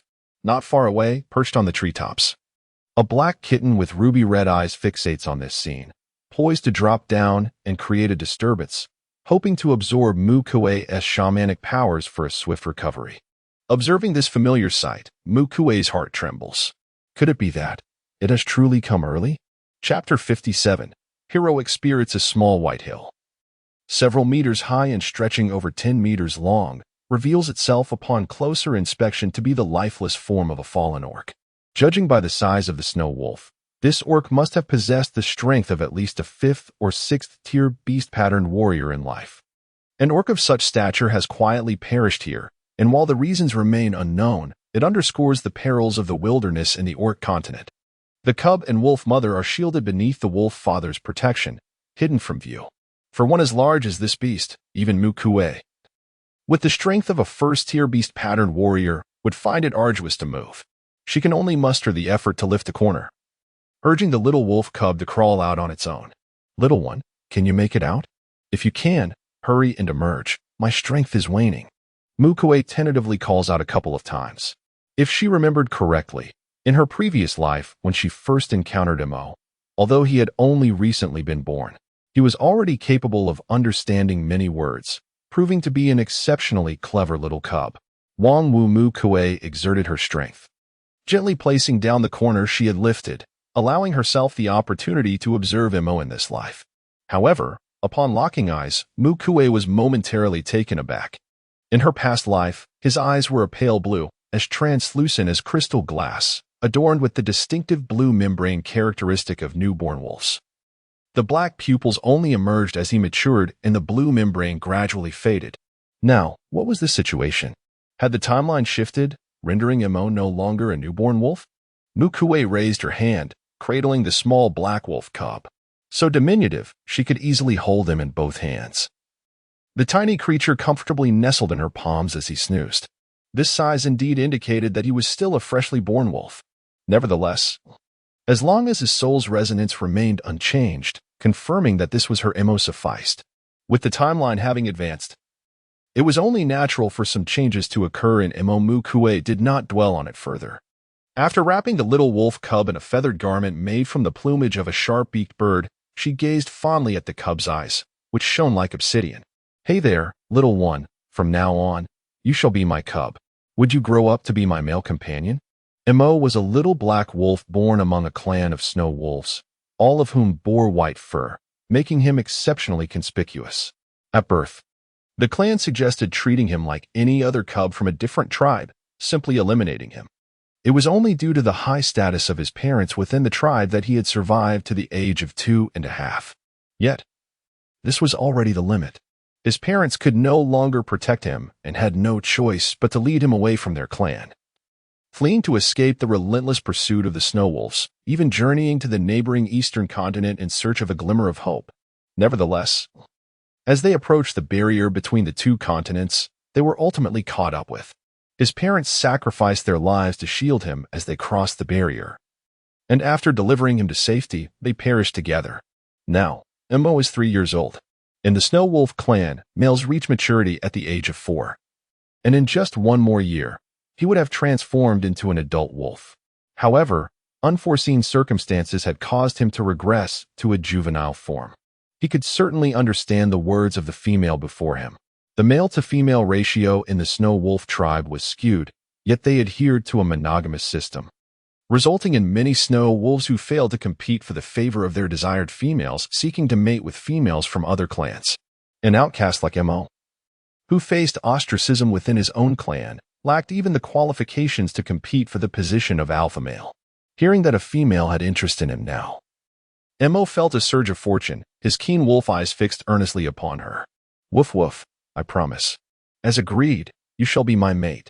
Do not think of escaping. I shall not allow any other male to claim you. Beast men, aside from comprehending the speech of their own kind, found the cries of younglings from other clans as incomprehensible as foreign tongues. Without prior study, they truly understood not a single word. In her previous life, Mu Kui had interacted with young Mo through a series of guesses and assumptions, and at that moment, she was blissfully unaware of the essence of his words. However, this did not hinder Mu Kui from believing that they had engaged in a friendly exchange and that the matter was settled. Right? You agree, do you not? Thus it is settled. In a rather cheerful mood, Mu Kui made a pact with the little one and cast another glance at the lifeless bodies of the wolf parents. The forest is never devoid of scavengers, so leaving them here or carelessly digging a shallow grave is simply out of the question. After some contemplation, Mu Kui ultimately resolved to conduct a ritual, much like in a previous life, to honor them as heroic spirits, ensuring their eternal companionship by Mo's side. The Kaishian fruit tree is a remarkable species. It takes a decade for it to bear fruit, beginning from a mere sapling. In the first 10 years, it produces the most inferior variety, the Zixian fruit, with an annual increment of one additional fruit each year. Once ripe, the fruits fall off automatically. If not collected in a timely manner, they decompose and nourish the surrounding flora. One Zixian fruit can significantly reduce the arduous cultivation time for shamans and priests by a decade. Upon reaching 20 years, the tree begins to yield the more potent Lanxian fruit, continuing the pattern of producing an additional fruit each year until it reaches 30 years, at which point it starts to bear Qingxian fruit.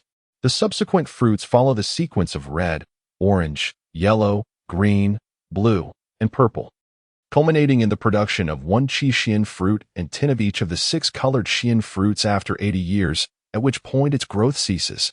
Notably, the Lanxian fruit can diminish a shaman's or priest's cultivation time by a century, while the Qingxian fruit can reduce it by a millennium, and so forth. During the initial stages of cultivation, shamans and priests must condense their spiritual energy into star particles within their mental domain. Once a sufficient number of particles have been amassed, they can begin to consolidate their heart energy, which serves as a conduit to connect the star particles and manifest them as totems, thus officially becoming a shaman or priest. To pursue greater heights in the future, it is advisable to achieve the maximum limit of 49 star particles during the initial condensation phase. This process is the most time-consuming, and many shamans and priests, even if they devote their entire lives, may spend hundreds of years on this step without necessarily condensing 49 star beads. In such instances, treasures like the colorful mystic fruit are required for assistance. In a previous life, Mu Kui was able to establish the most solid foundation and condense the 49 star beads, which symbolize the strongest essence, only because he obtained this colorful mystic fruit tree. Currently, Mu Kui possesses enough vitality.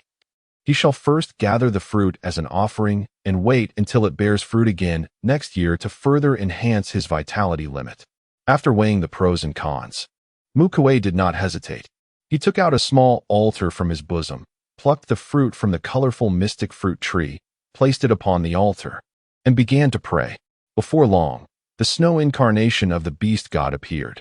After clarifying Mu Kui's request, it transformed a large and a small snow wolf on the ground into a pendant featuring a wolf's head and tail, connected like a finger's length, and extended two silvery chains, which were hung around the neck of the small wolf cub.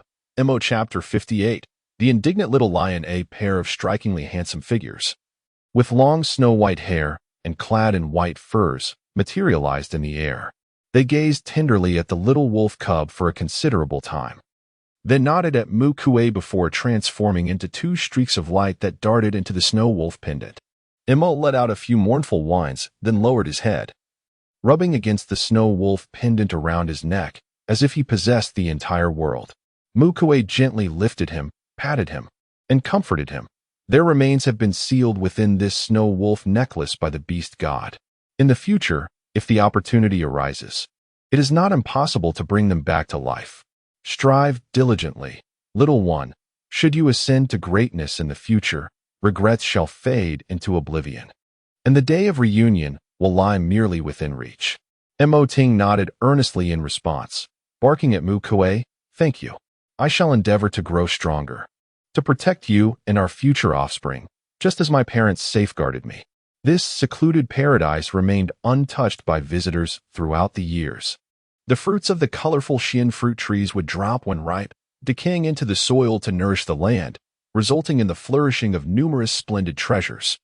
Mu Kui cradled the young wolf cub, meticulously searching the vicinity, gathering an abundance of medicinal herbs and wild fruits, and additionally discovering taro trees, red banana flowers, and curled sprout grass.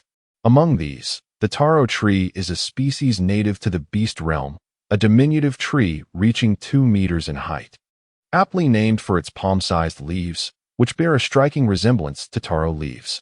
Although Mu Kui had never encountered taro in the beast realm, the fact that the beastmen could recognize the similarity between the taro tree's leaves and those of taro suggests the existence of taro in this realm. The edible part of the taro tree is its core. When split open, it yields a core about the thickness of a child's arm and half a meter in length.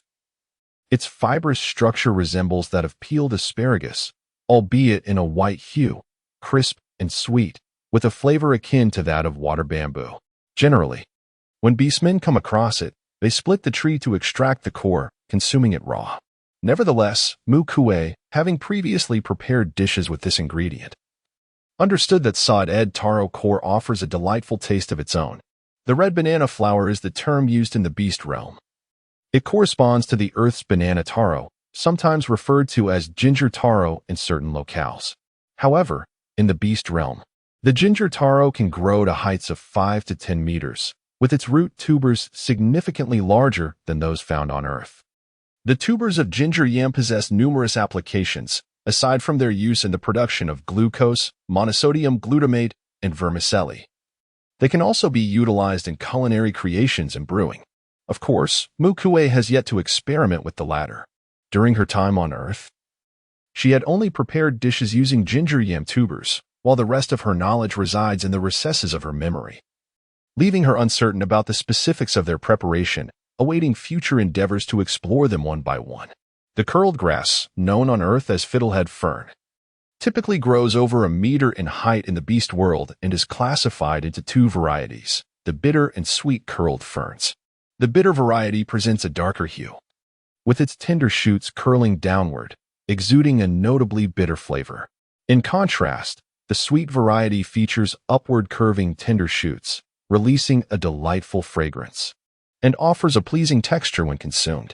However, the entire plant harbors toxins. Initially, Mu Kui was unaware of its identity and did not recognize it as a food source, instinctively disregarding it after her purification abilities detected its toxicity.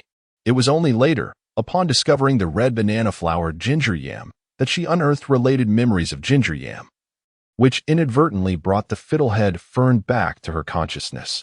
This excursion revealed 3 cultivable crops, prompting the excavation of her household's planting chamber. Mu Kui has already devised a plan to dig adjacent to the latrine, creating an interior and exterior room, with one wall of the exterior room remaining against the cliffside. A window will allow natural light to permeate, providing ample illumination for the plants within the planting chamber. Light-loving plants will reside in the exterior room, while shade-preferring ones will be placed in the interior room.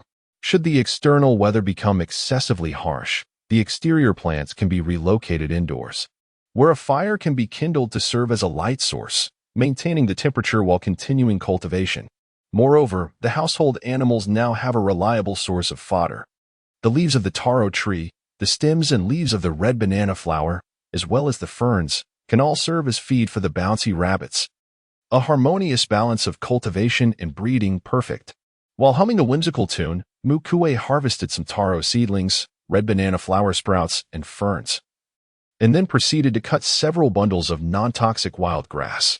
Inside the den, the little lion cub, who had been waiting for the flowers to wither, suddenly perked up.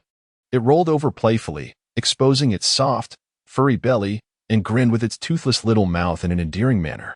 How silly, Mu Kui thought with a hint of disdain. Her preferred animal forms were entirely black. In her previous life, her 3 cherished cubs, Mo and Victoria, were her favorites, while this persistent golden cub was the least favored.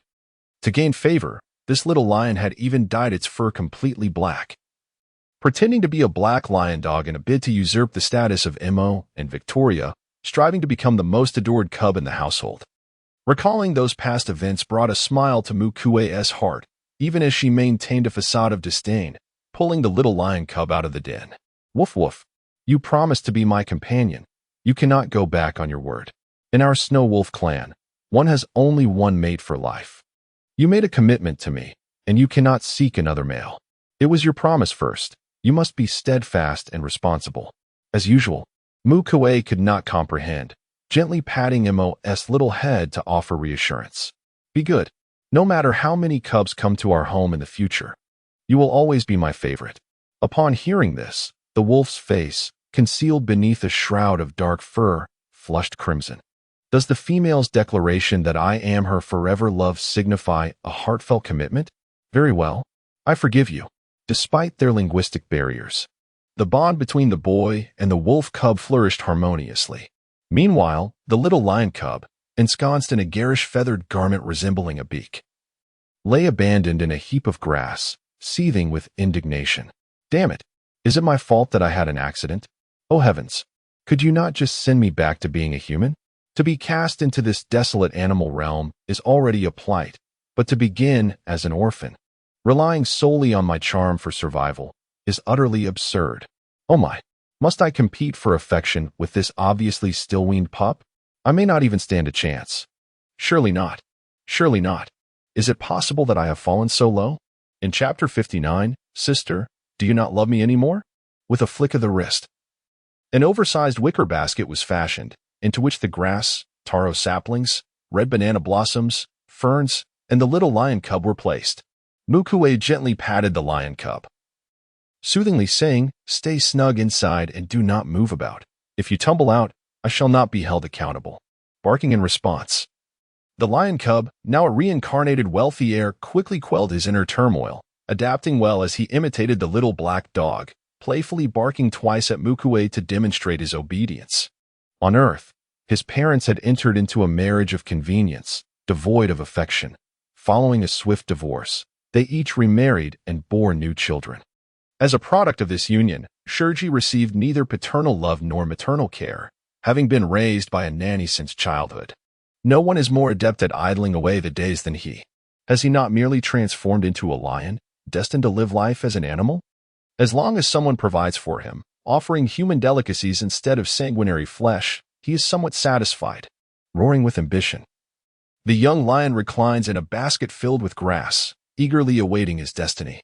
Just a simple-minded pup, he believes that with his wit and cleverness, he can certainly outsmart the dog and become the cherished favorite of the caretaker.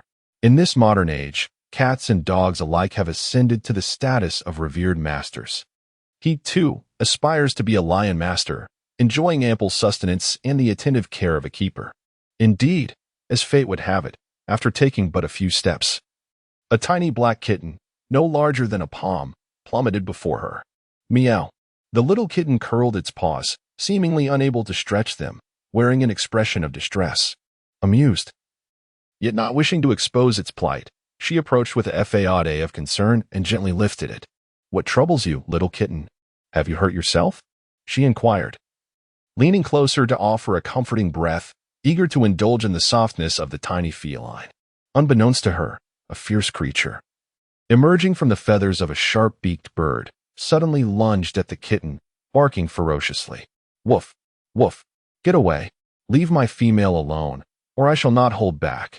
Victoria, not truly a pup but a seasoned priestess of the sacred arts, was well versed in the language of the wolf clan. In response to the threat, she disdainfully meowed twice. "Meow. Foolish wolf, who told you to inadvertently collide with the residual energy of my forbidden technique? It is a forbidden technique. Do you comprehend? The potency of such a technique is beyond my control. It was your own misfortune to encounter it.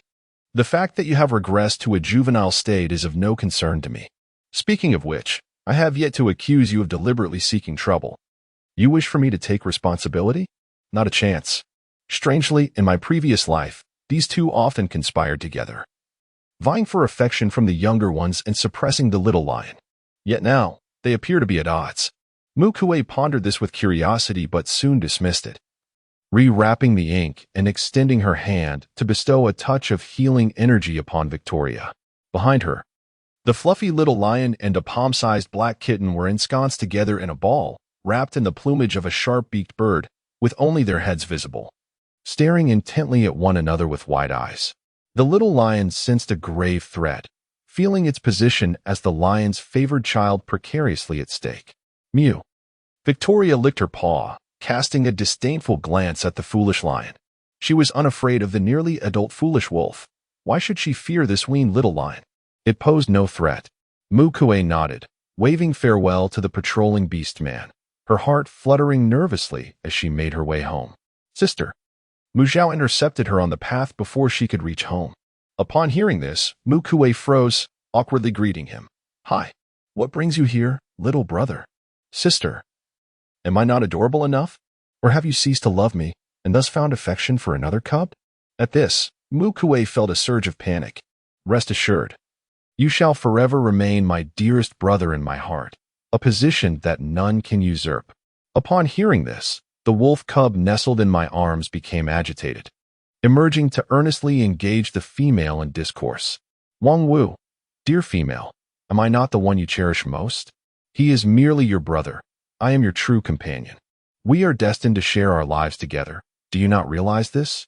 Awaken to the truth, dear female. Your brother has reached adulthood. He will inevitably seek his own mate and part ways with you. Only I shall remain by your side, unwavering and ever faithful." With that, the little wolf cub displayed an air of pride, anticipating that the female would come to terms with reality and comfort him thereafter. Mu Kui indeed reached out to pat the little wolf cub's head, turning to Mu Zhao and saying, "Brother, look, he adores you and even greeted you. What do you think? Is this little wolf cub not utterly adorable?" The small black wolf froze. Who greeted him? A little brother who would vie for my female's affection? He certainly would not deign to acknowledge him. Mu Zhao, still wearing a disgruntled expression, pouted and lamented, "Sister, you no longer love me. You have taken a liking to another cub." Victoria, hidden in the wicker basket behind, licked her paw with disdain clearly etched across her feline features. The familial bonds of ordinary beasts are indeed tedious and juvenile. As for me, I have no interest in the sticky antics of a bothersome little brother or a foolish little sister. Conversely, Shiji, upon realizing that Mu Zhao was the brother of the caretaker, brightened considerably. For one aspiring to become the Lion King, one caretaker was hardly sufficient. Indeed, the more, the merrier. Shiji peeked out from the feathered attire of the sharp-beaked bird, gazing contentedly at the awkward and proud youth before him. The future caretaker, I have high hopes for you.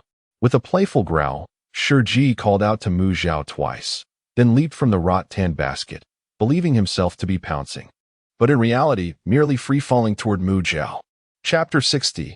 Unyielding waves. Just a moment ago, Mu Zhao had been sulking with his sister, but upon seeing a small cub tumble out, he instinctively reached out to catch it.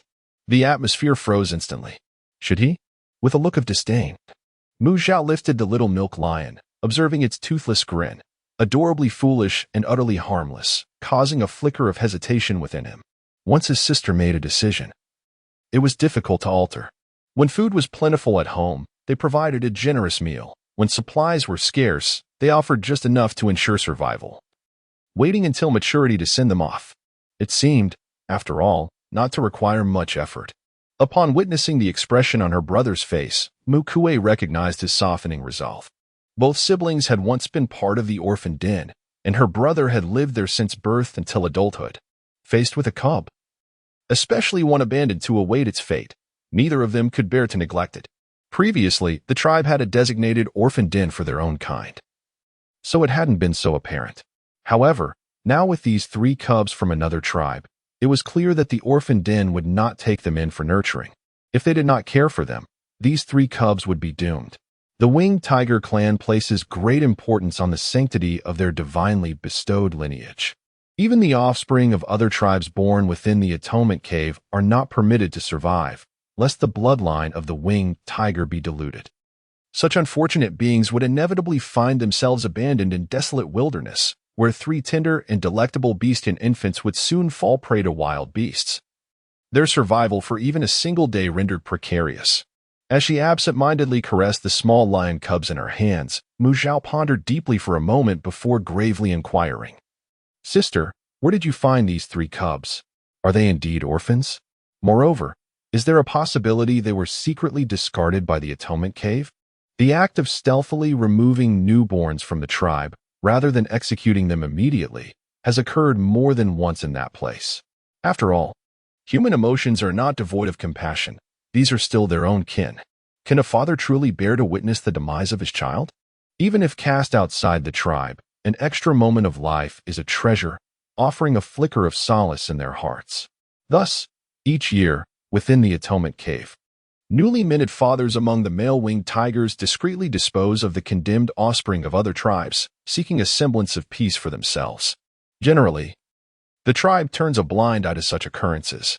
It is said that the leader later dispatches someone to monitor the abandoned cubs, ensuring their demise and preventing the leakage of the winged tiger bloodline, with clandestine burials conducted so as not to alert the cubs' fathers. This has become an established custom within the tribe. These 3 cubs, alas, are not destined to survive. None. Mu Kui shook her head, her tone resolute. None of these 3 belong to the winged tiger species. They can be raised. Well, fine. Mu Zhao conceded with a hint of resignation. There remains a small supply of rabbit milk at home, yet it is insufficient to nourish them, and the bouncy rabbit has produced even less milk these days, likely nearing weaning. All right, I shall go shortly. Mu Kui nodded and inquired about the circumstances within the AD tribe. The carcasses from the beast-fighting cave were cleared away while we slumbered, and they have since been gathered for cremation. Shun held a sacrificial ceremony and conducted divination, proclaiming that no plague would follow. Such post-disaster duties are typically assigned to the disabled beastmen and young males who have yet to join the hunting team. Upon completion, they receive contribution points for their efforts.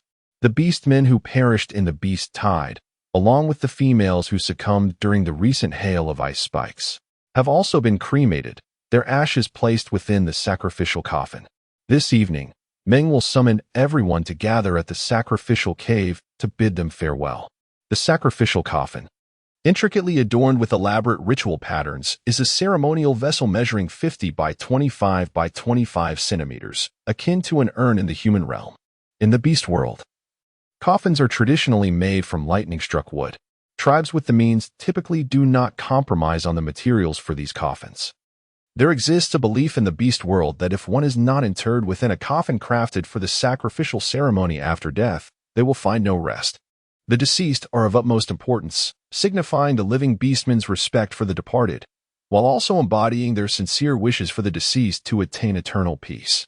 As for Eugene Huan, Mu Zhao paused, expressing her indignation. Upon learning of her actions, Meng initially intended to send her to the atonement cave. However, she possessed a formidable spirit, immune to any harm. Furthermore, she claimed the ability to bring forth over 5,000 fertile female foxes, contingent upon their freedom and the assurance that any offspring sired with the winged tiger tribe would not be harmed. Consequently, Meng decided to spare her, with even Chuan offering no opposition. Upon hearing this, Mu Kui instantly comprehended the gravity of the situation. The offer was simply too generous to dismiss. It is worth noting that the female members of the winged tiger tribe numbered only slightly over 4,000, and of those, merely half were capable of reproductions, yielding a mere 2,000. The prospect of 5,000 fertile females was undeniably alluring. Even Chuan, the high priest who stood to lose the most, found it difficult to refuse from the perspective of the tribe's welfare, reluctantly accepting the interloper, Yu Jinhua. This was a blatant scheme. Reflecting on her previous life, Mu Kui recalled that even when Yu Jinhua successfully orchestrated the union of the two tribes, bringing along the male foxes, the total population was seemingly less than the number of females promised this time. It appeared that the last union was rather inflated. Yet, Mu Kui remained oblivious to the true population of the fox tribe and the rationale behind the necessity of merging with the winged tiger tribe. The only thing she knew was that the ancestors of the fox tribe included a time traveler who left behind a so-called sacred text containing Tang poetry and song lyrics. Perhaps, Yu Jinhua's insistence on merging with the winged tiger tribe in both of her lives was intricately linked to that sacred text. The phenomenon of time travelers was not unusual on the Beastman continent. Even Mu Kui had managed to traverse to Earth in her final moments. As for the time travelers who clandestinely crossed back from Earth, their numbers were beyond reckoning. It is indeed peculiar that few traversers seem capable of making waves in this beastly world. Otherwise, with the multitude of Beastman tribes, one would think that agricultural civilization would have emerged by now. At least, from what Mu Kui knows, only two individuals have left a significant mark. One is the ancestor of the fox tribe, who bequeathed a sacred text, Tang poetry and song lyrics. The other is the founding queen of the spirit cat kingdom, whose lineage has managed to command half of the sacrificial realm. From the scant clues available, it is inferred that this individual likely hails from ancient Egypt, rather than being a modern-day person. Moreover, the legacy left by the fox tribe's ancestor is confined solely to the fox tribe. Beyond them, no one knows what he truly was. Chapter 61. Establishing custody rights. All right, I understand. Mu Kui nodded. The situation behind the clan seems to be more intricate than it appears.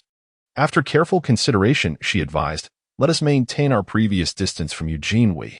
If the clans truly unite in the future, dear brother, do refrain from mingling too much with the females of the fox tribe.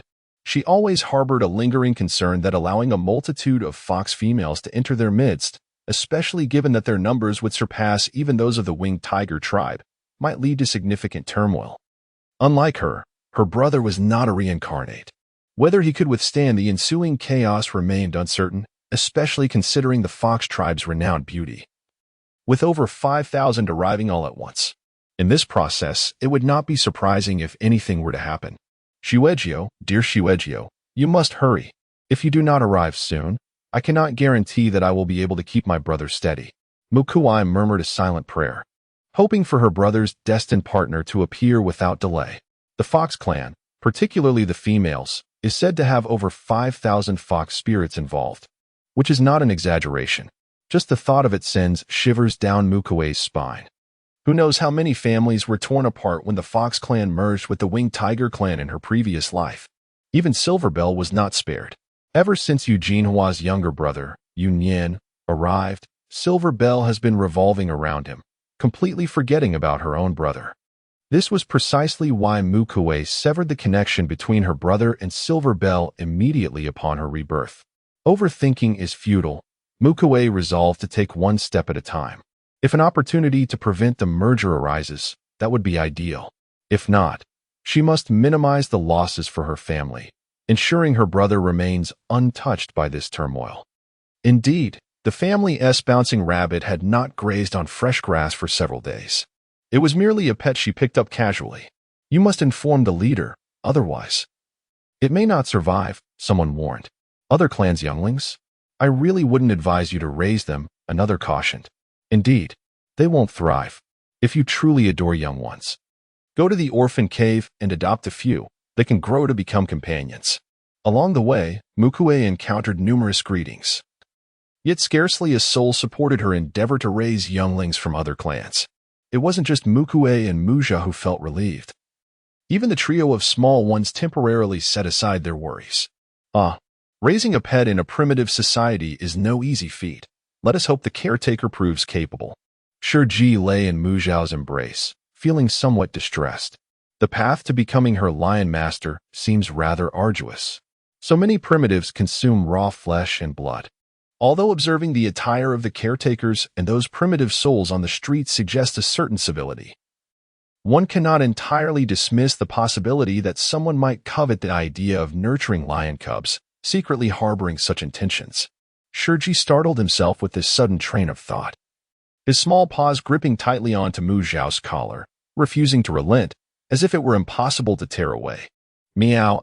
Victoria raised a paw to groom her ear fur, casting a disdainful glance at the foolish lion. Fool, what a coward, she thought. Mo clung to Mu Kui, unwilling to separate even for a moment, their clinginess causing Victoria to roll her eyes in exasperation. Mu Kui ventured into the breeding room to extract rabbit milk, warming it before dividing it into 3 portions. 2 were placed before Victoria and Shi, allowing them to indulge at their leisure. The remaining portion was fitted with a soft tube made from a tender plant stem, which Mu Kui brought to Mo's lips while gently stroking his soft fur in a soothing manner. Rest assured, Ming will agree to care for you. Her tone was resolute, her mind already formulating a strategy. The nourishment of the young ones was of utmost importance. Mu Zhao had gone out in search of milk mice. After feeding the 3 cubs with rabbit milk, Mu Kui wrapped them in a feathered cloak and carried them to find Ming. You wish to raise them? Ming appeared somewhat dazed upon seeing Mu Kui, as if looking through her to someone else, his tone inadvertently softening. There are plenty of orphan cubs in the tribe for you to nurture. Why must you seek to care for those of another clan? Mu Kui's tone carried a hint of nonchalance. At that moment, Chun entered with the ceremonial vessel for bloodline testing, his expression indifferent. As long as they are not of the winged tiger lineage, you may raise whichever you desire. However, the 3 cubs are still quite young, so it's not a concern for now. But in a year or 2, are you certain you can still afford to care for them? The corners of Chun's eyes were laced with mockery. She glanced at Mu Kui's face, a perfect blend of Mu Qin and Yun's virtues, and thought, indeed, this must be Yun's offspring, reflecting her traits. They both possess an abundance of kindness with no outlet for it. How amusing.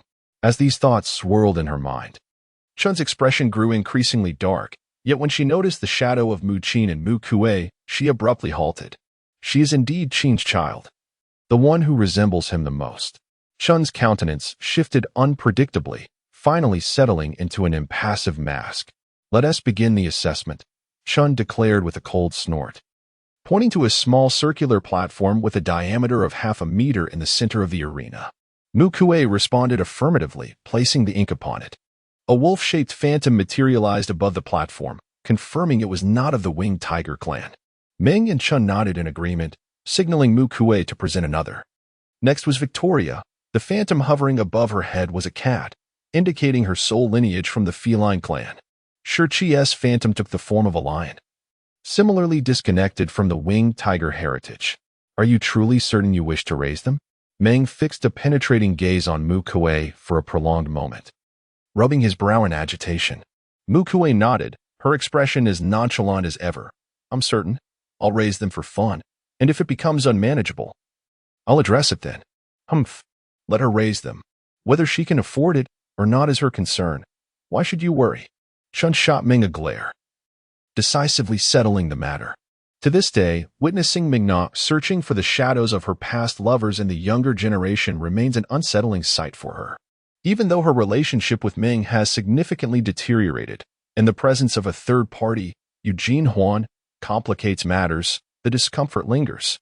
It is as if one can simply discard what they no longer wish to nurture, without putting on a facade of strength. Ming, disinterested in quarreling with Chun, reluctantly acquiesced, perceiving that Mu Kui's whims were merely fleeting.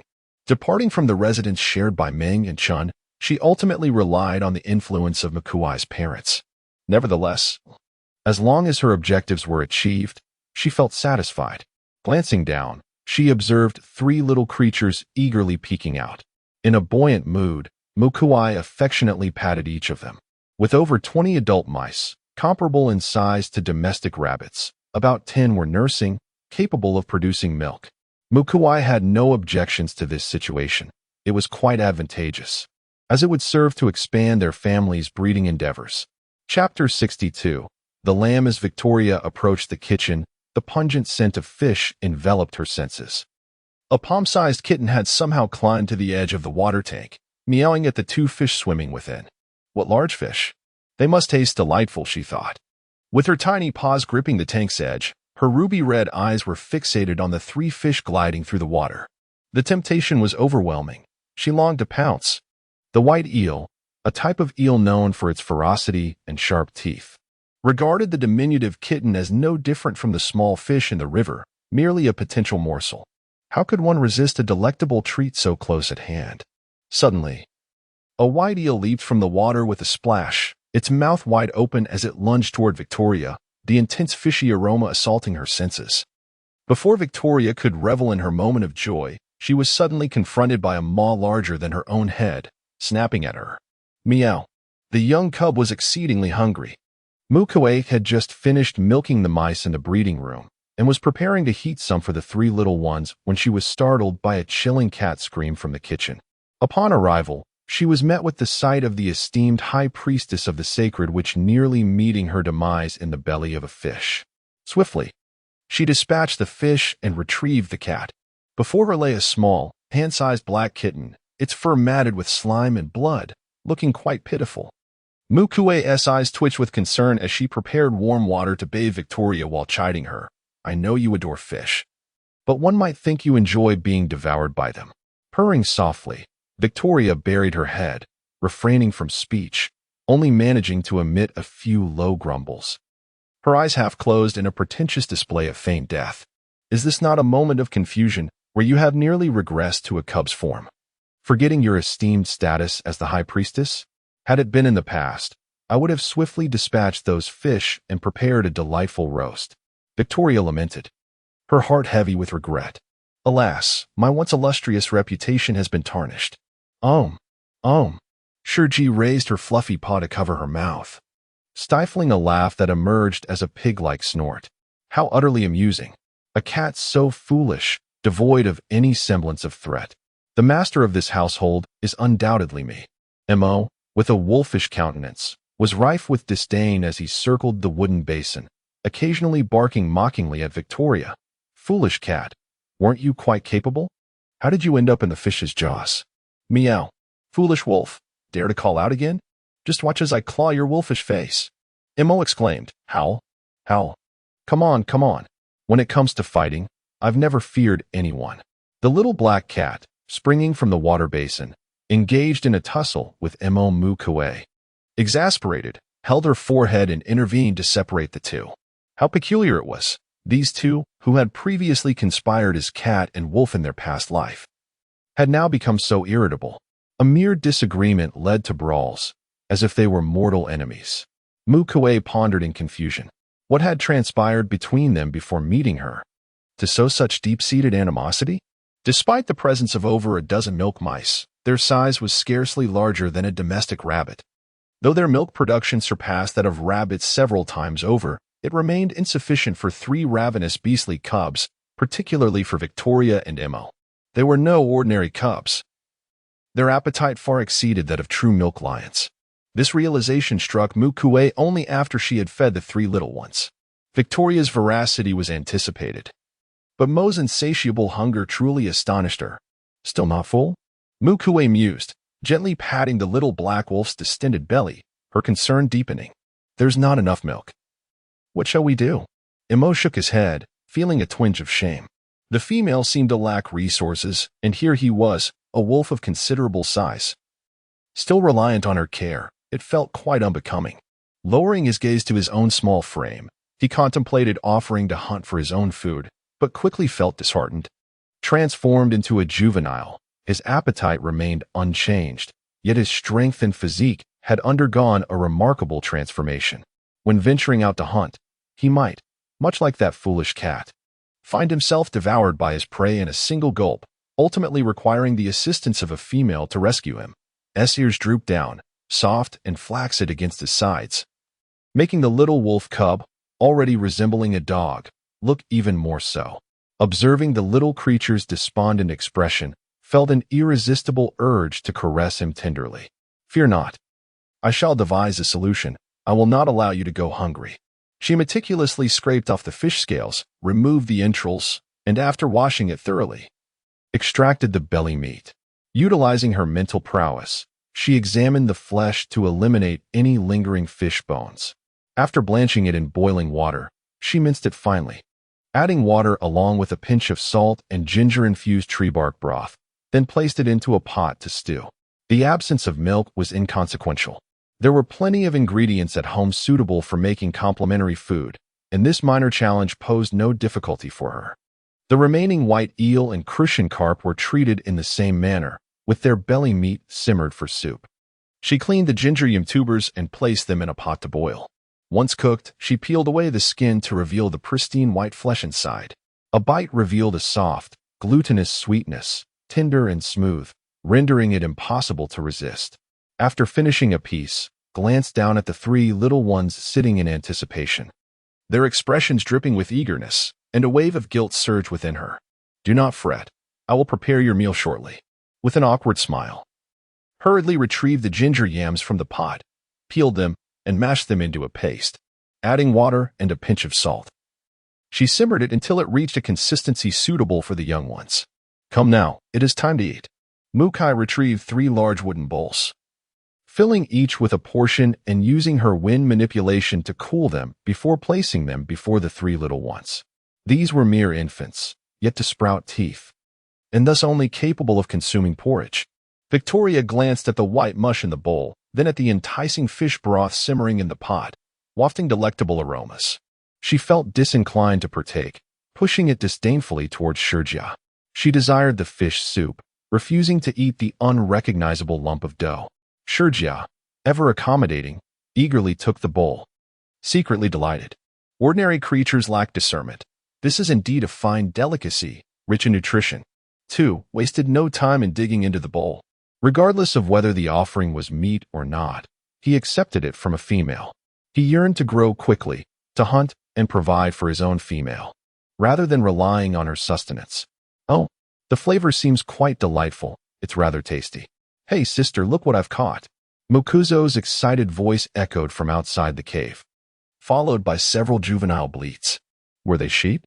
Upon hearing this, Mukai's eyes brightened, and she hurried outside to take a look. Beneath Mukuzo's feet, aside from a few nests of milk mice confined in wooden boxes, lay 2 little lambs, their legs bound. Chapter 63. Eating fish. I encountered a migratory herd of horned sheep. Unable to confront them, I decided to cleverly steal 2 young lambs, 1 male and 1 female. "Sister, do you think we could raise them?" Mukuzo pointed out the 2 lambs to Mukai. However, despite being called lambs, if they stood upright, they would measure nearly half a meter in height, their size comparable to adult goats on Earth. This is merely a young lamb that has recently been weaned. Upon reaching maturity, the ram, with its magnificent curved horns, stands at a height of no less than 4 meters and stretches 5 meters in length, making it notoriously difficult to hunt for second-tier beast pattern warriors. The ram is quite similar to the goats found on Earth, save for its larger stature. In contrast, there are also curly-haired sheep and sharp-horned goats. Despite the similarity in their names, sharp-horned goats and antlered goats belong to 2 distinct species within the realm of beasts. The sharp-horned goat corresponds to the antelope on Earth, while the antlered goat possesses a distinctive hump on its back and is significantly larger than its sharp-horned counterpart. After securing both goats in the breeding room, Mu Kui assessed the current size of the facility and mused that an expansion might be in order. Particularly for tree rats and milk rats, which are prone to harboring germs, it would be prudent to construct a separate stone chamber to house them, thereby preventing any potential contamination of other animals. The single room occupied by Luoya could also be enlarged to accommodate the cuckoo chickens for companionship. The original breeding room would then be designated solely for the bouncing rabbits, garlic turtles, and the rams. Bouncing rabbits are quite resilient and easily unfazed, while the rams, despite their herbivorous diet, possess considerable strength and show no fear of the garlic turtles. As these thoughts flitted through his mind, Mu Kui casually instructed, Adi, please keep an eye on the fire and the 3 young ones in the kitchen while I settle these milk rats. Understood, Mu Zhao replied before heading to the kitchen. Meanwhile, Mu Kui took the initiative to purify the wooden box containing the milk rats with his cleansing abilities, aiming to eliminate any germs and ensure sanitation. Subsequently, he meticulously employed his purifying powers to eradicate the pathogens carried by each of the milk rats. After completing these tasks, Mu Kui finally took the container and began to express milk for the baby mice. Once the milk was extracted, she employed her purification powers to sterilize it once more. After heating, it transformed into the milk that the young ones would ultimately consume. The fish soup simmering in the antimony pot was now ready. Lifting the lid, the fish belly had dissolved, melding into the broth, presenting a semi-transparent, gelatinous texture. Upon ladling it out, the fishy odor was mild. Yet the enticing aroma of the fish was enough to provoke one's appetite. Meow, meow. Victoria clung to Mu Kui's pant leg, climbing upwards, her little head stretching forward incessantly, nearly reaching into the bowl of soup on the stove. Be careful, don't fall into the soup again. Amused, Mu Kui pulled her away. But soon enough, she would cling back, like a stubborn plaster that could not be removed. All right, here you go. With no other choice. Mu Kui eventually scooped a small bowl for her. Imo sat obediently in front of the rice bowl, though tempted by the fish aroma, remained silent and patient, awaiting her female counterpart to feed her. Shiji, having indulged in some ginger yam porridge, felt somewhat sated and now lacked enthusiasm, also positioning herself by the rice bowl, merely waiting to sample a taste. After distributing the food among the 3 little ones, Mu Kui turned her attention to the remaining fish in the kitchen. She had only taken the fish belly, leaving a considerable amount of fish meat behind. The fish head could barely suffice for a spicy fish head dish, while the crucian carp could be braised and one white eel could be steamed while the other grilled. After surveying the condiments available at home, Mu Kui made her decision. The crucian carp, though measuring nearly half a meter, appeared quite substantial, certainly larger than most found on Earth. However, the 2 large pots belonging to the Mushi family each boast a diameter of 2 meters. Not to mention preparing a half-meter-long crucian carp. Even a white eel exceeding 1 meter in length poses no challenge. The only distinction lies in determining the precise number of incisions needed on the fish's body to enhance its flavor absorption. With a hot pan and cold oil, the frying commences. Once perfectly cooked, the fish is lifted out, leaving the oil behind, before adding ginger, tree bark, conifer chips, and red-capped mushrooms to the pan. The pungent and spicy aroma envelopes the air, causing Victoria to retreat momentarily. What on earth is this fellow concocting? It resembles the brewing of witchcraft. I hope he doesn't ruin my fish. She frets, even as the spiciness makes her sneeze. She remains unwilling to stray too far, peering curiously from the doorway. Hey, little black wolf, Shiji nudged his companion, barking a couple of times. Can you sense it? Ginger, Sichuan pepper, and something that might be chili. He has all the essential seasonings. The culinary fare of this poop scooper is quite commendable. Alas, I lack teeth. I fear I shall not partake. After a moment of chatter, Shiji realized the language barrier rendered his musings futile. Never mind, you're just an ordinary dog. You wouldn't understand anyway. Observing the inexplicably friendly little lion cub who had approached, barking enthusiastically, Imo rolled his eyes in boredom and squatted by the stove to check the fire. It's a bit too strong. Perhaps a few more logs should be removed. Having said that, Mushi noticed the lack of movement on the fire side. The flame's still quite vigorous, and he curiously raised his head to glance at the other side of the stove. Oh, where is Adi? A soft, plaintive whimpering from the young pup resonated from that direction.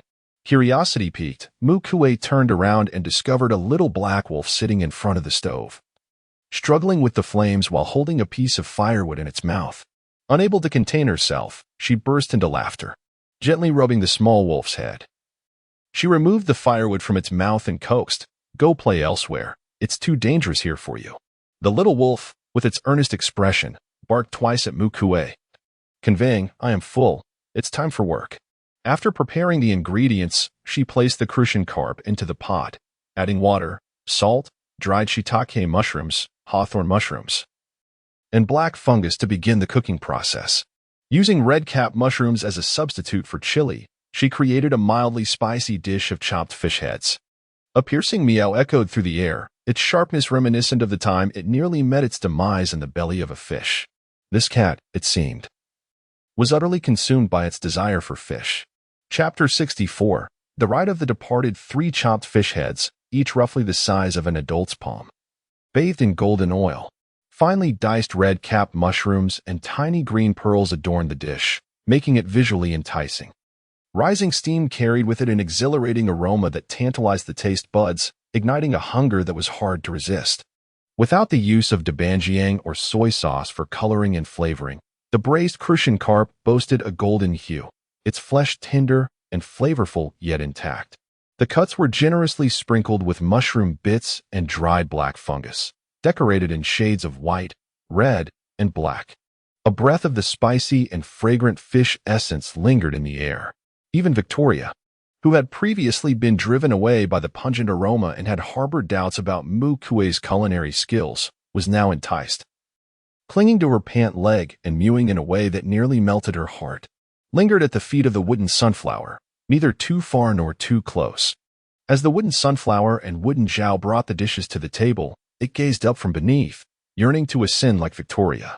However, its claws lacked the sharpness and hooks that Victoria possessed, rendering it unable to climb. Shiji, still a mere cub, had even shorter claws then, making its attempts futile.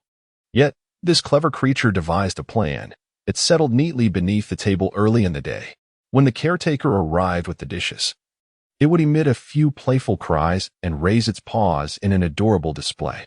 Such a well-behaved and charming little lion. How could the caretakers possibly resist feeding it during mealtime?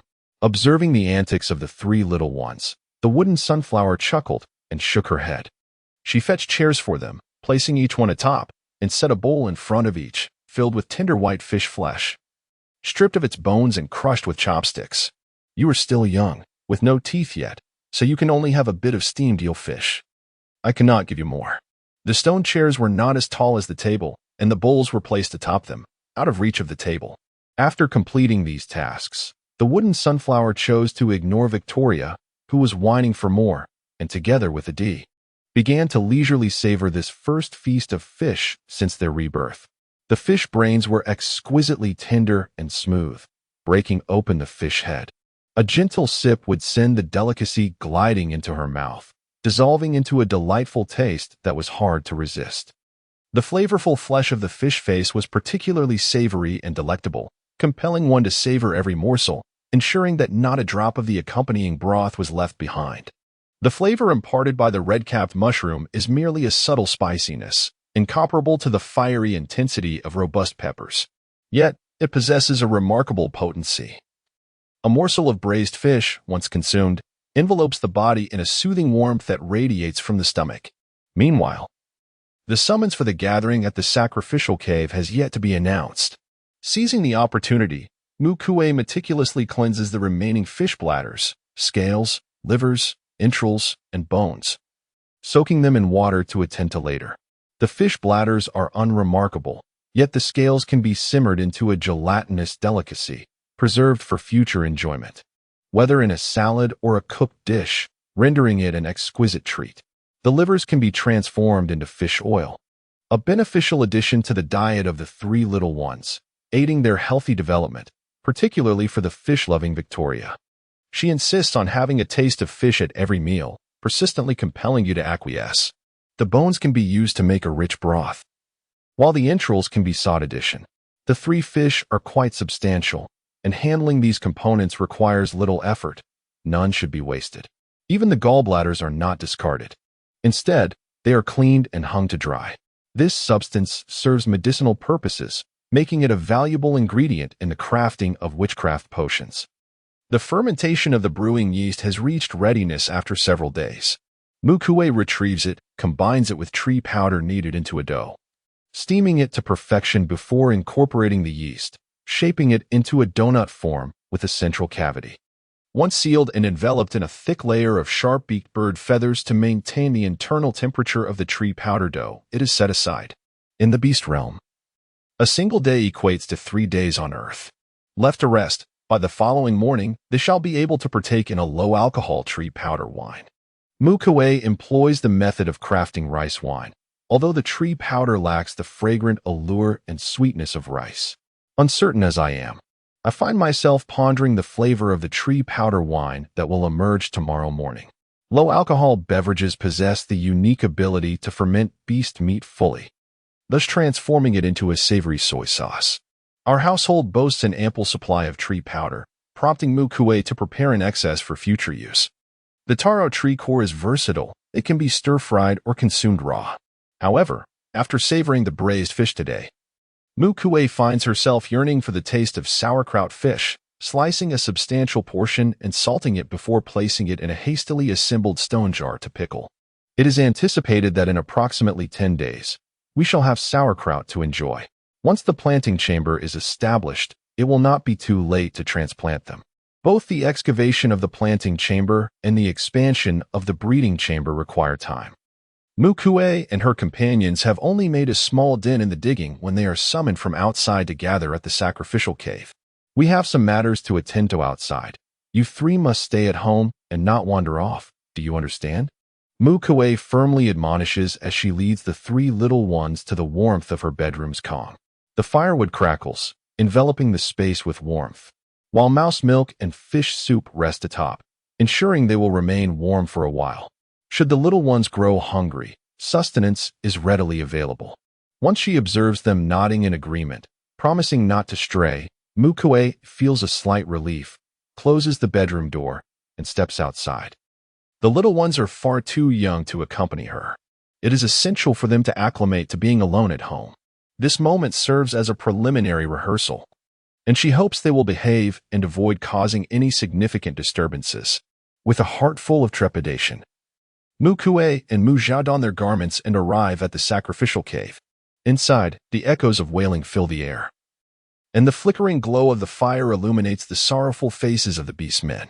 Everyone subconsciously maintained a profound silence. Even their conversations were hushed, as if fearful of disturbing the souls of the departed. A ceremonial coffin, measuring half a meter in length, was placed upon the altar at the center of the sacrificial cave, surrounded by an array of white candles made from resinous wax. Each candle, meticulously crafted, was not cylindrical but rather depicted a vivid assembly of intertwined winged tigers and human figures. These were crafted in homage to the forms of the deceased orc, with each candle representing a fallen orc, positioned correspondingly to the coffin on the altar. Mu Kui approached the altar quietly, gazing at the wax figures, torn between a desire to discern if any of them were familiar to her and an unwillingness to confront such a harsh reality. Chapter 65. Finding Someone Special. Among the figures, she recognized several females, faces she often encountered within the gathering teams. Mu Kui's heart grew heavy as she slowly circled the steps of the altar. With each familiar visage, her spirits waned further. Suddenly, she halted before a gaunt figure, her nose tinged with a bittersweet ache. Did Elder Lee also succumb? Mu Kui's throat tightened as she yearned to know the circumstances of Elder Lee's passing, yet hesitated to inquire, fearing an answer too painful to bear. Such memorial rites were typically presided over by Ji, who, sensing Mu Kui's voice from a distance, subtly moved his lips, his low, resonant tone reaching her ears. She left the tribe the day before the beast tide arrived, passing with a serene expression, free from suffering. Upon hearing this, Mu Kui momentarily froze, then offered a faint smile. It is fortunate that he did not suffer. The statue of the 3 mountains is also present, and as Mu Kui had speculated, his ill fate did not allow him to survive the beast tide. It is said that when the beastmen came to retrieve his body, they found no trace of him.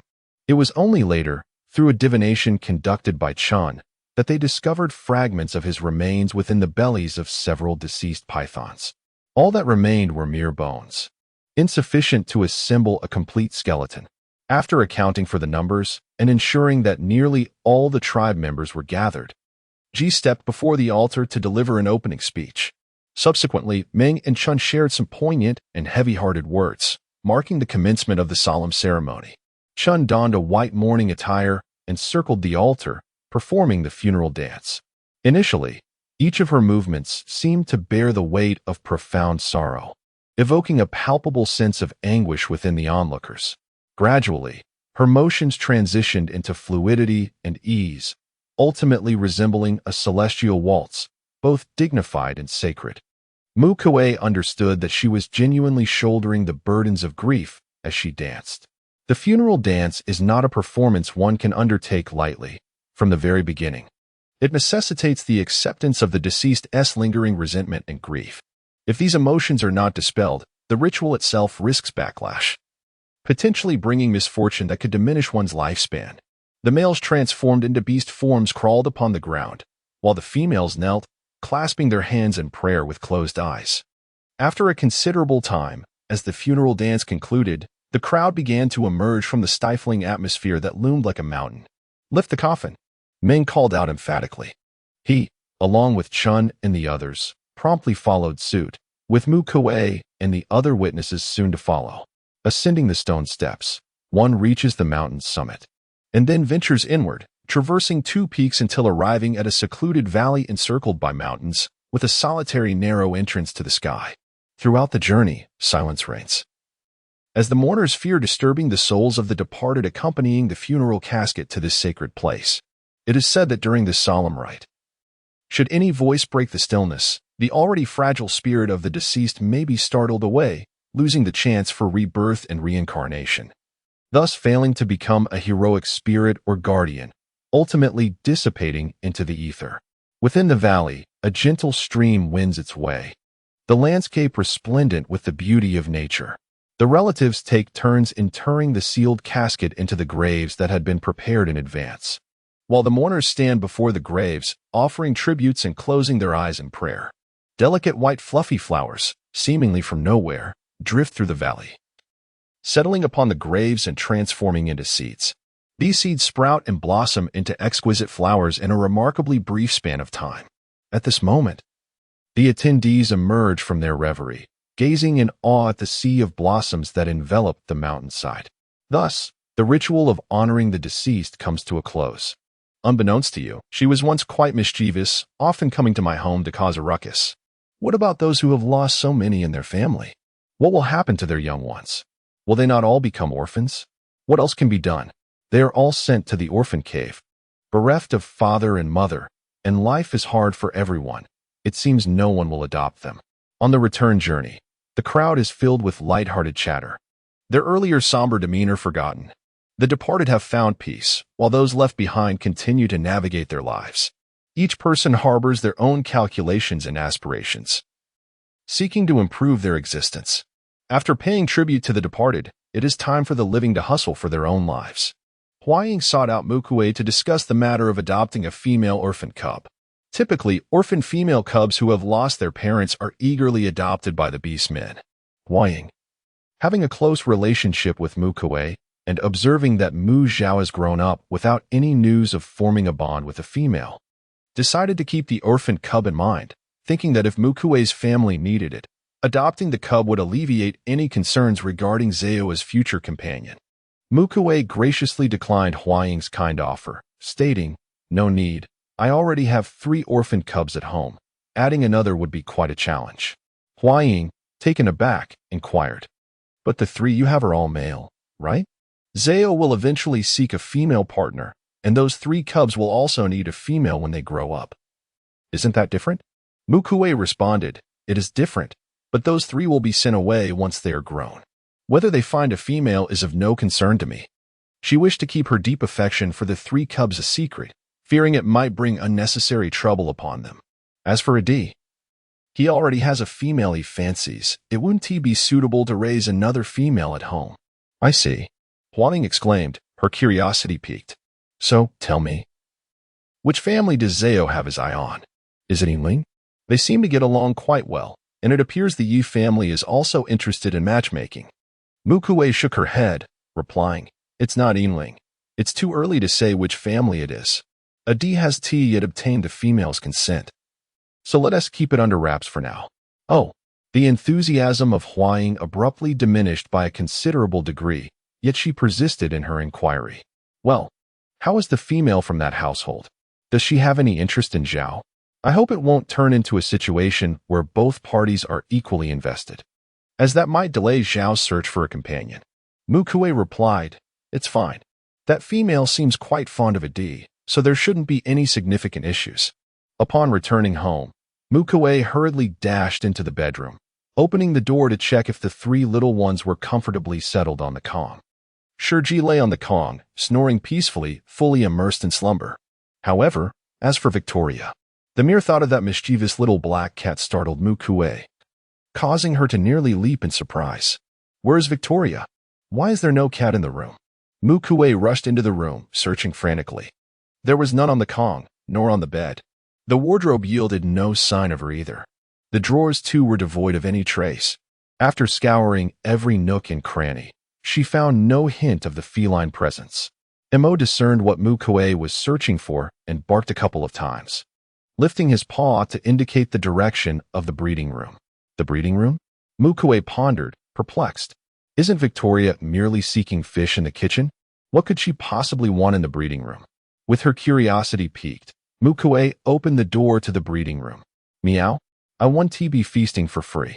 This is my payment. Remember to prepare more fish for me in the future, understood?" A tiny black kitten, no larger than a palm, sat upright, tilting its head to greet Mu Kui. In front of this little feline, a neat row of hairless pink baby mice lay arranged, each bearing a distinct claw mark around their necks, evidence of having met their demise at the paws of the little kitten. Mu Kui paused for a moment before gently cradling the tiny kitten, imparting her wisdom with a heartfelt tone. "This is our beloved pet. We must wait for the young mice to grow before we can consider them for dinner. Do you understand?" "Meow?" Victoria tilted her head in confusion. Pondering the nature of mice, creatures notorious for pilfering food from beast men and leaving droppings as their calling card, did keeping them at home not pose a risk of spoiling their provisions? Mu Kui, unable to comprehend the feline dialect, had no intention of elaborating further. She collected the young mice one by one, preparing to dispose of them in the waste pit. A diminutive black kitten leaped onto Mu Kui's hand, preventing her from discarding the creatures. "Meow?" Victoria's paw pressed against the young mice, asserting her claim to them, insisting they were her meal and could not be thrown away. Mu Kui shook her head. "They are far too small. We shall not eat them." "Meow. Meow meow." Victoria persisted, sitting atop Mu Kui's hand and vocalizing sweet, delicate mews that could melt any heart. After a brief struggle, Mu Kui reluctantly acquiesced. All right. I shall prepare them for you." However, upon agreeing, she found herself in a quandary. How does one tend to mice the size of fingers? She had never done so before. Looking down at the petite form of Victoria, she concluded that a simple broth would suffice. The young kitten had yet to grow its teeth, making frying or roasting impractical. Utilizing her purification abilities, she sterilized the mice, then proceeded to remove their heads and entrails, adding water and a pinch of salt before placing them in a pot to simmer. Newborn mice are exceptionally tender, so delicate that their bones are small and brittle. If simmered too long in an antimony pot, even the bones could dissolve. After placing the meat to stew, Mu Kui paid it no further mind. The siblings commenced the excavation of the planting room. Upon completing the planting room, they expanded the breeding room according to their plans, transforming it into 3 distinct quarters, one dedicated to raising mice, another for the rearing of cuckoo chickens and colo ducks, and the last for the care of horned sheep, bouncy rabbits, and garlic turtles. Mu Kui took stock and discovered that the scale of their breeding had significantly increased. Colo ducks, 1 female duck cuckoo chickens, 1 rooster, 2 hens bouncy rabbits, 3 male rabbits, 2 female rabbits garlic turtles, 1 female turtle, 2 male turtles horned sheep, 1 male lamb, 1 female lamb tree mice, 10 female juvenile mice, 5 male juvenile mice milk mice, 50 female mice, 20 male mice, 20 female pups, 30 male pups. This enumerates the animals currently in their possession. The cuckoo chickens and bouncy rabbits were still rather few, particularly the cuckoo chickens, as Mu Kui's household was in urgent need of eggs to prepare custards for the young ones. Thus, the more laying hens they could acquire, the better. The fish scales were cleaned, then water, ginger, bark, and salt were added before being boiled in the antimony pot. Once cooked, the the fish scales and ginger were removed, and the broth cooled to become fish jelly. The fish liver was finely chopped and steamed, yielding fish liver oil after resting. The fish bones were sautéed in oil. Then water, salt, and ginger were added and simmered until a milky white fishbone soup was achieved. The swim bladders were cleaned, marinated with salt and crushed ginger, blanched, drained, and then stir-fried with fragrant seasonings before being braised with ginger and taro tubers. The fish intestines, similarly, were cleaned and stir-fried with sliced taro cores. In a moment of respite, they dealt with the remaining fish offal, pairing it with braised fish bladders and stir-fried fish intestines. As the two siblings casually prepared a late-night snack, the three little ones were taken under the wing of Mu Kui, each nestled in a small rabbit fur blanket. Mu Kui's sleeping posture was serene, alleviating any worries of inadvertently rolling onto the young ones. The following day, the first task for Mu Kui upon waking was to check if the tree powder wine had fermented. Upon lifting the sealing clay, a subtle fragrance of wine wafted forth. Mu Zhao sniffed curiously and inquired, "Sister, what is this?" "It is wine, tree powder wine," replied Mu Kui, scooping some of the liquid into a bowl and offering it to Mu Zhao, gesturing for him to taste. "Is it similar to monkey wine?" he asked. Monkeys are predominantly found in the central continent, while the monkey groups in the eastern continent are rare. Encountering wild monkeys capable of brewing monkey wine is exceedingly difficult. This was indeed a prized commodity, typically obtainable only during tribal gatherings, and only those of status like the chief or those with wealth could indulge in it. Mu Zhao took a hearty gulp, only to be met with a fit of coughing. The flavor was peculiar, unlike fruit juice, yet it seemed somewhat palatable. Mu Kui also sampled a bit of the liquid. It was neither sweet nor did it possess the distinctive taste of rice wine. It resembled the diluted essence of ordinary white spirits, perhaps suitable for infusing medicinal wines or crafting soy sauce. Mu Kui procured fresh beast meat, finely chopped it, and mixed it with salt, brewing yeast, and ginger wrapped in tree bark, then added the tree powder wine, sealing it within a stone jar for preservation. It is anticipated that after waiting for just over a month, they will finally have soy sauce to enjoy. The vinegar, too, will undergo further fermentation to achieve acidity. By adding water to promote the proliferation of acetic acid bacteria, they can expect to produce vinegar in approximately half a month. At last, their household will be fully stocked with wine, soy sauce, and vinegar. In celebration, Mu Kui joyfully prepared an abundant yet light feast. The low-alcohol wine brewed from tree powder was also presented on the table. It may not be intoxicating, but it certainly adds to the merriment. "Come, have a taste." Mu Kui cheerfully poured a little wine into the bowls of the three little ones for them to sample. Victoria sniffed the wine, then licked it with her tongue, immediately pushing the bowl away in distaste. "It's awful, not comparable to monkey wine at all." After a single sip, Shurji also lost interest. Having experienced various modern wines, this low-alcohol spirit did not capture his attention. However, Imo, after tasting it, graciously finished the entire serving. The little black wolf then began to trot in circles, staggering as if he might topple over at any moment. Chapter 67. Iceheart Mushroom. Mu Kui watched with amusement, unable to suppress her laughter. "Wong Wu Wu, what did you make me drink? Why do I feel so dizzy all of a sudden?" The little black wolf wobbled over to Mu Kui's feet, clutching her pant leg with a look of accusation. "This is wine. You can't drink too much, or you'll get drunk."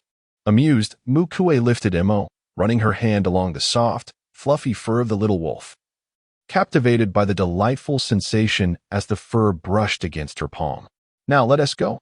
You all stay at home and behave. You mustn't run around, understand? Meow." It is the affectionate nickname bestowed upon Victoria by Mu Kui. In the household, aside from Imo who has a formal name, both Victoria and Shurji are only known by their diminutive monikers. Regarding Victoria, Mu Kui found it challenging to explain how she came to know the truth about Victoria's name, so she whimsically dubbed her with a casual nickname. As for Shurji, both siblings are referred to as Lion or Lion Ji, which can also be considered a nickname of sorts. At the time of Mu Kui's demise in her previous life, Shurji had yet to reach adulthood. Shurji, who had not yet assumed human form and was unable to speak, was, to be candid, a mystery to Mu Kui. She believed him to be merely an ordinary beastman cub. Individuals endowed with shamanic and sacrificial talents possess an innate sensitivity to discern the authenticity of a person's essence. Nevertheless, Ji is a reincarnation. His current physical form was sculpted from the womb based on the remolded soul. Thus, Mu Kui remains oblivious to his true origins. Having ensured the well-being of her 3 little ones at home, Mu Kui departed with a heavy heart, carrying a food container, anxious about leaving her abode. Their brief excursion to partake in the rites for the deceased yesterday was entirely different from the prospect of being away for an entire day today. One can only hope that her 3 little ones can manage to care for themselves. Upon arriving at the sacrificial cave, Mu Kui found others still engaged in discussions about the events of the previous day. I must say that Xingyu truly lacks propriety. The elderly Liu Pe's family once took her in, yet in her twilight years, she fails to show any kindness in return. Indeed, when Liu Po's family provided her shelter, they did so without the slightest neglect. Upon reaching adulthood, she found herself enamored solely with the 2 brothers, Yin Ke and Yin Feng. Granny Li did not insist that she take all the males from her own household, but instead assisted her in seeking out males from other families. Mu Kui was intrigued by a certain discussion and, upon inquiring further, discovered that Xingyu was, in fact, an adopted female orphan from Granny Li's home. Granny Li had once treated Xingyu with utmost kindness, and Xingyu regarded her as a biological mother. Yet, one could not help but wonder what kind of conflict could lead Xingyu to treat someone she once held in such high esteem in such a manner. Was it possible that Xingyu was, in truth, a heartless ingrate? Mu Kui felt a flicker of curiosity at this revelation, but it ended there. Between Xingyu and her, a profound enmity had already been established. Regardless of Xingyu's character, it would not deter Mu Kui from seeking vengeance and bringing down her entire family, lest they become a source of future troubles. The 4th generation of the windship had been destroyed, followed by a day of hail and a surge of beasts, leaving the beastmen with little respite. Today, the females utilized simple sleds for travel. The sun had melted much of the snow, and a gentle rain began to fall from the sky. Everyone speculated that within the next couple of days, the snow would completely dissolve, giving way to the deluge of the rainy season. The heavens would unleash torrents akin to waterfalls, mirroring the usual patterns of the rainy season. The wind howled, and the snow-covered landscape gleamed blindingly. A throng of individuals rushed through the dense forest, traversing mountains in search of hills abundant with resources for gathering. The ice heart mushroom, a semi-transparent crystalline fungus of a striking icy blue hue, emanated a chilling aura and thrived amidst the snow. Like the red-capped mushroom, it is a variety of mushroom endowed with distinctive attributes. Whether used in culinary dishes or brewed into tea, its consumption bestows a refreshing sensation that elevates the spirit, making it a revered delicacy alongside the heart-purifying fruit, renowned for alleviating summer heat. In the snowy expanse, clusters of translucent, icy blue mushrooms adorn the landscape, glimmering in the sunlight like dazzling diamonds. In a moment of inspiration, Mu Kui hastily constructed a cylindrical boat, for the sky was merely drizzling lightly, rendering a cover unnecessary. Dragging the 7-meter diameter, half-meter-tall cylindrical vessel, she collected the icy heart mushrooms, tossing them onto the boat with care to prevent the delicate fungi from fracturing. By the end of the morning, Mu Kui had filled 1/3 of the boat with her harvest of icy heart mushrooms.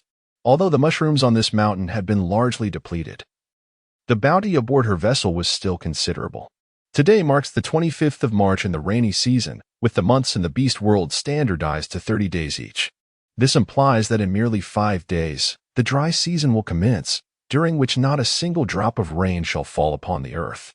The scorching sun mercilessly beats down, cracking the ground, withering trees, and drying riverbeds. If one were to place a freshly laid egg upon the sunlit earth, it would be thoroughly cooked within minutes. Yet, the beast folk must venture out under such relentless heat to seek sustenance and water, accumulating sweat sufficient to form small puddles. Mu Kui understood that without early preparations, the true onset of the dry season would bring severe hardships. After lunch, the snow had melted down to a mere thin layer. Once again, the earth is engulfed by surging torrents, icy waters laden with chunks of snow, plunging one into a bone-chilling sensation upon contact. A slightly frail female, traversing this tumultuous flood, risks losing half her life. In such dire circumstances, the females extend their wings, searching among the treetops for sustenance. The rudimentary sled they brought has long been abandoned, drifting on the surface of the water, forsaken and unclaimed. Instead, cylindrical boats have been crafted as their new means of transport. Mu Kui has gathered a plethora of wild fruits and an assortment of nuts, and fortuitously discovered mushrooms untouched by herbivorous creatures perched in the tree canopies. After filling 2/3 of the cylindrical boat, Mu Kui tightened her cuffs and stealthily approached a nest of the coveted Koroya ducks she had previously scouted. Knock knock, knock knock. Accompanied by a flurry of duck flapping and jumping, Mu Kui, now in her beastly form, successfully captured 3 Koroya ducks. Chapter 68. The dry season approaches, persevering in their endeavors. She returned triumphantly. The 3 young ones, now mentally mature, were not the innocent fledglings they once were. Upon their return, aside from Victoria, who playfully sustained a minor injury, Cherishes and Mo were both in good spirits, having devoured the food left for them. They cried out in hunger upon seeing Mu Kui. Mew, mew. Observing Victoria cleverly coaxing treatment and comfort for her small wound, Mo's temper flared. The female is his, no one shall take her away. After pondering for a moment, Mo allowed himself to collapse to the ground with a soft thud, weakly calling out to Mu Kui. Woof. Alas, she lamented, do you not see how frail I appear? In need of solace? What troubles you? Mu Kui inquired, her brow furrowed in confusion as she gently set down Victoria and cradled the little black wolf in her hands. With a frown, she instinctively channeled her healing and purification abilities into Mo's body.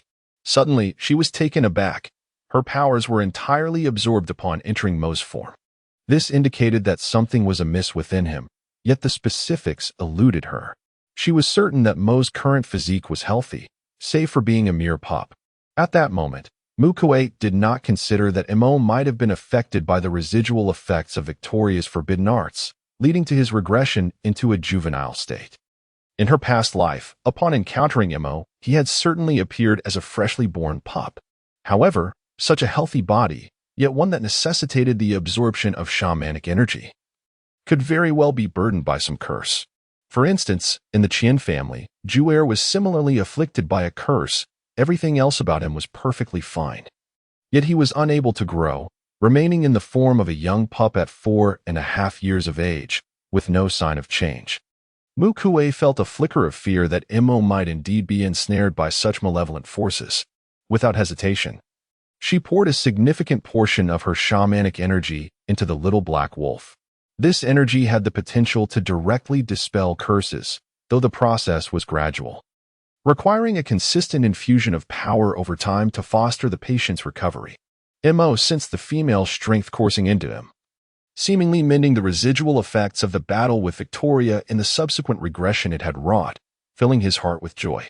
If he could rid himself of this regression to a juvenile state, by the next rainy season he would be on the cusp of adulthood, transforming into human form. At that time, he would naturally awaken as a beast-patterned warrior, venturing forth to hunt, provide for his family, protect his female, and fend off those who sought to harm her. Perhaps the process of healing was indeed too soothing, for Mo inadvertently succumbed to a deep slumber.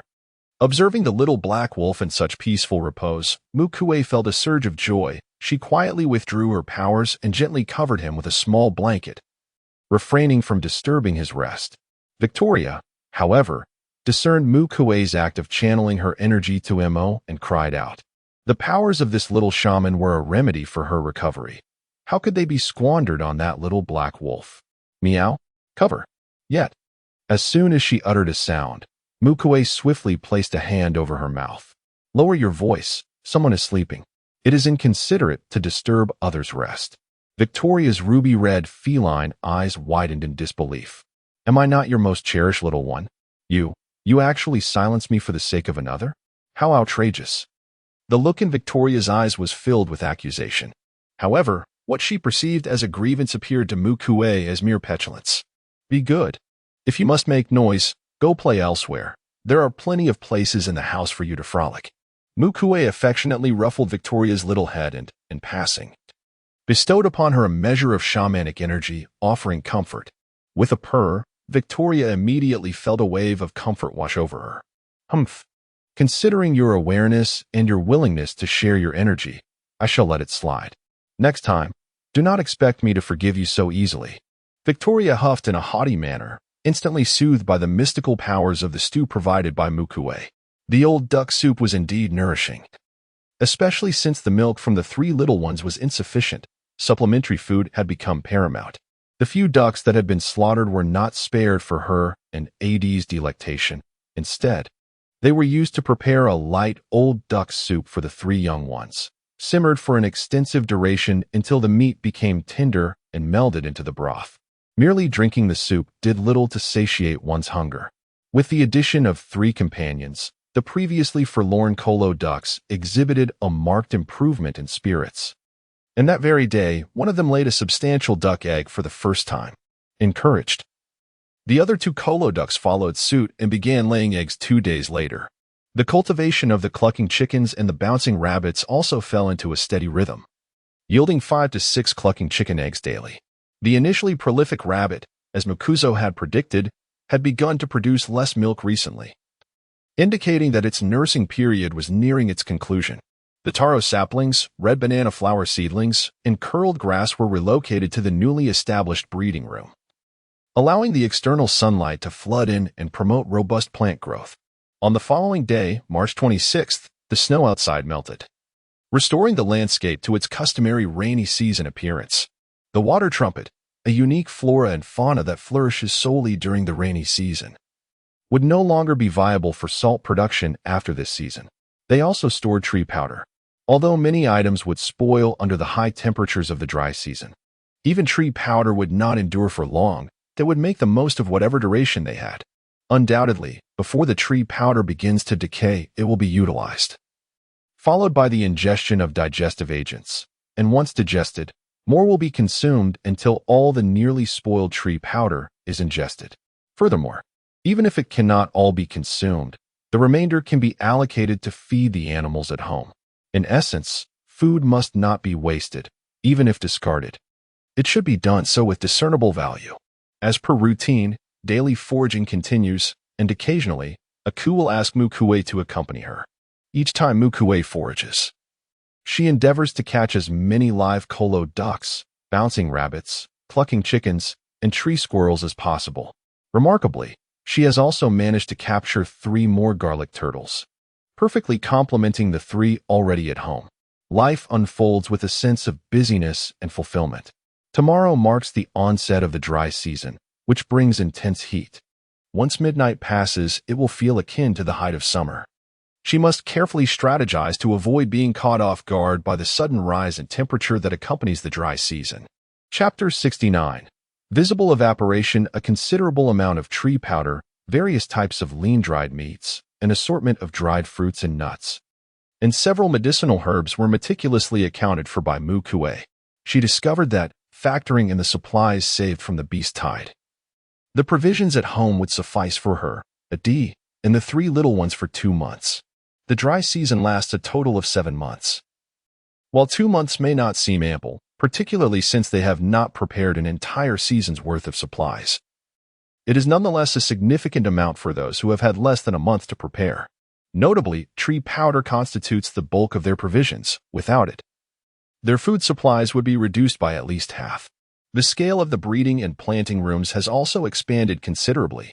Currently, their household comprises 8 Kolo ducks, 20 gugu chickens, 30 bouncing rabbits, 125 tree squirrels, 2 curly-horned sheep, 14 garlic-headed turtles, and 339 milk mice. The ice cellar, after such a period of nurturing, has significantly lowered its temperature compared to the outside, and even the storage room has experienced a notable drop in temperature. Consequently, certain perishable items can now be preserved for a longer duration, such as the tubular tree powder. On the beds, Mu Kui has inscribed ritualistic patterns using the juice of the Qingxin fruit to invoke cooling. Similarly, in other areas of the house, he has carved cooling ritual patterns with a 1-month duration. Such measures are indeed essential. The sweltering heat of the dry season is no trifling matter. Even within a cave, one can feel overwhelmed by the heat. This concern is heightened by the presence of 3 young ones in their home. Mu Kui harbors genuine apprehension that the little ones may suffer from heat-related ailments if proper preparations are not made in advance. Mu Kui's healing abilities possess a unique advantage in the realm of wound recovery. However, in the event of a genuine illness, the use of medicinal herbs is indispensable. The purifying power can eradicate pathogens and prolong the onset of symptoms. Yet, it is not a remedy for every ailment. Some illnesses manifest without mutations and pose no significant threat, and thus, this purifying ability is ineffective. Additionally, they have constructed a dedicated water storage chamber, now filled with rainwater. The issue of water storage during the rainy season is considerable. During the dry season, particularly for individuals like Mu Kui and Audi, who venture out to gather and hunt, failing to carry an adequate supply of water could lead to the discomfort of dehydration along the way. Fortunately, the water pouches can be exchanged for contribution points. It is said that Chuan has mastered a particular type that can hold an abundance of liquid, yet is solely designed for water. In any case, within the inherited memories that Mu Kui has accessed, no such item has been discovered. Of course, it is also possible that her abilities have not yet reached the requisite level. Thus, the item may exist within the inheritance but remains unsealed. Each water pouch, costing 100 contribution points, is capable of holding approximately 20 liters of water. When venturing outdoors, carrying only one might prove insufficient. Additionally, the 3 little ones at home require such water pouches as well, though they do not venture outside. They too experience heat and thirst, albeit to a lesser degree than Mu Kui and her companions. After a considerable sum of contribution points was deducted from Ming Tsongyan, there are now over 7,000 points available. Thus, exchanging for 6 water pouches at the cost of 600 contribution points does not weigh heavily on Mu Kui's conscience. That night, lying on a bed inscribed with cooling runes, she felt quite cold, akin to sleeping without a blanket in the depths of winter. However, Mu Kui had prepared animal skin mats and blankets, and once covered, the experience felt no different from usual, ensuring a restful sleep. Gently patting the 3 little ones, Mu Kui said, "Sleep well. Tomorrow marks the beginning of the dry season, and it will not be as cool as the rainy season. Let us cherish this final moment of refreshing coolness." Mew? Woof? Aru. The 3 little ones were somewhat perplexed, particularly Shiji, who perceived the dry season merely as summer, questioning whether it could truly be more oppressive than the terrifying heat of over 30 degrees Celsius on Earth. It is important to note that, given the terrifyingly high temperatures on Earth, there are instances where vehicles spontaneously combust. Can the summer here possibly be more dreadful than that on Earth? It seems implausible to Shiji. Ultimately, he surmises that the primitive conditions here, devoid of fans or air conditioning, contribute to the perception of oppressive heat. Prior to arriving on the eastern continent, Mo had heard tales of its harsh climate, yet he remained unaware of the specifics of its severity. At this moment, as the female repeatedly emphasizes this matter, a sense of caution arises within Mo, albeit faintly. Without first-hand experience, he finds it difficult to fathom the extreme weather phenomena of the eastern continent. Victoria, hailing from the central continent and backed by the cat spirit kingdom and the beast god temple, possesses a bit more knowledge than Shiji and Mo. Yet she remains unconcerned. Both priests and shamans are capable of invoking rain. With Mu Kui present, no matter how parched it is outside, there will always be sufficient water within the household. As long as there is water, Victoria believes that enduring a 7-month dry season should not be insurmountable. Unconsciously, she overlooks the factor of temperature. Unaware of the inner thoughts of the 3 young ones, Mu Kui, after offering her advice, gently patted each of their soft little heads before closing her eyes and sinking into slumber. It was imperative to rest early. Otherwise, as the external temperature began to rise in the early hours, it would become increasingly difficult to sleep. True to her instincts, shortly after dawn, the tension that had kept Mu Kui alert caused her to awaken first, unhesitatingly pulling away the blankets covering herself and the 3 young ones. The 3 little ones were momentarily bewildered, yet due to Mushi's swift and gentle movements, coupled with the use of wind powers to ensure a smooth transition, Their discomfort manifested only in a few soft grumbles before they slipped back into a deep slumber. The following day, Mushi was roused by the commotion created by the trio on the bed. Meow. Woof. Victoria and Emma were engaged in their usual squabble, each refusing to concede. Observing Mushi's stillness, they covertly resumed their tussle, prompting a roll of the eyes from the bystander, Shurji. With half-closed eyes, Mushi swiftly intervened, separating the two by grasping one in each hand. Enough. We've cohabited for quite some time now. Why do you still harbor such fiery tempers? The scorching heat of the dry season is already upon us, and if you do not temper your tempers, you will soon find yourselves in quite a predicament. Indeed. The external temperature had risen considerably.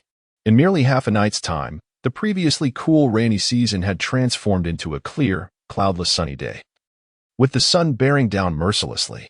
After a brief wash, Mushi made her way to the entrance of the cave, gazing vacantly at the distant mountains.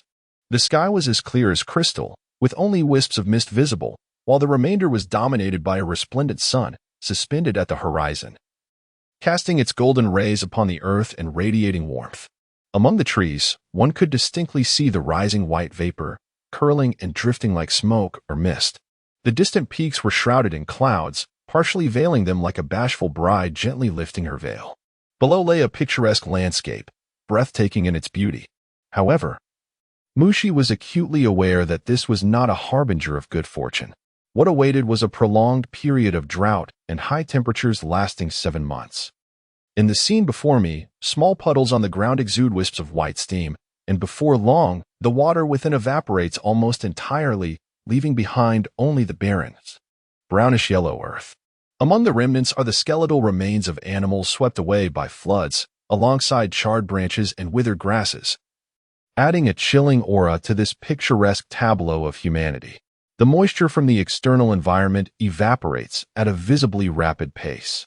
If one were to extend their hand out from the cave's mouth, a searing pain akin to being roasted would be immediately felt, while the cave's rocky walls, thanks to the enduring rituals of the winged tiger clan, protect the beastmen from the stark temperature fluctuations that occur day and night.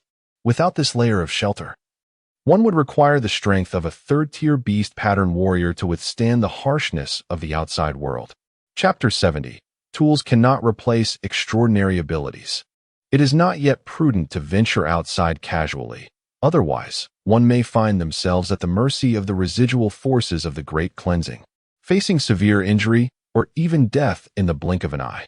Within the Great Cleansing tribe, watchful eyes remain vigilant, and Chun will conduct a divination to determine when the remnants of the Great Cleansing have completely dissipated, subsequently notifying each household in turn.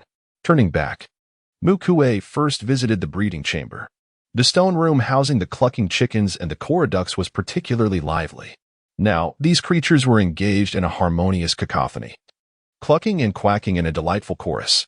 Mu Kui was familiar with the crowing of the chickens, but she was quite taken aback to learn that the coroducks also crowed punctually each day. However, having tended to these creatures for nearly half a month now, she had grown accustomed to their antics.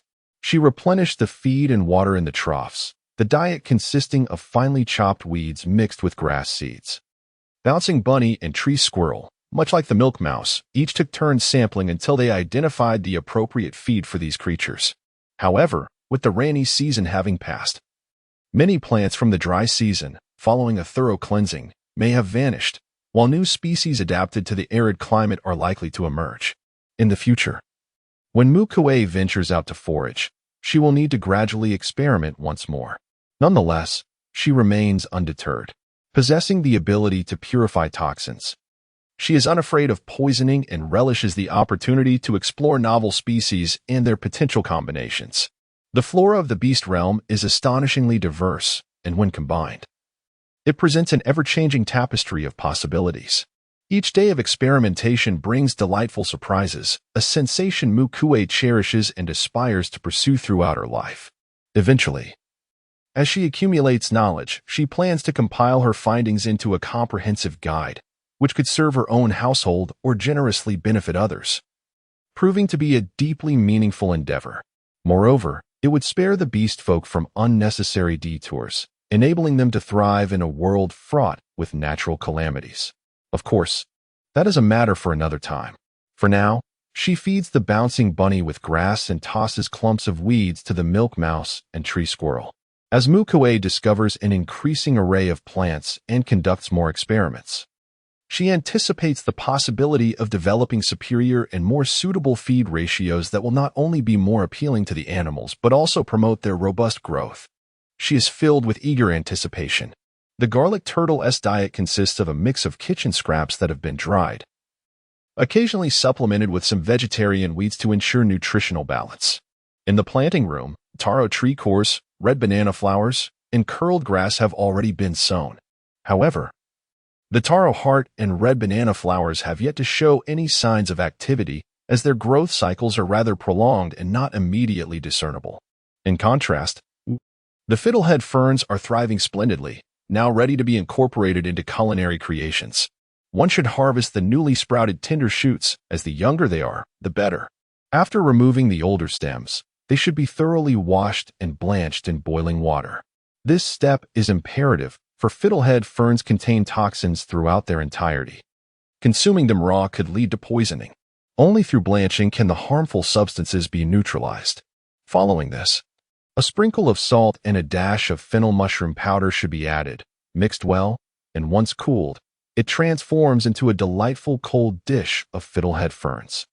This time, Mu Kui has opted for vegetable oil instead of animal fat. The oil is derived from the seeds of the persimmon fruit, which can be consumed as nuts and are rich in fats. Although there is no juice extractor available at home, and Mu Kui could not find any structural diagrams of such a machine in her memory, this challenge does not deter her. When tools are lacking, one can rely on innate abilities. Each persimmon seed is roughly the size of a fist, after being chopped into smaller pieces and roasted. Mu Kui's wind manipulation powers come into play, whether it involves centrifugal force or precision cutting, under the aegis of her formidable mental prowess. She adeptly wields the wind abilities with ease. Extracting oil from the nuts is a trivial task for her. Naturally, only someone like Mu Kui, who possesses the trifecta of femininity, shamanistic qualities, and wind manipulation, could accomplish such a feat. Other male beast men, like Mu Zhao and those from the winged tiger tribe, seldom possess this capability.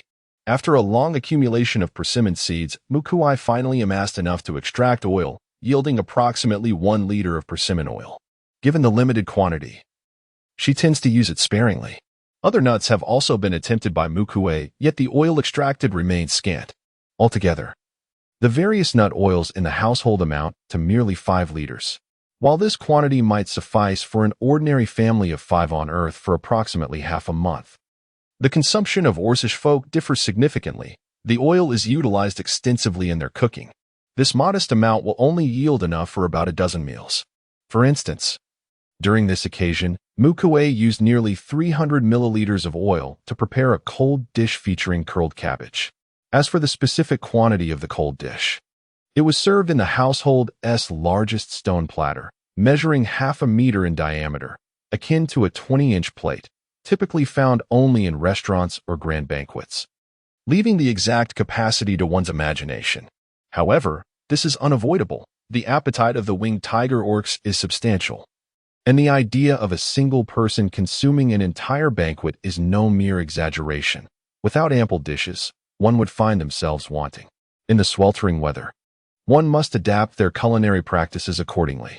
In addition to the cold curled cabbage, Mu Kui also prepared an array of delicacies suited for the dry season using tree flour, fruit syrup pancakes, tree flower noodles, and tree flower jelly. The juice from sweet wild fruits is boiled down into a thick syrup, which is then filtered and baked to achieve a semi-solid state. Small portions of dough are shaped into pancakes, coated with a layer of tree flour to create raw dough, and then pan-fried in hot oil until golden brown on both sides. The pancakes are then immersed in syrup and boiled over high heat until the syrup thickens and clings to the tree flour pancakes, allowing for strands of syrup to be pulled when picked up. After being removed, they are allowed to cool to a warm temperature before consumption. The tree powder noodles are crafted by boiling fructose syrup, then incorporating tree powder to form a dough. This dough is subsequently rolled and shaped into small segments resembling noodles, which are fried to perfection, coated in a viscous syrup, and finally dusted with finely ground nuts. Typically, these can serve as a delightful snack or be conveniently carried as sustenance during outings. Chapter 71. Collecting beast corpses. Combine tree powder, semi-solid fructose, and mouse milk using a whisk until evenly blended. Then incorporate raccoon fruit oil, mixing thoroughly. Transfer the mixture into a stone bowl and cover the surface with gauze. Raccoon fruit oil is derived from a nut known as raccoon fruit, which resembles a checker piece, albeit in an oval shape rather than perfectly round. The fruit is white, and the extracted oil is as white as milk, exuding a gentle and aromatic fragrance, making it an excellent ingredient for confectionery. Puncture the mixture and steam it in a steaming basket. Once done, it transforms into tree powder jelly. Tree powder cakes, glutinous rice balls, tree powder dumplings, and tree powder cakes remain staple breakfasts in the household. After preparing the meal, Mu Kui calls upon her younger brother and the three little ones to join her at the table. Having only been with them for a few days, the three little ones still lack teeth, so they can only consume a small portion of the tree powder jelly, followed by a mixture of mouse milk, steamed egg custard, and meat broth. After breakfast, Mu Kui packs the surplus jerky, marinated sprout leaves, tree powder cakes, glutinous rice balls, fructose tree powder cakes, tree powder noodles, and tree powder jelly into 2 large food containers, serving as the main course for the siblings' lunch out. During the sweltering dry season, Mu Kui ensures that she carries only foods that are less prone to spoilage and high temperatures. Although the dumplings can last a considerable time, they are more susceptible to spoilage due to the broth, so Mu Kui refrains from bringing them this time. Boiling the ice heart mushrooms to prepare tea, she allowed it to cool before storing it in water pouches. Each person ventured out equipped with 2 pouches, one filled with the ice heart mushroom tea and the other containing a saline solution. This was intended to replenish fluids after profuse sweating during the dry season. Having completed this task, she spent some time playing with the 3 little ones before instructing them on how to access the ice cellar and retrieve their provisions. Mu Kui, ever concerned, reiterated her advice repeatedly. During these days, whenever they went out, the 3 little ones remained home alone to manage their own lunches. Although minor mishaps occasionally occurred, overall, they did not give Mu Kui much cause for worry. This was also the reason why she and her brother Mu Zhao could confidently venture outside. With a chorus of ow, meow, and woof, the 3 little ones nodded in agreement. It was simply a matter of waiting until they felt hungry, then heading to the ice cellar to fetch the chilled milk and broth, which they would heat on the low stove in the kitchen. Among the 3 little ones, the largest was particularly suited for laborious tasks, and they had long mastered these chores. In fact, when the caretakers were not paying attention, they had even surreptitiously prepared their own meals, indulging in items not included in their juvenile diet, such as jams, wines, and the fish and young mice favored by Victoria. Together, they formed quite an effective team. Mu Kui was fully aware of the household's inventory, and after ruling out the possibility of external theft, her suspicions naturally fell upon the 3 little ones. However, after examining them and finding no signs of trouble, she chose to turn a blind eye. Before long, shouts echoed from outside the cave. The grand cleansing has concluded. Come forth, everyone, and gather at the square before the tribe. After preparing the carts, we must hasten to collect the remains of the beasts. In such sweltering weather, if we delay, many may spoil. Upon hearing this, Mu Kui promptly responded and set out with several condensed wooden boxes. Upon arriving at the square at the foot of the mountain, there were no pleasantries exchanged. Regardless of gender, everyone was immediately assigned tasks. Those who were to chop wood did so, while others hewed stones, pulled vines, and cut grass. A select few, possessing prior experience and nimble hands, were designated to assist in the construction of the carts. These carts had been designed and utilized within the tribe for a considerable time. Though referred to as trailers, their internal capacity could rival that of a large truck. However, they differed significantly from the trailers found on Earth. On Earth, trailers are powered by fuel, easily maneuvered by an ordinary person with a press of the pedal. In contrast, the carts being constructed by Mu Kui and the others are genuinely pulled by human strength. This is the authentic representation of vehicles in the beastly realm. Moreover, given the considerable size of these carts, it is worth noting that, were it not for the robust physiques of the orcs, an ordinary person would struggle to haul them. After a diligent effort, the requisite number of carts was finally assembled. Meng, having counted the personnel and allocated the carts accordingly, issued a command, leading the procession forth with great vigor.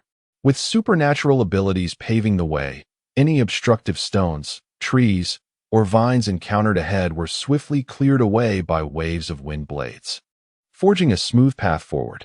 A throng of individuals marched resolutely into the mountains, and any wild beast that encountered this formidable procession was utterly terrified, fleeing in a frenzied panic. Even creatures several times the size of an elephant, resembling small hills in their bulk, hastily turned tail and fled, not daring to linger. Of course, due to their immense size and conspicuousness, they often found themselves unable to escape, falling prey to the onslaught of the Orcish horde, becoming reserves of sustenance for the tribe. Such was the overwhelming number of them, over 10,000 souls, each accompanied by a formidable beast, exuding an air of intimidation. Their sheer presence was akin to lying prostrate over a mountain, capable of leveling the very landscape they traversed. Naturally, the winged tigers were not oblivious. They understood the importance of safeguarding the natural resources within their territory from extensive degradation to ensure sustainable development in the future. The winged tiger tribe had established its roots in this land for no less than a millennium, and the frequency of such endeavors was beyond count. In the nearby mountains, there existed remnants of previously carved paths. However, with the rapid cycle of growth and the wear inflicted by the local fauna, these paths had become increasingly obscured. Thus, when the dry season returned, the orcs would mobilize collectively once more, employing their extraordinary abilities to clear and restore the old trails, facilitating their journeys during the arid months. This communal activity of scavenging beast carcasses served not only to augment the tribe's food reserves, but also mirrored the actions of gathering parties during the rainy season, who fashioned boats from tubular trees to transport provisions. Similarly, the hunting parties constructed large vessels, albeit with a focus on cargo capacity. Regardless, even if everything is properly arranged, the cliffs where the tribe resides cannot accommodate all the vessels and vehicles of its people. In the harsh climatic conditions of the eastern continent, those means of transportation are left exposed to the elements. Can you imagine how long they would endure? At most, a month, and sometimes merely a day or two. Would you believe it? Chapter 72. The devouring ants. As we journeyed onward, numerous trees had withered. Some resembled water trumpets, leaving behind only a desiccated blade of grass or a barren twig. Others were in a state of half-life, one side withering while the other sprouted tender new shoots. Mu Kui observed that the new shoots were characterized by thick, water-retaining leaves. This signifies that the plants are striving to rejuvenate themselves, discarding their survival strategies from the rainy season and adapting to the realities of the current drought. However, on the whole, the number of dead plants greatly outnumbers the living. The flora that thrived in the rainy season typically required copious amounts of water to flourish. When the drought season arrives, the stark contrast between abundant and scarce water resources, coupled with the abruptness of this transition, leads many plants to succumb, unable to adapt. The same fate befalls the animals. The carcasses of various beasts lay strewn amid the grasses, on branches, and within their burrows. Some had been dragged away as prey by those animals that survived the great cleansing, while others were quickly decomposed by flies, cockroaches, and maggots, which delight in feasting on the remains. During the windy and rainy seasons, such sights are generally rare. When they do occur, they are typically limited to a few large specimens or those that have undergone structural adaptations, enabling them to thrive amidst the tempests of wind and rain. It is indeed due to the fact that most of them are too diminutive, easily swept away by the gusts of the windy season or drowned by the incessant rains of the rainy season. The winter season poses a similar challenge.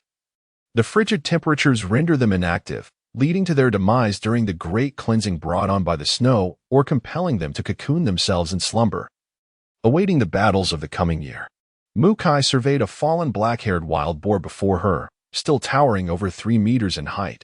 As she approached, intending to summon her companion Audi to assist in lifting this formidable creature into their vehicle, her hand brushed against the carcass. At that moment, the entire boar collapsed. The once intact hide, now exposed to flies and maggots, had become as fragile as parchment, riddled with countless gaping holes. An unbearable stench finally wafted forth, permeating the air. Until this juncture, even Mu Kui's acute senses as a shaman had failed to detect any abnormalities within the wild boar's body, oblivious to the repulsive contents concealed within. The flies and cockroaches of the beastly realm, while comparable in size to their terrestrial counterparts, possess an unparalleled capacity for concealment. Often, one might neglect to inspect thoroughly, only to discover that the meat hanging in their home has been hollowed out from within. It is only when one retrieves the meat in preparation for a meal that the insidious presence of these vile creatures becomes apparent. With a shudder, Mu Kui turned away, retching for a considerable time before finally regaining her composure, resolving not to gaze any longer at the tattered hide and skeletal remains of the black-haired wild boar. Her gaze resumed its quest through the thicket, seeking new targets. A towering bear, standing 5 meters tall, remained intact, showing no signs of decay. At last, the siblings found a substantial prize. Overjoyed, they hurriedly lifted it and placed it into their trailer. Nearby, a once lively chicken lay reduced to a mere skeleton surrounded by scattered feathers, a pitiful sight indeed. 2 badgers, their flesh still fresh, appeared to have met their end not long ago. An empty turtle shell revealed a garlic-headed turtle that had been entirely devoured, its innards stripped bare. A rabbit. Upon being picked up, startled a swarm of small black cockroaches that scurried away, fortunately leaving the meat still edible. The 2 horned sheep, when lifted, unleashed a cloud of mosquitoes that swarmed after the siblings in thick masses.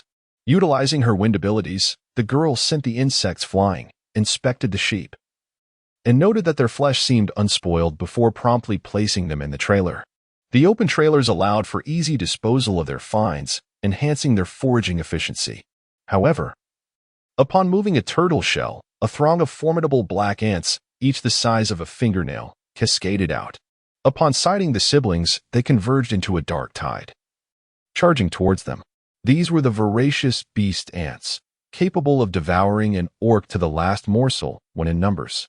"Let's go," the girl exclaimed, seizing 5 turtle shells and using her wind abilities to blow the voracious ants away.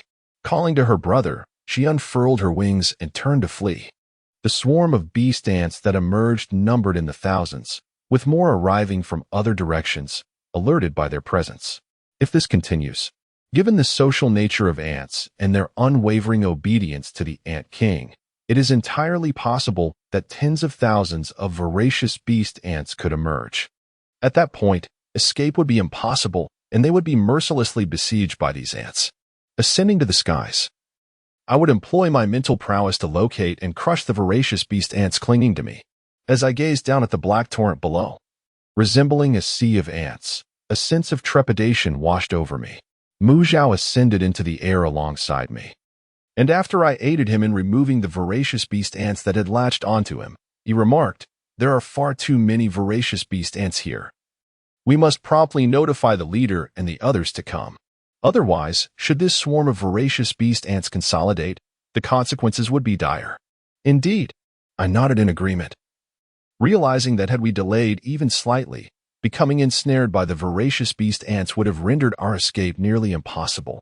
Upon learning of the siblings' predicament, Meng immediately summoned reinforcements to return to the location where the turtle shell had been discovered.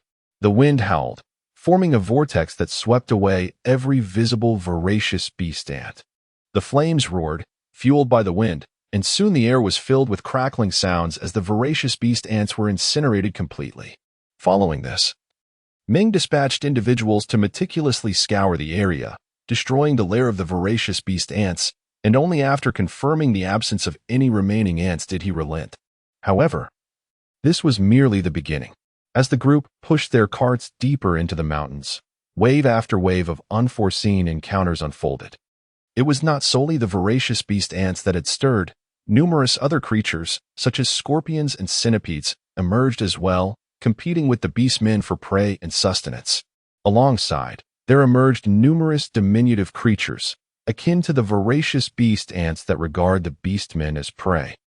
each one surfacing only to be swiftly subdued by the formidable individuals nearby, transforming into the fallen souls beneath the claws of the male-winged tigers. In Chapter 73, titled Exchange, the collected beast carcasses were largely manageable.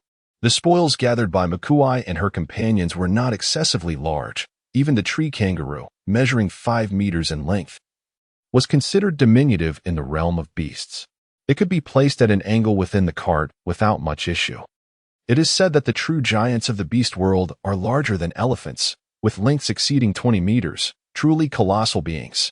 On this expedition, their bounty consisted of not only the tree kangaroo, but also 2 golden badgers, 5 curved horned sheep, a brown long-haired yak standing 5 meters tall and measuring 8 meters in length, as well as various rodents, ducks, chickens, and rabbits.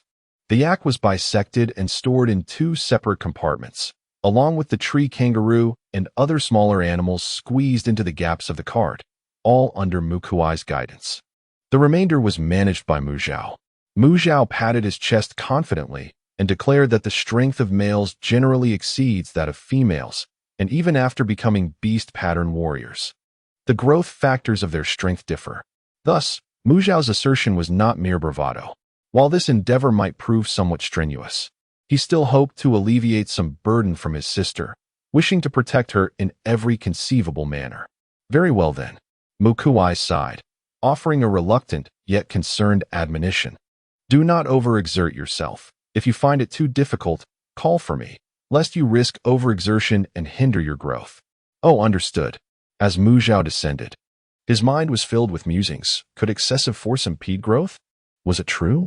The siblings had transformed into their beastly forms, adjusting their cart and striding purposefully towards the tribe. Occasionally, to alleviate their burden, they would flap their wings to gain momentum in their swift run. The path forged by the orcs was not particularly narrow, accommodating 4 carts side by side, with a width of approximately 10 meters. Dust billowed along the way. However, this was an unavoidable circumstance. The road traversed numerous mountains, and with no signs of civilization nearby, having a dirt path suitable for vehicular passage was already a blessing. The notion of a paved road akin to those on Earth, complete with regular maintenance and cleaning, was simply unrealistic. Besides, what was a little dust? There was a river before the tribe's entrance, making it easy to wash off. The orcs were largely indifferent to this, and so was Mu Kui, who had no time to ponder such matters. Collecting beast carcasses was a race against time. Delay would result in decay. Mu Zhao busily skinned and cleaned the prey by the riverbank. "Zhao, do you have any use for the entrails?" inquired some elderly and disabled orcs who remained in the tribe, tasked with gathering the innards discarded by the hunters. After cleansing, most of these would be sent to the orphaned cub den, while a small portion could be kept for their own sustenance. Mu Kui brought down some brine, and upon hearing this, she and her younger brother prepared to set aside the hearts, lungs, kidneys, and livers of the large animals, leaving the rest for the elderly and disabled orcs. At that moment, an orc who had long been watching them finally spoke up. "Kui, can your tree kangaroo and golden badger be traded? The young ones at home are craving a taste, and I can exchange a larger beast carcass with you." Upon hearing this, Mu Kui felt a stir of interest and inquired what the individual intended to offer in return. A young Bashan camel, although not yet fully grown, was already quite substantial. The individual gestured, indicating a creature approximately 10 meters in length and 6 meters in height, evidently a juvenile. The Bashan camel possesses 3 humps on its back, and when fully matured, it can reach heights of 8 to 9 meters and lengths of 20 meters. Moreover, the individual was offering a half-grown Bashan camel, whose meat is more tender compared to that of an adult. By any calculation, Mu Kui and her companions would be gaining immensely. This fortunate opportunity coincided with a thorough cleansing, where everyone had an abundance of beast meat, allowing them to afford such a trade for mere culinary indulgence. Under ordinary circumstances, such a fortunate event would be utterly improbable. "Very well. We shall make the exchange with you," Mu Kui consented with a nod. While she was indeed curious about the taste of bear paws, she recognized that sacrificing the chance to secure more food for the sake of a fleeting craving was not an option she could entertain. Their family had yet to rise above the poverty line, enduring a 7-month drought followed by another 7 months of snow, making food procurement increasingly challenging. With only a 2-month supply of provisions at home, it was clearly insufficient. Naturally, the more they could acquire, the better. Time was of the essence. Along the riverbank, numerous beastmen were engaged in similar activities as Mu Kui and her group.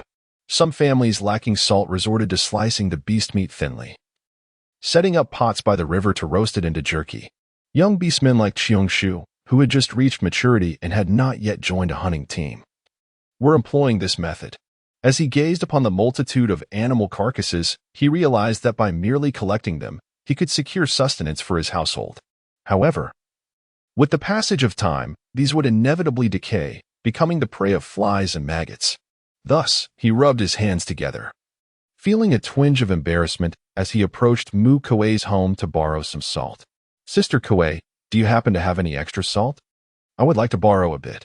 Xiangshu's face flushed crimson as he repeatedly assured her, "I promise that once the salt is exchanged during next year's wind season, I will return it promptly. Alternatively, if I come across something valuable in the future, and you happen to be in need, I shall repay you with those treasures." As he uttered the final words, his shyness intensified, rendering his voice notably softer. He was acutely aware that as a young man who had yet to join a hunting party, the likelihood of acquiring valuable items was exceedingly slim. Previously, Xiangshu had assisted at Mu Kui's home and had observed the pristine white salt she possessed.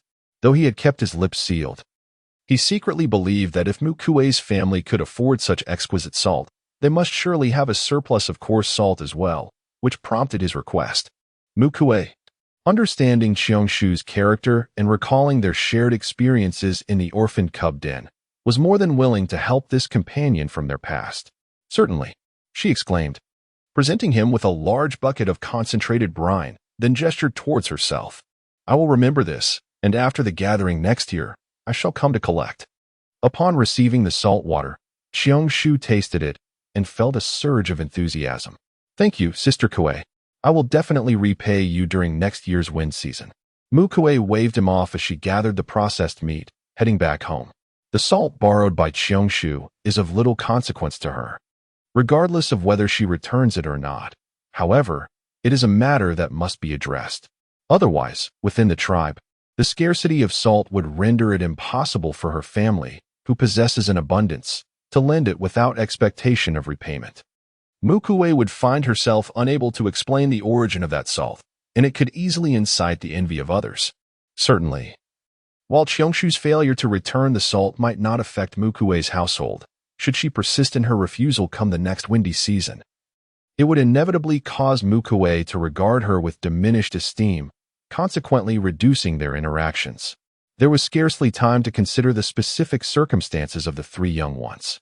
Yet, it must be acknowledged that flies and cockroaches proliferate with alarming tenacity during the dry season. The sun overhead is exceedingly harsh. Mu Kui and her companions hastily consumed their midday meal from the food box, and soon after, they continued their endeavors. It was only mid-afternoon. Along their route, they encountered no intact carcasses of beasts. What remained were only the mangled remains, exposed bones, and the distinctive stench of decay. Upon returning home, they took stock of their bounty: 1 mountain hare, 2 curved-horned sheep, 1 brown long-maned yak, 2 long-nosed water buffalo, 1 antelope sheep, 3 large sparrows, and 10 various snakes exceeding a meter in length, alongside several smaller creatures. The harvest was indeed bountiful. The assorted game meat accumulated would suffice for their sustenance for half a month, including their previous supplies. They now boasted a total of 2.5 months' worth of provisions, thereby enhancing their resilience against natural disasters. At the onset of the dry season, food was still relatively plentiful. With continued effort, they aimed to stockpile even more provisions, supplemented by the expansion of their home cultivation and livestock rearing.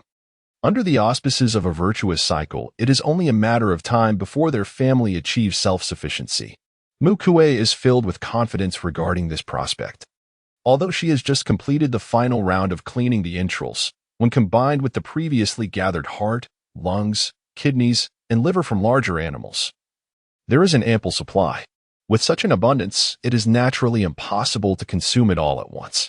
even if she could. Mu Kui recognizes that it would be unfeasible to prepare an entire meal solely featuring these offals. Doing so would surely lead to overwhelming discomfort. To preserve animal entrails for the long term, the most effective methods are curing or braising. Mu Kui has taken the initiative to prepare both. By re-steaming the low-alcohol tree powder liquor, she obtains a higher concentration of it. After allowing it to sit for a few hours, she adds the stronger liquor to the entrails for further curing, repeating the process with a similar duration before draining the moisture and hanging them to air dry.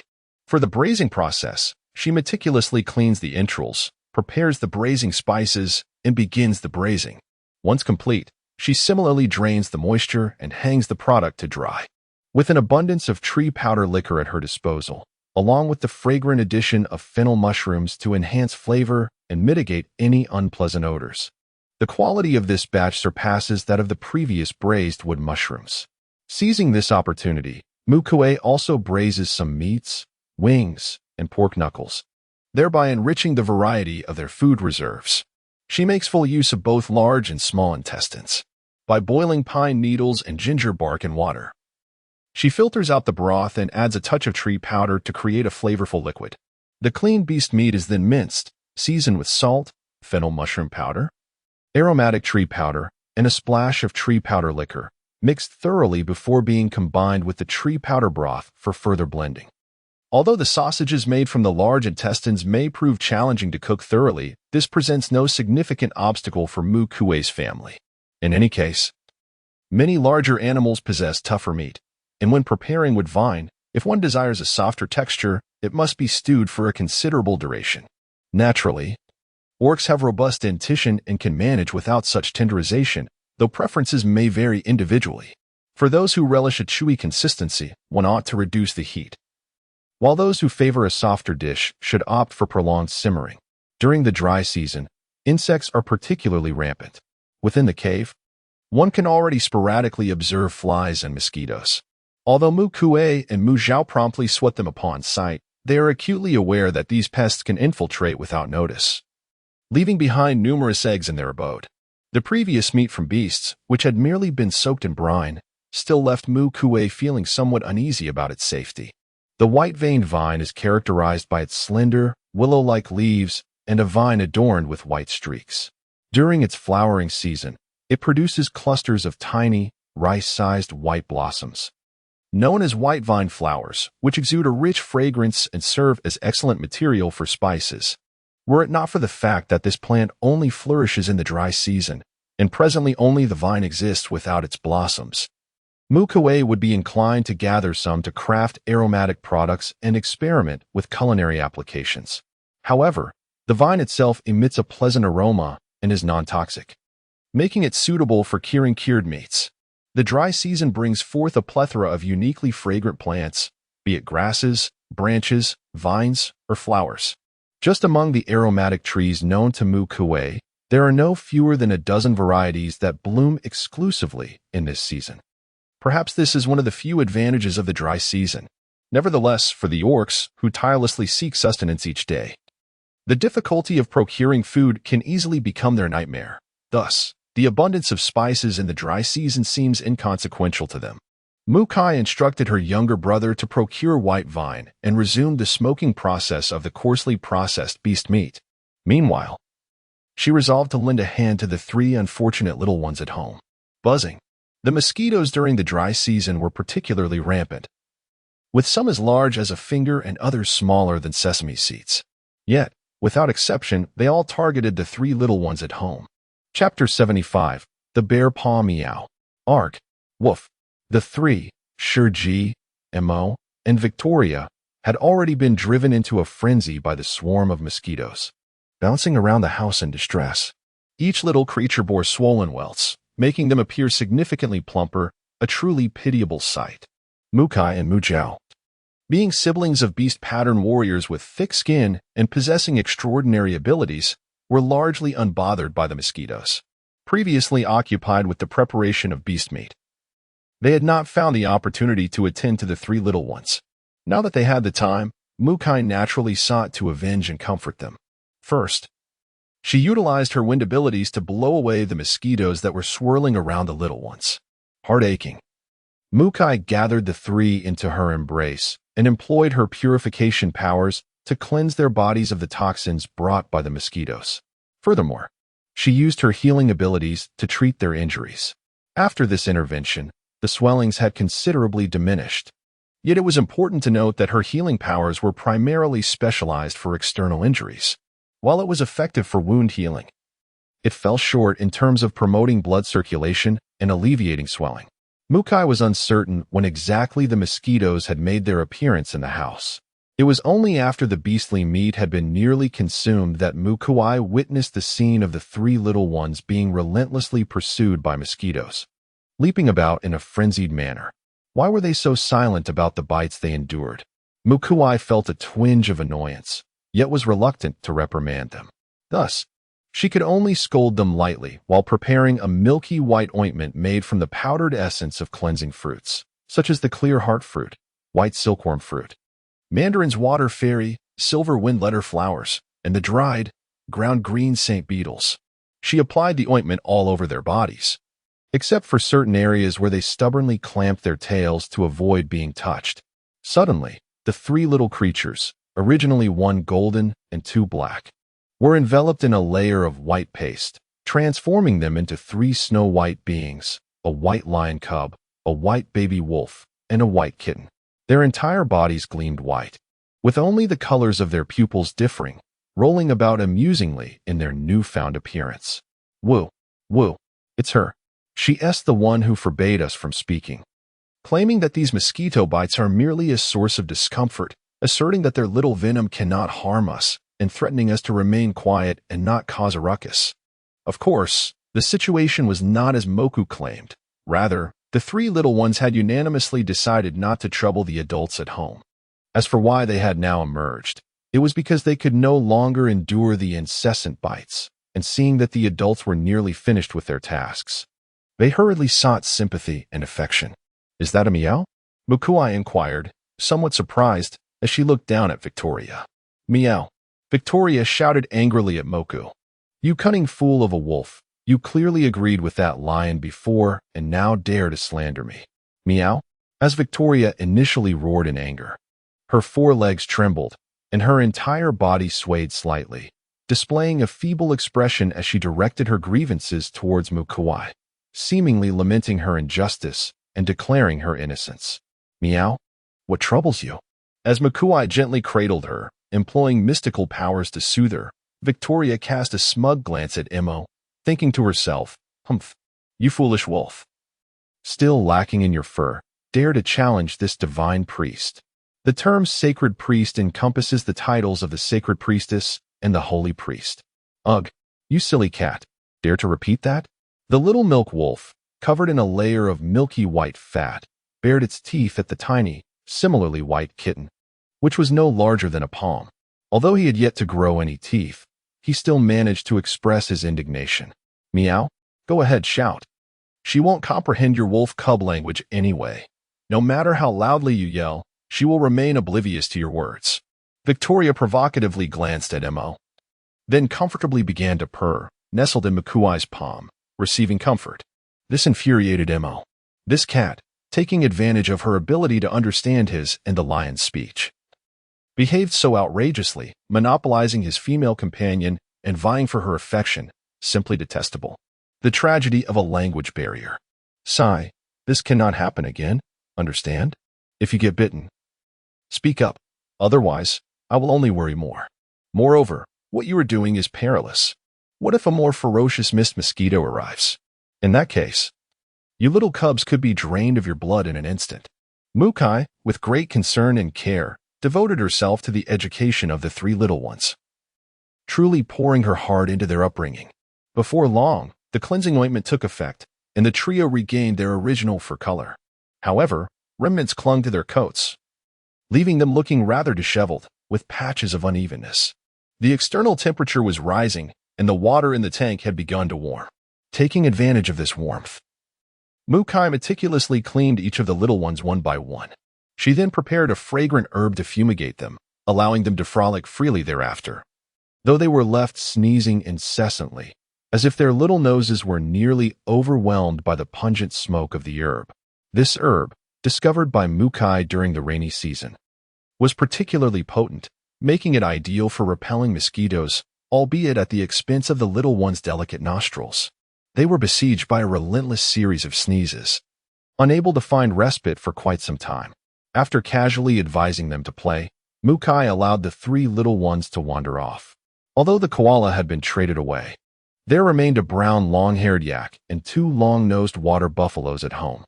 Mu Kui could easily utilize the hooves of these buffaloes to create a dish known as mock bear paw, thus feigning satisfaction with a meal already consumed. She began by selecting a water buffalo hoof for her experiment. The hoof was roasted until it turned entirely charred. Following this, it was soaked in water, and with a stone knife, she meticulously scraped off the burned exterior to reveal the pristine hoof meat beneath. After extracting it and draining the water, she made a slit in the center of the hoof to ensure it would absorb flavors during cooking. This process, known as flying water, was repeated several times to achieve the desired effect of eliminating any gamey odor. It is said that only in this manner can the pungent odor of the cow's hoof be thoroughly eliminated, allowing the final dish to evoke the flavor of bear paws. Chapter 76, 2 Days to Maturity. After thoroughly rinsing the cow's hooves, they are placed in a pot along with boiling water, salt, tree powder liquor, ginger-wrapped tree bark, white vein vine, and fragrant tree blocks, and then simmered for a little over half a day until the hooves can be easily penetrated with chopsticks. Various animal bones, including chicken, pig, duck, rabbit, sparrow, snake, sheep, and blue-feathered kite bones, are combined with green pearls, ice heart mushrooms, fried water lanterns, and sparrow-tail blue glow mushrooms to create a rich broth. In another pot, the broth is added along with salt, a small amount of semi-solid plum fruit, sour fruit, and clear heart fruit to create a mixed fruit syrup, along with red banana flower lump powder, ginger taro powder, and red cap mushroom powder, resulting in a flowing, thickening agent. Once the cow's hooves are properly simmered, they are removed, the large bones discarded, and arranged in the shape of bear paws, with the thick sauce drizzled over them. With a sizzling sound, the rich fragrance immediately wafts through the air, causing one's mouth to water and an irresistible urge to reach for chopsticks. The red banana flower seedlings from home have all been used for planting, and the red banana flower lump powder, ginger taro powder, is scarce, as Mu Kui had reserved a small amount of ginger taro for this purpose. With the onset of the dry season, Mu Kui had longed to use the ginger taro powder to make cold jelly and vermicelli, but unfortunately, the limited supply at home could only be used for stir-frying. 3 cows provided a total of 12 hooves, which Mu Kui meticulously prepared into a dish resembling bear paws. Naturally, by the time this delicacy was ready to be savored, it was already deep into the night. Indulging in a sumptuous late-night feast, the family savored an array of delicacies including tree powder mixed with pork intestines, tree powder lung, glutinous rice balls, various grilled meats, and skewers, rich meat broth. Fructose tree powder cakes, tree powder noodles, also known as jiangmi strips or loquat stems, and tree powder cold cakes. The braised bear paw was sufficiently tender and flavorful, easily yielding to chopsticks, allowing strands of meat to be delicately extracted. Upon tasting, the savory and aromatic flavors exploded in the mouth, presenting an exquisite medley of tastes, complemented by the unique, rich yet not greasy texture of the beef hoof, tantalizing the palate and enticing all to surrender to the culinary delights before them. Occasionally, a morsel of beef tendon was picked up. It was soft enough to tear apart with chopsticks yet retained a distinctive chewiness, offering a remarkable gastronomic experience. When one felt overwhelmed by the richness of the bear paw, a bite of the fructose tree powder cake or glutinous rice balls provided a refreshing contrast, while the savory meats and stir-fried pork intestines offered a delightful variety. Ultimately, after relishing such a hearty meal, the siblings, Mu Kui and Mu Zhao, felt utterly content. Reclining on the stone sofa, their slightly rounded bellies full and unwilling to rise. Ah, the cuisine from our caretaker is truly splendid. Too bad I haven't grown any teeth yet, as I cannot partake in much of it, Mu Kui lamented, eyeing the bountiful spread with drooling anticipation. I never expected this little shaman to possess such culinary skills. Quite impressive indeed. It could nearly rival the private chef I had in the beast god temple, Mu Zhao mused. Meanwhile, Mo's thoughts were more straightforward, fixated solely on one notion. My female is truly capable. My female is the best in the world. It is unacceptable. The female is too precious, and I must keep a vigilant watch to ensure she is not swayed by other males. The female belongs solely to me.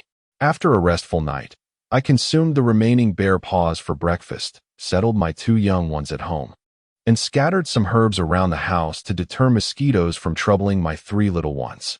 Then, Mu Kui and Mu Zhao, the brother and sister, set out with their food canisters and water pouches. The sun began to rise on the horizon, and faint wisps of white clouds could still be seen scattered across the sky. The newly risen sun glowed a vibrant red, as if draping a delicate, golden red veil over all of morning's creations. As I descended the stone steps, the view from the mountaintop was nothing short of exquisite. However, this beauty was laced with peril, fire's venom. The stone steps had begun to scorch my feet, even with shoes. It felt as though the soles were being roasted over an open flame. At present, the siblings wore shoes woven from slender vines, lightweight and simplistic, yet cool. Yet, Mu Kui found these vine shoes impractical during the dry season. Indeed, it seemed that traditional wooden clogs, which kept the soles away from direct contact with the ground, would be far superior in these arid times. Resolutely, Mu Kui resolved to find a way to make herself more comfortable. Beads of sweat began to form, trickling down her face, some even reaching the corners of her eyes. The saltiness of the sweat stung her eyeballs, causing involuntary tears to flow.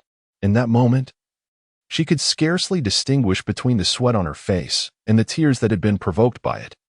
Wiping the sweat from my brow with the fabric wrapped around my waist, I found that no sooner had I finished than fresh beads of perspiration began to form, cascading down incessantly.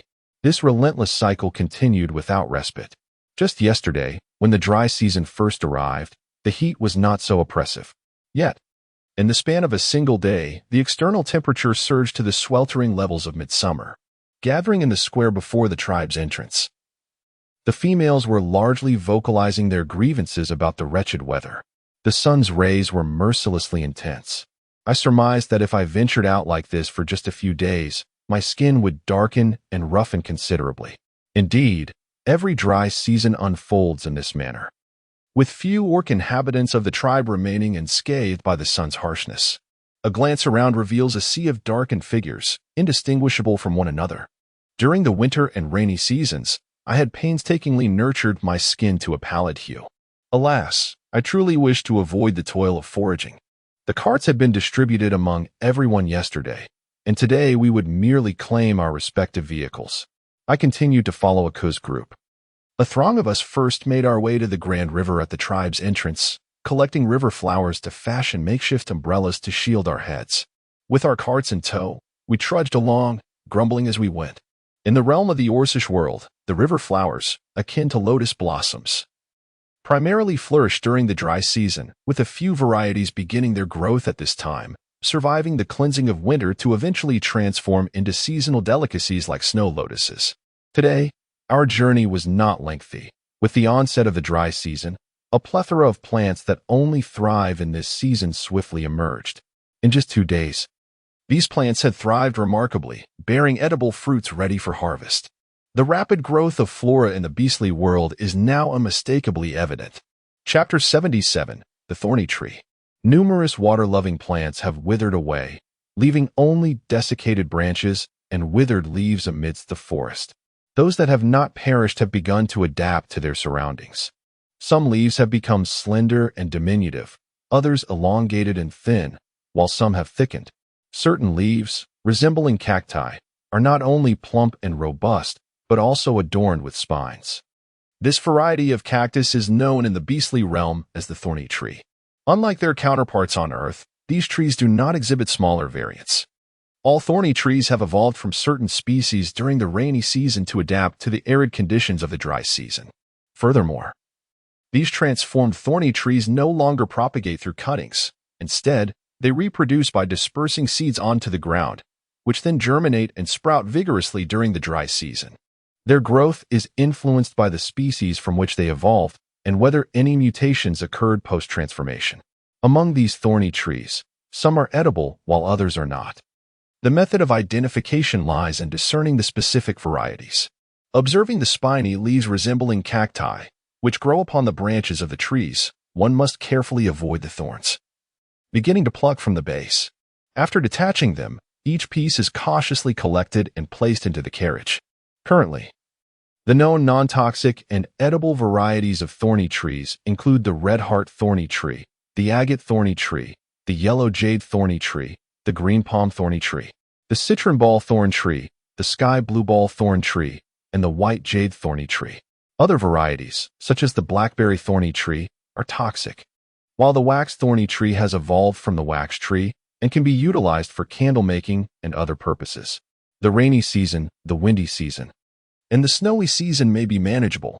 The overall external environment is relatively cool, and using torches for illumination at home is acceptable.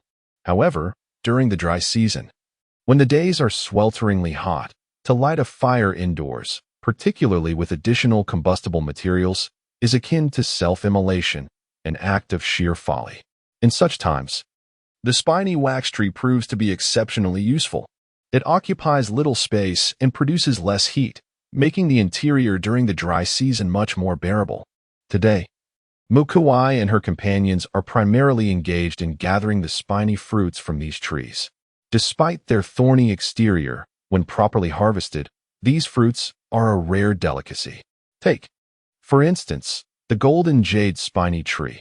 Its spiny fruit contains minimal fibrous stem, and once the thorns and skin are removed, it appears as smooth and delicate as yellow jade, suitable for raw consumption, with a taste reminiscent of starfruit, thus justifying its classification as a fruit. The spiny fruit of the red heart tree resembles pink hearts adorned with thorns. However, when steamed, it reveals a sweet, fragrant, and tender texture, deserving of the title natural confection. The green palm spiny tree offers a crisp and refreshing flavor, perfect for salads or stir-fries, equally delightful. The amber ball spiny tree is excellent for soups, and its fruits can also be roasted and enjoyed directly. The sky blue ball spiny tree serves a similar purpose, although Mu Kui has yet to discover its unique characteristics. The white jade spiny tree boasts a delicate and smooth texture, making it delectable when roasted. Mu Kui can now openly showcase her prowess as a beast-patterned warrior. With the aid of her wind abilities, she effortlessly detaches the spiny fruits, which would typically require considerable effort to remove and load into the carriage. Utilizing her wind powers with precision, she swiftly severs the fruits from their roots and deftly rolls them into the carriage. The entire process required no physical effort, allowing for an efficient and swift gathering that left the females enviously astounded. The advantages of possessing wind abilities were evident. How wonderful it would be if I too could become a beast-pattern warrior. The ordinary females gazed with longing, their hearts filled with an insatiable desire to transform into beast-pattern warriors. Kui, how did you manage this? Why can't I do it? Ping inquired, her expression one of confusion. Perhaps it's because I frequently assist others with their grooming, which has enhanced my mental acuity, Mu Kui casually explained. Oh, I see. Then I shall practice diligently, striving to reach your level where I can gather items effortlessly. The other awakened females who had become beast-pattern warriors gathered around Mu Kui to share insights on utilizing their unique abilities. Like this, and then like this. Mu Kui generously imparted some techniques tailored for the females, without holding back too much. Of course, whether they could truly master these skills remained uncertain, as not everyone possessed Mu Kui's background as a certified witch with a solid foundational knowledge. Additionally, Mu Kui would gather certain varieties of thorny trees that she sensed were non-toxic, which the females had overlooked, placing them into the carriage. Upon seeing this, one female curiously inquired, "What are you doing?" "I simply wish to experiment," Mu Kui replied. Upon hearing this, the other females ceased their inquiries, as Mu Kui had conducted such practices for quite some time, and they had grown accustomed to it. In the afternoon, the gathering team concluded their work early. Mu Kui returned triumphantly, dragging 3 carriages brimming with supplies. Upon returning home, I first removed the large thorns from the prickly pear. Then carefully peel away the small thorns along with the outer skin until none remain. The thorns that are palatable when raw are set aside as fruit, while the majority are dried, with a smaller portion reserved for salads or soups. This plant, known scientifically as Michelia alba, is a wild variety of the fragrant magnolia, and is referred to in some regions as mountainwood flower, aromatic 7 miles, or fragrant rose. It belongs to the thorny vine category, akin to roses and brambles, with leaves that bear a striking resemblance. Its petals, however, are singular and white, exuding a potent fragrance that can be detected from afar. Although it is fundamentally distinct from another plant named 7 Miles fragrance, the locals and the winged tigers refer to it as 7 Miles fragrance. And so we shall continue to use that name. The entire plant is replete with treasures. Its flowers, leaves, and fruits all contain essential oils that can be extracted for use in perfumes and as mosquito repellents. Additionally, these components can be utilized in cooking and baking, with the floral aroma serving to enhance flavor. The roots, stems, and leaves possess medicinal properties, and the branches can even be used for smoking cured meats. Thus, apart from the roots, every part of the plant is beneficial. It requires only a couple of cuttings to take root and thrive, capable of absorbing nutrients and flourishing even in a free-range environment with minimal care. The cuttings are initially placed in a wooden vase filled with water and a bit of soil. Once they develop fibrous roots, they can be transplanted. The fragrant flower of the 7 Miles fragrance is distilled using steam to create essential oil. Mu Kui replaced the weedy plants in her home and tenderly embraced her 3 little ones, anointing their fur with the 7 Miles fragrance essential oil, leaving them enveloped in a delightful aroma. Simultaneously, this enchanting scent kept the mosquitoes at bay, dissuading them from approaching the young ones. After completing this task, Mu Kui took the opportunity to fill her living room, kitchen, and bedroom with the fragrance, denying the mosquitoes any chance to thrive. Chapter 78. Source water. The thorns of the yellow jade thorny tree, once carved, exhibit a warm hue reminiscent of fine yellow jade. Sliced into delicate pieces and placed in a plate fashioned from lush green leaves, they resemble exquisite works of art. With no natural disasters to worry about and food readily available at the click of a button, even exotic delicacies from distant lands can be enjoyed within days. It truly feels akin to paradise. If only life in the beast world could resemble this someday. After indulging in such thoughts for a moment, Mu Kui shook her head, burying those beautiful wishes deep in her heart. Life must be lived steadily, one day at a time. It is too early to dwell on such aspirations. What she should focus on now is gathering and storing ample food to endure the upcoming harsh drought and snow seasons. Additionally, she must persist in her daily prayers, nurturing all the items adorned with ritualistic carvings in her home, particularly the ice cellar and storage room, which are of utmost importance. Given the high temperatures of the drought season, food is prone to spoilage. The cooler the temperatures in the ice cellar and storage room, the longer they can preserve their provisions. The spiny palms of the red heart prickly tree are steamed, while the white jade prickly tree, the bright yellow ball prickly tree, and the sky blue ball prickly tree are roasted. The green palm prickly tree is prepared as a cold dish, accompanied by glutinous rice balls, tree powder cold cakes, and sweet rice dumplings filled with fragrant 7 Mile herbs. The meat primarily consists of steamed dishes and meat broth. This refreshing recipe for the dry season has just emerged. The 3 little ones are utterly enamored with the spiny palms of these prickly trees, as they are all edible delights for them. The cold dish of green palm prickly tree palms offers just a taste, as they cannot chew without teeth. However, they can indulge in the red heart prickly tree, the white jade prickly tree, the bright yellow ball prickly tree, and the sky blue ball prickly tree. The red heart palms are sweet, fragrant, and tender. The white jade palms are delicate and smooth. The bright yellow palms resemble sweet potatoes in texture, yet are sweeter, imbued with a unique fruity aroma. The sky blue palms are delightfully sweet and sour, with a slight graininess. If not roasted, one might easily mistake them for a type of fruit. The home is filled with the refreshing fragrance of 7 Mile herbs. Despite the sweltering heat within, to the point of causing one to sweat profusely without doing anything, there is still a sense of tranquility, making the heat feel somewhat bearable.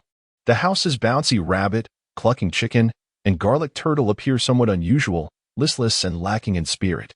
The garlic turtle, resting against the pond, seems to fare a bit better. However, the bouncy rabbit and clucking chicken are truly lacking vitality, each appearing gloomily depressed. These three species are ones that, on the day of the great cleansing, were destined to succumb and face extinction. Mu Kui felt a tinge of anxiety as she diligently inscribed cooling ritual patterns onto the cages of rabbits and chickens, occasionally sprinkling water inside, hoping they would endure the oppressive heat and not succumb to the unfamiliar environment. Having cared for them for over half a month, the loss would be significant to her family if such a fate were to befall them. Additionally, the two horned sheep seemed to be suffering from the heat as well. Observing the half-inch-long wool growing on their bodies, Mu Kui decisively sheared them, transforming them into sleek, shorn sheep. She kept a watchful eye on the chickens and rabbits, contemplating that if their condition continued to deteriorate, she might have to trim their fur as well. The river in front of the tribe was not a constant source of water. The fourth month of the dry season marked a crucial turning point. During this month, the sun was at its fiercest, with temperatures soaring high enough to evaporate many of the Earth's rivers and lakes, causing trees to wither and potentially igniting widespread forest fires. This month is aptly named the month of heat. Equally fearsome are the month of hurricanes in the third month of the wind season, the month of floods in the second month of the rainy season, and the month of cold in the fourth month of the snow season. Collectively, these months are referred to as the extreme 4 months, confining the orc populace within their homes. After the month of heat, the land would be left scorched. With rivers and lakes dried up, the earth cracked and fissured, vegetation nearly non-existent, and food becoming increasingly scarce. Thus, prior to the arrival of the month of heat, Mu Kui and her kin must procure at least 3 months' worth of provisions. The river in front of the winged tiger tribe is known as the Ripple River, signifying a clear, shimmering surface of water. While the Ripple River boasts an abundant water supply, it too succumbs to desiccation during the month of heat. Only by waiting for the ceremonial rites to commence and invoking the sacred waters of the Lianbo River can we hope to rejuvenate its flow and restore its vitality. The source water, indeed, is considered one of the rare treasures of the beast realm. It is widely believed that wherever water sources exist, there must also be source water. This notion is prevalent among the inhabitants of this world. It is said that the potency of the source water directly influences the capacity of the water source. Mighty tribes, even when they migrate, can employ grand ceremonies to wield forbidden arts, transporting the source water from their original habitats. Once they have settled anew, they can release this precious water, thereby ensuring a bountiful supply. It is believed that the source water of the Lianbo River was originally brought here by the winged tiger tribe during their migration. This source water can be maintained and nurtured through grand rituals. Should the ceremonies be performed with sufficient regularity, and if the offerings and scale are adequately grand, the source water may continue to flourish, increasing its output. Recently, the winged tiger tribe has been preparing offerings for the source water, resulting in a higher tax revenue from the hunting teams than before. Consequently, the pace at which Mu Kui's family has been storing food has been significantly slowed. However, Mu Kui understands that this is a necessity. The source water is akin to a perpetual fountain. Without regular maintenance, one cannot reasonably expect it to function adequately, especially after the scorching month of summer, and continue to flow abundantly. After a full 10 days, the tribe finally gathered the offerings required for the source water ceremony. All able-bodied adult beast men, excluding those with vital duties such as the patrolling guardians, assembled in the grand square before the tribe, totaling over 10,000 beast men. The altar in the square was now adorned with a plethora of offerings. Roar, roar. The female closed her eyes in prayer, while the male transformed into a beastly form, howling at the heavens.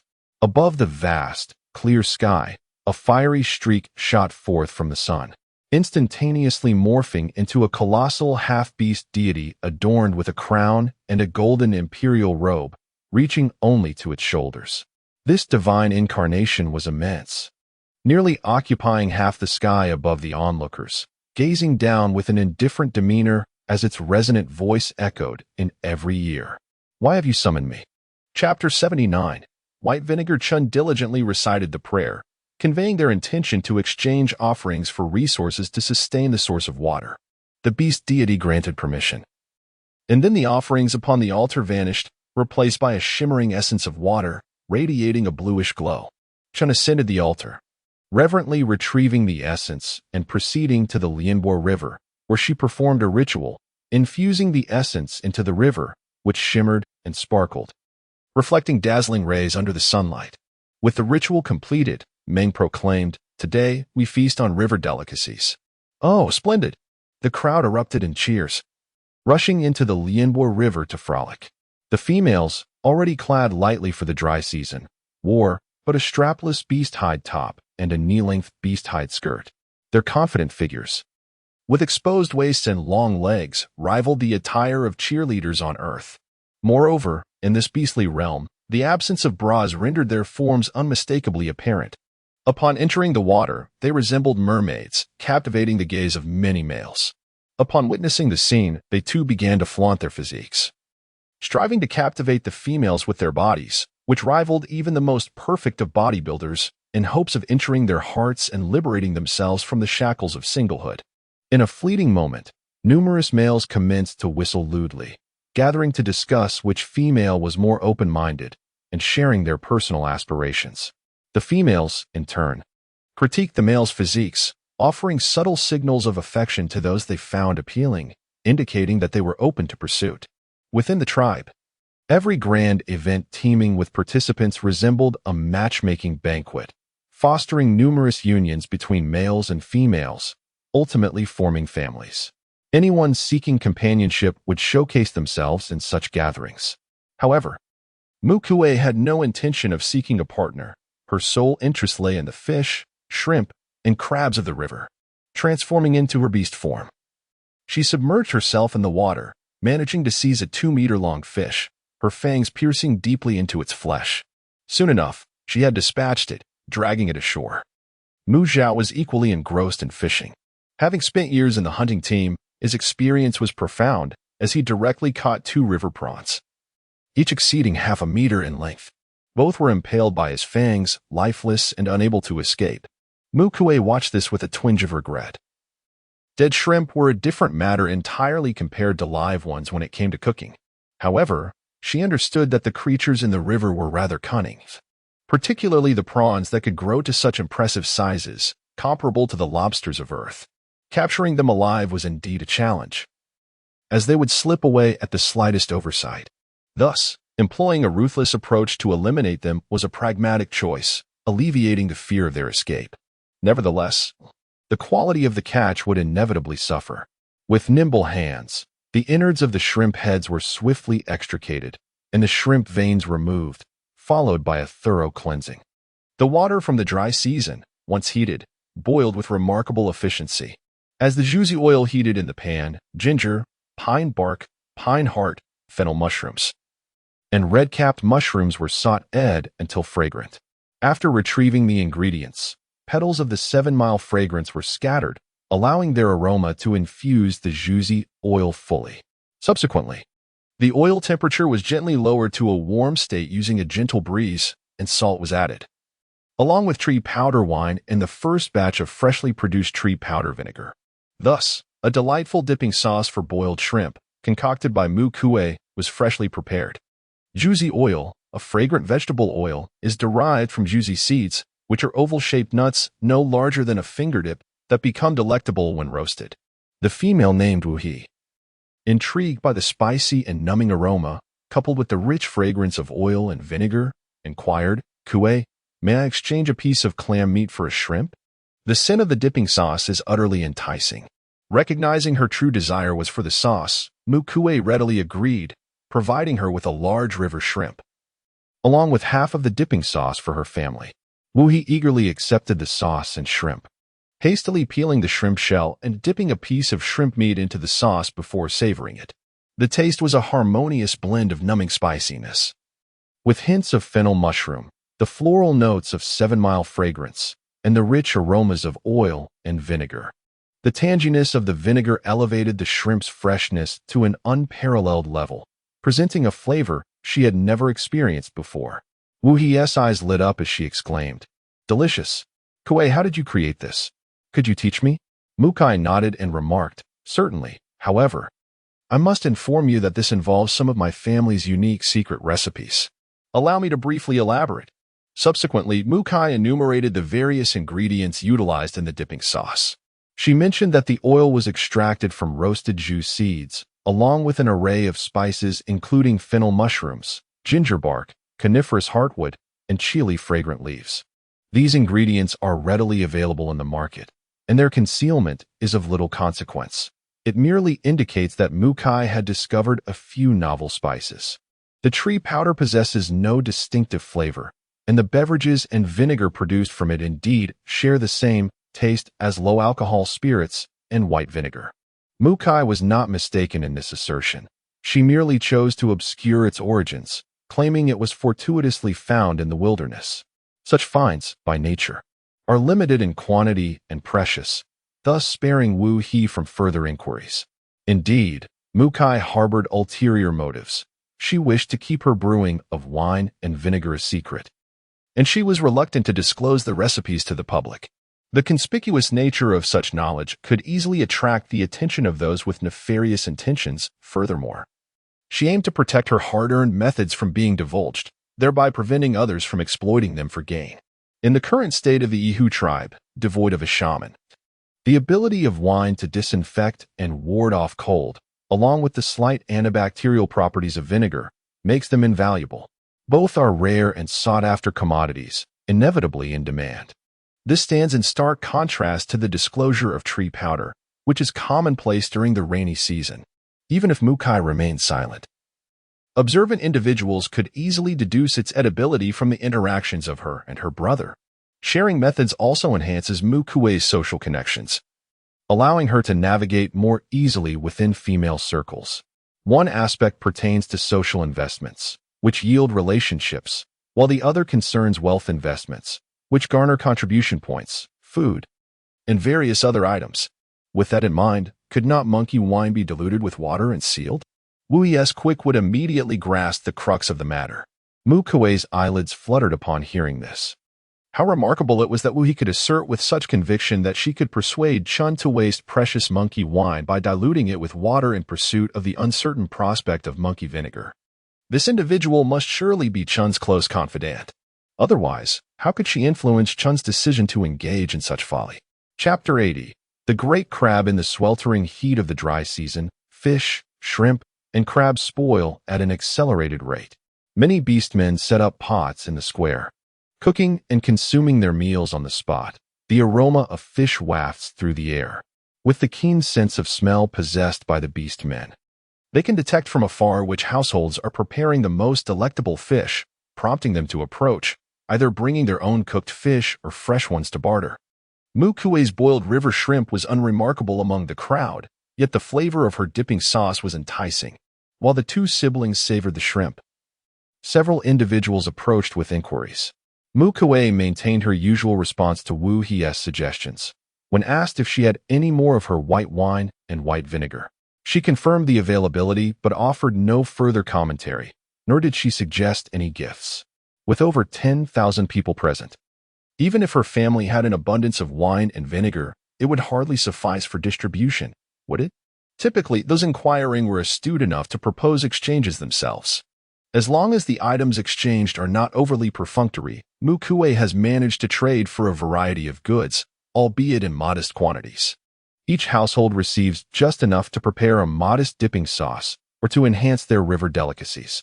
Mu Kui and her companions have also amassed a considerable bounty, including 5 distinct varieties of fragrant tree branches, each with its unique aroma, perfect for enriching their assortment of seasonings.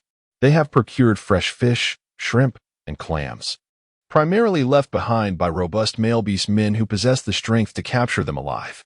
Some are brought up after being killed in the water and must be cooked immediately to prevent spoilage. The sheer size of the crab shells alone is impressive, comparable to the span of an adult's 2 outstretched palms. Once cleaned, the legs are bound, and the rubber bands are removed before being placed in a steaming basket along with ginger and tree bark. After a hissing sound signals the start of cooking. It won't be long before they are ready to serve. It is best to cook shrimp and crabs while they are still lively. The larger they are, the more vigorously they struggle. However, for the winged tigers, who are carnivorous by nature, the struggles of their prey are merely inconsequential. Thoughts of sympathy can wait until after the meal has been savored, pondering the flavors and contemplating how to enhance the next feast. They commence by removing the crab legs and claws, allowing them to cool slightly until the succulent meat detaches from the shell. The combined length of the crab legs and claws can exceed 1/2 meter, and even the meat within the legs is easily extracted, revealing its delectable essence. The crab meat extracted from the little legs is only slightly thicker than an adult's pinky finger, exuding a delectable fragrance reminiscent of savoring exquisite silverfish. Even without dipping it into sauce, one cannot help but be captivated by its exquisite flavor. When paired with a sauce, it offers an entirely different experience.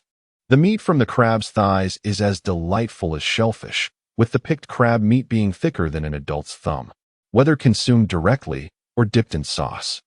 It presents a unique and delightful taste. The crab claws, resembling an infant's fist, yield firm meat that is neither greasy nor fishy, yet possesses an extraordinary richness, making it a veritable gem for those seeking to maintain a healthy diet. Of course, the female winged tigers have always embraced a robust and healthy appearance as ideal. No one intentionally seeks to lose weight at the expense of their vitality. Such a pursuit often signifies a diminished resilience against calamities, where even a minor ailment could escalate into a serious threat due to excessive leanness, jeopardizing one's life. The weight loss methods employed by girls in times of peace, marked by merely drinking water to feel full, remain an unfathomable enigma to the female orcs. Surely, maintaining good health should take precedence above all else, and culinary delights ought not to be squandered. One need only remember to avoid gluttony. Nevertheless, while females are seldom slender, they are all proportionate, with no excessive weight among them.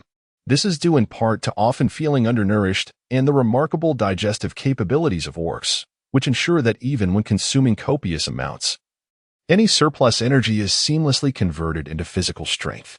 Thus, they find themselves on an ever-advancing journey towards becoming formidable beast-pattern warriors. Indeed, no matter how much they eat, they never gain weight, instead cultivating a physique that incites envy. The flesh within the crab shell should not be consumed when excessively cold. It is most delightful when savored while still warm. One should carefully remove the small cap located at the navel of the river crab, noting that the male crab has a pointed shape while the female possesses a round one. This area contains the crab's intestines, which are unpalatable and should be discarded. Gently pry open the crab lid and remove the 2 rows of soft, hair-like structures within its abdomen. These are the gills and are also inedible. Extract a triangular mass from the crab's lid, known as the gastric sac, which too is not suitable for consumption. The crab enjoyed by Mu Kui contains roe, indicating it is a female crab. Had it been a male, it would have yielded crab fat, translucent, soft, slightly sticky, and equally delectable. Next, one should indulge in the crab body, first extracting the hexagonal-shaped crab heart from the center. This part is particularly cold in nature, especially detrimental to females.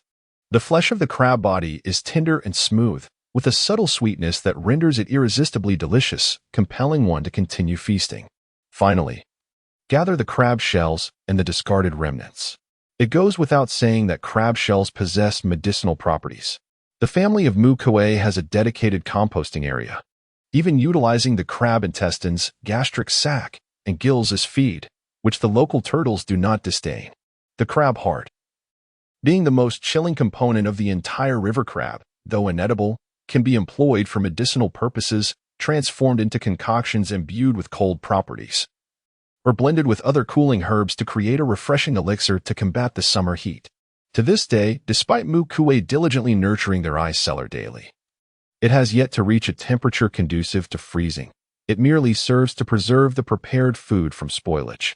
The dry season has lingered for 10 days. The sweltering heat each day rendering hearts restless and spirits fraught. Every moment feels unbearable. Yet, their family has yet to indulge in a true icy beverage. It must be said, this is indeed a most agonizing circumstance. Mu Kui yearns to soon construct an ice cellar capable of producing frozen delights, so that amidst this scorching drought, they might savor a refreshing sip. Consequently, in the ensuing exchanges, Mu Kui's family offers dipping sauces and occasionally showcases their culinary skills. Mu Kui personally prepares dishes such as pan-seared fish, which are seldom enjoyed by the orcs, with the stipulation of trading for river crabs. The more abundant, the better, as they are particularly fond of this delicacy and welcome all who come. Following the completion of the sacrificial rites today, everyone is set to revel by the river for an entire day. While engaged in the preparation of river delicacies, Mu Kui also keeps an eye on the orcs' hunting endeavors. Ah, such a long river clam. It must harbor pearls within. One cannot help but wonder how large they might be and how many there are. A female orc gestured with her arms, estimating a length of about 1 meter 60 to 70, signifying that someone had caught a clam as long as her span. Yet, what use is it? It can only be worn for a brief moment. Before long, it will darken and lose its allure. Such treasures are only suitable for adornment at home, to be flaunted before their males, merely to add a touch of excitement during intimate moments. Mu Kui discerned that they were speaking of pearls, as pearls cannot endure sweat and are intolerant to dryness and heat, while they may appear exquisite in the dry season. To the females, they can only be beautiful for a fleeting time. Once fashioned into ornaments, it will not be long before they lose their luster and become worthless. Chapter 81. Braised Eel with Thorny Hands. The tribe has yet to reach the depths of despair. The river's delicacies are permitted for large-scale fishing only during the latter half of the 3rd month of the dry season. This gathering of river delicacies follows the same principle. While one may engage personally in the catching, the use of nets or similar tools for extensive capture is prohibited. However, this does not hinder the more capable orcs from seizing fish in abundance. Just as during the incident with the beast carcasses, the fish caught from the river today will not incur a hunting tax. In fact, aside from participating in hunting parties where the tribe collects a tax during other times, one may venture out to hunt for personal sustenance without the tribe's interference or taxation. Naturally, hunting alone poses significant risks and typically yields only small game, as one must remain vigilant to avoid unforeseen dangers. It is only during such opportune moments, when food acquisition is exceedingly easy and tax-free, that the orcs display generosity, willing to exchange their meat for items like dipping sauces to satiate their appetites. Qua, how does this clam look? Bring me some dipping sauce. With bronze skin and sharply defined features, the orc brought over a half-meter-long river clam and placed it into the water bucket at Qua's home. The clam immediately opened, releasing its pristine white flesh, eager to replenish itself after enduring the dryness and heat outside the water. Good. The leaf bowls and plates, fashioned from large leaves by the orcs, serve a purpose akin to that of plastic bowls in our world, used temporarily for holding items. The leaves of plants are nearly ubiquitous in the beast realm, and plucking them to craft leaf bowls for gifts incurs no sorrow. Other creations, such as weaving grass leaves into grasshoppers, dragonflies, or even foxes and winged tigers, are often effortlessly accomplished by the beast folk. Having lived amidst the mountains and forests for so long, the winged tigers possess a remarkable proficiency in the art of weaving. Freshwater clams are best soaked in clean water with a pinch of salt for several days to allow them to expel any mud and sand. Much like crabs, clams that have perished quickly become toxic, hence the beast folk only trade in live clams. Mu Kui did not attend to the clams immediately. Rather, she planned to keep them alive for a few days before consumption. The same applies to river snails, which also require a few days of nurturing before they are fit to eat. Moreover, someone presented her with a half-meter-long eel. Its body a striking blend of black and red, as thick as a child's arm. Eels are known to be venomous. Generally, the larger the eel, the more potent its venom. However, the toxin in eels dissipates upon cooking, and while raw eels are particularly toxic, thorough cooking renders them edible. Additionally, Mu Kui possesses purifying abilities, allowing her to cleanse the toxins during preparation, alleviating any fears of toxicity. The blood of the eel is heat-sensitive yet highly poisonous, capable of inducing numbness in the limbs and respiratory failure. Furthermore, It serves as an excellent ingredient for crafting medicinal potions, whether for healing or the creation of toxins. As a shaman, Mu Kui would certainly not forego this exceptional material for her concoctions. She skillfully sliced open the eel at the neck, careful not to sever the entire head, but merely to cut through its bones. Subsequently, the tail was severed to allow the blood to drain, and once the flow had sufficiently diminished, Mu Kui collected the eel's blood. She then made an incision at the eel's mouth and along the midline of its abdomen, carefully removing the internal organs. After cleansing and purifying it, she placed it in a pot, adding boiling water, white wine, and white vinegar, along with several slices of ginger and tree bark to commence the cooking process. The dish was simmered until the mucus naturally detached from the eel's body. Given its substantial girth, akin to that of a child's arm, Mu Kui opted to slice it crosswise, resulting in thin, circular pieces that would absorb flavors effectively during stir-frying. In a hot pan with oil, the eel was first deep-fried and then removed. Utilizing the remaining oil, she added ginger, tree bark, pine nuts, and dried red-capped mushrooms. Saute them until fragrant before incorporating the eel rings. A splash of low-proof tree powder liquor was added, followed by chunks of red heart prickly pear and white jade prickly pear, and they were stir-fried together. Finally, salt, broth, and a thickening agent made from ginger and taro powder were added, allowing the mixture to simmer until the sauce had reduced to the desired consistency. Females typically preferred roasting or stewing meats, as Mu Kui did, investing considerable effort into preparing dishes such as stir-fried or braised meats, a practice only undertaken by a select few. At this moment, many were observing Mu Kui's culinary endeavors, for the appetites of the beastmen were substantial. Stewing or roasting meat was relatively effortless and could yield significant quantities in one go. For instance, the dish Mu Kui was currently preparing, braised eel with prickly pear, though the eel measured nearly half a meter in length, appeared quite ample, at least when compared to a human's appetite. A dish crafted from such a lengthy eel would suffice to satiate an ordinary person's hunger. However, for the beastmen, it merely served as a taste. Even for the average female of the winged tiger tribe, it was but a mere sampling. This dish, when presented to them, barely suffices to satiate their hunger. However, it must be acknowledged that the allure of stir-frying is boundless. As soon as the dish crafted by Mu Kui was ready, numerous orcs gathered around, eager to partake. "Kui, the flavor of this eel is simply delightful. May we sample it?" Of course, Mu Kui replied with a nod. After reserving a small portion for herself and her brother, she generously distributed the remainder among the nearby orcs. The winged tiger tribe also engages in various cooking methods such as frying, boiling, and stewing. Yet, due to a lack of proper seasonings, their culinary creations often fall short of flavor, particularly in comparison to their prowess in barbecuing and braising. Over time, the number of orcs who continued to employ such cooking techniques dwindled. For instance, when it comes to grilling fish, Mu Kui's skills pale in comparison to those of orcs with decades or even centuries of barbecue experience. Gathered in the square, the group enjoyed river delicacies, and Mu Kui would occasionally trade her homemade river treats or sauces for grilled fish from others. No, you've already consumed 3 pieces. You cannot have more. I've merely sampled a taste. Why can't I eat more? It's delicious. Kui's culinary skills are truly remarkable. Anyone fortunate enough to become her partner will surely enjoy a feast in the future. Hey, I am female. Why can't you all be a bit more considerate towards me?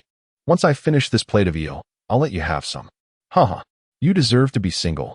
The orcs clamored excitedly. Mu Kui was currently sharing soft pancakes made from tree flour, spread with animal fat, with her brother Ad, preparing to enjoy them alongside braised eel with prickly pear. The portion she had set aside for the orcs was completely devoured.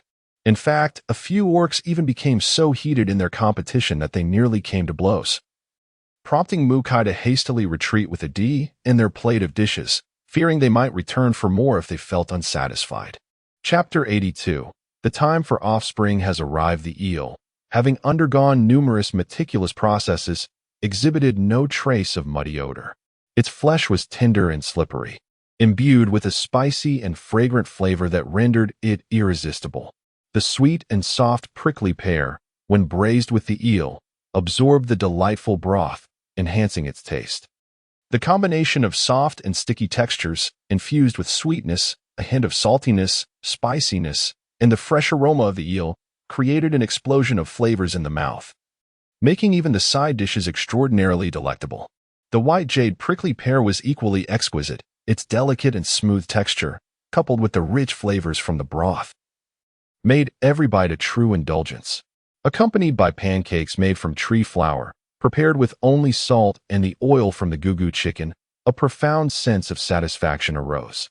Throughout the morning, the two siblings felt thoroughly content as they savored their meals in the square. Their relationships with the other orcs gradually became more familiar. With some individuals they had previously not known well, bonds were formed through the shared love of food. As they gathered to discuss culinary delights and explore various ways to prepare beast meats, Mu Kui learned a great deal during this process, particularly in the realms of roasting and stewing meat. Previously, she had merely salted and marinated her ingredients without realizing the intricacies involved, such as the necessity of removing fine sinews from certain meats before marinating them to eliminate any gamey taste. Certain types of game meat necessitate the use of specific branches, herbs, or vines for the smoking process. Conversely, some game meats can be simply sliced and sun-dried into jerky without the need for salt, allowing for long-term preservation. The eggs of the gugu chicken are beaten and mixed thoroughly, followed by the addition of tree powder liquor, after which the mixture is stirred again. Upon harvesting crabs, the fresh crab roe or crab paste is combined with the egg mixture, seasoned with only a pinch of salt, and then diluted with cooled boiled water before being placed in a steamer. Once prepared, a drizzle of cod liver oil can enhance the flavor of the steamed egg with crab paste or roe. Victoria is particularly fond of this dish. After thoroughly enjoying her portion, she gazes longingly at the remaining crab roe steamed egg on the plate of Shurji. "Oh dear, my great aunt. I shall give it to you, but I must plead with the caretaker for other food," Shurji lamented, reluctantly relinquishing the plate. After spending over 10 days together, Shurji has come to the disheartening realization that the cat and dog in his household, though native pups, are not easily fooled. Particularly in matters of strength, this lion, who clearly surpasses the size of both the cat and dog, finds himself utterly outmatched, an absurdity indeed. Even now, Shurji cannot fathom how a lion cub, embodying the essence of humanity, has ended up with the lowest status in the household. He is the lion lord. Should he not be the object of the caretaker's utmost affection and effort? How is it possible that he struggles even with the most ordinary of pets? After feeding the 3 little ones, Mu Kui proceeded to the breeding room to check on the animals' conditions. The feathers of the clucking hens and the bouncing rabbits were clipped several days ago, leaving them looking rather unsightly in their nakedness. However, as long as they survive, that is what truly matters. After all, they are species that cannot endure the great cleansing. The careful attention they are receiving at home has ensured that they do not succumb to the harsh conditions of the dry season. At the very least, the efforts invested will not go to waste, will they? Although the Muscovy ducks are water-loving creatures, they have surprisingly adapted well during the dry season, causing minimal concern for the hibiscus. The garlic-headed turtles, as long as they have access to water, manage to persevere even in the sweltering heat of the dry season. Hibiscus has been tossing kitchen scraps to them, and she noticed that they feast heartily, seemingly overcoming their difficulties with the dry season's conditions. The little tree squirrels have been growing rapidly. In recent days, several have reached adulthood and exhibit a certain restlessness. Hibiscus has separated the adult males and females, hoping they will pair off and produce new younglings. The 2-horned sheep have also grown, seemingly about 10 centimeters taller than before, appearing quite robust. One of them is expected to face complications during childbirth, prompting Hibiscus to remind her 3 young ones to keep watch while she ventures out. She finds it difficult to sleep soundly at night, constantly rising to check on the nursing squirrels. At home, the clucking hens and Muscovy ducks lay eggs daily. Currently, they consistently yield 5 Muscovy duck eggs and 14 clucking hen eggs each day. Hibiscus believes it would be best to transform the duck eggs into salted eggs. Upon inspecting the available Muscovy duck eggs, she finds that there are precisely 40, neither more nor less.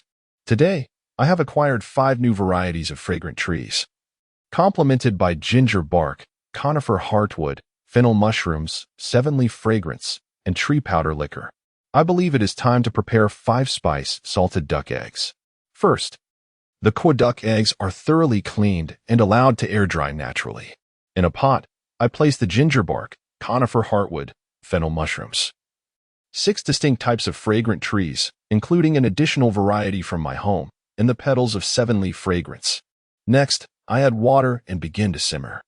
Once the water reaches a boil, I reduce the heat and allow it to gently simmer until the essence of all the spices permeates the water, creating a flavorful brine. Finally, I incorporate an appropriate amount of salt into the brine and let it cool. The dried Kui duck eggs are then arranged in a stone jar, where I meticulously coat each egg with refined tree powder liquor.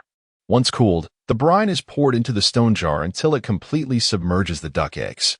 The jar is sealed, and in approximately 10 days, we shall be able to savor our salted duck eggs.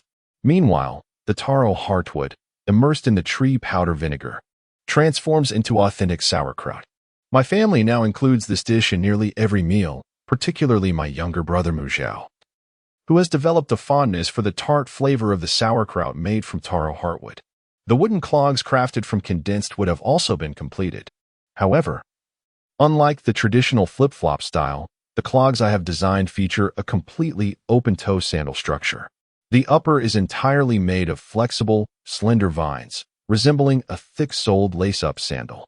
The base is engraved with cooling patterns, ensuring that even when stepping onto the scorching ground during the dry season, one remains unaffected by the heat. This provides much-needed comfort for my siblings, Mu Kui and Mu Zhao, as they venture out to gather and hunt. In the planting chamber, it goes without saying that the taro seedlings, red banana flower sprouts, and spiral grass have all thrived. The spiral grass has shown particularly remarkable growth, and now the family can enjoy dishes made from it daily. During the process of cuttings and transplantation, the 7-mile fragrance has also taken root successfully. The longest branch has now extended to over half a meter, and several small flower buds have even emerged along the vine. The hibiscus anticipates that in another 2 or 3 days, they may witness the inaugural bloom of the 7-mile fragrance cultivated by their family, a prospect she eagerly awaits.